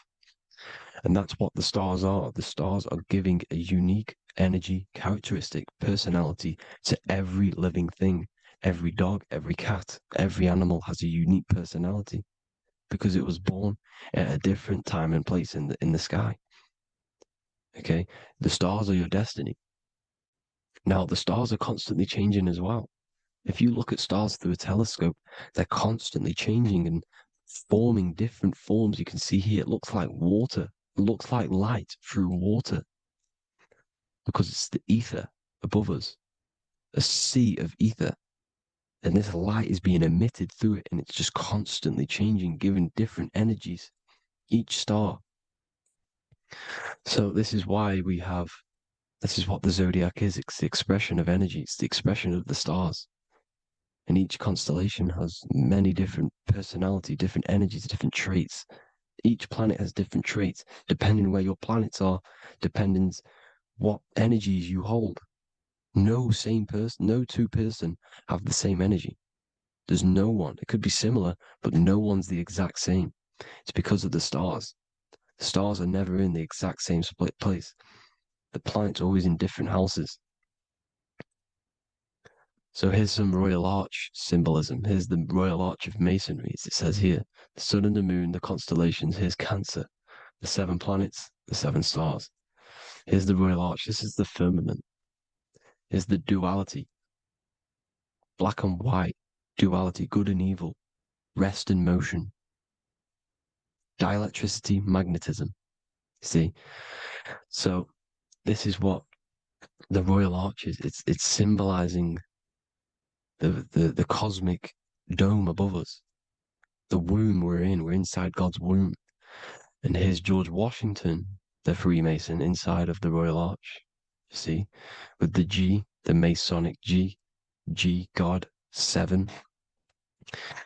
Here you see another depiction of George Washington with the stars in the dome above his head, his Polaris, the sky vault, Polaris. We'll get into that later. Go inside of all of your ancient churches, you will see the dome. Go to the Vatican, you'll see the dome. All of your ancient churches have this dome because it's the dome above your head. The ancients knew this. This was known. We did not live in space. It was known back then. They all knew. This is Crown Court, which is one of the most important courts in the UK. You can see it's clearly so much Masonic symbolism. You've got the 4 pillars of Masonry. The Royal Arch is like an arrow pointing upwards to Polaris. As the Disney World is under a dome. In his Polaris, the sky vault. You see? And also 666 in the symbol. Here's more 7 layers of heaven. Here's an ancient depiction. The firmament. Here's the astral plane outside of the firmament. The Royal Arch. You see, it's everywhere. Here's Polaris, the 8-pointed star. Polaris is in between the sun and the moon. It's at the center of the Taurus field. And Polaris corresponds with the pineal gland as well because it's the all-seeing eye. See? So, is Polaris, the 8-pointed star, which is at the very top. It's the very center. It's on top of the North Pole. And it's an 8-pointed star that's always symbolized as an 8-pointed star. Here you see the Vatican. The Vatican is a giant key with an 8-pointed star. See, it's a key. Here's the dome. Here's the Space Delta, the USA Space Delta logos. Here you see the Egyptian god looking from the center of the North Pole, looking upward to an 8-pointed star, Polaris. An arrow pointing up to Polaris. Here's another, the bear holding a key with an arrow up to Polaris, 7. Holds the key to Polaris. Here's an eagle holding a key above the North Pole to Polaris. Polaris, and here's another one. There's another bird, like a dragon, holding a key to Polaris. Because Polaris is definitely something to do with leaving this creation. Okay, maybe, I can't say for sure, but maybe it's to do with ascension, and this is why the Vatican hold the key to the 8-pointed star. And this is why the space, well, we all know space is a lie, but they're showing Polaris and it's sacred symbology. Maybe it's to do with something leaving this creation, going to another. It's some North Pole symbolism. As above, so below. You see the four seasons of the Big Dipper constellation going around Polaris. This is Polaris, this is the Big Dipper constellation, and this is the swastika. This image gives us the swastika, because all the symbols we use are created in nature. They're created somehow in nature. This is how we get them. As above, so below. This is the map of the North Pole with the 4 rivers, looking like the Big Dipper constellation. It's the Masonic, is the ancient cosmology with the 4, you see the 4 islands, Mayan cosmology, 4 islands. This is the alchemical symbol for Earth, 4 sections. The windows, because the center at the North Pole is a window to another dimension. The 4 lucky 4-leaf clover, which is supposed to be lucky. It's just, it's truth in plain sight. And here's Hitler looking at 2 flat Earth maps. So this swastika has been used for thousands of years, thousands and thousands of years. And it's symbolic for the most sacred land on this plane, the North Pole. Shambhala. Do some research on Shambhala, people. It's a it's a Hindu mythology about the sacred lands at the center of the earth. And it's known to be full of enlightened beings. And it's all symbolized at the center. You can see their paintings of Shambhala. It's all at the center, the North Pole. And it's known to be the most godly place ever, because it takes you to a portal to the higher places. And maybe this is something to do with Polaris, connecting you to this sacred land at the very center. But anyways, people, thank you all for tapping in. Hope you all learned something. Have an amazing day. Please follow, subscribe, like, all the links in the description for the courses, the PDF. Please have an amazing day. God bless.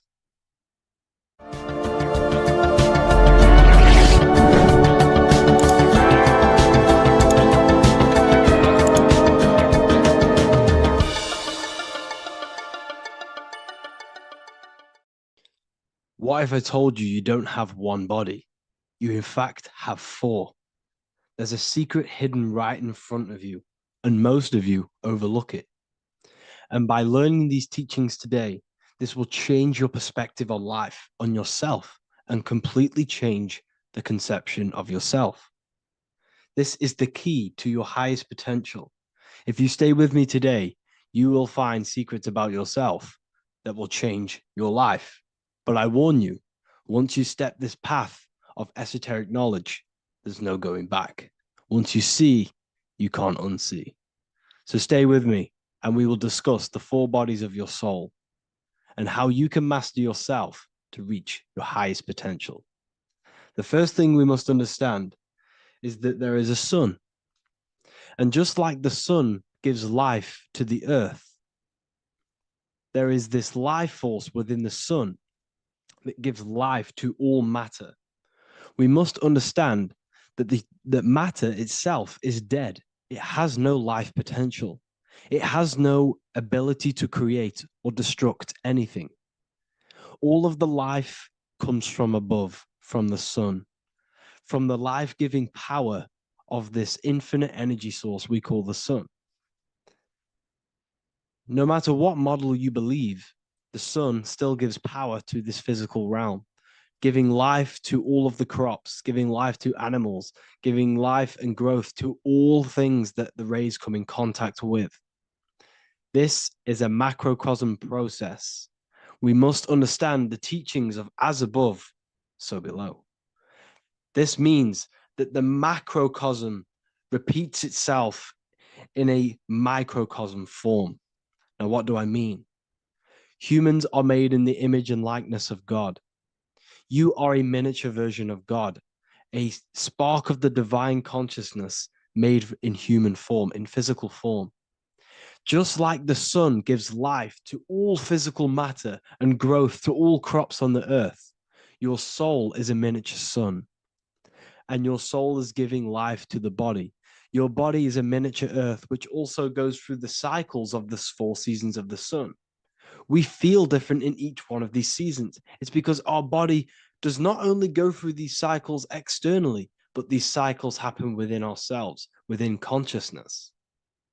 Your soul is the sun.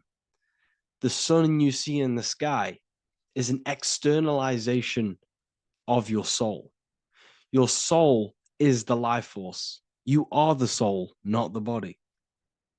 And like the sun gives power to the earth, the soul gives power to your body. So first, let's look at the etymology of the word sun. The word sun comes from it's a Latin word solis or sol, which means the sun. Sol then became soul, sun, soul. And in fact, S-O-N and S-U-N in the old etymology dictionary mean the exact same thing. They are interchangeable. So when we look at the symbol of the sun, we look at a circle and a cross, which represent the 4 aspects of the sun, the 4 seasons of the sun: summer, winter, spring, and autumn. These are the 4 states of the sun. Like we said, this is where we get this symbol. You have the 4 states of the sun, which represent the 4 bodies of the soul. Now, this is where we get deep. Like I said, the sun you see in the sky is a macrocosm of your soul, an externalization of your soul. Just like your sun has 4 seasons, the 4 seasons within us are the 4 bodies. Our soul is incarnated and split into 4 sections. We have a mind, we have a physical body, emotions, and spirit. These are all interchangeable and they are all linked. In ancient alchemy, we have the exact same symbolism of the 4 stages of alchemy. But in this case, they're symbolized as the 4 elements: earth, water, air, fire. In this ancient alchemical symbol, we have the pentagram with the top one representing the soul, ether. Our soul then has the 4 bodies with the human here. We have the man, the eagle, the bull, and the lion. We see this on the tarot card, the Wheel of Fortune. The man, the eagle, the bull, the lion. We see this in Matthew, Mark, Luke, and John. The lion, the bull, the man, and the eagle. We see this with depictions of Jesus. Jesus, the man, the bull, the lion, and the eagle. These represent the 4 fixed signs of the zodiac: Taurus, the bull; Scorpio, the eagle.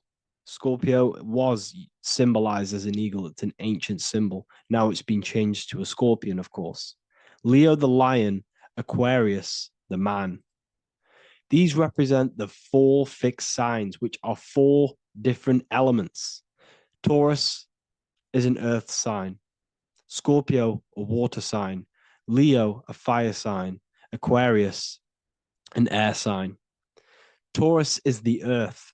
As above, so below. The earth is the physical body. Leo is fire. Fire is the spirit.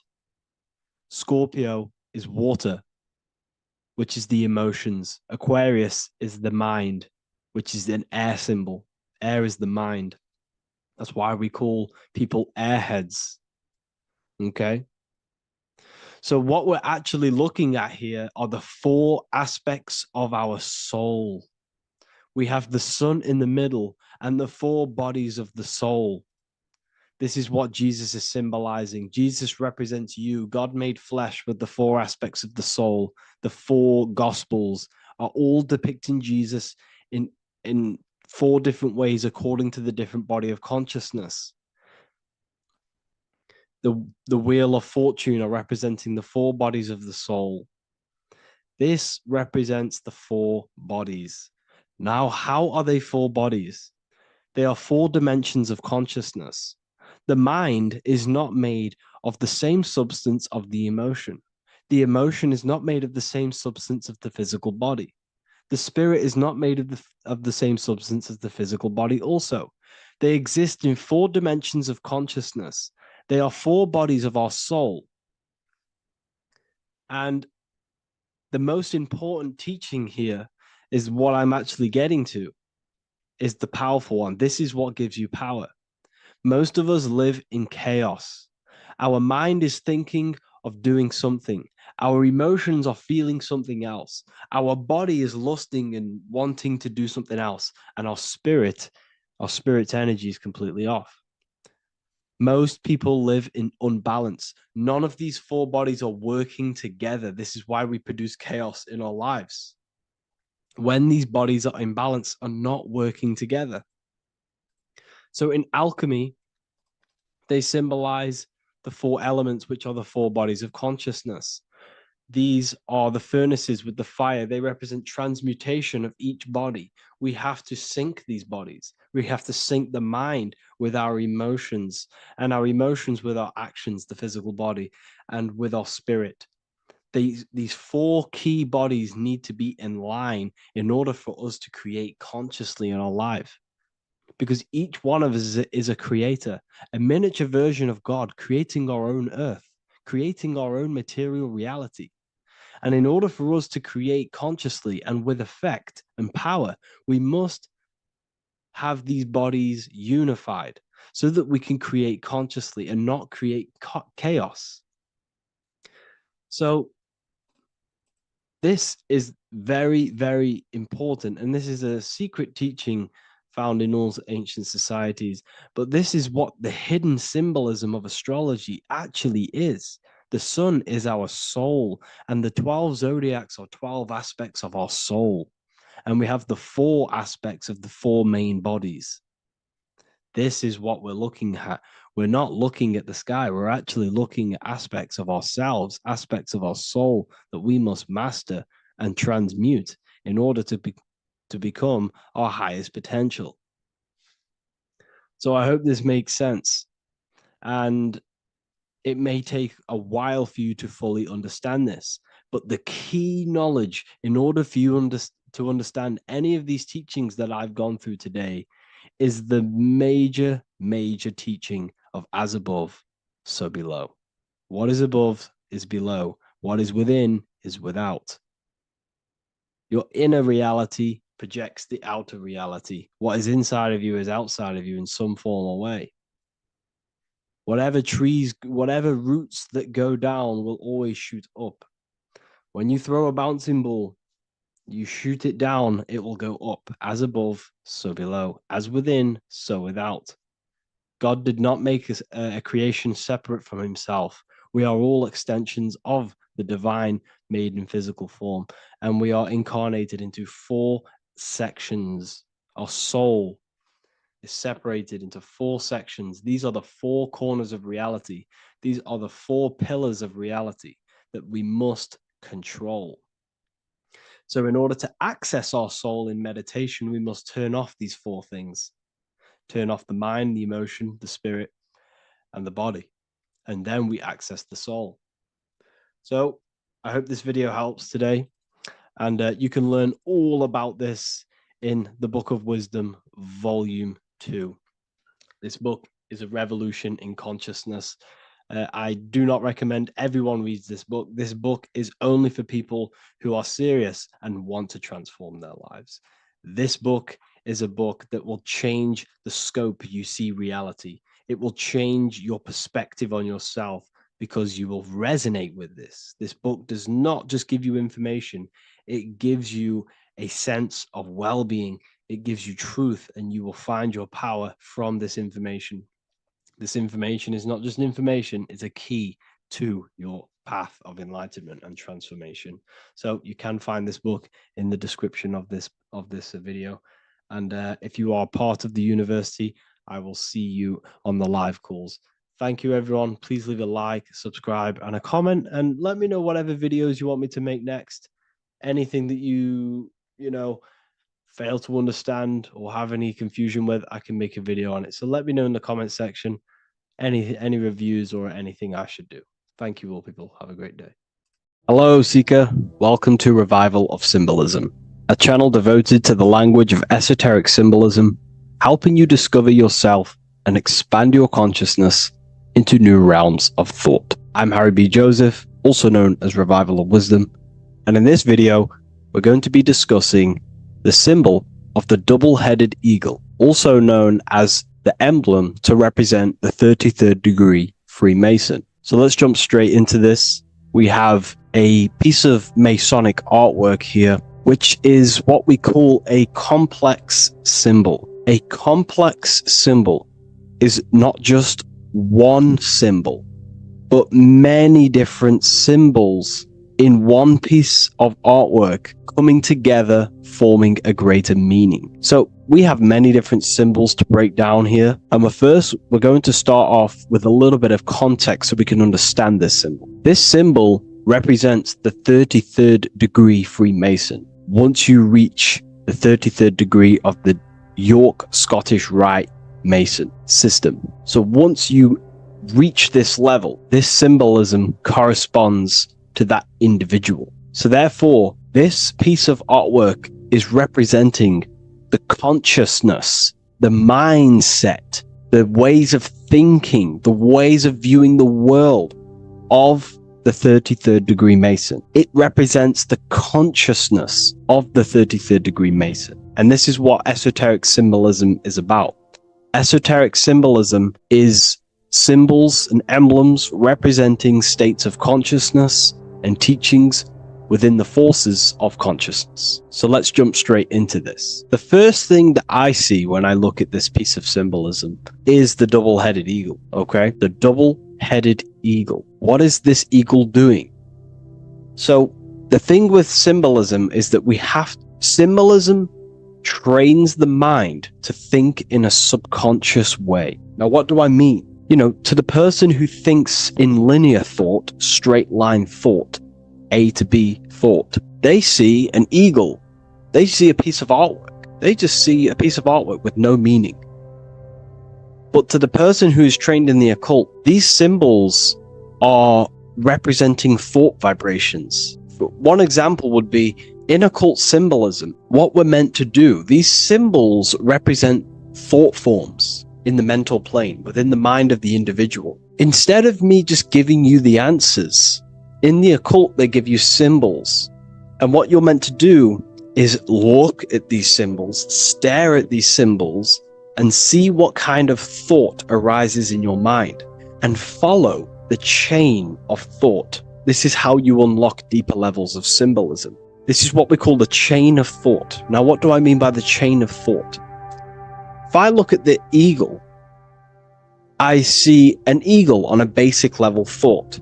But then that thought leads to another connection, because this is how thought works. Whatever the character of the thought we think is, or whatever the vibration of that thought, for example, the character of the thought right now would be an eagle, then that leads to another thought. For example, flying. Then flying is connected like a chain to another thought, higher perspective. So we follow the chain of thoughts until we unlock the deeper levels of the meaning of the symbol. And this is what the occult seeks to do. Symbols make and force the individual to go inward. You look at the symbol, it's not a direct meaning, but you have to go inward and start to think and follow the chain of thought that this symbol is connected to until you find its deeper meaning that relates to the individual, to you, to a teaching or a force of consciousness or a state of consciousness. Okay? It's very difficult to explain in words because symbols transcend the barrier of words. Okay? So what we're looking at here is a eagle. And what does the eagle do? Well, the eagle has the ability to fly above the earth. It looks down upon the earth. In allegory and metaphor, this represents a higher perspective of reality, a higher perspective of the world, of the self. So this is representing the consciousness of the 33rd degree Mason. They have a higher perspective of themselves. Why? Because they studied the mysteries. They studied the Kabbalah. They understand consciousness. They understand the human psyche. They understand the origins of consciousness, the forces of consciousness. They understand how the material world is created through the forces of consciousness. So the eagle represents higher perspective because it can fly above the earth. And here you have the earth, this circle here, this sphere. So it's flying above, symbolizing a higher perspective of reality, a higher perspective of the physical world, the physical body, and the self. Because ultimately, this is what it's about. Freemasonry is about, of course, self-mastery, building a better self. That's what the craft is. But it's ultimately trying to figure out the mysteries of consciousness itself and the origins of reality. We gain this insight through Kabbalah, the study of the Kabbalah tree. So let's not get off track here. So the eagle ultimately represents a higher perspective of reality because it can fly. On a deeper level, it also represents the astral body, because the astral body can fly above the material plane. It has no connection, no limitation to the physical plane. It does have a connection to the physical plane because all of the dimensions, the mental, the astral, the etheric, the physical, are all interwoven to each other. However, it also represents the activation of the light body, hence why we see this light rays around it.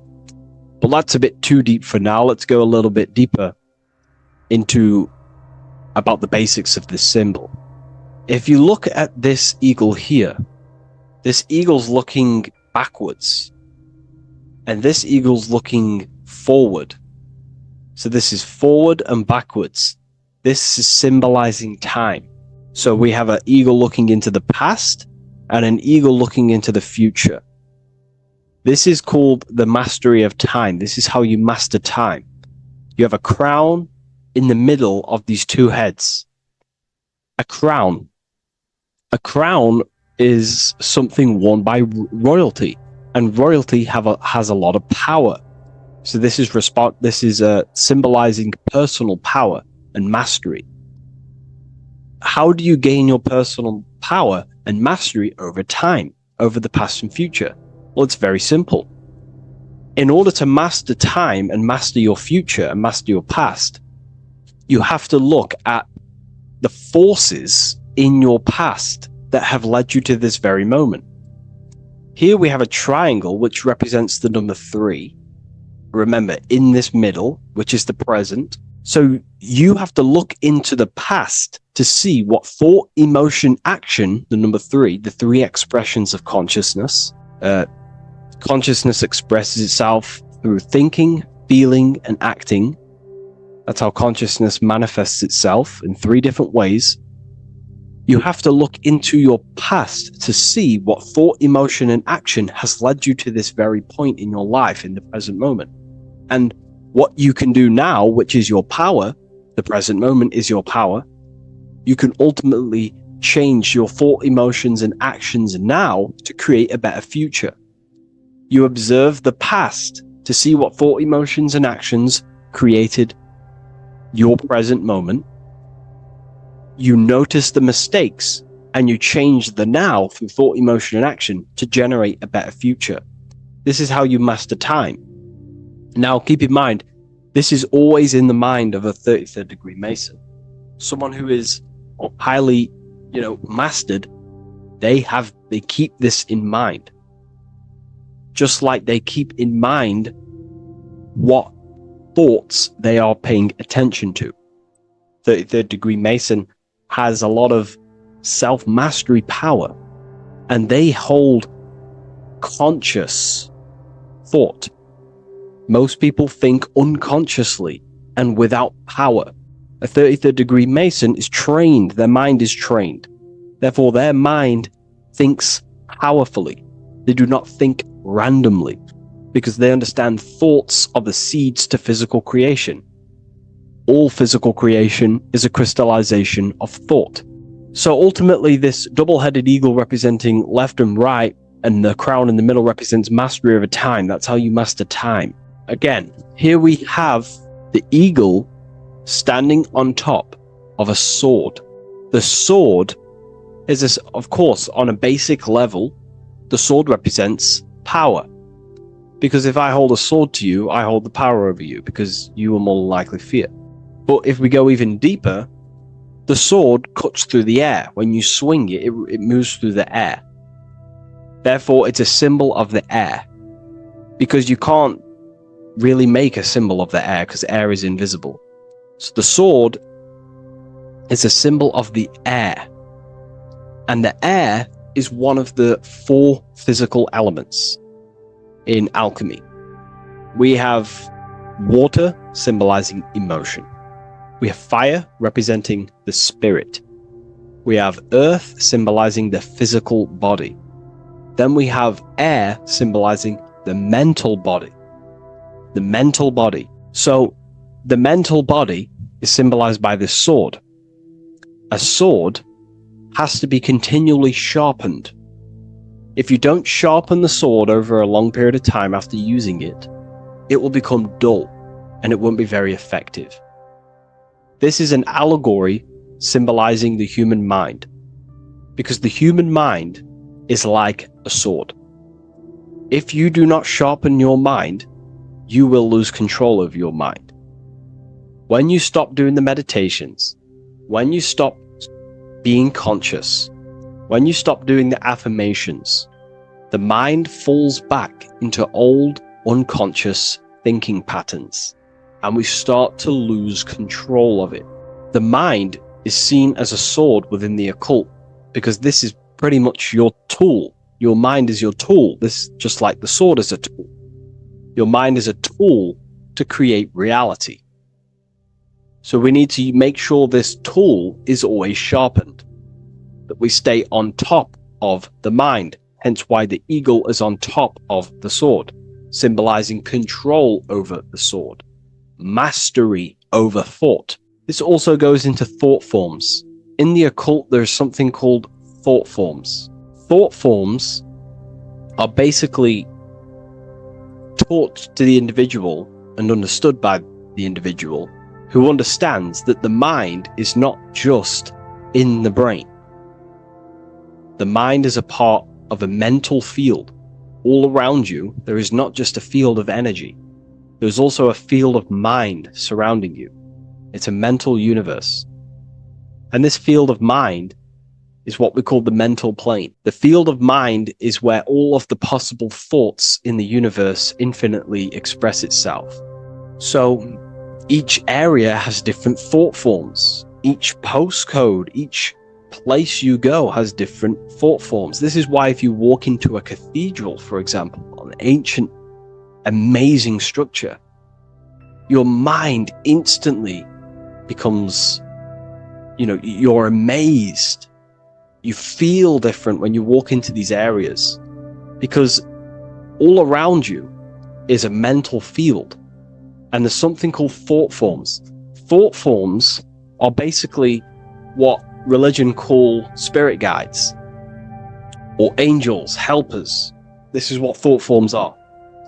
Thought forms are basically, if you dwell on the thought that you are going to lose your girlfriend, for example, let's use a negative example here, because a lot of people can relate to this, or your boyfriend. Let's keep it simple. Everyone can relate to this at some point in their life, hopefully, or if not, it's okay, no worries. It's just an example that most people can relate to. If you constantly dwell on the thought that you are going to lose your partner, what we have to understand is that the mental plane, what we have to understand is that the forces within consciousness, within what we call the universe, is always trying to give you what you want to create. That's your right. The universe, or mind, or consciousness, whatever you want to call it, is always trying to unfold what you want to create. It doesn't know the difference between something you don't want to create or do want to create. Whatever you think about is ultimately what this power of consciousness or the universe will try and manifest. This is why we have to gain mastery over our thought, because thought are basically the seeds that we impress into the dimensions. So we have a mental dimension, we have a higher, middle, lower subplanes of the mental dimension or the mental plane. Then that's just thought. The mental plane is just thought. Below the mental plane, thought takes the body of imagination, which is what we call the astral plane. And the astral plane also has higher, middle, and lower subplanes. Then we have the etheric plane. The etheric plane is basically an energetic copy of the physical plane. So you have an etheric brain, you have an etheric body. It's just basically an energetic, exact copy of everything that is physical. So if we think something within our mental body and we dwell on that thought, the more attention you give, the more you feel that anxiety about losing your partner, you're literally forcing energy and direction and attention into this thought idea, which manifests itself within your own aura. Your aura is basically, it's not just your electromagnetic field. Your aura has many different levels. It has a physical level, it has an etheric level, an astral level, and a mental level, like layer. So it has a layer for each one of these bodies. If you dwell on this thought and you keep giving attention, power, you start to imagine this because you're worrying about it. You literally create a elemental or energetic substance that clouds your aura. And this is what people have been called demons, people call spirit guides, whatever you want to call it. This is what it is. It's a thought form. But this is not something that's come after you. This is something that the individual has created. And wherever they go, this cloud of thought forms that they've manifested literally clouds their aura. You can see it within the astral plane and the mental plane. You can see how it's affecting them. Wherever you go, you start to randomly think about it. You keep thinking about it. You know, it's infecting you. It's like a demon. It's tormenting you. But it's simply just a force, an astral force, and a mental cloud that they've manifested within their aura. Thought forms. The 33rd degree Mason has very powerful thought forms. And this is, you know, if you're a Mason yourself, and you're not aware of this, this is why it's great to be around a 33rd degree Mason within your lodge, because they have very powerful thought forms, and you being in the present of them, you're also taking on his thought forms, and they can assist you. We're all affecting each other through thought transference through the mental field or the mental plane. Okay. Now I'm not going to go too deep into that because, you know, people can use that knowledge for really bad. But ultimately it represents thought forms also, symbolized by these clouds. Clouds are a symbol of thought forms, because they manifest themselves as basically like a cloud form energy within the aura of an individual. So this represents the mastery over the intellectual side of consciousness, of thought, sharpening the mind, gaining mastery. Then we have 33 in a triangle. A triangle in alchemy symbolizes, well, the upwards triangle, the upright facing triangle symbolizes the element of fire. The downright facing triangle represents the element of water. So an upright triangle represents fire. Fire is very transformative. If you place, I don't know, a pencil into fire, the fire will burn it down into its raw material. And this is ultimately what this triangle represents. It represents the consciousness of the 33rd degree Mason, who has basically transformed themselves from ego consciousness, only dwelling within the limits of their ego, their old belief systems of thinking they were the body, only reacting to five sense thinking, linear thinking, low base consciousness, not knowing right from wrong. It's basically transforming themselves. They have burnt themselves down to their raw soul form, and they understand that they are a soul, and they've experienced this, by casting off all the attachments to consciousness. This is why there is the number 33 within this triangle, because 33 is the age that Jesus dies. It's also the number of the Kabbalah tree, because the Kabbalah tree has 10 Sephiroths, 22 pathways, and one hidden sphere called Dot. which all adds up to 33. And the Kabbalistic tree of life, just to give you a bit of context, basically is a blueprint of how God manifested the world, and you are an expression of God. So it's also representing how your soul fell into matter, how consciousness creates matter. And it's also a diagram of how reality is not fixed, but it's ever unfolding creation through these forces of consciousness. So the Kabbalah teaches a way back to source consciousness if you go from the bottom of the tree to the top. And in order to go to source consciousness, you have to die symbolically. It's the death of the self, the death of the ego, the death of the old self, the old belief systems that you had. That has to die. The old person has to die to give room to be spiritually reborn, so you can actually figure out who you actually are. Your ego has to die. Now, that's not saying ego death, but you have to basically give away all of your old belief systems to then be spiritually reborn.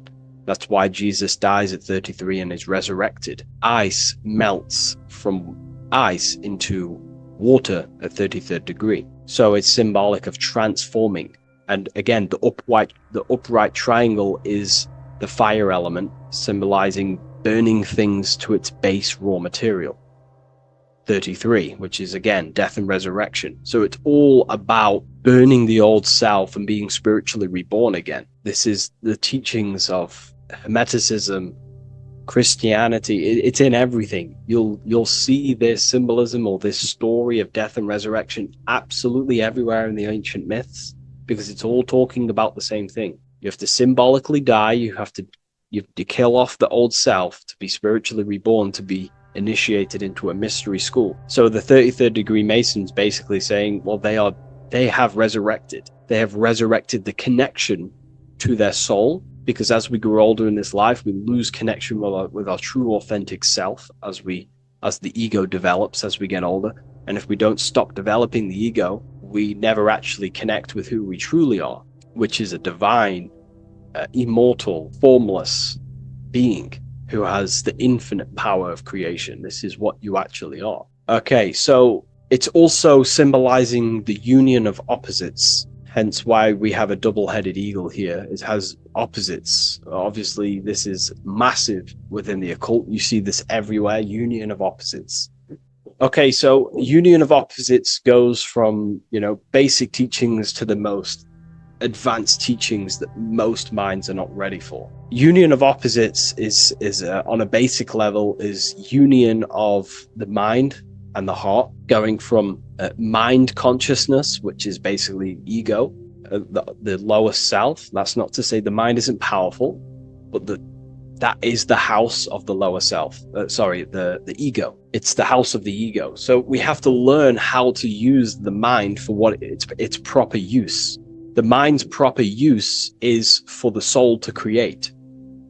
However, we're not taught this in school, so we've basically developed a false personality within our minds, and our minds have become a vessel for a false identity. So what we need to do is integrate the heart, which is the soul self, the true self, with the true powers of the mind. And the mind is basically a powerhouse of creation, infinite possibility. And that's the mind's true usage is for creation, not a false identity. So it's about integrating the mind and heart. It's also symbolizing a balanced mind, and we do this by aligning the left and right hemispheres of the brain, which help you perceive reality for what it truly is. Because the two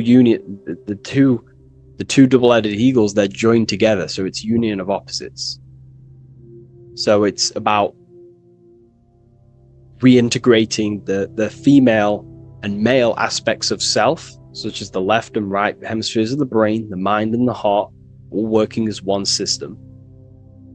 When we align the left and right brain, we see reality for what it truly is. Now, what do I mean? 90% of people, I'm not putting anyone down, if you relate with this, it's fine. We're all here to work on ourselves. I'm not putting anyone down. People with a left hemisphere dominated view on reality see things as a very logical. They see reality logically, basically. Now, what do I mean? They see things as this is science, that's mathematics, that's religion, that's metaphysics. They're all separate and divided because that's what the left hemisphere does. The left hemisphere basically dissects everything down. The way the brain works is truly magical. The right hemisphere of the brain allows us to basically see a bigger perception on reality. It sees the bigger picture. The bigger picture, for example, the woods. It sees the woods as a whole unified woods.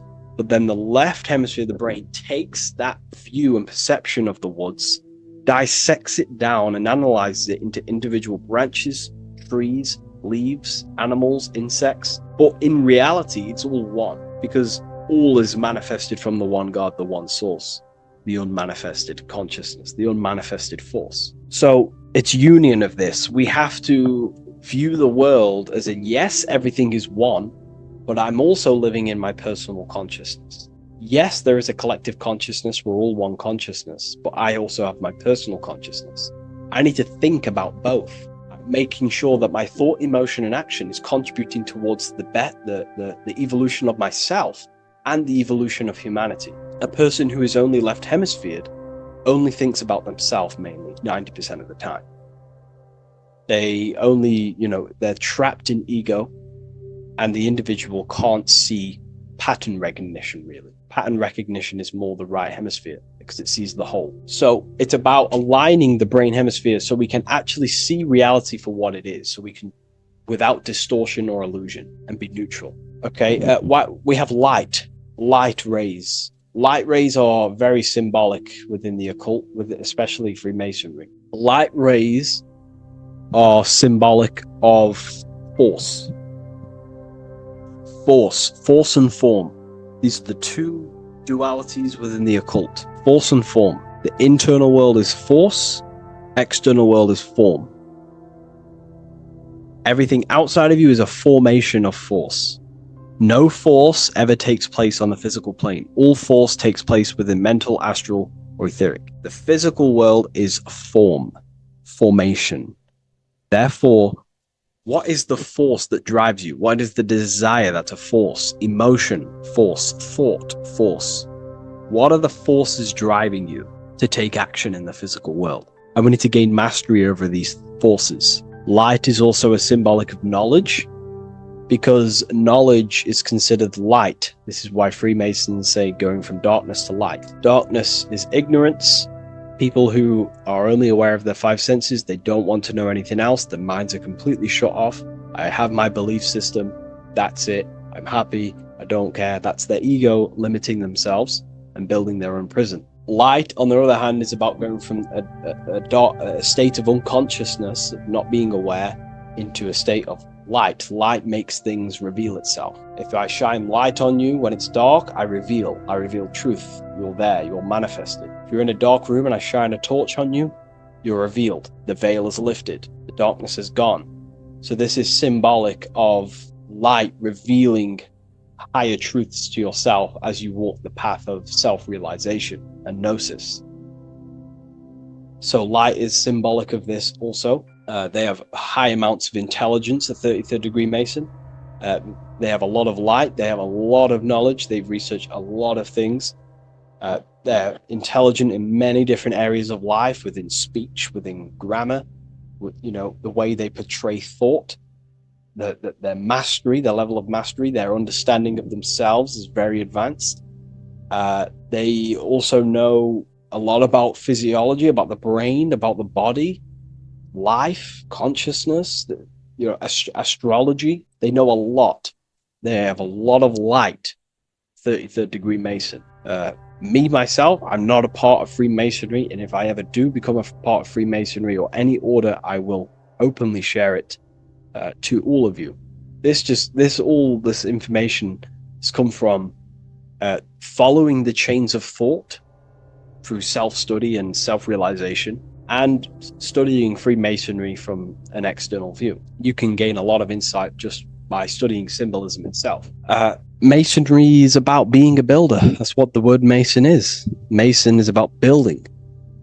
The word Mason means builder, and It's about building the self. We're all building either our prison of our soul or we're building our freedom of our soul. Every single one of you.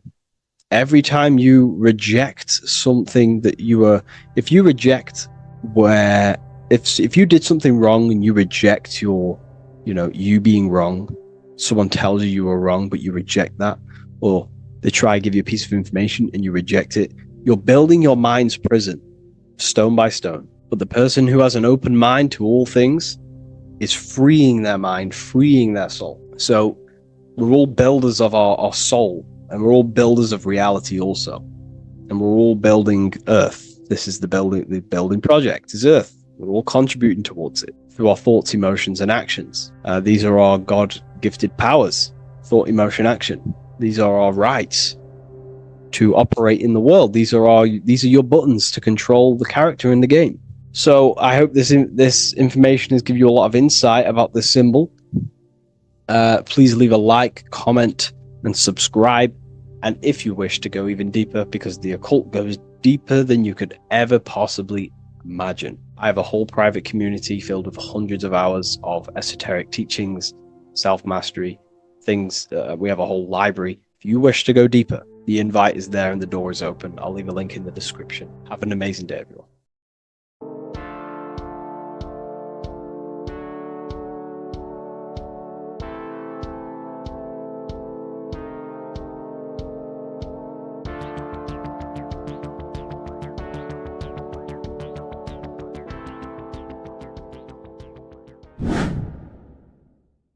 What is good, YouTube? Today we're going to be talking about the astral plane and how the cosmology fits into the astral plane. Okay, so first let's go over the astral plane and go over the different layers of reality so that you can understand reality more.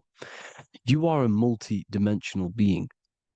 You are not in these, you are in all of these realities at the same time. They all interweave into one big reality. But there are different planes. They are different vibrational dimensions. There are different dimensions of reality.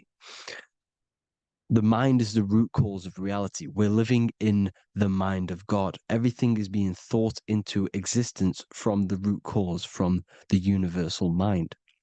This is why the ancient Egyptians said, all is mind. We're living in the mind of God.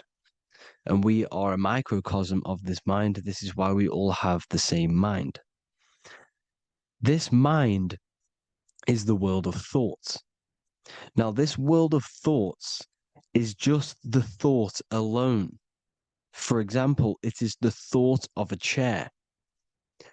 But then when you start to imagine this chair and you start to mentally see the chair, you're now manifesting the thought, the singular thought, into some sort of form. So now you're imagining the chair.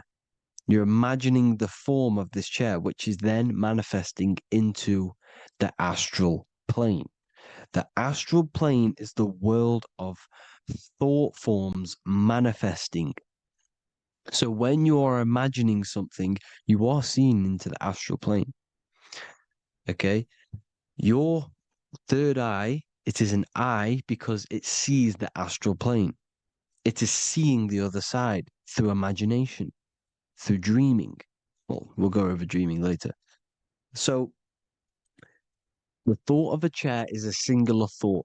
The imagination of the chair is the manifestation of the chair. And in the astral plane, it's basically the world of all the chairs that could ever exist.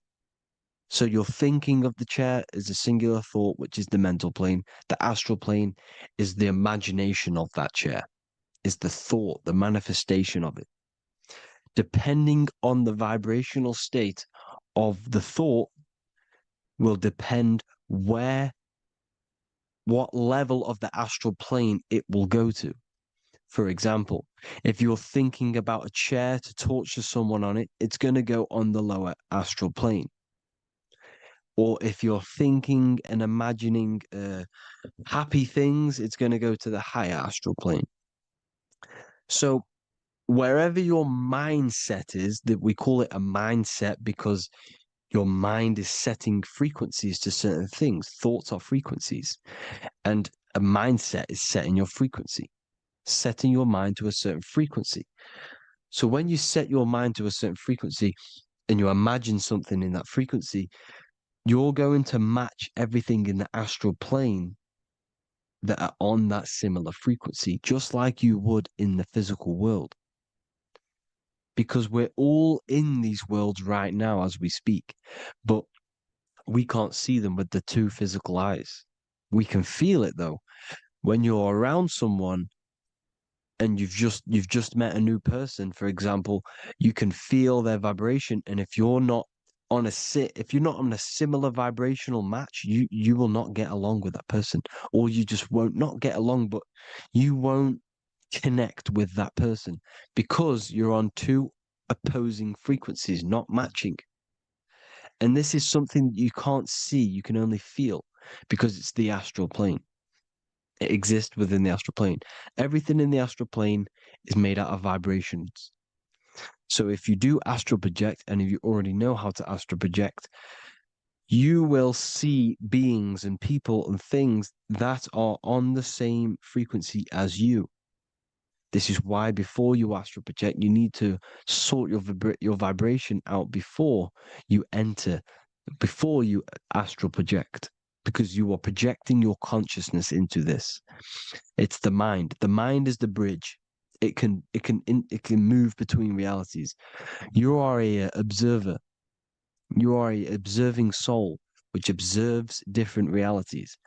And the mind is the bridge between all of these different realities. The mind can choose. If you want to project into the astral, you set your mind to it, you can. Okay? So let's not get off track. The lower astral plane is where demons are. The higher astral plane is where heavenly beings are. Heaven and hell are kind of a real thing. The etheric plane is a powerful substance, the ether, the fifth element that they don't tell us about. If you type in on Google the 5 elements, they will try to remove it with wood or metal, because they don't want you knowing about the ether. Ether is the energy double behind all physical objects. So the ether is very important. It is the 5th element. It is part of the physical world, but it's also part of the astral world. It is on either side. You see how they're showing you the truth in the language? Ether and either are the same word. The ether has 1 foot in the astral and 1 foot in the physical world. It's a substance that connects the physical to the astral world. It is the either. It's on either side of reality. It's on the other side. Other, either, same word. Ether is connecting the physical to the astral plane. It's the world of frequency. Frequencies, EMFs, torus fields are in the etheric plane. It is the energy plane. It's where energy moves through the ether. Okay?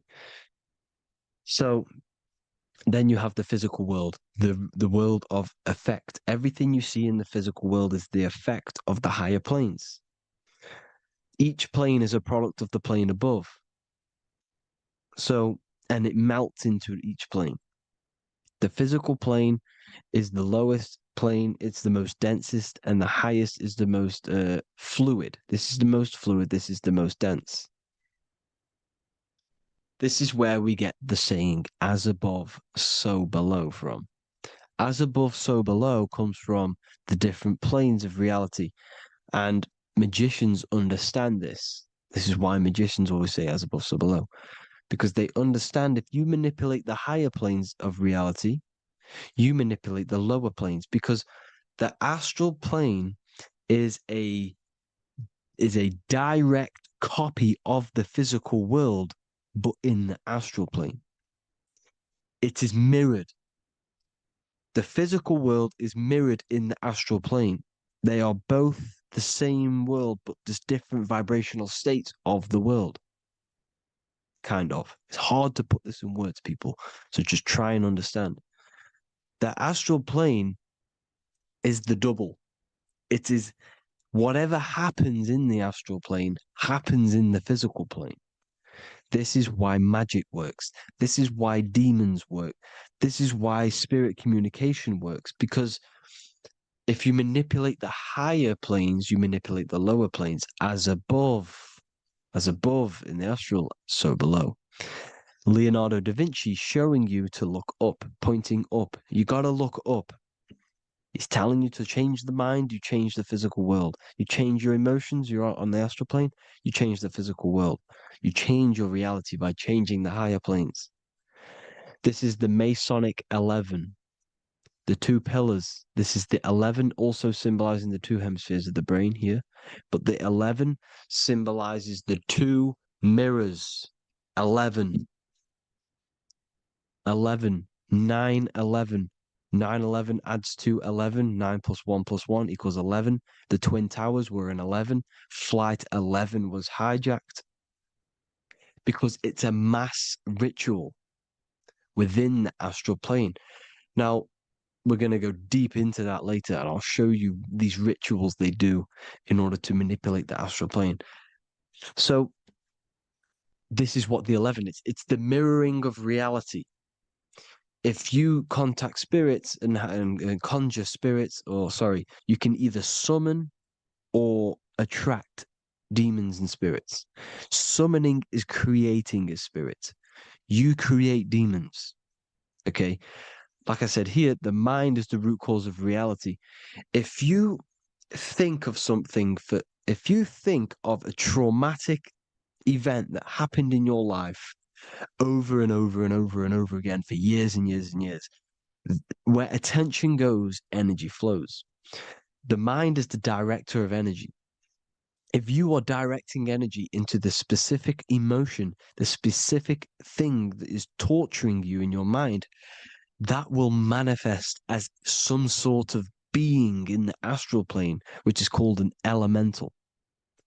And this elemental being that you have created through your thought forms and emotions will latch onto you and feed off this energy. So it's important that you get your mind right, okay? It's important that you sort that you file the mind and you discipline the mind. Make sure it's only entertaining positive things, because you are quite literally creating your own demons. The word demon has the word mon in it. And if you've watched my videos to know, mon means moon. The moon is your mind. The sun is your soul. The earth is your physical body. Demon is mon means mind. Moon is mind. You create demons with your mind. Summoning. Now, this is where the rituals come in. 9/11 was a ritual because everyone was thinking about this big fearing, the death of 9/11. Everyone was thinking about it. And all of their minds thinking about this horrific thing will manifest and summon a negative energy spirit elemental within the astral plane. That's how all of this works. This is why it was a mass ritual. Okay, Chris Brown, new album name 11/11, release date on the 11/11. This will be my 11th album and contain 11 songs. All of these people know the occult. This is Hermes Trismegistus with the star of Saturn, the six-pointed star, as above, so below. The mirroring of reality, physical and astral, the two Masonic pillars. So as above, so below. What's above us? The stars. The stars are connected to the astral plane. This is why we call them stargates. When we dream, we are experiencing these different realities. And what are stars? They tell in the Bible, it says Genesis 1:14. And God said, "Let there be lights in the firmament of the heaven to divide the day from the night, and let them be for signs." Signs translates to things to come. Why things to come? The stars tell the future. Why? And why do we say as above, so below? As above us is the astral plane and the etheric plane. As above, so below. Whatever happens in the stars happens on Earth. The stars are connected to the astral plane. Above us is the astral plane. We are a star in a physical body. This is why we say Mr., sister, stir equals star. The E and the A are interchangeable. We are stars, and the stars are the start of our incarnation. We start in the stars, same root word, and we descend through the 7 energies, which are our 7 chakras. Then we enter the heart of the soul system. The heart rearranged spells earth. And this is the true cosmology. Here's the Masonic cosmology. This is Masonic now. Here's the firmament. Let there be a firmament in the midst of the waters to divide the waters from above, from the waters that below. Genesis 1:6. The firmament, firmament comes from the word firma, Latin, I'm pretty sure, which means firm. When something is firm, meaning it's stable, it does not move, it is firm. The firmament is firm. So, is the firmament Genesis 1:6. What does it say?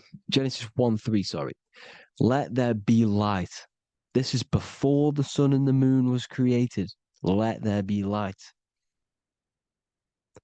Before the sun and the moon was created, light was appeared.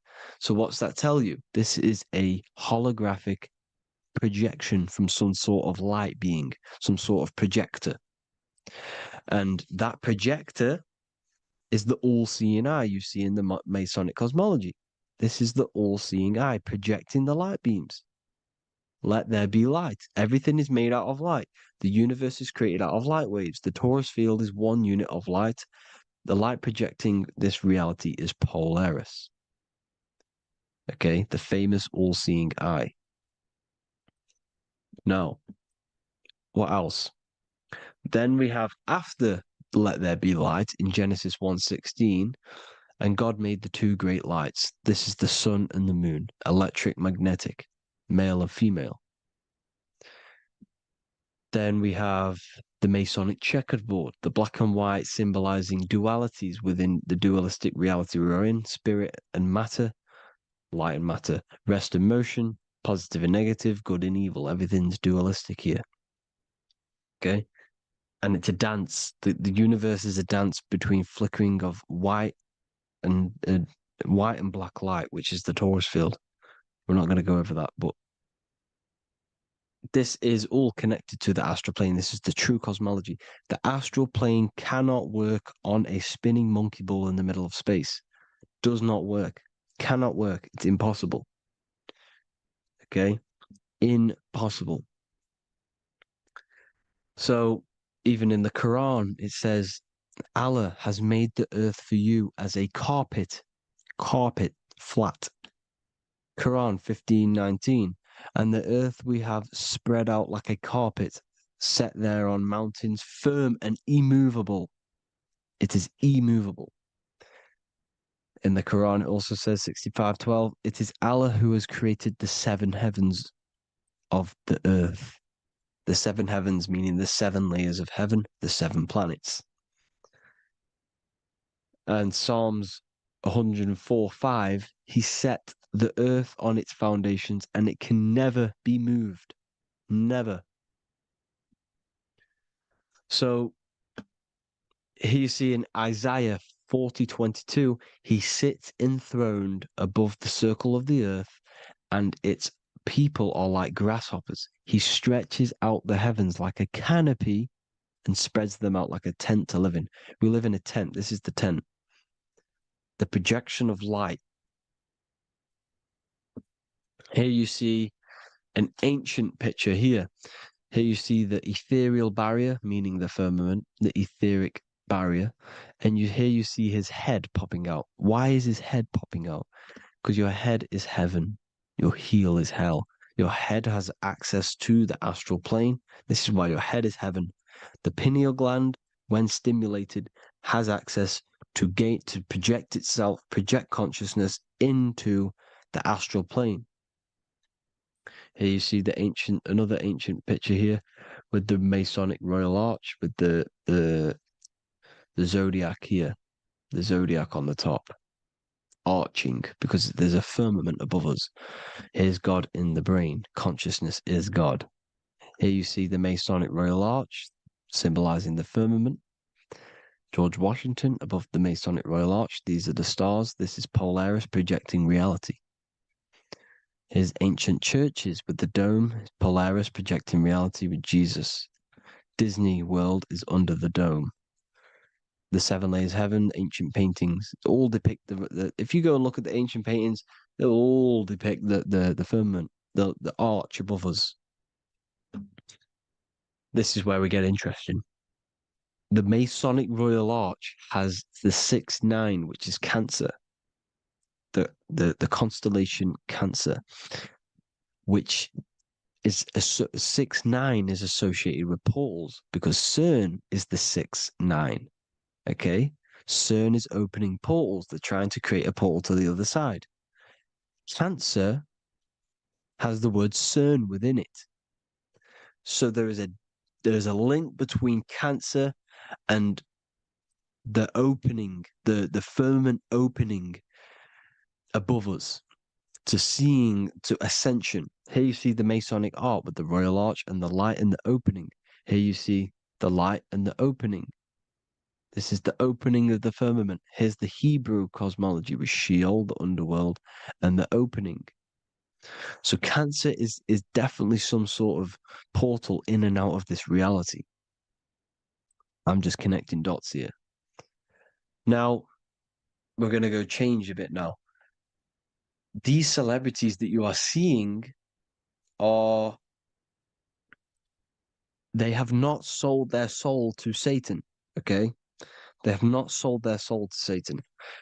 Satan is a demonic, low vibrational energy that has been summoned over the thousands and thousands and thousands of years of evil occult arts.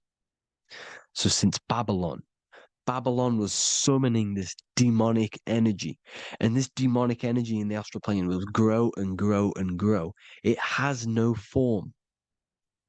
It has no physical form. Okay, but you can see it in the rappers. If your third eye is open, you can see clearly that these people are demonic. You can sense the energy that they're manifesting. Selling your soul is not what you've been told. It is gaining, because your soul is pure love, okay? Your soul does not want to do anything bad. So when you sell your soul, you're gaining physical gain. You're gaining physical wealth, for example, like for these rappers, they will be given millions of pounds because the people in control of the music industry, which is the dark occultists trying to brainwash the masses, the people in charge, they're dark occultists. They understand Satan and the energy. They are satanic energy, which has been summoned in the astral plane.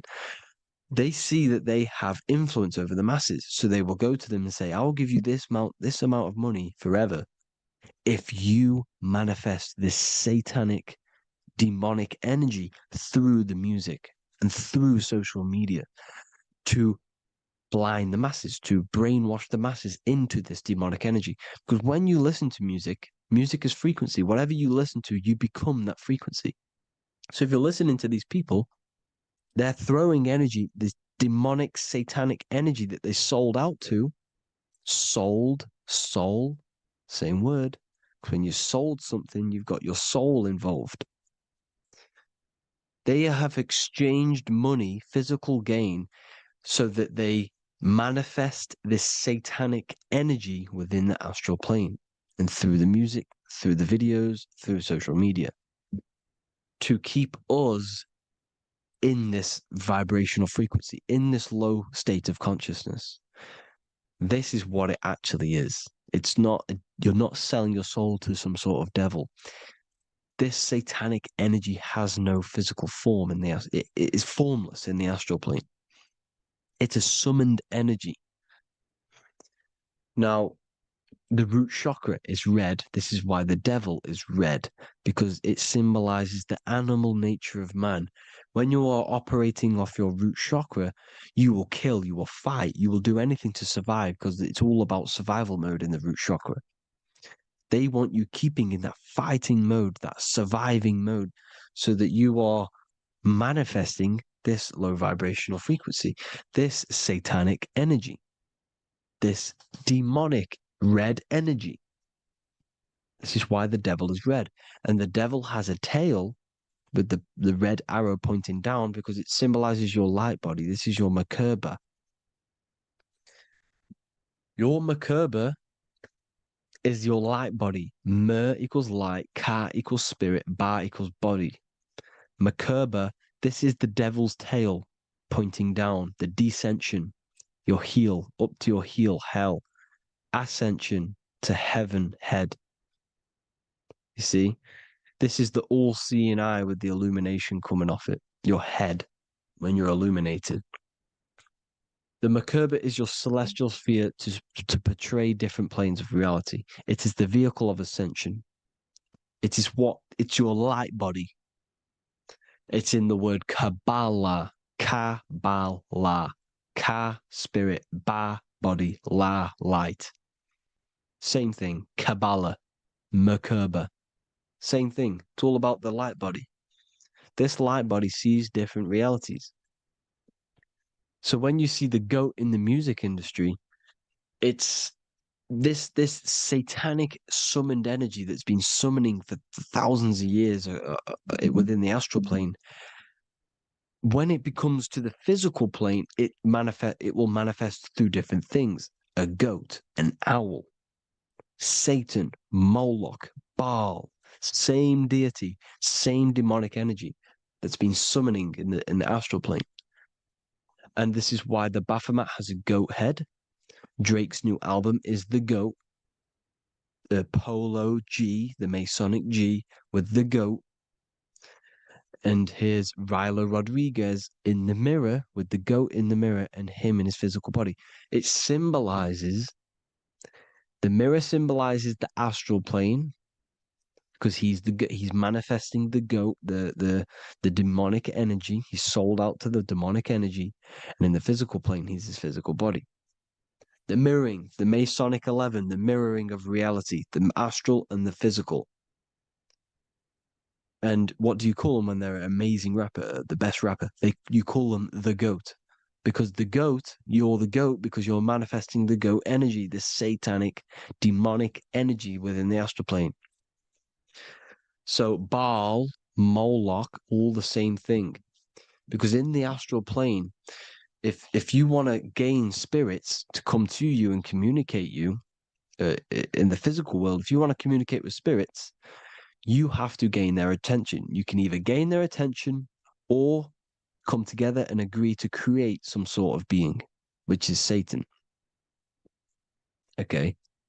You can, like I said earlier, you can create these beings, you can summon them or attract them. One way to attract them is sacrificing. In order for you to become God, man, to turn to God, you have to sacrifice your life. You have to sacrifice, not drinking, not doing things, not doing anything demonic, not doing anything bad, not eating meat. You have to sacrifice yourself to become the light. However, if you want quick, instant gains in the physical world, you can sacrifice something else to communicate with these spirits because these demonic energies feed off demonic energy, your demonic energy. So these dark occultists will give away babies, they'll sacrifice, torture babies so that they gain, so that they can communicate with these spirits for physical exchange. Yes, you can do this. These powerful spirits, these powerful demons can give you powers. They can give you certain things. And this is what they are doing. They're summoning and attracting these demonic energy. This is why, trafficking is one of the most, Balenciaga. Baal is the demonic energy in the astral plane, which requires child sacrifice for his presence. Balenciaga, and they were trafficking children. They were trafficking, killing them, and offering them to the spirits. This is what they are doing. Balenciaga. It's in the name. Here you can see here a stick man with two horns. The goat, obviously, it's all the same deity. Baal, the goat. Moloch, Moloch, the owl, the Egyptian owl, because it comes from the owl of Moloch, which is Baal, which is Satan, all the same demonic energy. And it's on the dollar bill, a tiny dollar bill, on the $1 bill. All the same thing. Bohemian Grove, they worship the big owl, Moloch. It's all the same thing. It's all one big demonic energy which has been summoning in the astral plane. And it's trying to take over Earth, the physical plane. That's what it's doing. So I hope you all gained a deeper understanding of the astral plane and what's actually going on in the world. Please leave a comment if you can to help the algorithm. Drop a like if you like this content. And hope you all learned something today. And God bless you all. Thank you all.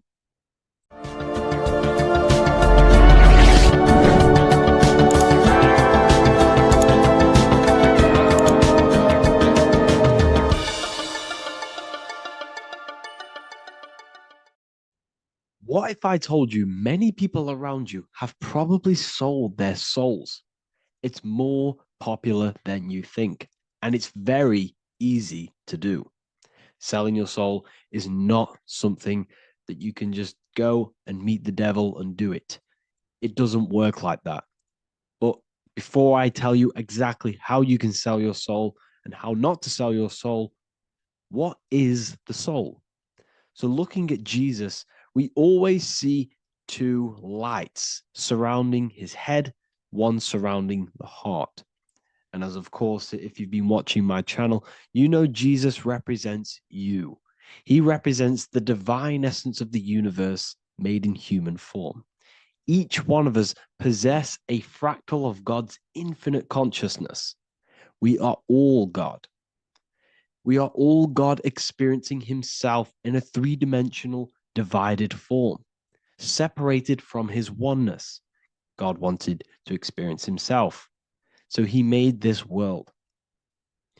So each one of us possess a soul, and the soul is the spark of God's infinite loving consciousness, filled with God's loving moral law. So the reason why Jesus is always have a light above his head and a light on his heart is because this represents the brain and the heart. The brain is not the mind. The heart is not the soul. The brain is the physical manifestation of the mind. It is the physical mechanical computer for the spiritual mind. The heart is the physical manifestation of the soul. The heart is a brain. In fact, it contains 40,000 specialized cells, which are the exact same cells found in your cranial brain. Yes, your heart is an emotional brain. Your cranial brain is a thought brain. It's a computer. Okay? Everything that exists physically exists non-physically. This is what the ancients called spirit. Just means invisible force. The mind, the thoughts are not made of atoms. You can't touch, you can't find tangible thoughts, imaginations. These things exist spiritually in metaphysical counterspace. It's the same with your emotions. The emotions are spiritual. They are not physical. You can't touch them. So thoughts are the language of the mind. Emotions are the language of the soul. Sometimes we can become eluded by thought and we can become eluded by emotion. If we are led purely by emotion, we can cause We can create illusions in our perception. The same if we rely only on thought. We must balance these two. Okay?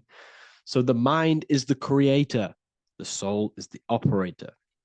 Every thought we think is being judged by our soul. The soul is the judge. The soul tells you what is right, what is wrong. And even the Freemasons depict this spirit and matter in their black and white checkerboards. White is spirit, black is matter. Matter is dead, spirit is life. This is what this represents. Physical reality is not just physical. For every physical object, for every physical manifestation, there is a spiritual force bringing it into existence. Consciousness brings everything into existence. Before you kick a football, there is a change in your inner consciousness before you take that action of kicking the football. Everything exists in spirit before matter. You existed in spirit before you were physical. We also see this in alchemical Freemasonic artwork. This represents the clouds. This is the mind. This is the heavens. And then coming down into the heart, which represents the earth. The light entering the mind into the heart, because every thought we think is being judged by the heart. The heart speaks to you through emotion. The soul speaks to you through emotion. Every thought you think, your heart is telling you that is right, or it's telling you that is wrong. Why? Why is this? Emotions can guide us, okay? Emotions are the language of our soul. Our soul guides us to our soul purpose. Each one of us contains a purpose in this physical life. There is a reason you are alive. There is a reason why you came from spirit into a material reality. Your jealousy reveals where you need to be in life. If you are jealous of someone, this is your soul saying you need to be there. That's where you need to be. Your fear reveals your greatest growth in order for you to reach your life's purpose. If you fear something, this is your soul telling you you need to overcome this in order to reach your life purpose. This is the next obstacle. The soul, your life purpose is not found in your passion. It's found on the other side of your greatest fear. The soul's always seeking, it's always seeking truth. It's always seeking to expand, to learn. The soul must go through pain in order to overcome, in order to grow. That's why we are here, to grow and expand and create. We also see this in alchemical artwork. Again, the mind in the clouds, the heart and the soul. They must work in unity. Each one of us contains the spark of the divine, which is the soul. Okay? Which is the soul. This is the operator. G-O-D, generator, operator, destroyer. The generator is the mind. The operator is the soul. The destroyer is the body. Everything will generate, everything will operate, and everything will die. That's the Trinity, the Father, the Son, the Holy Spirit. There's always a Trinity, Brahma, Vishnu, Shiva. Okay, so each one of us contains God's law, and it's encoded within our consciousness, within our soul, within our heart. That is what's judging everything you do. Every time you hurt someone, you can feel it. If you've ever punched someone, you can feel it. You know it's wrong.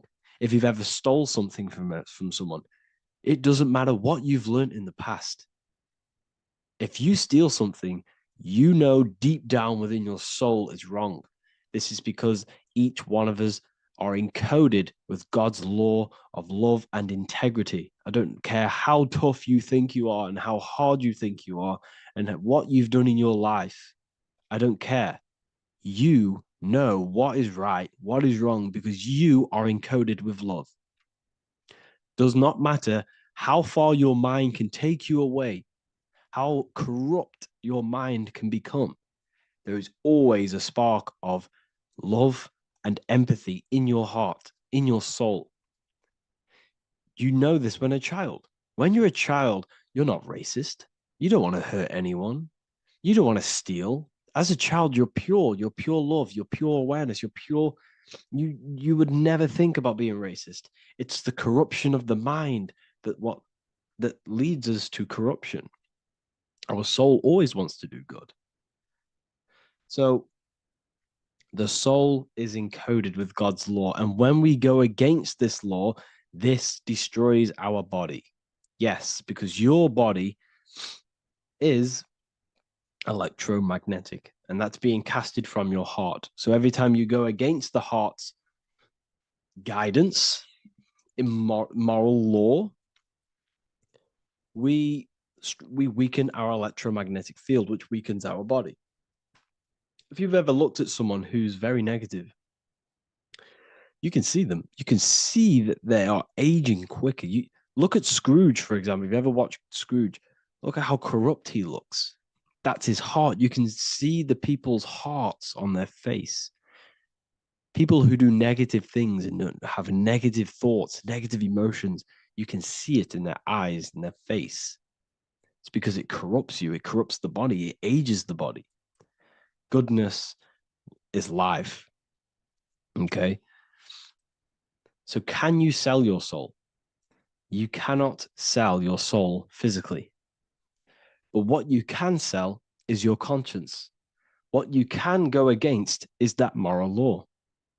And you can exchange physical material things such as money, fame, cars, houses, business, in order for you can exchange that to go against your inner dialogue.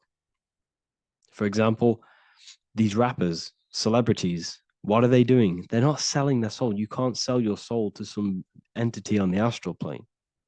But what you can do, you can take money to say, I'm going to go against my heart. I'm going to go against my inner moral law. I'm going to take that money and I'm going to do something wrong. It's basically going against your soul. It's selling your soul's guidance of moral law.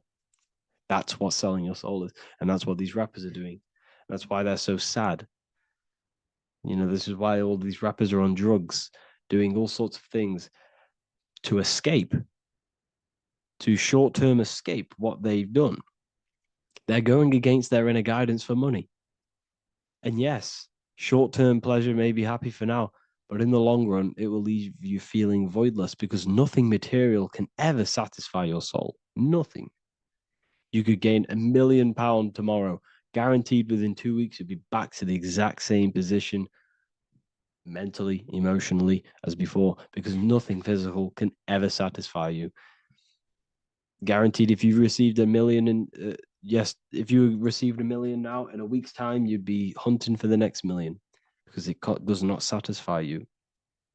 There's a reason why these billionaires don't stop working, because they're so addicted to earning and earning and earning. It doesn't satisfy you.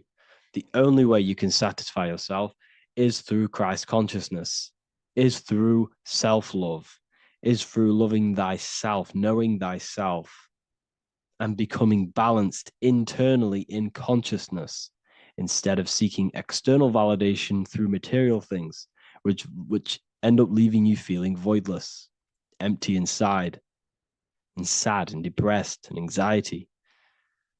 Everyone's looking outside of themselves for validation, when true validation comes from within. True satisfaction, true happiness comes from within, reaching Christ. Christ is a state of being, a state of consciousness that we must cultivate within ourselves so we can live a happy, balanced life. You can have all these material things when you're satisfied inside, but don't rely on them. Me, I enjoy material things, but I don't desire them. I don't chase them. I don't rely on them for happiness, for validation. You can have big cars. You could have your favorite watches. You could have Lamborghinis. Yes, it's fun, but don't let it give you your happiness. As long as you're happy on the inside, it's okay to have these things. You should seek balance with your inner world and outer world. Okay, so this is what they are doing. Rappers, celebrities, actors, Hollywood. This is what they've done. They've exchanged their inner integrity, their inner law, their inner moral compass for exchange for material wealth, fame, money, and cars. That's what they've done. And power, it corrupts you. They slowly corrupt you. So yes, you cannot sell your soul. And if you wish to learn more, I'll see you inside Ethereal University with my community, where we are learning every day to master ourselves, to expand our consciousness. If you want to lucid dream, astral project, master yourself, create the desired reality you want, learn about human consciousness and your full potential, then Ethereal University is for you, and I'll see you inside. The link will be in the description. Thank you for watching.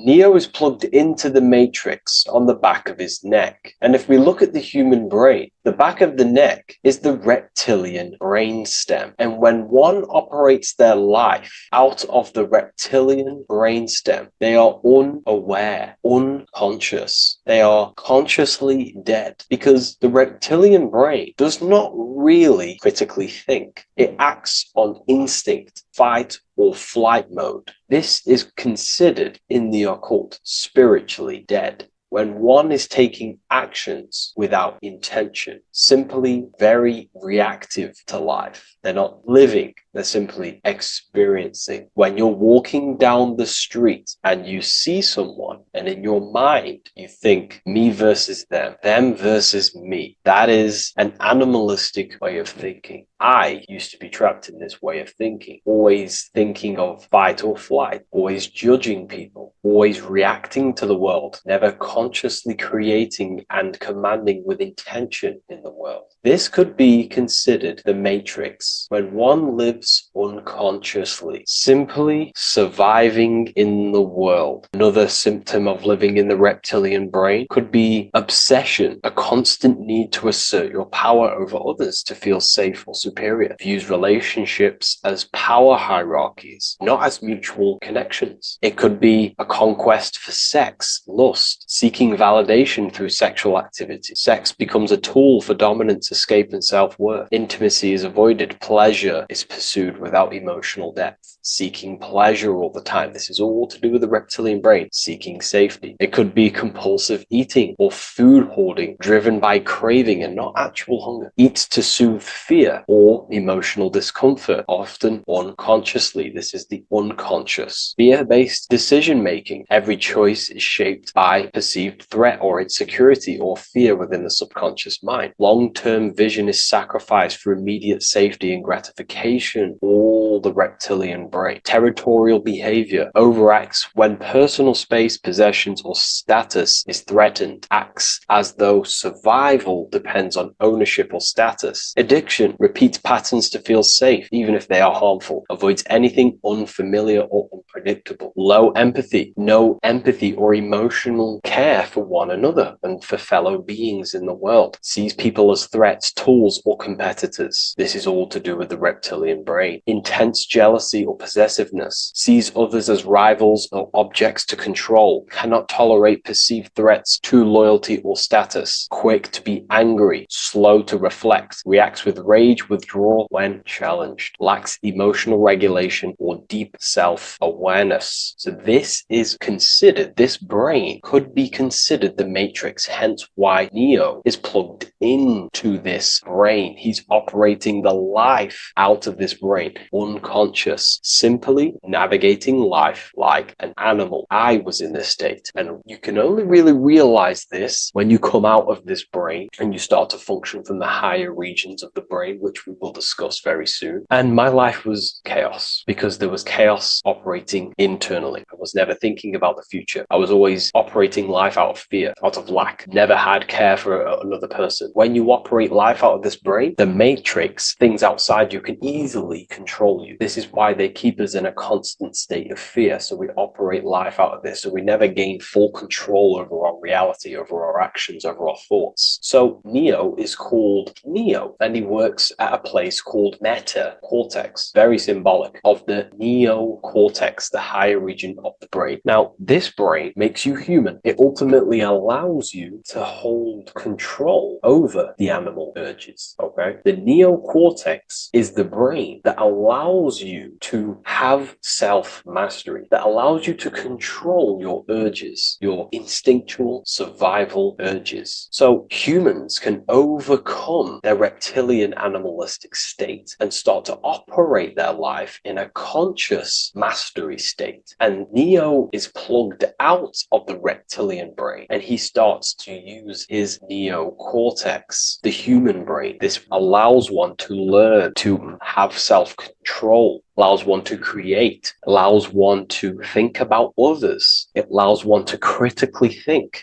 deeply. It allows one to be self-aware. Who am I? Where did I come from? And where am I going? This is ultimately the brain that has shaped the world. We look at humans. We built technology. We built all of these amazing things. They all come from the neocortex. This is the higher region of the brain that allows consciousness to function on a higher degree. It allows you to truly become a creator and have self-control instead of living in a reactive animal state. You see, animals are only aware of their five senses. They're only aware of surviving. If you notice, look at animals, they're always looking around. Even in their home, they're always looking around, sniffing around. That's because they operate in an animalistic brain. Humans have the neocortex. This is a higher region of the brain, which if you wish to master yourself, this is the brain that you will be using. This allows you to operate life on a higher degree. We see this reptilian brain symbolized everywhere. See it as reptiles. Reptiles are symbols of this brain. We see the Egyptian god Osiris with the green skin representing a reptile, a crocodile. Sometimes we see Osiris depicted in Egyptian artwork with crocodiles or reptiles, if you do a little bit of research on that. And also, if we look at the overall symbolism of Osiris and his story, we notice that he is the god of the dead or the underworld. This is not literal, but the dead or the god of the death,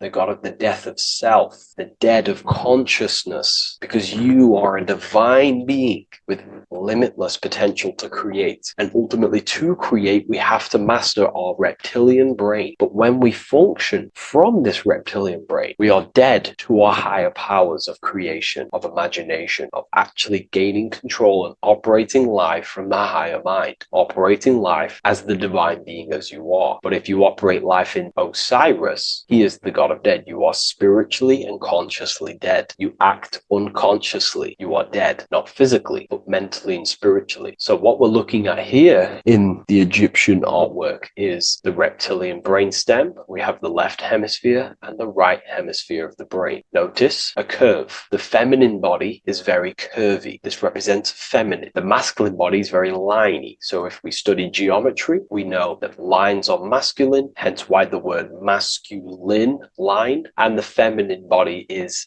in geometry, feminine is represented as curves. So this is the left masculine brain on the left side, and this is the right feminine brain on the right side, with Osiris, the reptilian brainstem, in the middle. So we're going to go deeper into some Mesopotamian artwork now. Now let's have a look at this. We're looking at the reptile on the very bottom. We see the left brain and the right brain, the Eye of Ra and the Eye of Horus on the left and right. In Freemasonry, we still see the symbolism of the two pillars. Yakin and Boaz in Freemasonry, with the two pillars symbolizing masculine, feminine forces of consciousness, also representing the masculine left brain and the feminine right brain, with the reptile down here. But if we have a little look here, right, we have a little look at these reptiles. This person is standing on top of the reptiles. When you are on top of something, you have power over the below. You are standing atop of something. You have mastery over it. You have control over it, symbolizing gaining control over the reptilian brain, the reactive actions, the sexual urges, the addictions, the territorial behavior, the fear-based decisions, constant internal tension, never being able to focus. It's symbolizing gaining control over these internal qualities that happen within us in our mind, because the universe is mental. And if we do not gain control over this brain, it will dominate our mind, which will ultimately dominate our actions and destroy our life and live in an unconscious state. So this is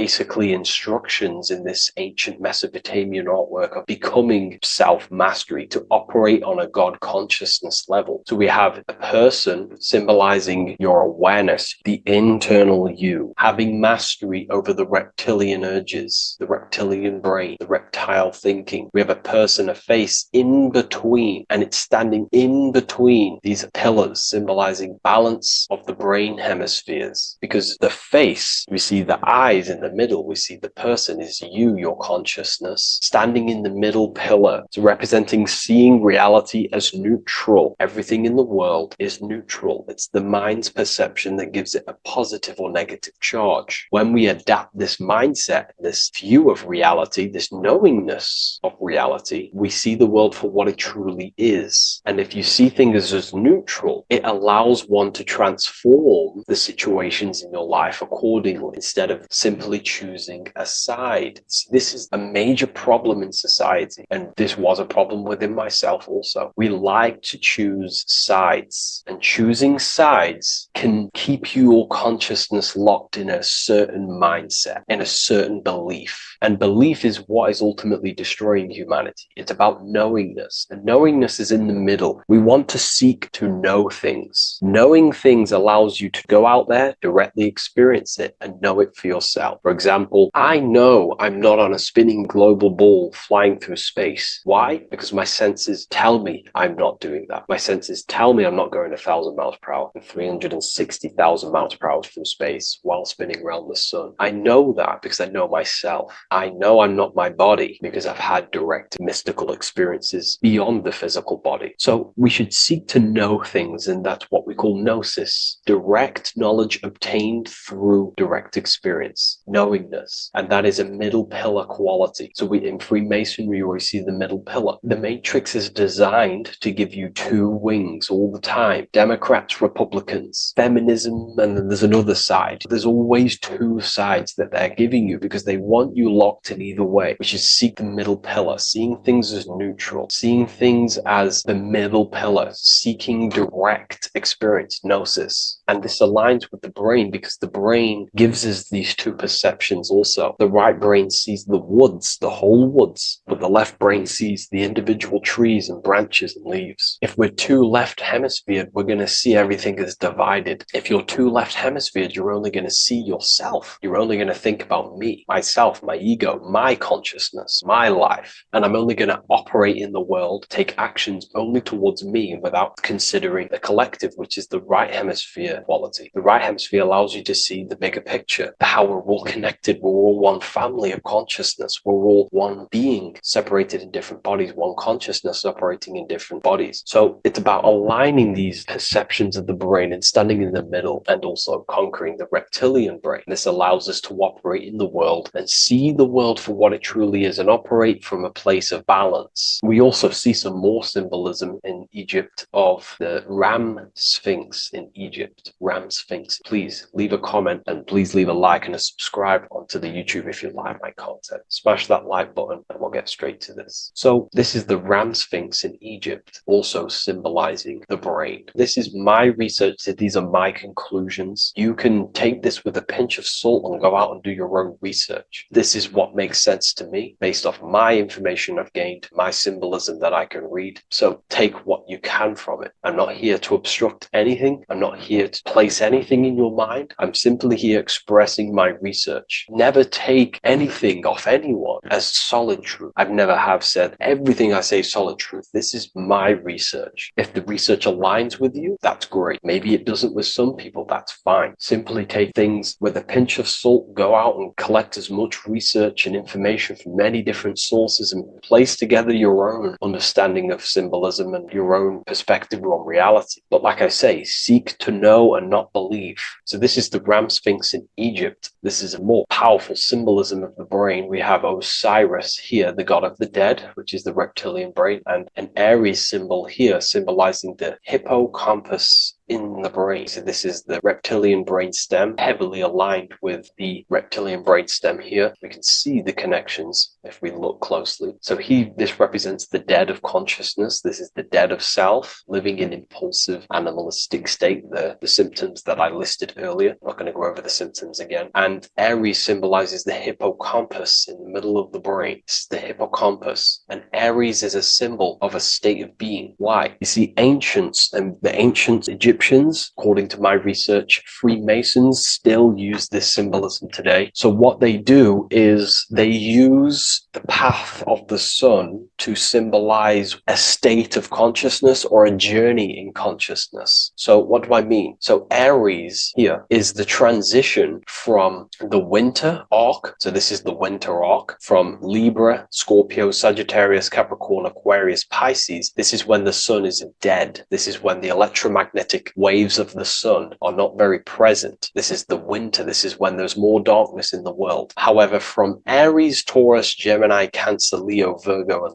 to Libra, this is when the sun is giving more electromagnetic rays. Everything grows. Everything is reborn again. Everything's growing. There's more light. There's more warmth. You can grow crops. So this is very symbolic as a state of consciousness. Aries is used heavily to represent the rebirth of the sun, but internally as an esoteric interpretation of Aries, it symbolizes the resurrection of awakening of the self. It is the rebirth of the sun, of the soul, the rebirth of becoming aware out of the darkness into the light, living in the reptilian unconscious state, the unconscious, not being aware that I possess consciousness, not being aware of my thought, emotion, actions. And Aries is that symbol, is of the rebirth of the spirit, the rebirth of the self, becoming self-aware. So that's what we're looking at here with the Ram Sphinx. We're looking at Osiris, dead, the reptilian brain, operating life in an unconscious state, not really thinking, not self-aware of thought, emotion, actions, not aware of the soul, not aware of good and evil, not aware of the laws that are in the heart of love, not aware that there's always an intelligence in the heart telling us what's the right thing to do at all times, not aware of anything, just simply reacting to the world. But then we have a symbol of Aries above, which is the resurrection of self. So again, this is symbolizing by the Egyptians, to me and my research, going from darkness to light. This is the resurrection of consciousness when we start to deepen our self-awareness, which is ultimately what I'm doing to you in these videos. Hopefully I can awaken some people's minds and make people think deeper. And that process of internally what's happening within you that's what Aries represents, when you're starting to say, wow, my mind's going deeper and deeper into the self, and I'm realizing more. That is what Aries symbolizes. When the sun returns, it's also a symbol of a sacrifice, because obviously when the sun returns back to Aries, we're sacrificing the winter, when we're transitioning, and all transitions require sacrifice. So in Aries, the Jews celebrate the Passover. It's the Passover of the sun, and what do? They eat lambs in the Passover Aries, because it's all symbolic of this internal process. In Aries, Christians celebrate with the Easter, which is the resurrection of Jesus, the resurrection of the sun. Remember, it goes deeper. There's deeper layers to this. It's the resurrection of the self and the mind deepening into a deeper awakening. So again, we're going from the lower regions of the brain, and when we start to critically think and become self-aware, we're starting to use the mid part of the brain, and the mid part of the brain then expands into the neocortex, which is the resurrection of the self. The mind is no longer functioning in just the reptilian brain, but then it's going into the light of the higher brain, the neocortex, and this is the reptilian brain. This is the midbrain, what we're looking at here with the Ram Sphinx. Yeah. So this is the resurrection. It's the transition point of going from the reptilian brain into the midbrain, into the neocortex. We're now resurrecting ourselves. Now, this is not putting anything negative on the reptilian brain. Without the reptilian brain, we wouldn't be able to live. We need the reptilian brain, but it's an abuse of the reptilian brain that can keep us in a very low state. It keeps us stuck in an unconscious state. But the reptilian brain is what's allowing you to breathe, to eat, to scan the environment for any threats. If there are threats, we do need the reptilian brain. That's not to say it's evil, but what I'm saying is an abuse of this brain, which is what most people are stuck in. They're operating their life out of this brain. And this is what the Egyptians, I think, are symbolizing, trying to tell us, to resurrect ourselves, to become self-mastered, to become the highest version of yourself, to actively create in the world. Because when we are only operating from this brain, we're unconscious, well, then other people can use you as a vessel to create their reality. This is how the world is at the moment. The ones who know how to use the mind are controlling the other ones who do not know how to control the mind. So I hope this makes sense to you. Let me know if you have any video recommendations, and I'll see you inside Ethereal University. If you wish to take your research to the next level, I have things inside of there that are very powerful. We happily invite you. I'll see you inside of Join. If not, I'll see you in the next YouTube video. The Pope is supposedly opening 5 portals on Christmas Day. Now, I know this video is a bit late, but I'm going to be commenting on what I think this symbolism and this ritual truly means and what they are trying to do to society with this symbolic ritual. So the first thing we must understand is that everything these people do on a mass scale, all of these major events that they take place on, are all symbolic. They're all ritual. They all have purpose. Okay?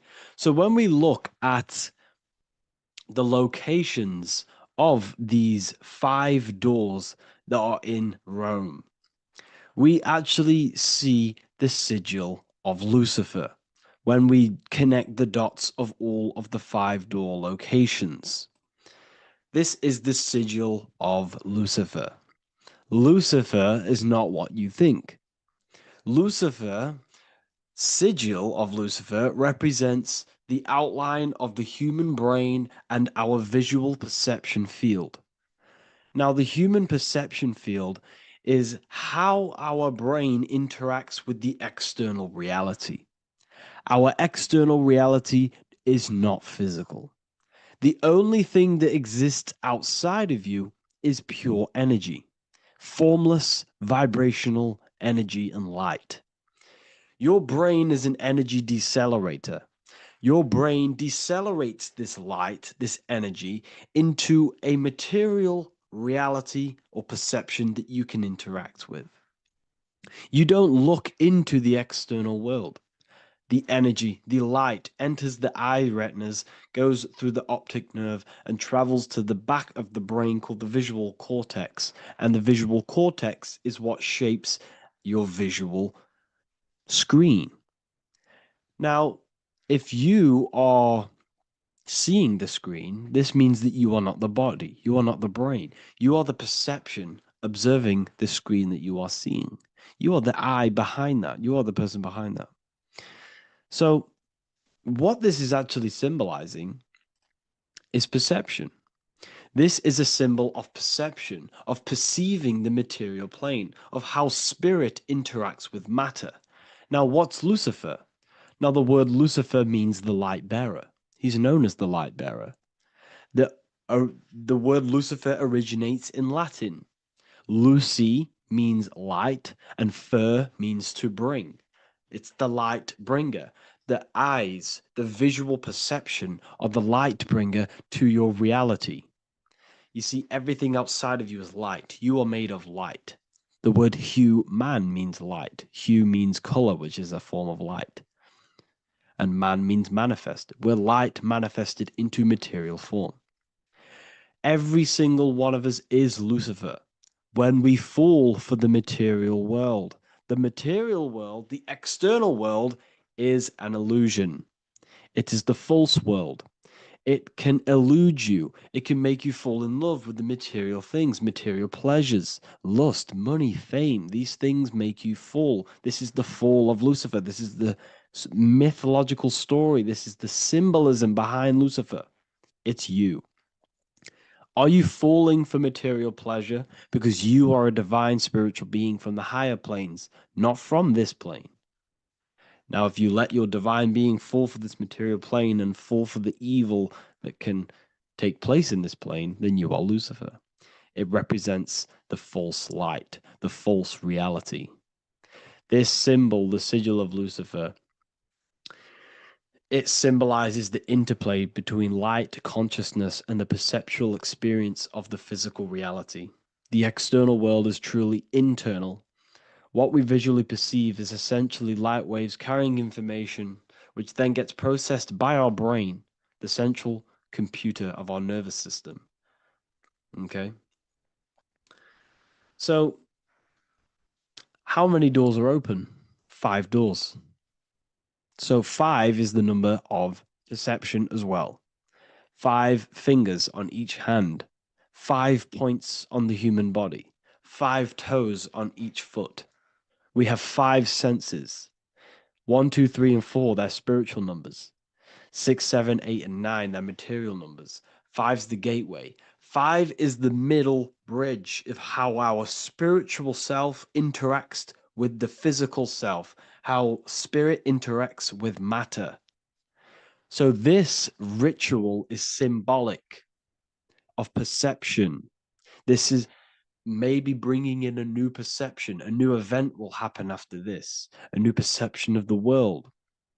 Or personally, I think this ritual was to obviously shape the collective consciousness, because your reality is an externalization of your inner consciousness. It's simply just a mirror. Your material life, your material world outside of you is simply a mirror reflecting with mathematical and geometric precision of your internal consciousness. Your consciousness is creating and causing the effect called reality, physical reality. Your life is a result of every thought you thought in the past. Therefore, with that being said, everyone who perceives this ritual of, the Pope's opening 5 spiritual portals, who's letting in demonic energy into the world, they're going to let demonic energies and demonic spirits all in the world. Well, what if I told you the only portal they're opening is a portal in your own mind for negativity? By you believing in negative forces coming into the world and going to possess everyone, that's opening up your own mind. The collective spiritual community has been brainwashed in thinking there's going to be demonic energy. Therefore, what will happen?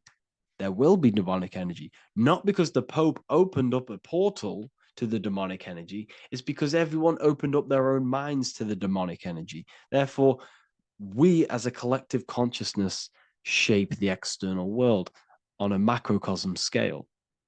For example, the microcosm is your personal life. Your personal life. You have created it through consciousness. Your belief system is just externalized in your world. But on a collective scale, we all believe in money, for example.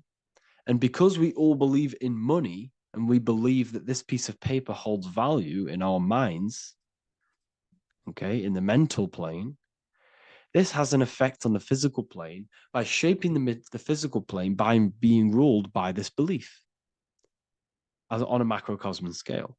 Yes, I know that money doesn't exist. It's just a belief in my mind. But that doesn't have an effect because the collective consciousness believes that money has effect, has power. When it doesn't, it's just a piece of paper with the belief behind it. If the collective consciousness stopped believing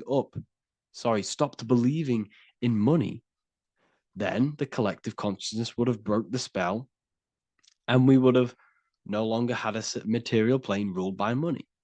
You see, our beliefs is ruling and shaping our physical plane. This physical world outside of you is truly just an effect of the mind, an effect of our consciousness, our inner world. So I believe this ritual was done to change our perception, to make us think the Pope is bringing this spiritual energy and negative forces into the world. And it's just simply us creating the negativity in the world by believing in this, by thinking this. Remember, they have the power to send messages into millions of people's minds through media.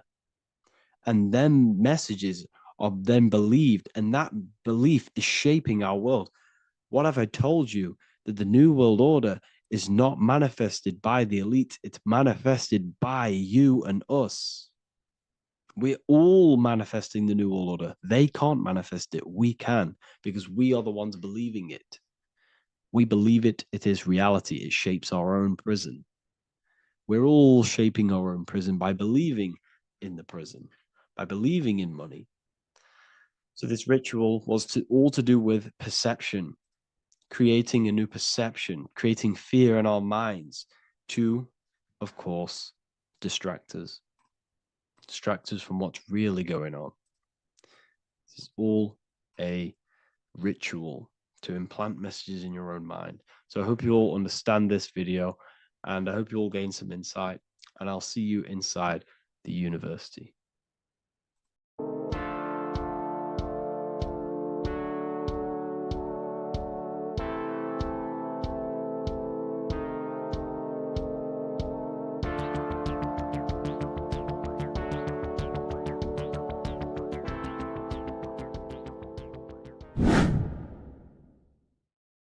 What are we all doing, people?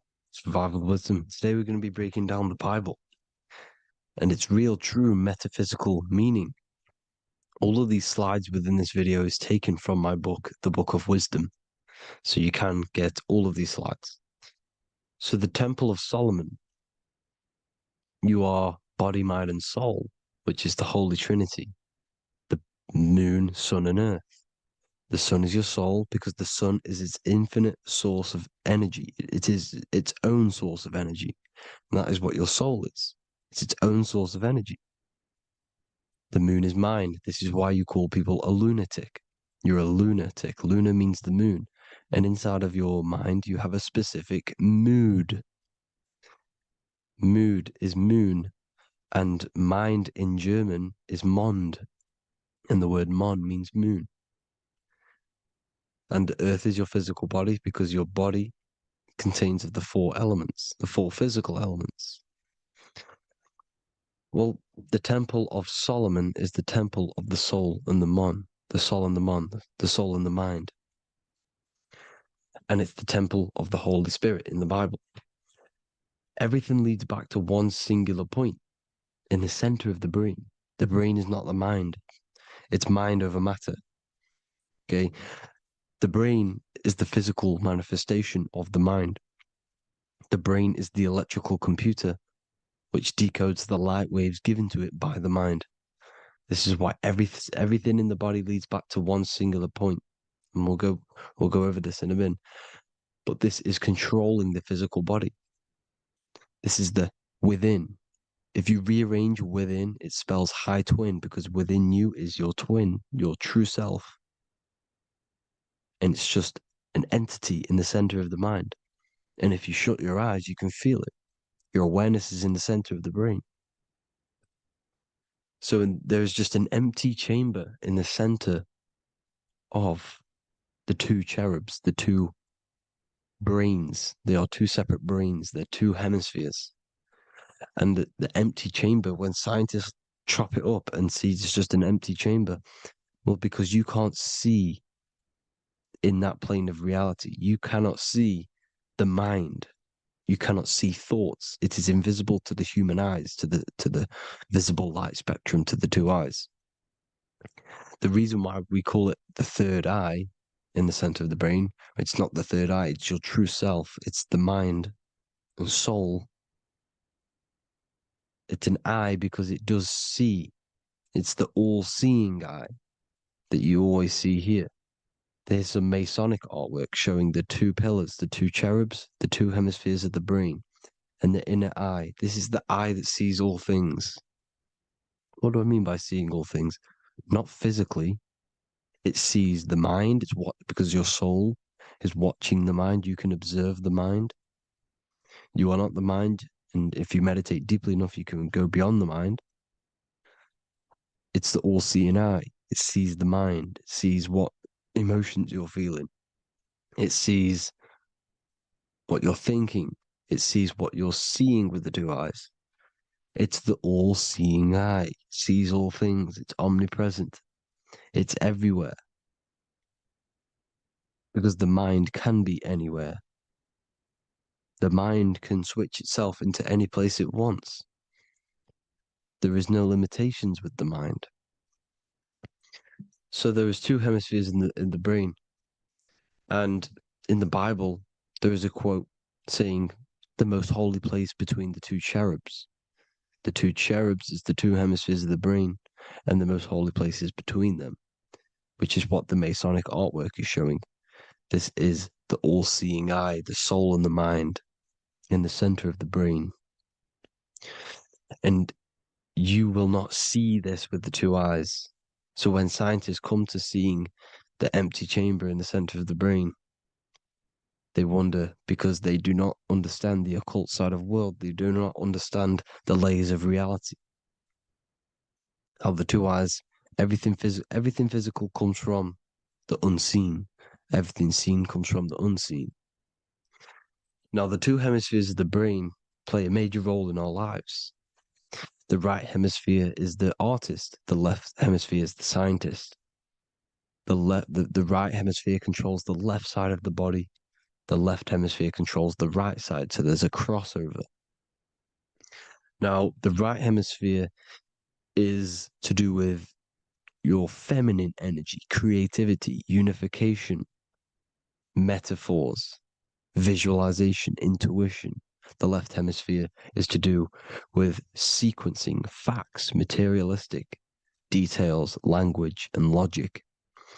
So they keep us normally trapped within the male aspect of our mind, which is the left hemisphere.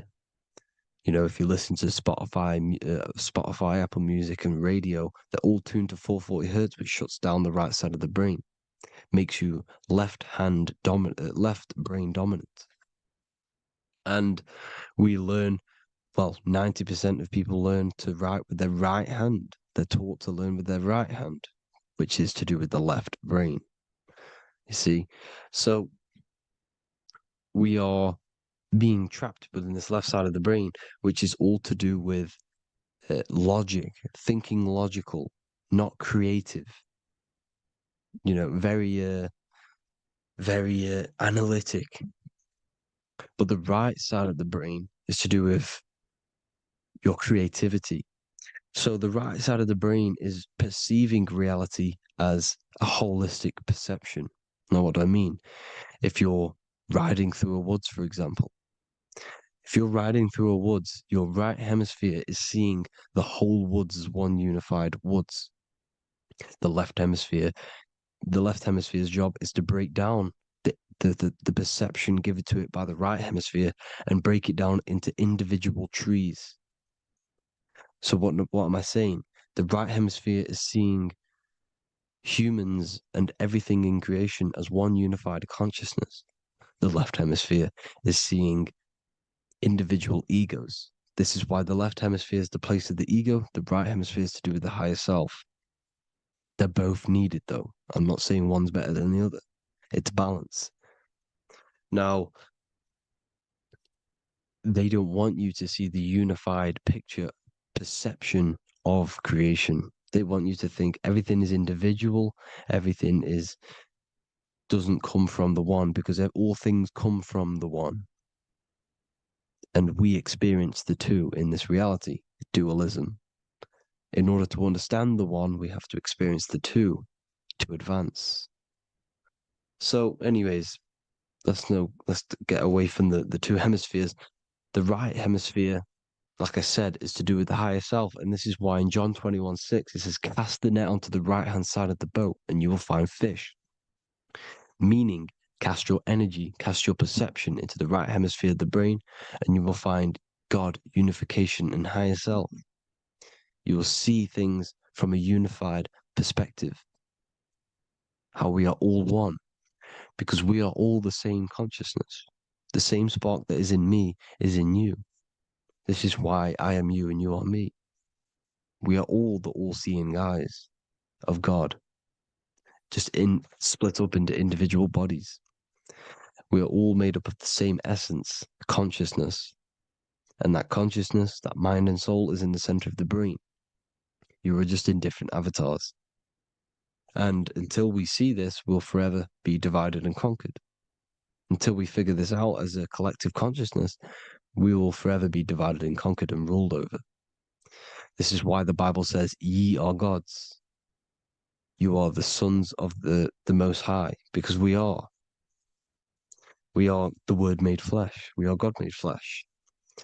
Mark 16:19. So then after the Lord had spoken unto them, he was received up into heaven. Head is heaven, H-E-A, and sat on the right hand of God. God is the consciousness in the center of the brain. Heaven is the head, and the right hand of God is the right hemisphere of the brain, meaning he sees things in unification, creativity, intuition, the higher mind, the higher brain. When Moses crosses the Red Sea is the corpus callosum, moving from the left to the right hemisphere of the brain to see unified perception of reality. Head, H-E-A, heaven, same root word. This is why the ancients always depict God in the center of the brain. Here you see ancient Christian artwork showing God in the center of the brain, the light. Here you see it here. Here you see Ganesh, an Indian god, which is the brain. Here you see the Father, the Son, and the Holy Spirit in the dome, the brain. This is the brain, because you are God made flesh. That's what consciousness is. The upper room where Jesus meets the 12 disciples. It's the upper brain on the upper room. The upper room is the chamber, the empty chamber in the center of the brain. That's the room. And the 12 disciples are the 12 cranial nerves in the brain, which pretty much rule the body, all the cranial nerves. The tree of life, the cardiovascular system. This is why in Genesis it says the tree of life was in the midst of the garden. Midst meaning middle, because the middle of the body is the cardiovascular system, which is controlling all of the systems in the body. The tree of knowledge of good and evil is the nervous system. It's the spine and brain. This is what's detecting good and evil. The brain is the electrical computer with the left and the right hemisphere, decoding the dualistic world, decoding the light waves given to it by the external world. It is an electromagnetic computer. It is artificial intelligence. It is very intelligent, the brain and the nervous system, the human body as a whole. But the tree of knowledge of good and evil is the nervous system, because it is the tree that detects good and evil, makes you learn good and evil in this dualistic reality. Here you see Adam and Eve around the tree of knowledge of good and evil. Adam and Eve, male and female energies, with the serpent in the tree, and the tree of knowledge of good and evil. Well, this is the spine, the brain, and the serpent is the kundalini up the spine. The serpent is the S. That's why S, serpent, the letter S is the serpent. Sex and serpents make an S noise. You know, the Bible cursed the serpent. So we don't figure out the true religion. The true religion is raising the kundalini and becoming God-man and reaching our higher states, our true God self. Because once the kundalini is saved and hits the pineal gland, it activates 100% of the brain, when we're only using around 20 to 10% as of right now without the kundalini awakening. So when you use it, you're activating 100% of the brain. You're activating all the dormant brain cells. You're regenerating the body. And this is the serpent in the tree of knowledge of good and evil. This is the spine, brain. This is Adam, Eve, the male and female energies. The light of the body is the eye. Therefore, if thine eye be single, thy whole body should be full of light. Matthew 6:22. This is the single eye in the center of the brain. It is not the pineal gland. It is what's inside the pineal gland. You have to go beyond the physical world, and there are no words to describe things that are not physical, metaphysics. And the whole body should be full of light. Well, this light is the same pyramid that you see. You are the pyramid with the all-seeing eye on top. This is why the ancients built the pyramids with the stairs in the middle, symbolizing the spine because once you open all the chakras and balance them and raise the kundalini, you activate all of the brain, which gives enlightenment. The word enlight in ment. Ment means mind, light in the mind. Enlighten the mind. And this is enlightenment. We are the temple. And Jacob called the name of the place Peniel, for I have seen God face to face. Within spells high twin. Within you is the God self, which you need to manifest into the external world. And he's seen God in Peniel, the consciousness. He's seen his true self consciousness in the pineal gland. Genesis 28:10, Jacob's ladder. Jacob, he took a rock there and laid his head on it to sleep. Jacob had a dream. He dreamed there was a ladder that was on the ground and reached up into heaven. Head is heaven. The rock he fell asleep on is the sacrum bone, because he's symbolizing the oil that comes down the spine, hits the sacrum bone and rests there, falls asleep, and it looks up and it sees the ladder to heaven. Because when you raise this oil, you become God man. You become God in heaven. You can leave the body at will. Do you not know that your body is the temple, that your body is the temple of the Holy Spirit? Corinthians 16:19-20. Or do you not know that your body is the temple of the Holy Spirit within you? Your body is the temple of the Holy Spirit, the soul and the mind within, the center of the brain, the temple of Solomon, temple of the soul and the mind. Romans 8:10. Christ is in you. It's not external. When you give where attention goes, energy flows. When you give your energy to external things, your attention, your worship to external things, you're giving energy, meaning it's draining you, and you're feeding something within the astral plane, a mental thought within the astral plane. So with you realizing that the Christ is in you, that you don't have to worship anything outside of you, this means that you're internalizing your energy. You're not giving your energy, because where attention goes, energy flows, which means you become more present. You become healthier because you're not giving off all of your special electromagnetic energy that's charging you. This is why the religions ran by the Vatican is all external. They're exoteric. Exoteric means external teachings. The esoteric is the internal, the hidden teachings. In Psalms 82, I have said, ye are gods, and all of you are children of the Most High, because we are the Most High, split up into individual bodies. That's what consciousness is. Consciousness is the Most High, and we have to raise ourselves to the Most High.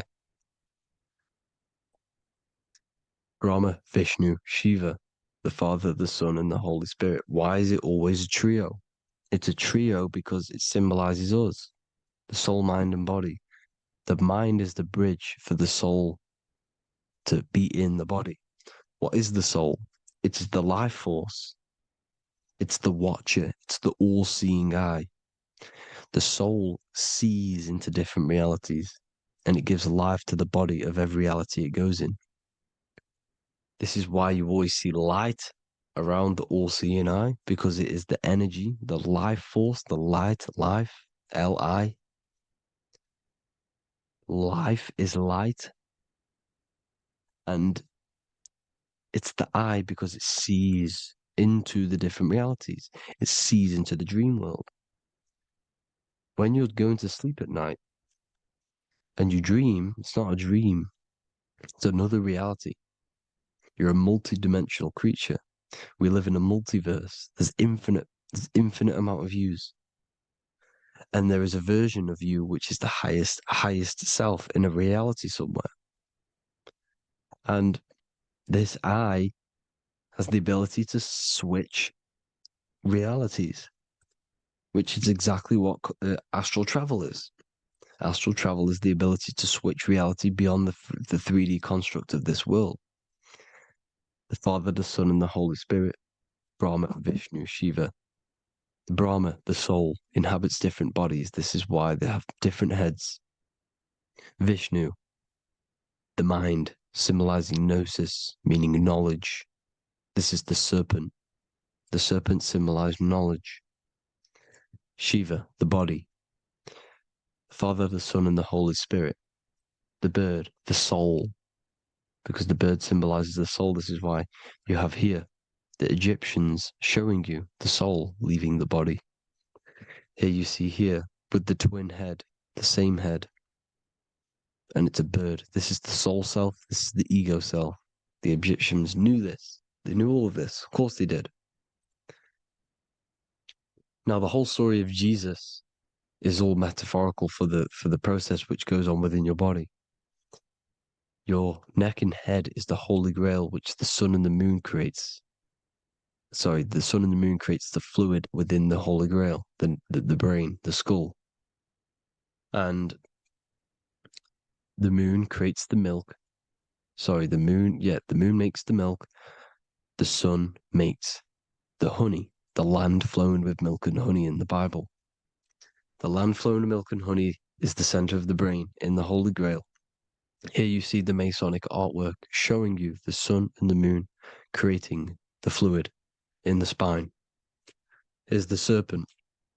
Serpent symbolizing the two Kundalini channels, the Ida Pingala up the spine. Here's the furnace raising the Kundalini, raising the oil, heating it up and rising it to the crown. You see? So here you see more Masonic art, seeing the sun and the moon creating the holy fluid in the brain, in the cup, filling the cup. This is why it's a cup, because it's the Holy Grail. This is the holy oil in the center of the brain that gets released down the spine, which is Jesus coming down from heaven. It comes down the spine, down the River Jordan in the Bible. This is when Jesus goes from Nazareth to Jerusalem. He comes down the River Jordan, and Joseph and Mary are in Nazareth waiting for Jesus' return. Joseph and Mary symbolize the pineal and pituitary gland, which produce the two oils created by the sun and the moon. And he returns. When he returns, he gets crucified at 33, because the 33 vertebrae at the back of the spine, and it crosses the vagus nerve. The crucifixion of the oil past 33 vertebrae creates God-man, and it creates your higher self, and it activates 100% of the brain. And you turn into spirit, you turn to your spirit self. This is why Jesus dies. He didn't physically die, it metaphorically dies, and becomes his higher self. The ego self is left behind. It's the same with the whole story of Jesus. Jesus comes down from heaven, which is the oil. He dies in a cave for 3 days, which is the oil hitting the cave. Here's the cave, and resurrects after 3 days. If you resurrect the oil, comes up and gets crucified at 33 in Golgotha.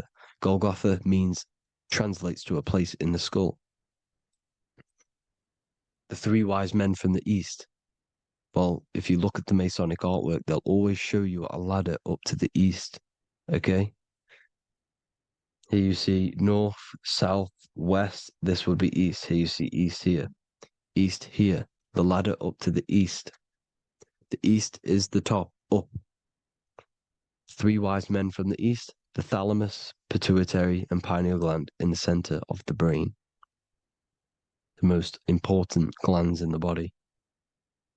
Here you see the Egyptians with the spine, the sun, and the two hemispheres of the brain. What did I say at the beginning? The sun is the soul. The sun is its own source of energy. It's the life force, which gives life to anything it inhabits. The soul is the same thing. That's why sun and soul mean the same thing.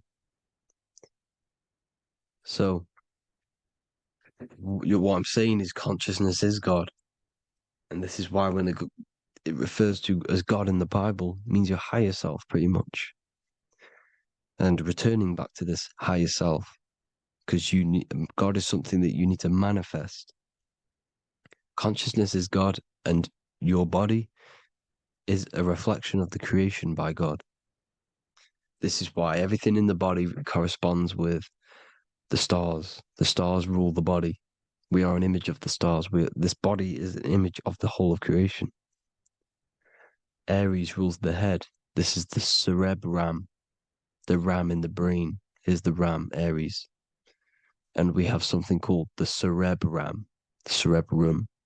Aries, the ram. This is the Lamb of God moving to the higher mind. Taurus, which is the lower brain and neck, the cerebellum, the bull Taurus, the lower mind, and the cerebrum and the cerebellum, the ram and the bull, is what makes you ramble on. Ramble meaning walking. The higher mind and the lower mind working together makes the body ramble. Ramble is what makes you walk along. Thank you to Santos Bonacci. Gemini, the two twins, rules the two arms, the hands, and the lungs. These are the two twins of the body. Sagittarius, the horse, which rules the hips. Hips means hippo. Hippo means horse. Hippopotamus means water horse. Hippo means horse, and this is why we call them hips, because horses have massive hips. Capricorn, the kneecaps. Pisces, the two fish, the 2 feet. Then they make us swim. We are an image of the stars, people. Well, the body is anyway. Consciousness is God, and the body is the image of the whole of creation. It's a reflection of the whole creation, as above, so below.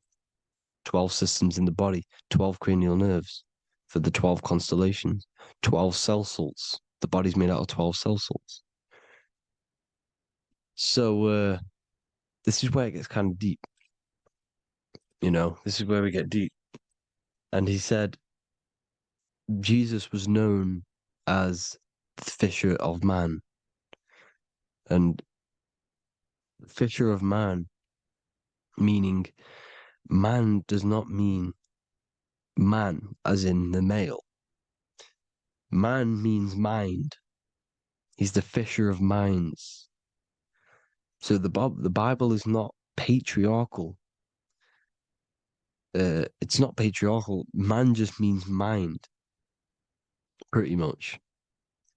So the fisher of mind, man, because he was fishing minds out of this reality into the higher realities. He was teaching people how to leave the body when he walks on water. Walking on water is the physical, etheric, astral, and mental. These are the different planes of reality. The ether is the either, because the ether is the substance that's on either side, astral and physical. It's the fifth element, is ether. And the fifth element is the water. The same water at the beginning of the Bible when it says, let the firmament divide from the waters above from below. The water symbolizes the ether. It's the base of all physical matter.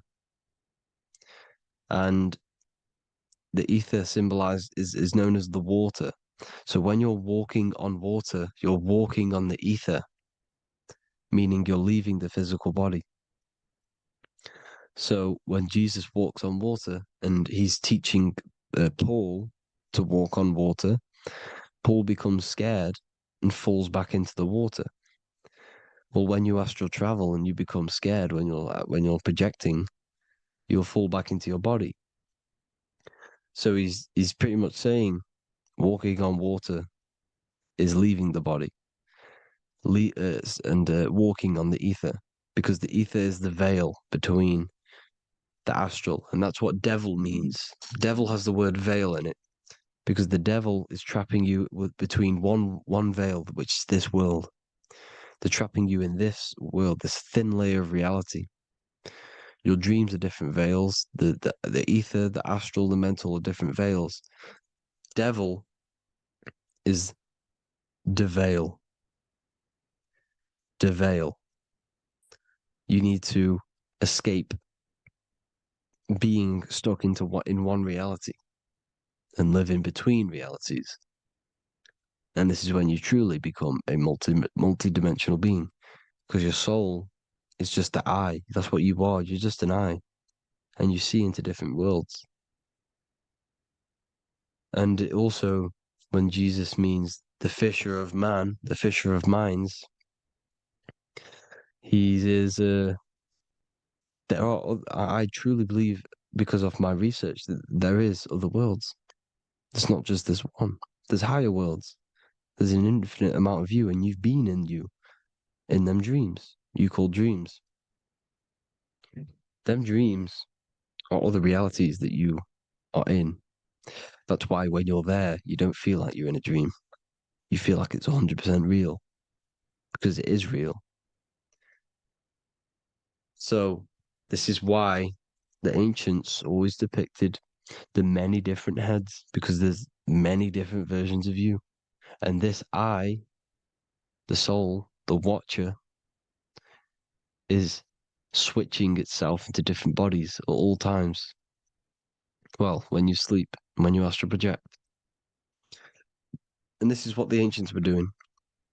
They understood the multiverse, and they could switch bodies at will. And this is what the 7 seals are in the Bible, also known as the 7 chakras. These are literally portals within us to these different worlds. We're in the heart at the moment. Earth rearranged spells heart, meaning middle. This is where good and evil exist. It's the middle point, the midpoint of realities. So I hope you all enjoyed the video. All of this knowledge that I've give you in this video is inside of my book, the Book of Wisdom. The Book of Wisdom gets updated every single month with new pages. It's a one-time payment for a lifetime worth of research and knowledge by me. So if you do want to get it, the link will be in the description. But I hope you will gain some amazing insight. Please like, comment, and share to help the algorithm, and drop a subscription. And for more lectures, every 2 days, I drop lectures and knowledge within the Patreon. If you want to support the channel, join the Patreon. Everything's in the description, because we are not monetized on YouTube. Thank you all. Have an amazing day.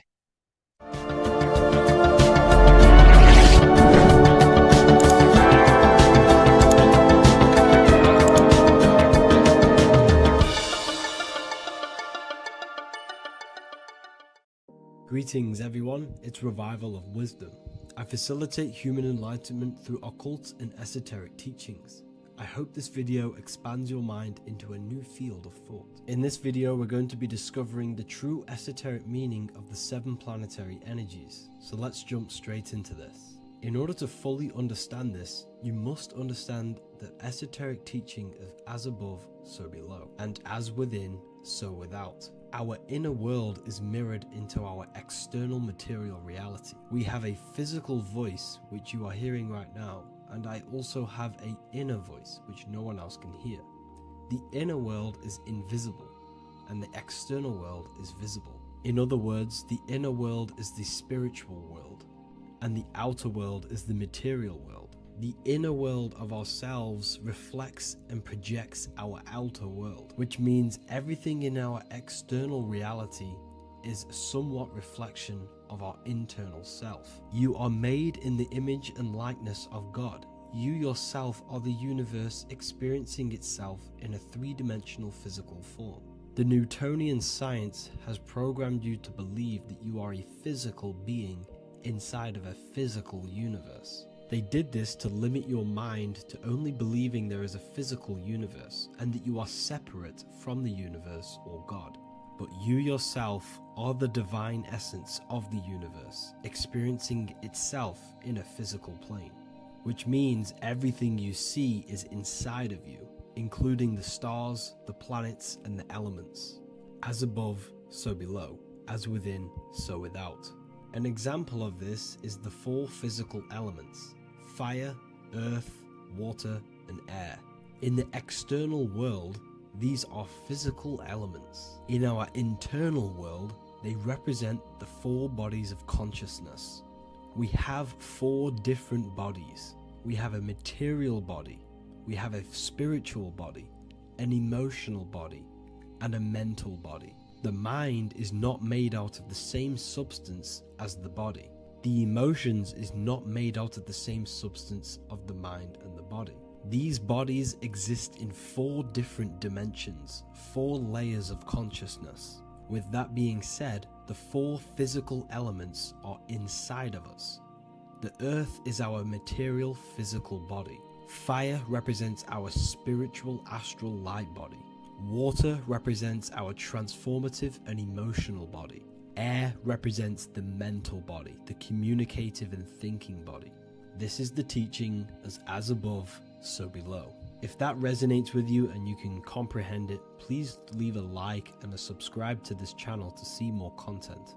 And feel free to leave a comment on any video suggestions. Okay, so now we've gone over the 4 physical elements and how they correspond with your inner world of consciousness. This is going to make it easier for you to understand what the planets actually are. The planets are a bit more in-depth and more detailed aspects of our consciousness. The 4 physical elements are generic, but the 7 planets go deeper. They are deeper aspects of ourselves. On a macrocosmic scale, the 7 planets rule the material realm. Every object, every animal, every plant, every stone, everything we see in this plane is governed and created under one of the 7 planets. I don't really like calling them planets. They are energies. They are spiritual forces that drive things into existence. An example of this is if we look at a tree. The roots of the tree are governed by Saturn. The stem of the tree is governed by the sun. The leaves of the tree are governed by the moon. Any offspring or fruit of the tree is governed by Jupiter. Any defense mechanisms of the tree is governed by Mars. The communication and networking of the tree is governed by Mercury. The smell and the look of the tree is governed by Venus. Everything we see in this material plane is governed by one of these specific energies. Everything material has a spiritual force that brings it into physical existence. This is the reason why we have 7 days of creation in the Bible. The 7 days of the week, all governed by the planetary energies. Monday is moon day for the moon. Mars governs Tuesday. Mercury is Wednesday. Jupiter is Thursday. Venus is Friday. Saturn is Saturn day. And Sunday is for the sun. This is the reason why there are so many 7s in this physical plane. 7 days of the week, the 7 colors, the 7 chakras, the 7 diatonic musical notes, the 7 lamps on the Jewish candlestick, the G inside of the Masonic square and compass. G is the 7th letter. Now let's go a little bit deeper into every planetary energy. Saturn in the external material plane governs the foundational and enduring aspects of existence, such as roots of plants, the bones of our body, and even the insects that dwell beneath the ground. Saturn represents the dull, hard, and unyielding forces of life, symbolizing structure, limitation, and conditioning. Under Saturn's influence, things become rigid, bound by restrictions and boundaries. This is the reason why Saturn is known as Father Time, because Saturn rules anything that is a restriction and a limitation, which is time. The whole of this material plane is governed by time. You will be born and you will die. This explains why there is so much Saturn symbology in this material plane. Saturn is one of the most important planetary energies. You are a spiritual being in a physical body. Your light, your consciousness is bound to the physical body until you learn how to escape the physical body. The body is a limitation for our infinite minds and spiritual bodies. Our infinite mind is stuck in this material body, governed by Saturn's limitation of time, matter, and space. Now let's dive into what Saturn means to our consciousness within our internal world. We've gone over what Saturn means in the external world. What does it mean to our consciousness? Internally, Saturn embodies the conditioning within our consciousness.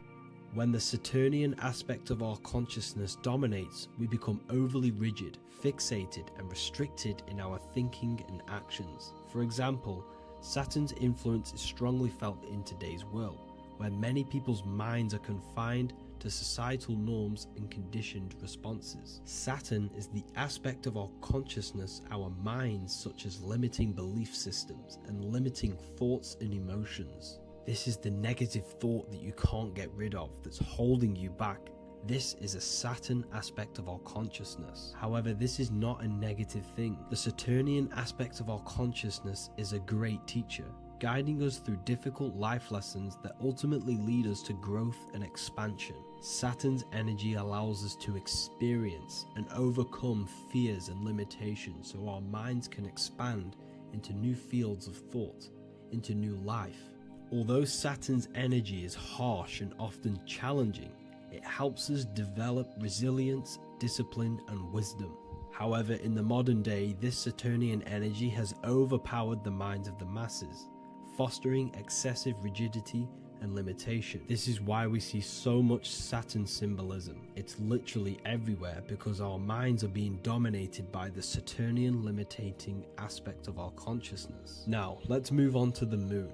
The moon, or lunar energy, in the external material macrocosm plane governs the elements of water, influencing the natural cycles such as the ocean tides, which rise and fall in harmony with the moon's phases. Beyond water, the moon also guides instinctual behaviors such as animal migrations.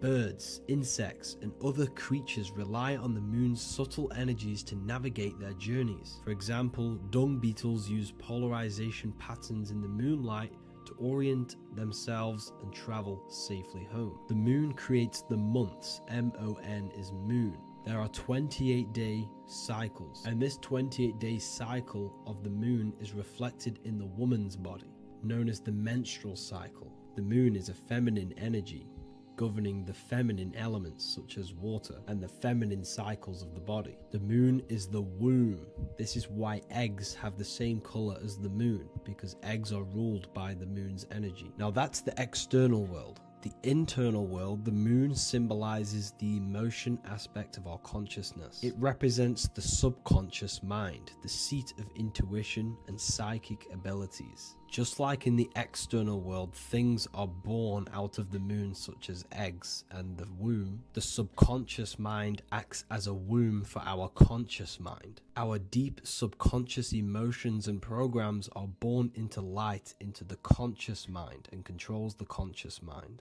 The moon represents our hidden psyche, our shadow self. Now let's go on to the sun. The sun represents the life force. In the material external world, the sun is ruling over pretty much all life. The sun gives life to all things. Without the sun, animals could not exist, the human body could not work, and plants would not grow. The sun is the life force. It's the soul of the world. Now, in our internal world of consciousness, the sun represents our passion, our drive, our conscious mind. The aspect of our internal world that wants to drive things and give life to physical manifestation. Now we go on to Mars energy. Mars is well known for being the god of war. Mars energy manifests into the material plane through anything that seeks to protect or defend itself. For example, the holly tree. The holly tree leaves are very sharp and they defend itself. Anything that is protective in the material world has Mars energy and is governed by this specific aspect of consciousness. For example, any predators or animals such as hedgehogs with spines on their backs for protection. Mars represents all things that is driven by conflict, aggression, and defense. Now, internally, inside of our inner world, Mars symbolizes the aspect of our consciousness that is focused on self-preservation and protection. Mars governs our ego, the instinctual urges of anger or maintaining reputation. Mars is not evil, it's necessary. Sometimes it's necessary for us to protect ourselves. Mars is the aspect of our consciousness that is anger, rage, the desire to fight or conquer. When this energy is activated within our consciousness, we become defensive, assertive, and even combative. ready to dominate others and destroy obstacles in our way. Now let's move on to Venus energy. Venus in the external material world manifests its energy through the aesthetics of creation. This planet governs the beauty and harmony found in nature, including the nurturing environment of a mother's womb where life begins. Venus embodies the essential love, not only in romantic relationships, but also in the bonds between family members and all living beings. Venus represents relationships. We have relationships between plants, animals, they all depend on each other to give life. Plants provide food and medicine, while living creatures contribute to their own growth and pollination.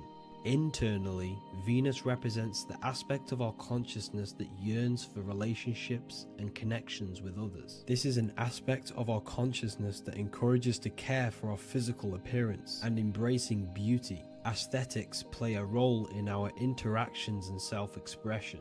This is why there is a beauty brand called Venus. Now let's move to Jupiter energy. Jupiter in the material plane manifests its energy as forces of fortune, abundance, and wealth. This energy manifests itself as plants, as fruits that we can consume and eat in abundance. Anything that is nourishing and cultivated by the earth for humanity and animals. Jupiter embodies the giving energy that provides for and sustains life, fostering growth and ensuring that resources are available to all. Its influence is seen in the natural cycles of abundance, where fruits must grow and ripen before they are enjoyed, symbolizing the importance of effort and patience. Internally, in our spiritual world, Jupiter represents the aspect of our consciousness that yearns for abundance and seeks growth in various aspects of our lives, including wealth, knowledge, and personal development of the mind, spirit, and the soul. This is the aspect of our consciousness that wants to gain wealth, that wants to gain expansion and abundance in our lives. However, when Jupiter's energy dominates our consciousness excessively, it can lead to feelings of stinginess and greed. It represents material possession. The last planet is Mercury. Mercury in the external world governs the vital elements such as seeds, air, communication, education, and electricity. Known as the messenger of the gods, Mercury rules over intellect, communication, and the transmission of knowledge. Mercury's states of consciousness manifests itself in the material plane as the network between trees and plants, how they all communicate together. It represents the intelligence behind all physical things. It's the intelligence behind the seed that allows it to grow into a plant. Mercury's creative energy is manifested in the nervous system of the human body and all living animals. The intricate messenger that transmits signals from the body to the brain and then to the mind. This intelligence within us allows us to facilitate thought and movement. Internally, in our spiritual aspects of consciousness, Mercury is the state of consciousness that seeks knowledge, understanding, and intellectual growth and expansion. This part of us is curious, eager to learn, and driven to communicate ideas and information. It represents our mental body. The Roman god Mercury is often depicting flying because this symbolizes the air. Air represents our mental body. When the Mercury aspect of our consciousness dominates, we become highly intellectual, constantly seeking information, analyzing situation, and communicating our ideas. While this can enhance our understanding and ability to interact with the world, an excess of Mercury's influence can lead to overthinking, excessive analysis, and focus on intellect over emotions or intuition. Okay, so they are the 7 planetary energies in the external world and your internal world of consciousness. These energies are manifested in the Roman mythology as human beings. They are depicted as human beings, but this is nothing but symbolism. These gods never existed physically. They represent aspects of our consciousness and spiritual forces that govern the material plane. Every material object, every intelligence, every piece of life in this universe is governed and brought into existence by one of these spiritual forces. Now I hope this video has expanded your mind into a new realm of thought. Make sure to leave a like, a comment, and subscribe to the channel for more occult and esoteric information. You can read more about this topic and many more occult and esoteric teachings inside of my books, the Book of Wisdom Volume 1 and the Book of Wisdom Volume 2. I honestly advise that not everyone reads these books. These are books which will completely transform your view on reality. You will feel a lot better reading these books because you will find a connection with yourself and the universe. Understanding truth and knowing thyself gives you a sense of well-being. Like I said, this is not just a book. This is a beginning of your journey of expansion and growth. Reading them can be life-changing. Inside my university, I host live calls where you can ask me questions, and you can watch all the pre-recorded live calls. You also gain the ability to manifest your own reality through the Manifestation Mastery course. There is also a library with all of the PDFs that I've read in the past of occultism, symbolism, and esotericism that you can gain access to. There is a whole lecture section where you can watch all of my occult lectures. This is a place of transformation. The price of the university will be going up very soon. If you join now, you will gain a free sexual alchemy course which will teach you how to transmute sexual energy into creativity. I'll leave all the links in the description for the university and also my website where you can get my books. I hope you enjoyed this video. Take care. By the end of this video, you will understand the 3 expressions of consciousness, how to use them to create the life you truly want. You'll discover the hidden meaning of the word God, the secret power of the number 3, and how consciousness itself is the key to your reality. We have 3 main expressions of consciousness. We think, we feel, and we act. God is 3-fold. It stands for generator, operator, destroyer. The generator is the mind. This is what thinks, generates ideas. This is the beginning of all creation. This is the first expression of consciousness. It is the first form of consciousness, not a physical form, but a spiritual form. Then we have the operator, which is emotion. When we think something, if we have care or any emotion towards it, then we take physical action. The body, the destroyer. We think, we care, we act. Thoughts and emotions are the 2 spiritual forces which merge together and give birth to actions. Think about it. Why are you watching this video? Because you had a care to watch the video. Therefore, the reality in front of you is because you had a thought, you had a care, you took action to express that reality. Everything goes through this 3-fold process. This is why we say, follow your heart, because the body does follow the heart. We think something in the mind, we feel something in the heart, and the body takes action towards it. Everything operates on the care energy of the heart. The body follows the heart. If you do not care about something, then you do not act towards it.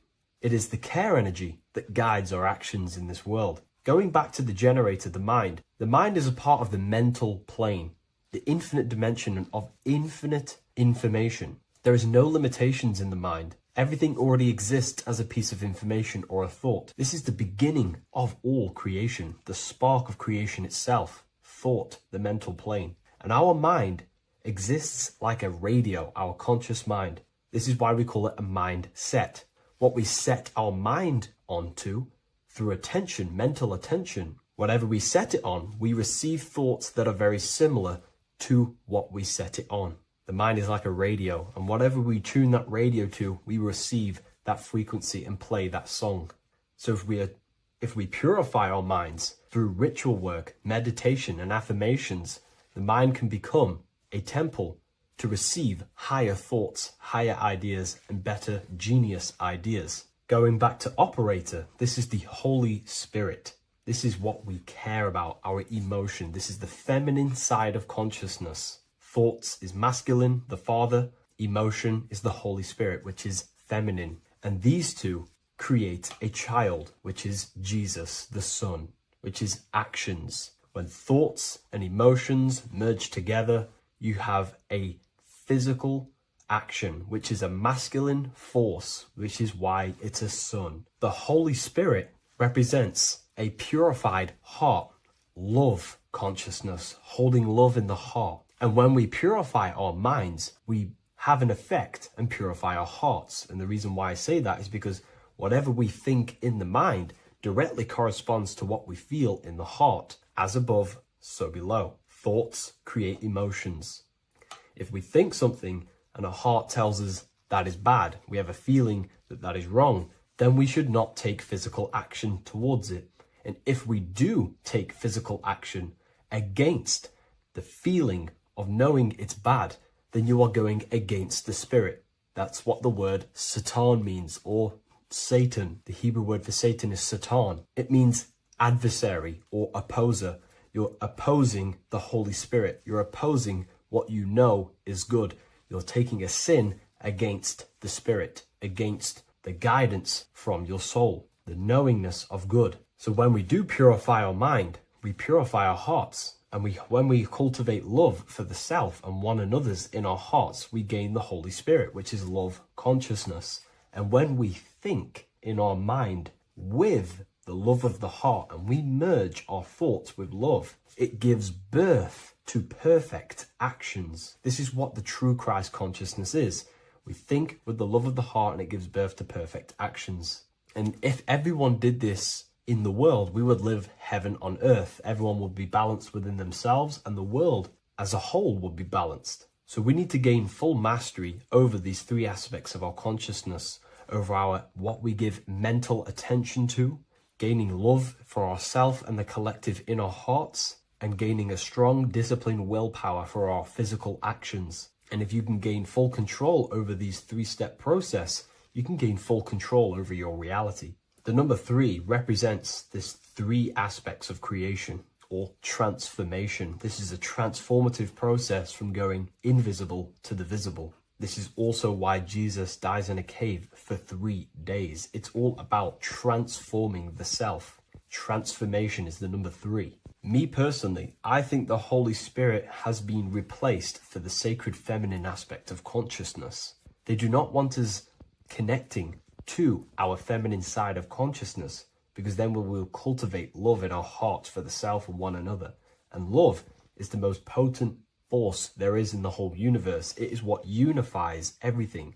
It nurtures everything. It allows things to grow. Think about it. When you hold love or care for someone, you grow relationships.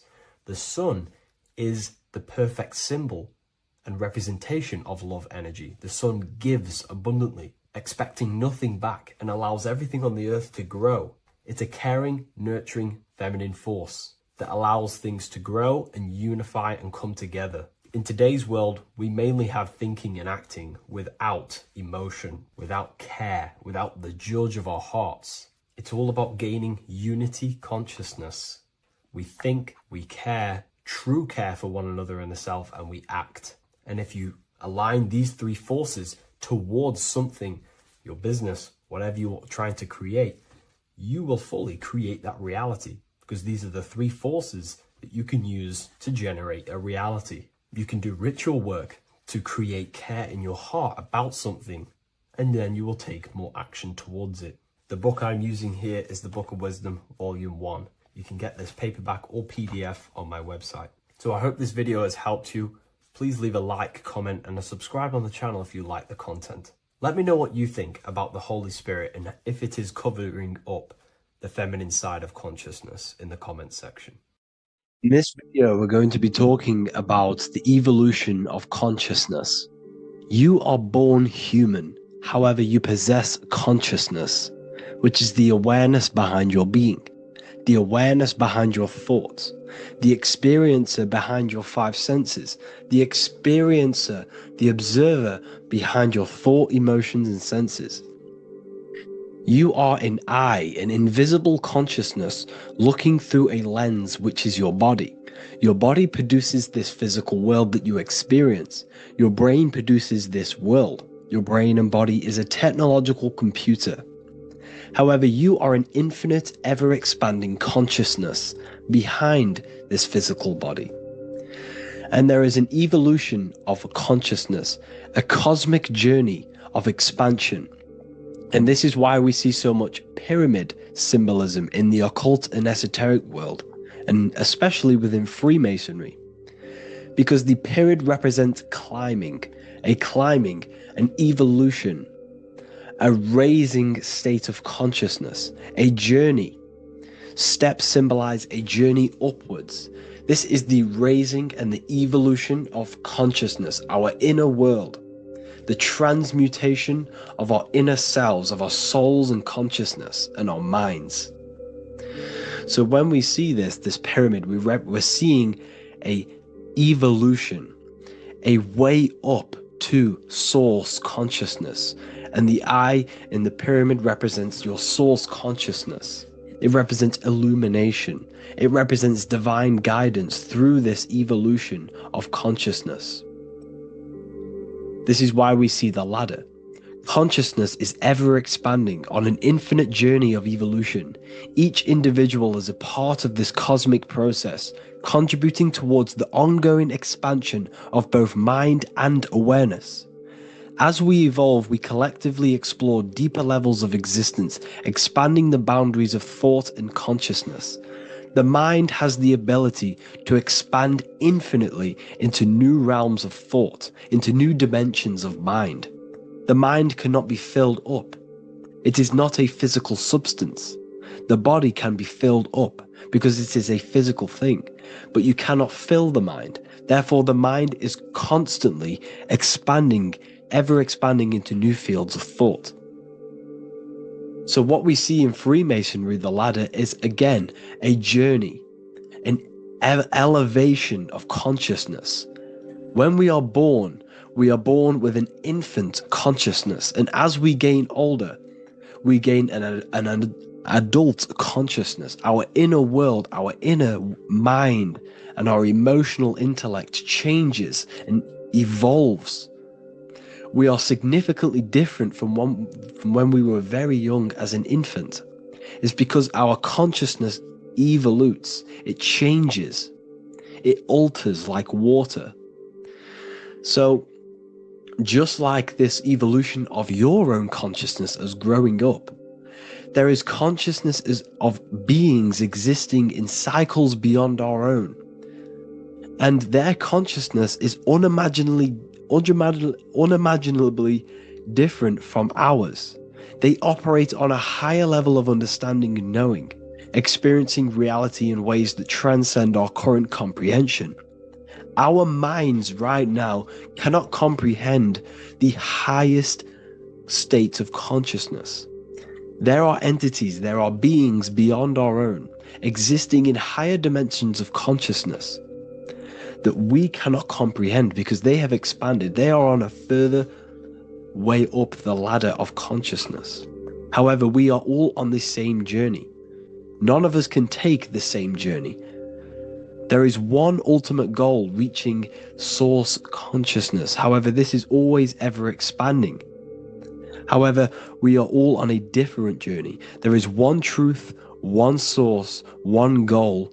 However, there are billions in different ways of reaching it, and we are all on these different paths to source consciousness, to this ladder, this evolution of universal evolution.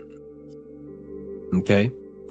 Their awareness is attuned to new dimensions of existence, reflecting a more advanced stage in the cosmic journey of consciousness evolution. So when you take DMT, you are shot into these higher realms of consciousness where you meet these beings who look similar to these images. They are not speaking to you physically. They don't speak to you three-dimensionally through vibration and words. They speak to you mentally. If you have done DMT, then you know this. And if you have met these beings, then you know this. You might have even met some of these types of beings on mushrooms or any psychedelic drugs. Because ultimately, when you take these mind-altering substances, it's altering your consciousness. It's merging your consciousness with the spirit of that substance. And you are essentially attuning your mind to higher dimensions of consciousness. That's why we say we're getting high when we take these substances.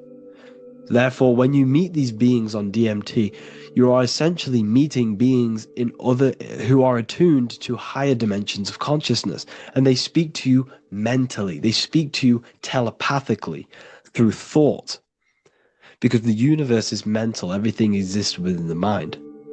The way you are now, your physical existence, is a state of mind. Mind, thought creates matter. Spirit and matter are two opposing ways of thinking. If we have a very spiritual mind, we have an expanded mind, we are a spiritual person through the mind. However, if we have a very low state of consciousness where we think about food, sex, lust, and all physical things, then we have a physical consciousness. Matter and spirit are two opposing forces, two ways of thinking. The mind attunes itself to different levels of understanding in different dimensions. So, essentially, this is what we're looking at. The body is a vessel for the fluidic, formless consciousness, a temple that houses the essence of our awareness. While the five senses are limited to perceiving only the physical plane, the mind transcends these limitations, capable of perceiving the full scope of reality. It is through the mind that we access deeper truths beyond the material, tapping into boundless nature of existence. Physical existence is a thin band, a thin layer of reality. It's like 0.001% of reality. And your five senses are only tuned into this layer of reality. But the five senses are, by design, only allowed to perceive physicality. But the mind has the power to expand beyond this physical five sense state. The mind has the power to expand and evolute. It is a conscious decision whether you want to take this path or not. You can stay in a three-dimensional way of thinking, or you can expand your consciousness from within. It's not an external journey. There is no God going to save you. You must save yourself. Therefore, behind every single one of these eyes is the same source consciousness. However, we are all different cells in a different journey. The organs in your body, the cells in your body are all alive. They all possess same consciousness, universal consciousness. However, we are all on a different journey of evolution. As above, so below. As the baby is in the mother's womb, when the baby becomes conscious, there is a world outside of its mother. What does it do? It presses and seeks a way out to be born in the other world outside of its mother. It is the same with your consciousness, your mind. When your mind becomes aware that there is realities beyond the immediate surroundings, it seeks a way out. And this is exactly what I'm doing to you now. I am now expanding your mind and telling you there is other ways of reality. There is other dimensions of consciousness which you can access through inner transmutation, through different ways of thinking, spiritualism, and meditating and connecting with yourself and detaching from external things. We can upgrade our consciousness. Your body is a womb. Why Jesus says you must be born again to see the kingdom of God, because you are born physically and then you must be born again spiritually, awakening your inner consciousness. So like I said, as the baby is in the womb, it's the same principle. As above, so below. You were a baby, you were in your mother's womb, and you figured out there is a world outside of your mother, so you seek to weigh out your mother to be born in another world. It's the same now. You must do this now. This is your spiritual evolution. This is the evolution of consciousness. It's ever expanding. When you die, this is a transition. You must learn to not fear death. This is another part of your spiritual journey. You must master death. Therefore, like I said before, the mind has limitless capacity to expand into new realms of thought, continuously exploring uncharted ideas and concepts without boundaries. The mind can ever expand. It can never be filled. It can never ever know everything. There is infinite fields of knowledge, infinite fields of thought. Your current state is just one stage on an infinite pathway. You won't remain human forever. The human experience is a crucial phase where we learn to balance polarities, master the fundamental laws of the cosmos. It is a period of growth and transformation, preparing us for the next stages in our cosmic evolution. The goal is to strive for perfection, yet the true perfection is unattainable. It's like a tunnel, and there is a light at the end of the tunnel. And as you walk through this tunnel, the light is ever moving backwards. You should forever seek to meet that light, but you will never meet that light because consciousness is ever expanding. You should strive for perfection, yet knowing that perfection is forever unattainable. The journey is endless, with each step revealing deeper layers of understanding and experience. The pursuit of growth and expansion is itself the essence of our evolution. You can find all of this knowledge in the amazing book that I have read for years. I have read this book, The Emerald Tablets of Thoth, the Atlantean, by M. Dorial, translated by M. Dorial. I'm telling you now, this book, now that I've told you this, you have some context on the book. The whole book is about evolution of consciousness. He's talking about higher dimensions beings. He's talking about how you can transcend this physical plane. It is truly the most amazing book you will probably read. One of the best spiritual texts you'll see. It's hard to understand, so you must read it over and over again. And the more your mind progresses, like for me, I read this every couple months. And the more I learn about consciousness, the more I expand my own consciousness. And every time I read this book, I pick out something new that just completely blows my mind, because you can only understand this book to your level of consciousness, to your level of understanding. So now that I've told you all this information, go and read this book and it will absolutely blow your mind. And so will the Book of Wisdom Volume 2, which is now available. I released it the other day. I'm just going to read a page out now. This page is called Spirit and Matter. The Earth is not merely a dense, lifeless rock drifting through space. It possesses spirit, a living essence that animates its form. But what do we mean by spirit? Spirit in esoteric terms refers to the energy, the life force, animating the principles infused in matter. So essentially, what this page is talking about is how everything has spirit, consciousness within it. You are the middle, you are spirit and matter. You have the ability to expand your mind to the God self and raise above our animal instinct, our material self, and know the divine and expand. Animals cannot do this. Animals are not self-aware. Humans possess self-awareness. We can observe our consciousness. We can say, why do I exist? We can look in the mirror and know that we need growth. And this is what Anunnaki means. Anu means above. Anu was the supreme god of the sky, which is a metaphor. He represents spirit above, heaven. Anu came down to earth and married Ki, the goddess of the earth, which represents matter. It's a myth, it's an allegory. Anu married Ki and gave birth to the Anunnaki. Spirit came down and infused with matter and gave birth to the human, which is you. You are spirit infused in matter, Anu and Ki, Anunnaki. You are the Anunnaki. And this is just one of the teachings in my book. Honestly, this book is absolutely amazing. If you truly, truly want to expand your consciousness, give this book a read. And obviously, if you're inside the university, I give you this book for free.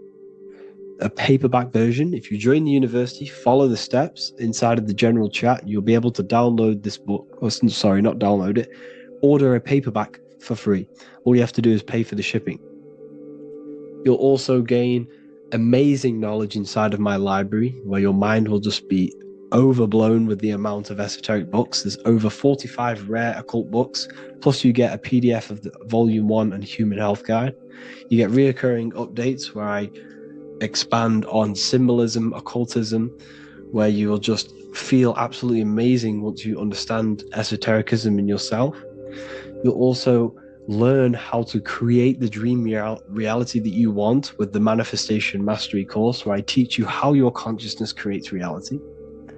You'll have a real lectures where I post lectures on symbolism, occultism, esotericism. There's a conscious community and live calls and Q&A where you can ask me questions and I'll answer your questions. I just want to say thank you to everyone who has joined the university. Thank you for even liking and watching this video. Any support I just appreciate every single one of you. Please, if you can, leave a comment and a like on this video and let me know any videos you want me to make in the future. And I will start uploading a lot more to the YouTube. So yeah, thank you all for tuning in today. Have an amazing day.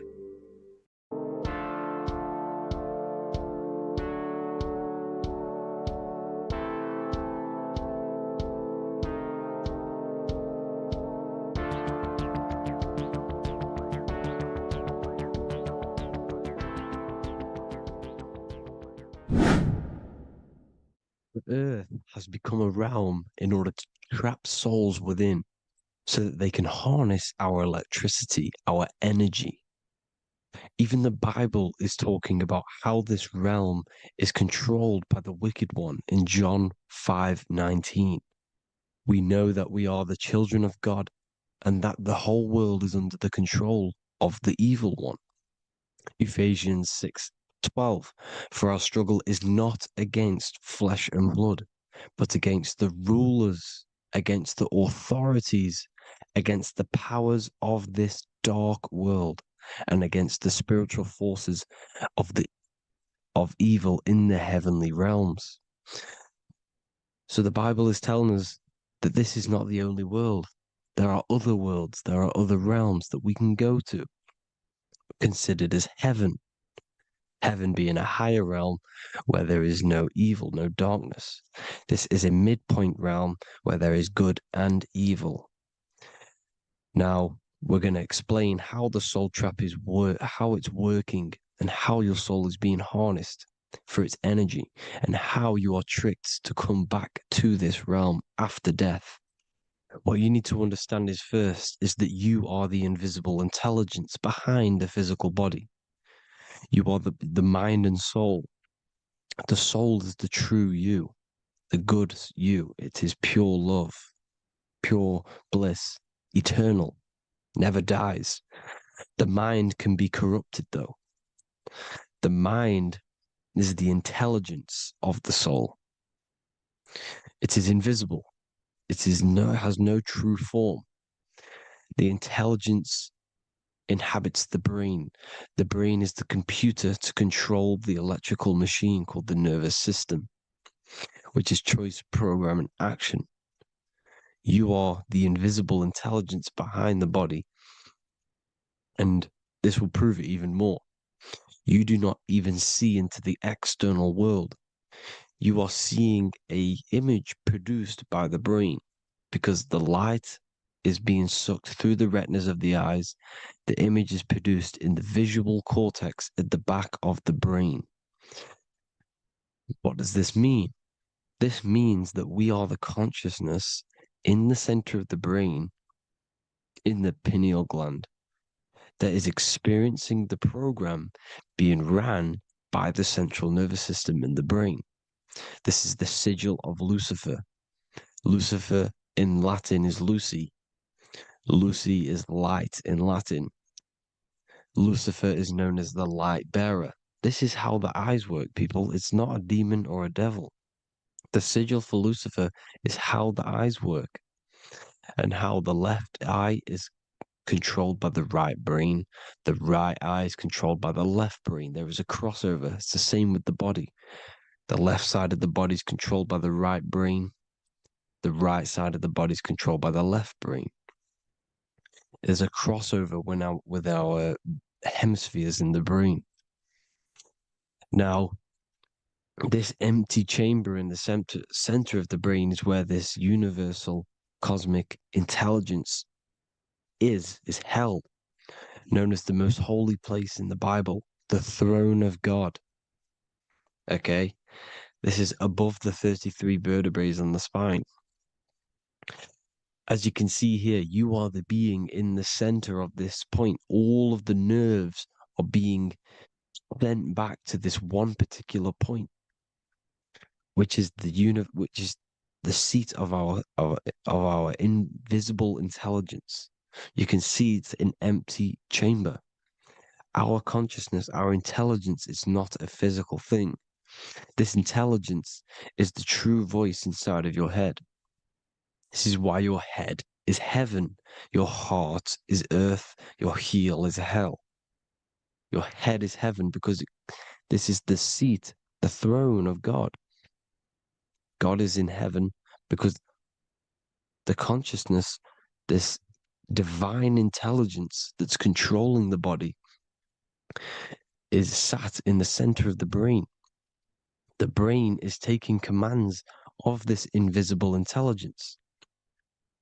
When you close your eyes, you can feel your awareness, your consciousness, your intelligence is all in the brain. Your awareness is not in the feet, the heart, the legs, the arms. It's all in the center of the brain. Now, if you meditate deeply, you will find that you are beyond the mind. You are the being observing the thoughts. You are the soul observing the thoughts. Now, with this being said, you are the consciousness experiencing the program being ran by the central nervous system in the brain, because you're not seeing into the external world.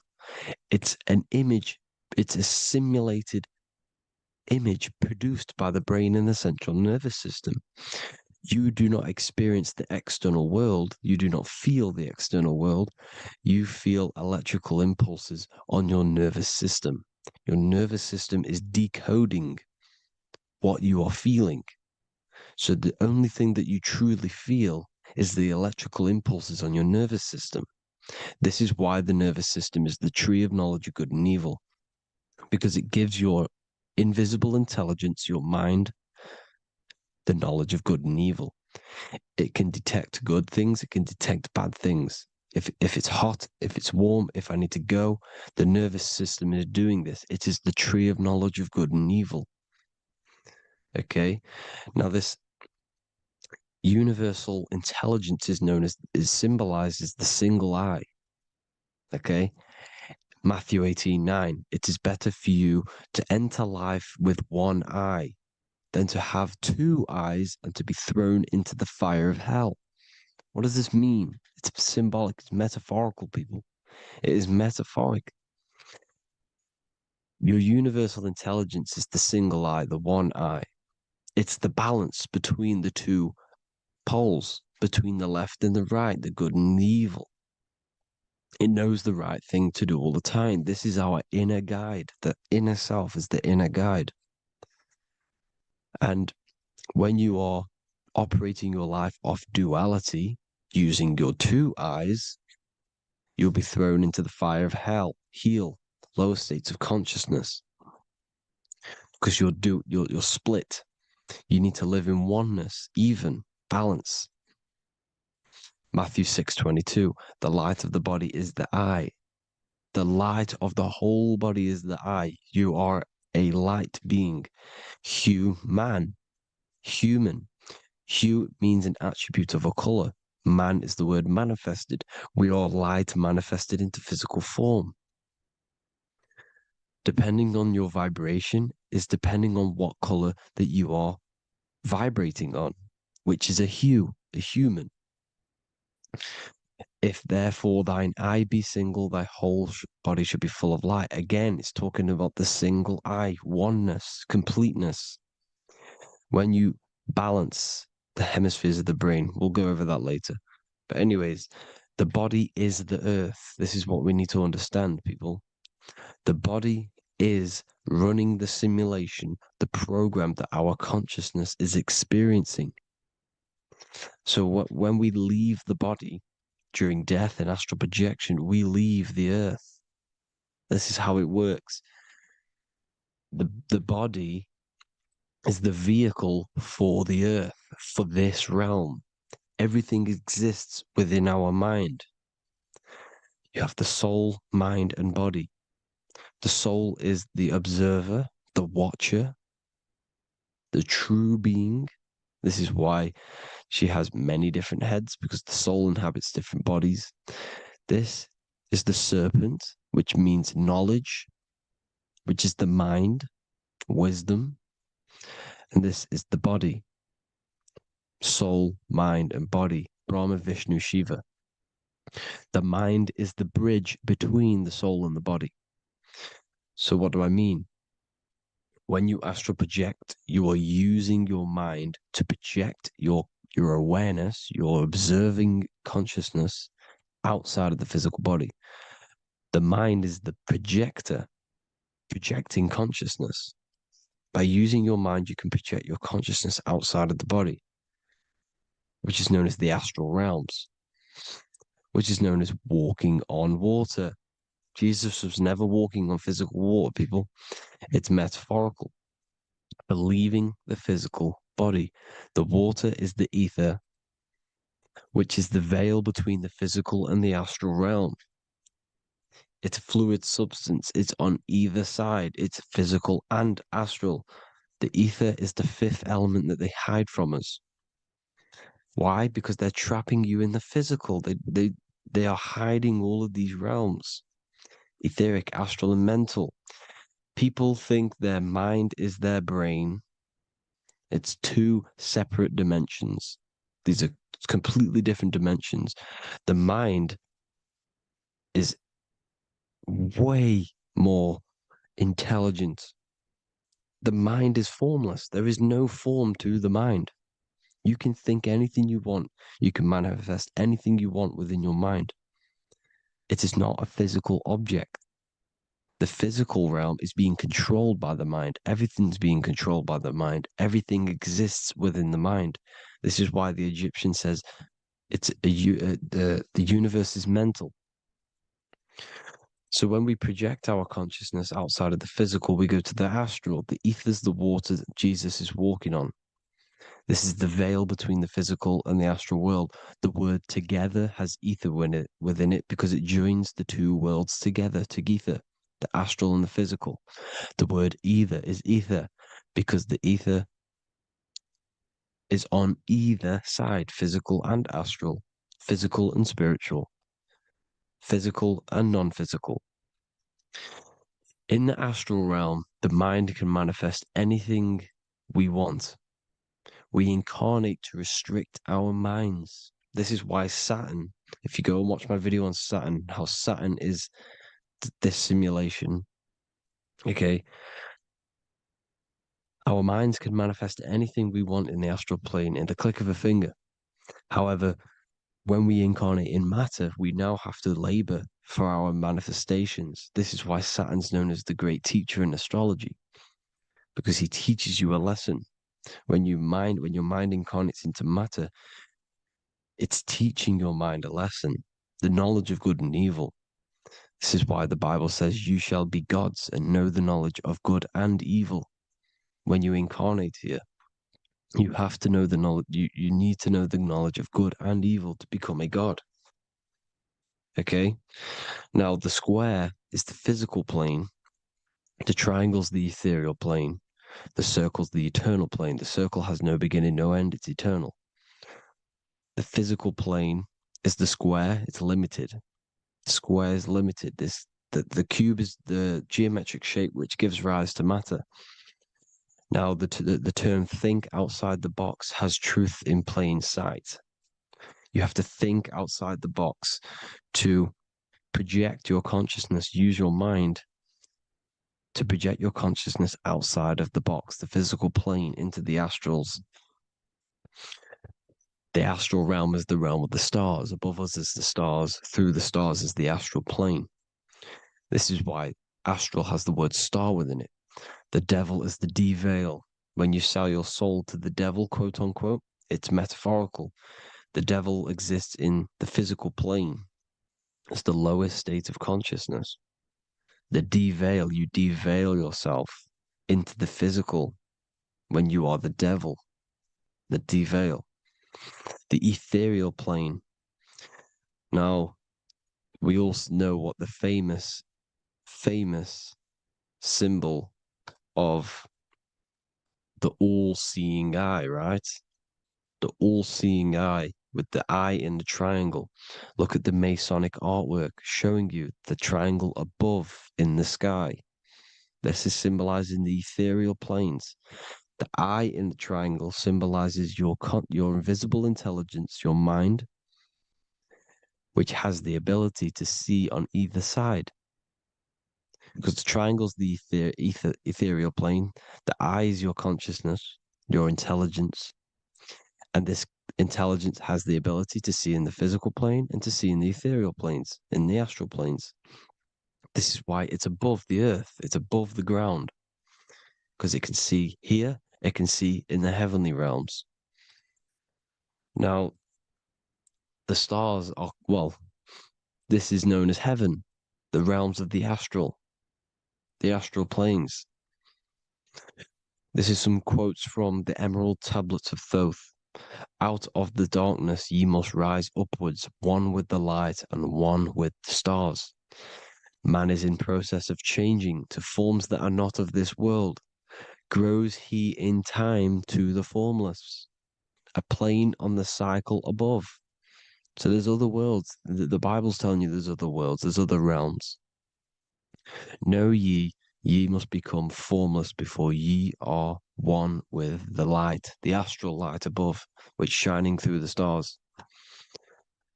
Not of the earth are ye, earthy, but a child of the infinite cosmic light. You are the invisible intelligence controlling the physical body. The body's not you. It's the vehicle that your soul lands in when your mind projects your consciousness into that realm. Free from the body, I flashed through the night. Unlocked at last for me was the star space. Wow, that's powerful. The star space, the astral planes. This is what it's talking about. We are all a star. We descended from the astrals, which is the star. We are all a star.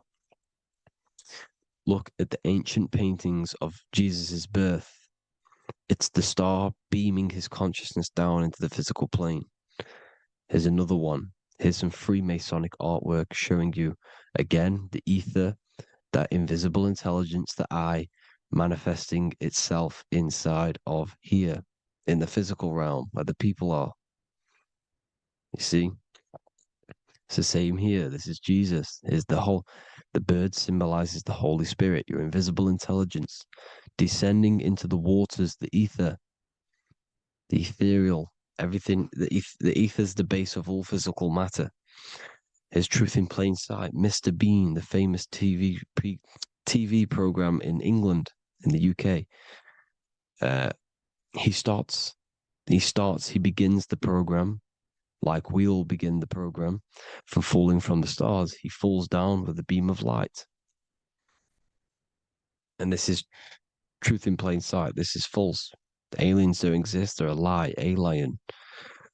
But this symbolizes the star beaming our consciousness. And when we die, this star will suck us back up. Just like this UFO is doing. It's Truth in Plain Sight. So, this is some more Freemasonic artwork. Going from duality to singularity. Sun, moon, masculine, feminine. Right hemisphere, feminine, left hemisphere, masculine. The consciousness in the center, the balance point. Here's another more Freemasonic artwork. The two pillars, left and right hemispheres, and the invisible intelligence between the left and right hemispheres, the light of the body. This is why light's coming off it. Because it's light, it's pure light. The blazing star. The stairs go from the checkered board, the duality, up to oneness, in between the sun and the moon, the masculine and the feminine. This is symbolizing going into oneness. What did the Emerald Tablet say? You've got to become one with the stars, one with the one with the self. Balancing the two hemispheres so that you can gain, because when the two hemispheres are balanced, you can gain a more deeper connection with your invisible intelligence. Same with the chakras. When the chakras, the 7 seals in the Bible, these are 7 seals because when you conquer the 7 chakras, when you balance the 7 chakras, you then gain a more deeper connection with your internal self because your mind is not filled, it's not being ran, it's not being dominated by these 7 deadly sins, the 7 seals, the 7 chakras. These are 7 energy centers which are concealing our true form. Balance makes us have a stronger connection with our true cosmic intelligence. Heaven is even. This is why Jesus is pointing at the heart. The even point is the heart. You got to balance the chakras and live from the heart, because the heart is the earth. You're in good and evil. The body manifests the lower and the higher self. The higher self is in the higher parts of the body. Wisdom, intuition, expression. The lower self is in the lower parts of the body. Sex, food, and power. This is how they are trapping your soul, people. Like I said, the mind is the bridge between the soul and the body. So by tricking the mind, not giving it the right knowledge, and keeping the mind stuck in the lower 3 centers, thinking about power, food, and sex, this is low vibrating energy. It's going to keep your mind addicted to the physical realms. Okay, this is why you need to go even, balance, heaven. Okay, I will explain the soul trap in a second, how it fully works. But I'm telling you all the science behind it so you can understand. When you are doomed, you are domed. This is the dome, the firmament, the firmament, the mind. Ment is mind, firm is firm. A firmament is doomed under the firmament. You must have a loose mind, an open mind to expand your consciousness beyond the stars, beyond the ethereal barrier. You have to vibrate higher than this world. Your consciousness must be expanded more than the physical plane. You need to learn how to astral project. You need to learn how to leave the body, how to operate outside of the body, so that you, when you do leave the body, you will have recognition. You'll have knowledge. You'll have practice. But this is as above, so below. The woman's belly is the earth. It's as above, so below. It's a microcosm of the macrocosm. We are the children in the womb. We are the people in the earth being ready to be born into the heavenly realms. As above, so below. It's a microcosm, macrocosm. Everything is in everything on a bigger and a smaller and a larger scale. Now, when the baby figures out that there is a world beyond its mother, what happens? The baby starts to move around and tries to get out of the mother. Because once it starts to hear the external world, starts to hear people, it's going to wonder, what's outside of why am I in here? What's outside? So the baby will force its way out of the mother. It's the same with our minds, as above, so below. When our minds figure out that there are other realms beyond this world, we will seek a way out. This is the womb, the mother earth, mother nature. It's the mother. We're in the womb. We can be born out of this world, which is being born again in the Bible. When you are doomed, you are domed under the dome, under the firmament, the firm mind. The firm mind will keep you under the firmament. Due to the law of polarity, there has to be other realms. There has to be. Because the law of polarity works in this world, and it will work on every scale possible. It's universal laws. These are universal laws. The law of polarity means that there are other realms polarizing this realm. There is a hell, there is a heaven. There is a midpoint, which is Midgard, which is the one we are in now. Earth, heart. Earth is the heart. Heart is the center, good and bad. The balance between good and bad. Your reality is your level of realization. Your mind realizes other worlds, you will seek a way to them worlds. It's that simple. The soul trap is to keep you stuck in this physical body, which is the earth. This body is the earth. It's running the program, like I said at the beginning. It's running the simulation that your consciousness is experiencing.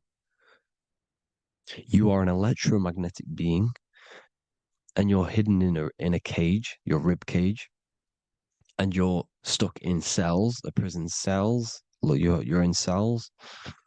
We produce electromagnetic energy. Your soul produces this energy.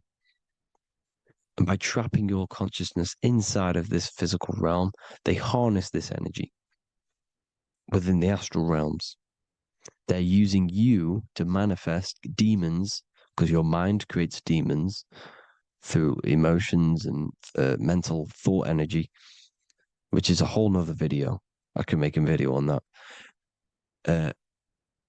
You're manifesting everything for them because they're trying to create a hive mind. This is why they want everyone to believe in one belief system, one government, one belief system, one religion, because they're creating a hive mind.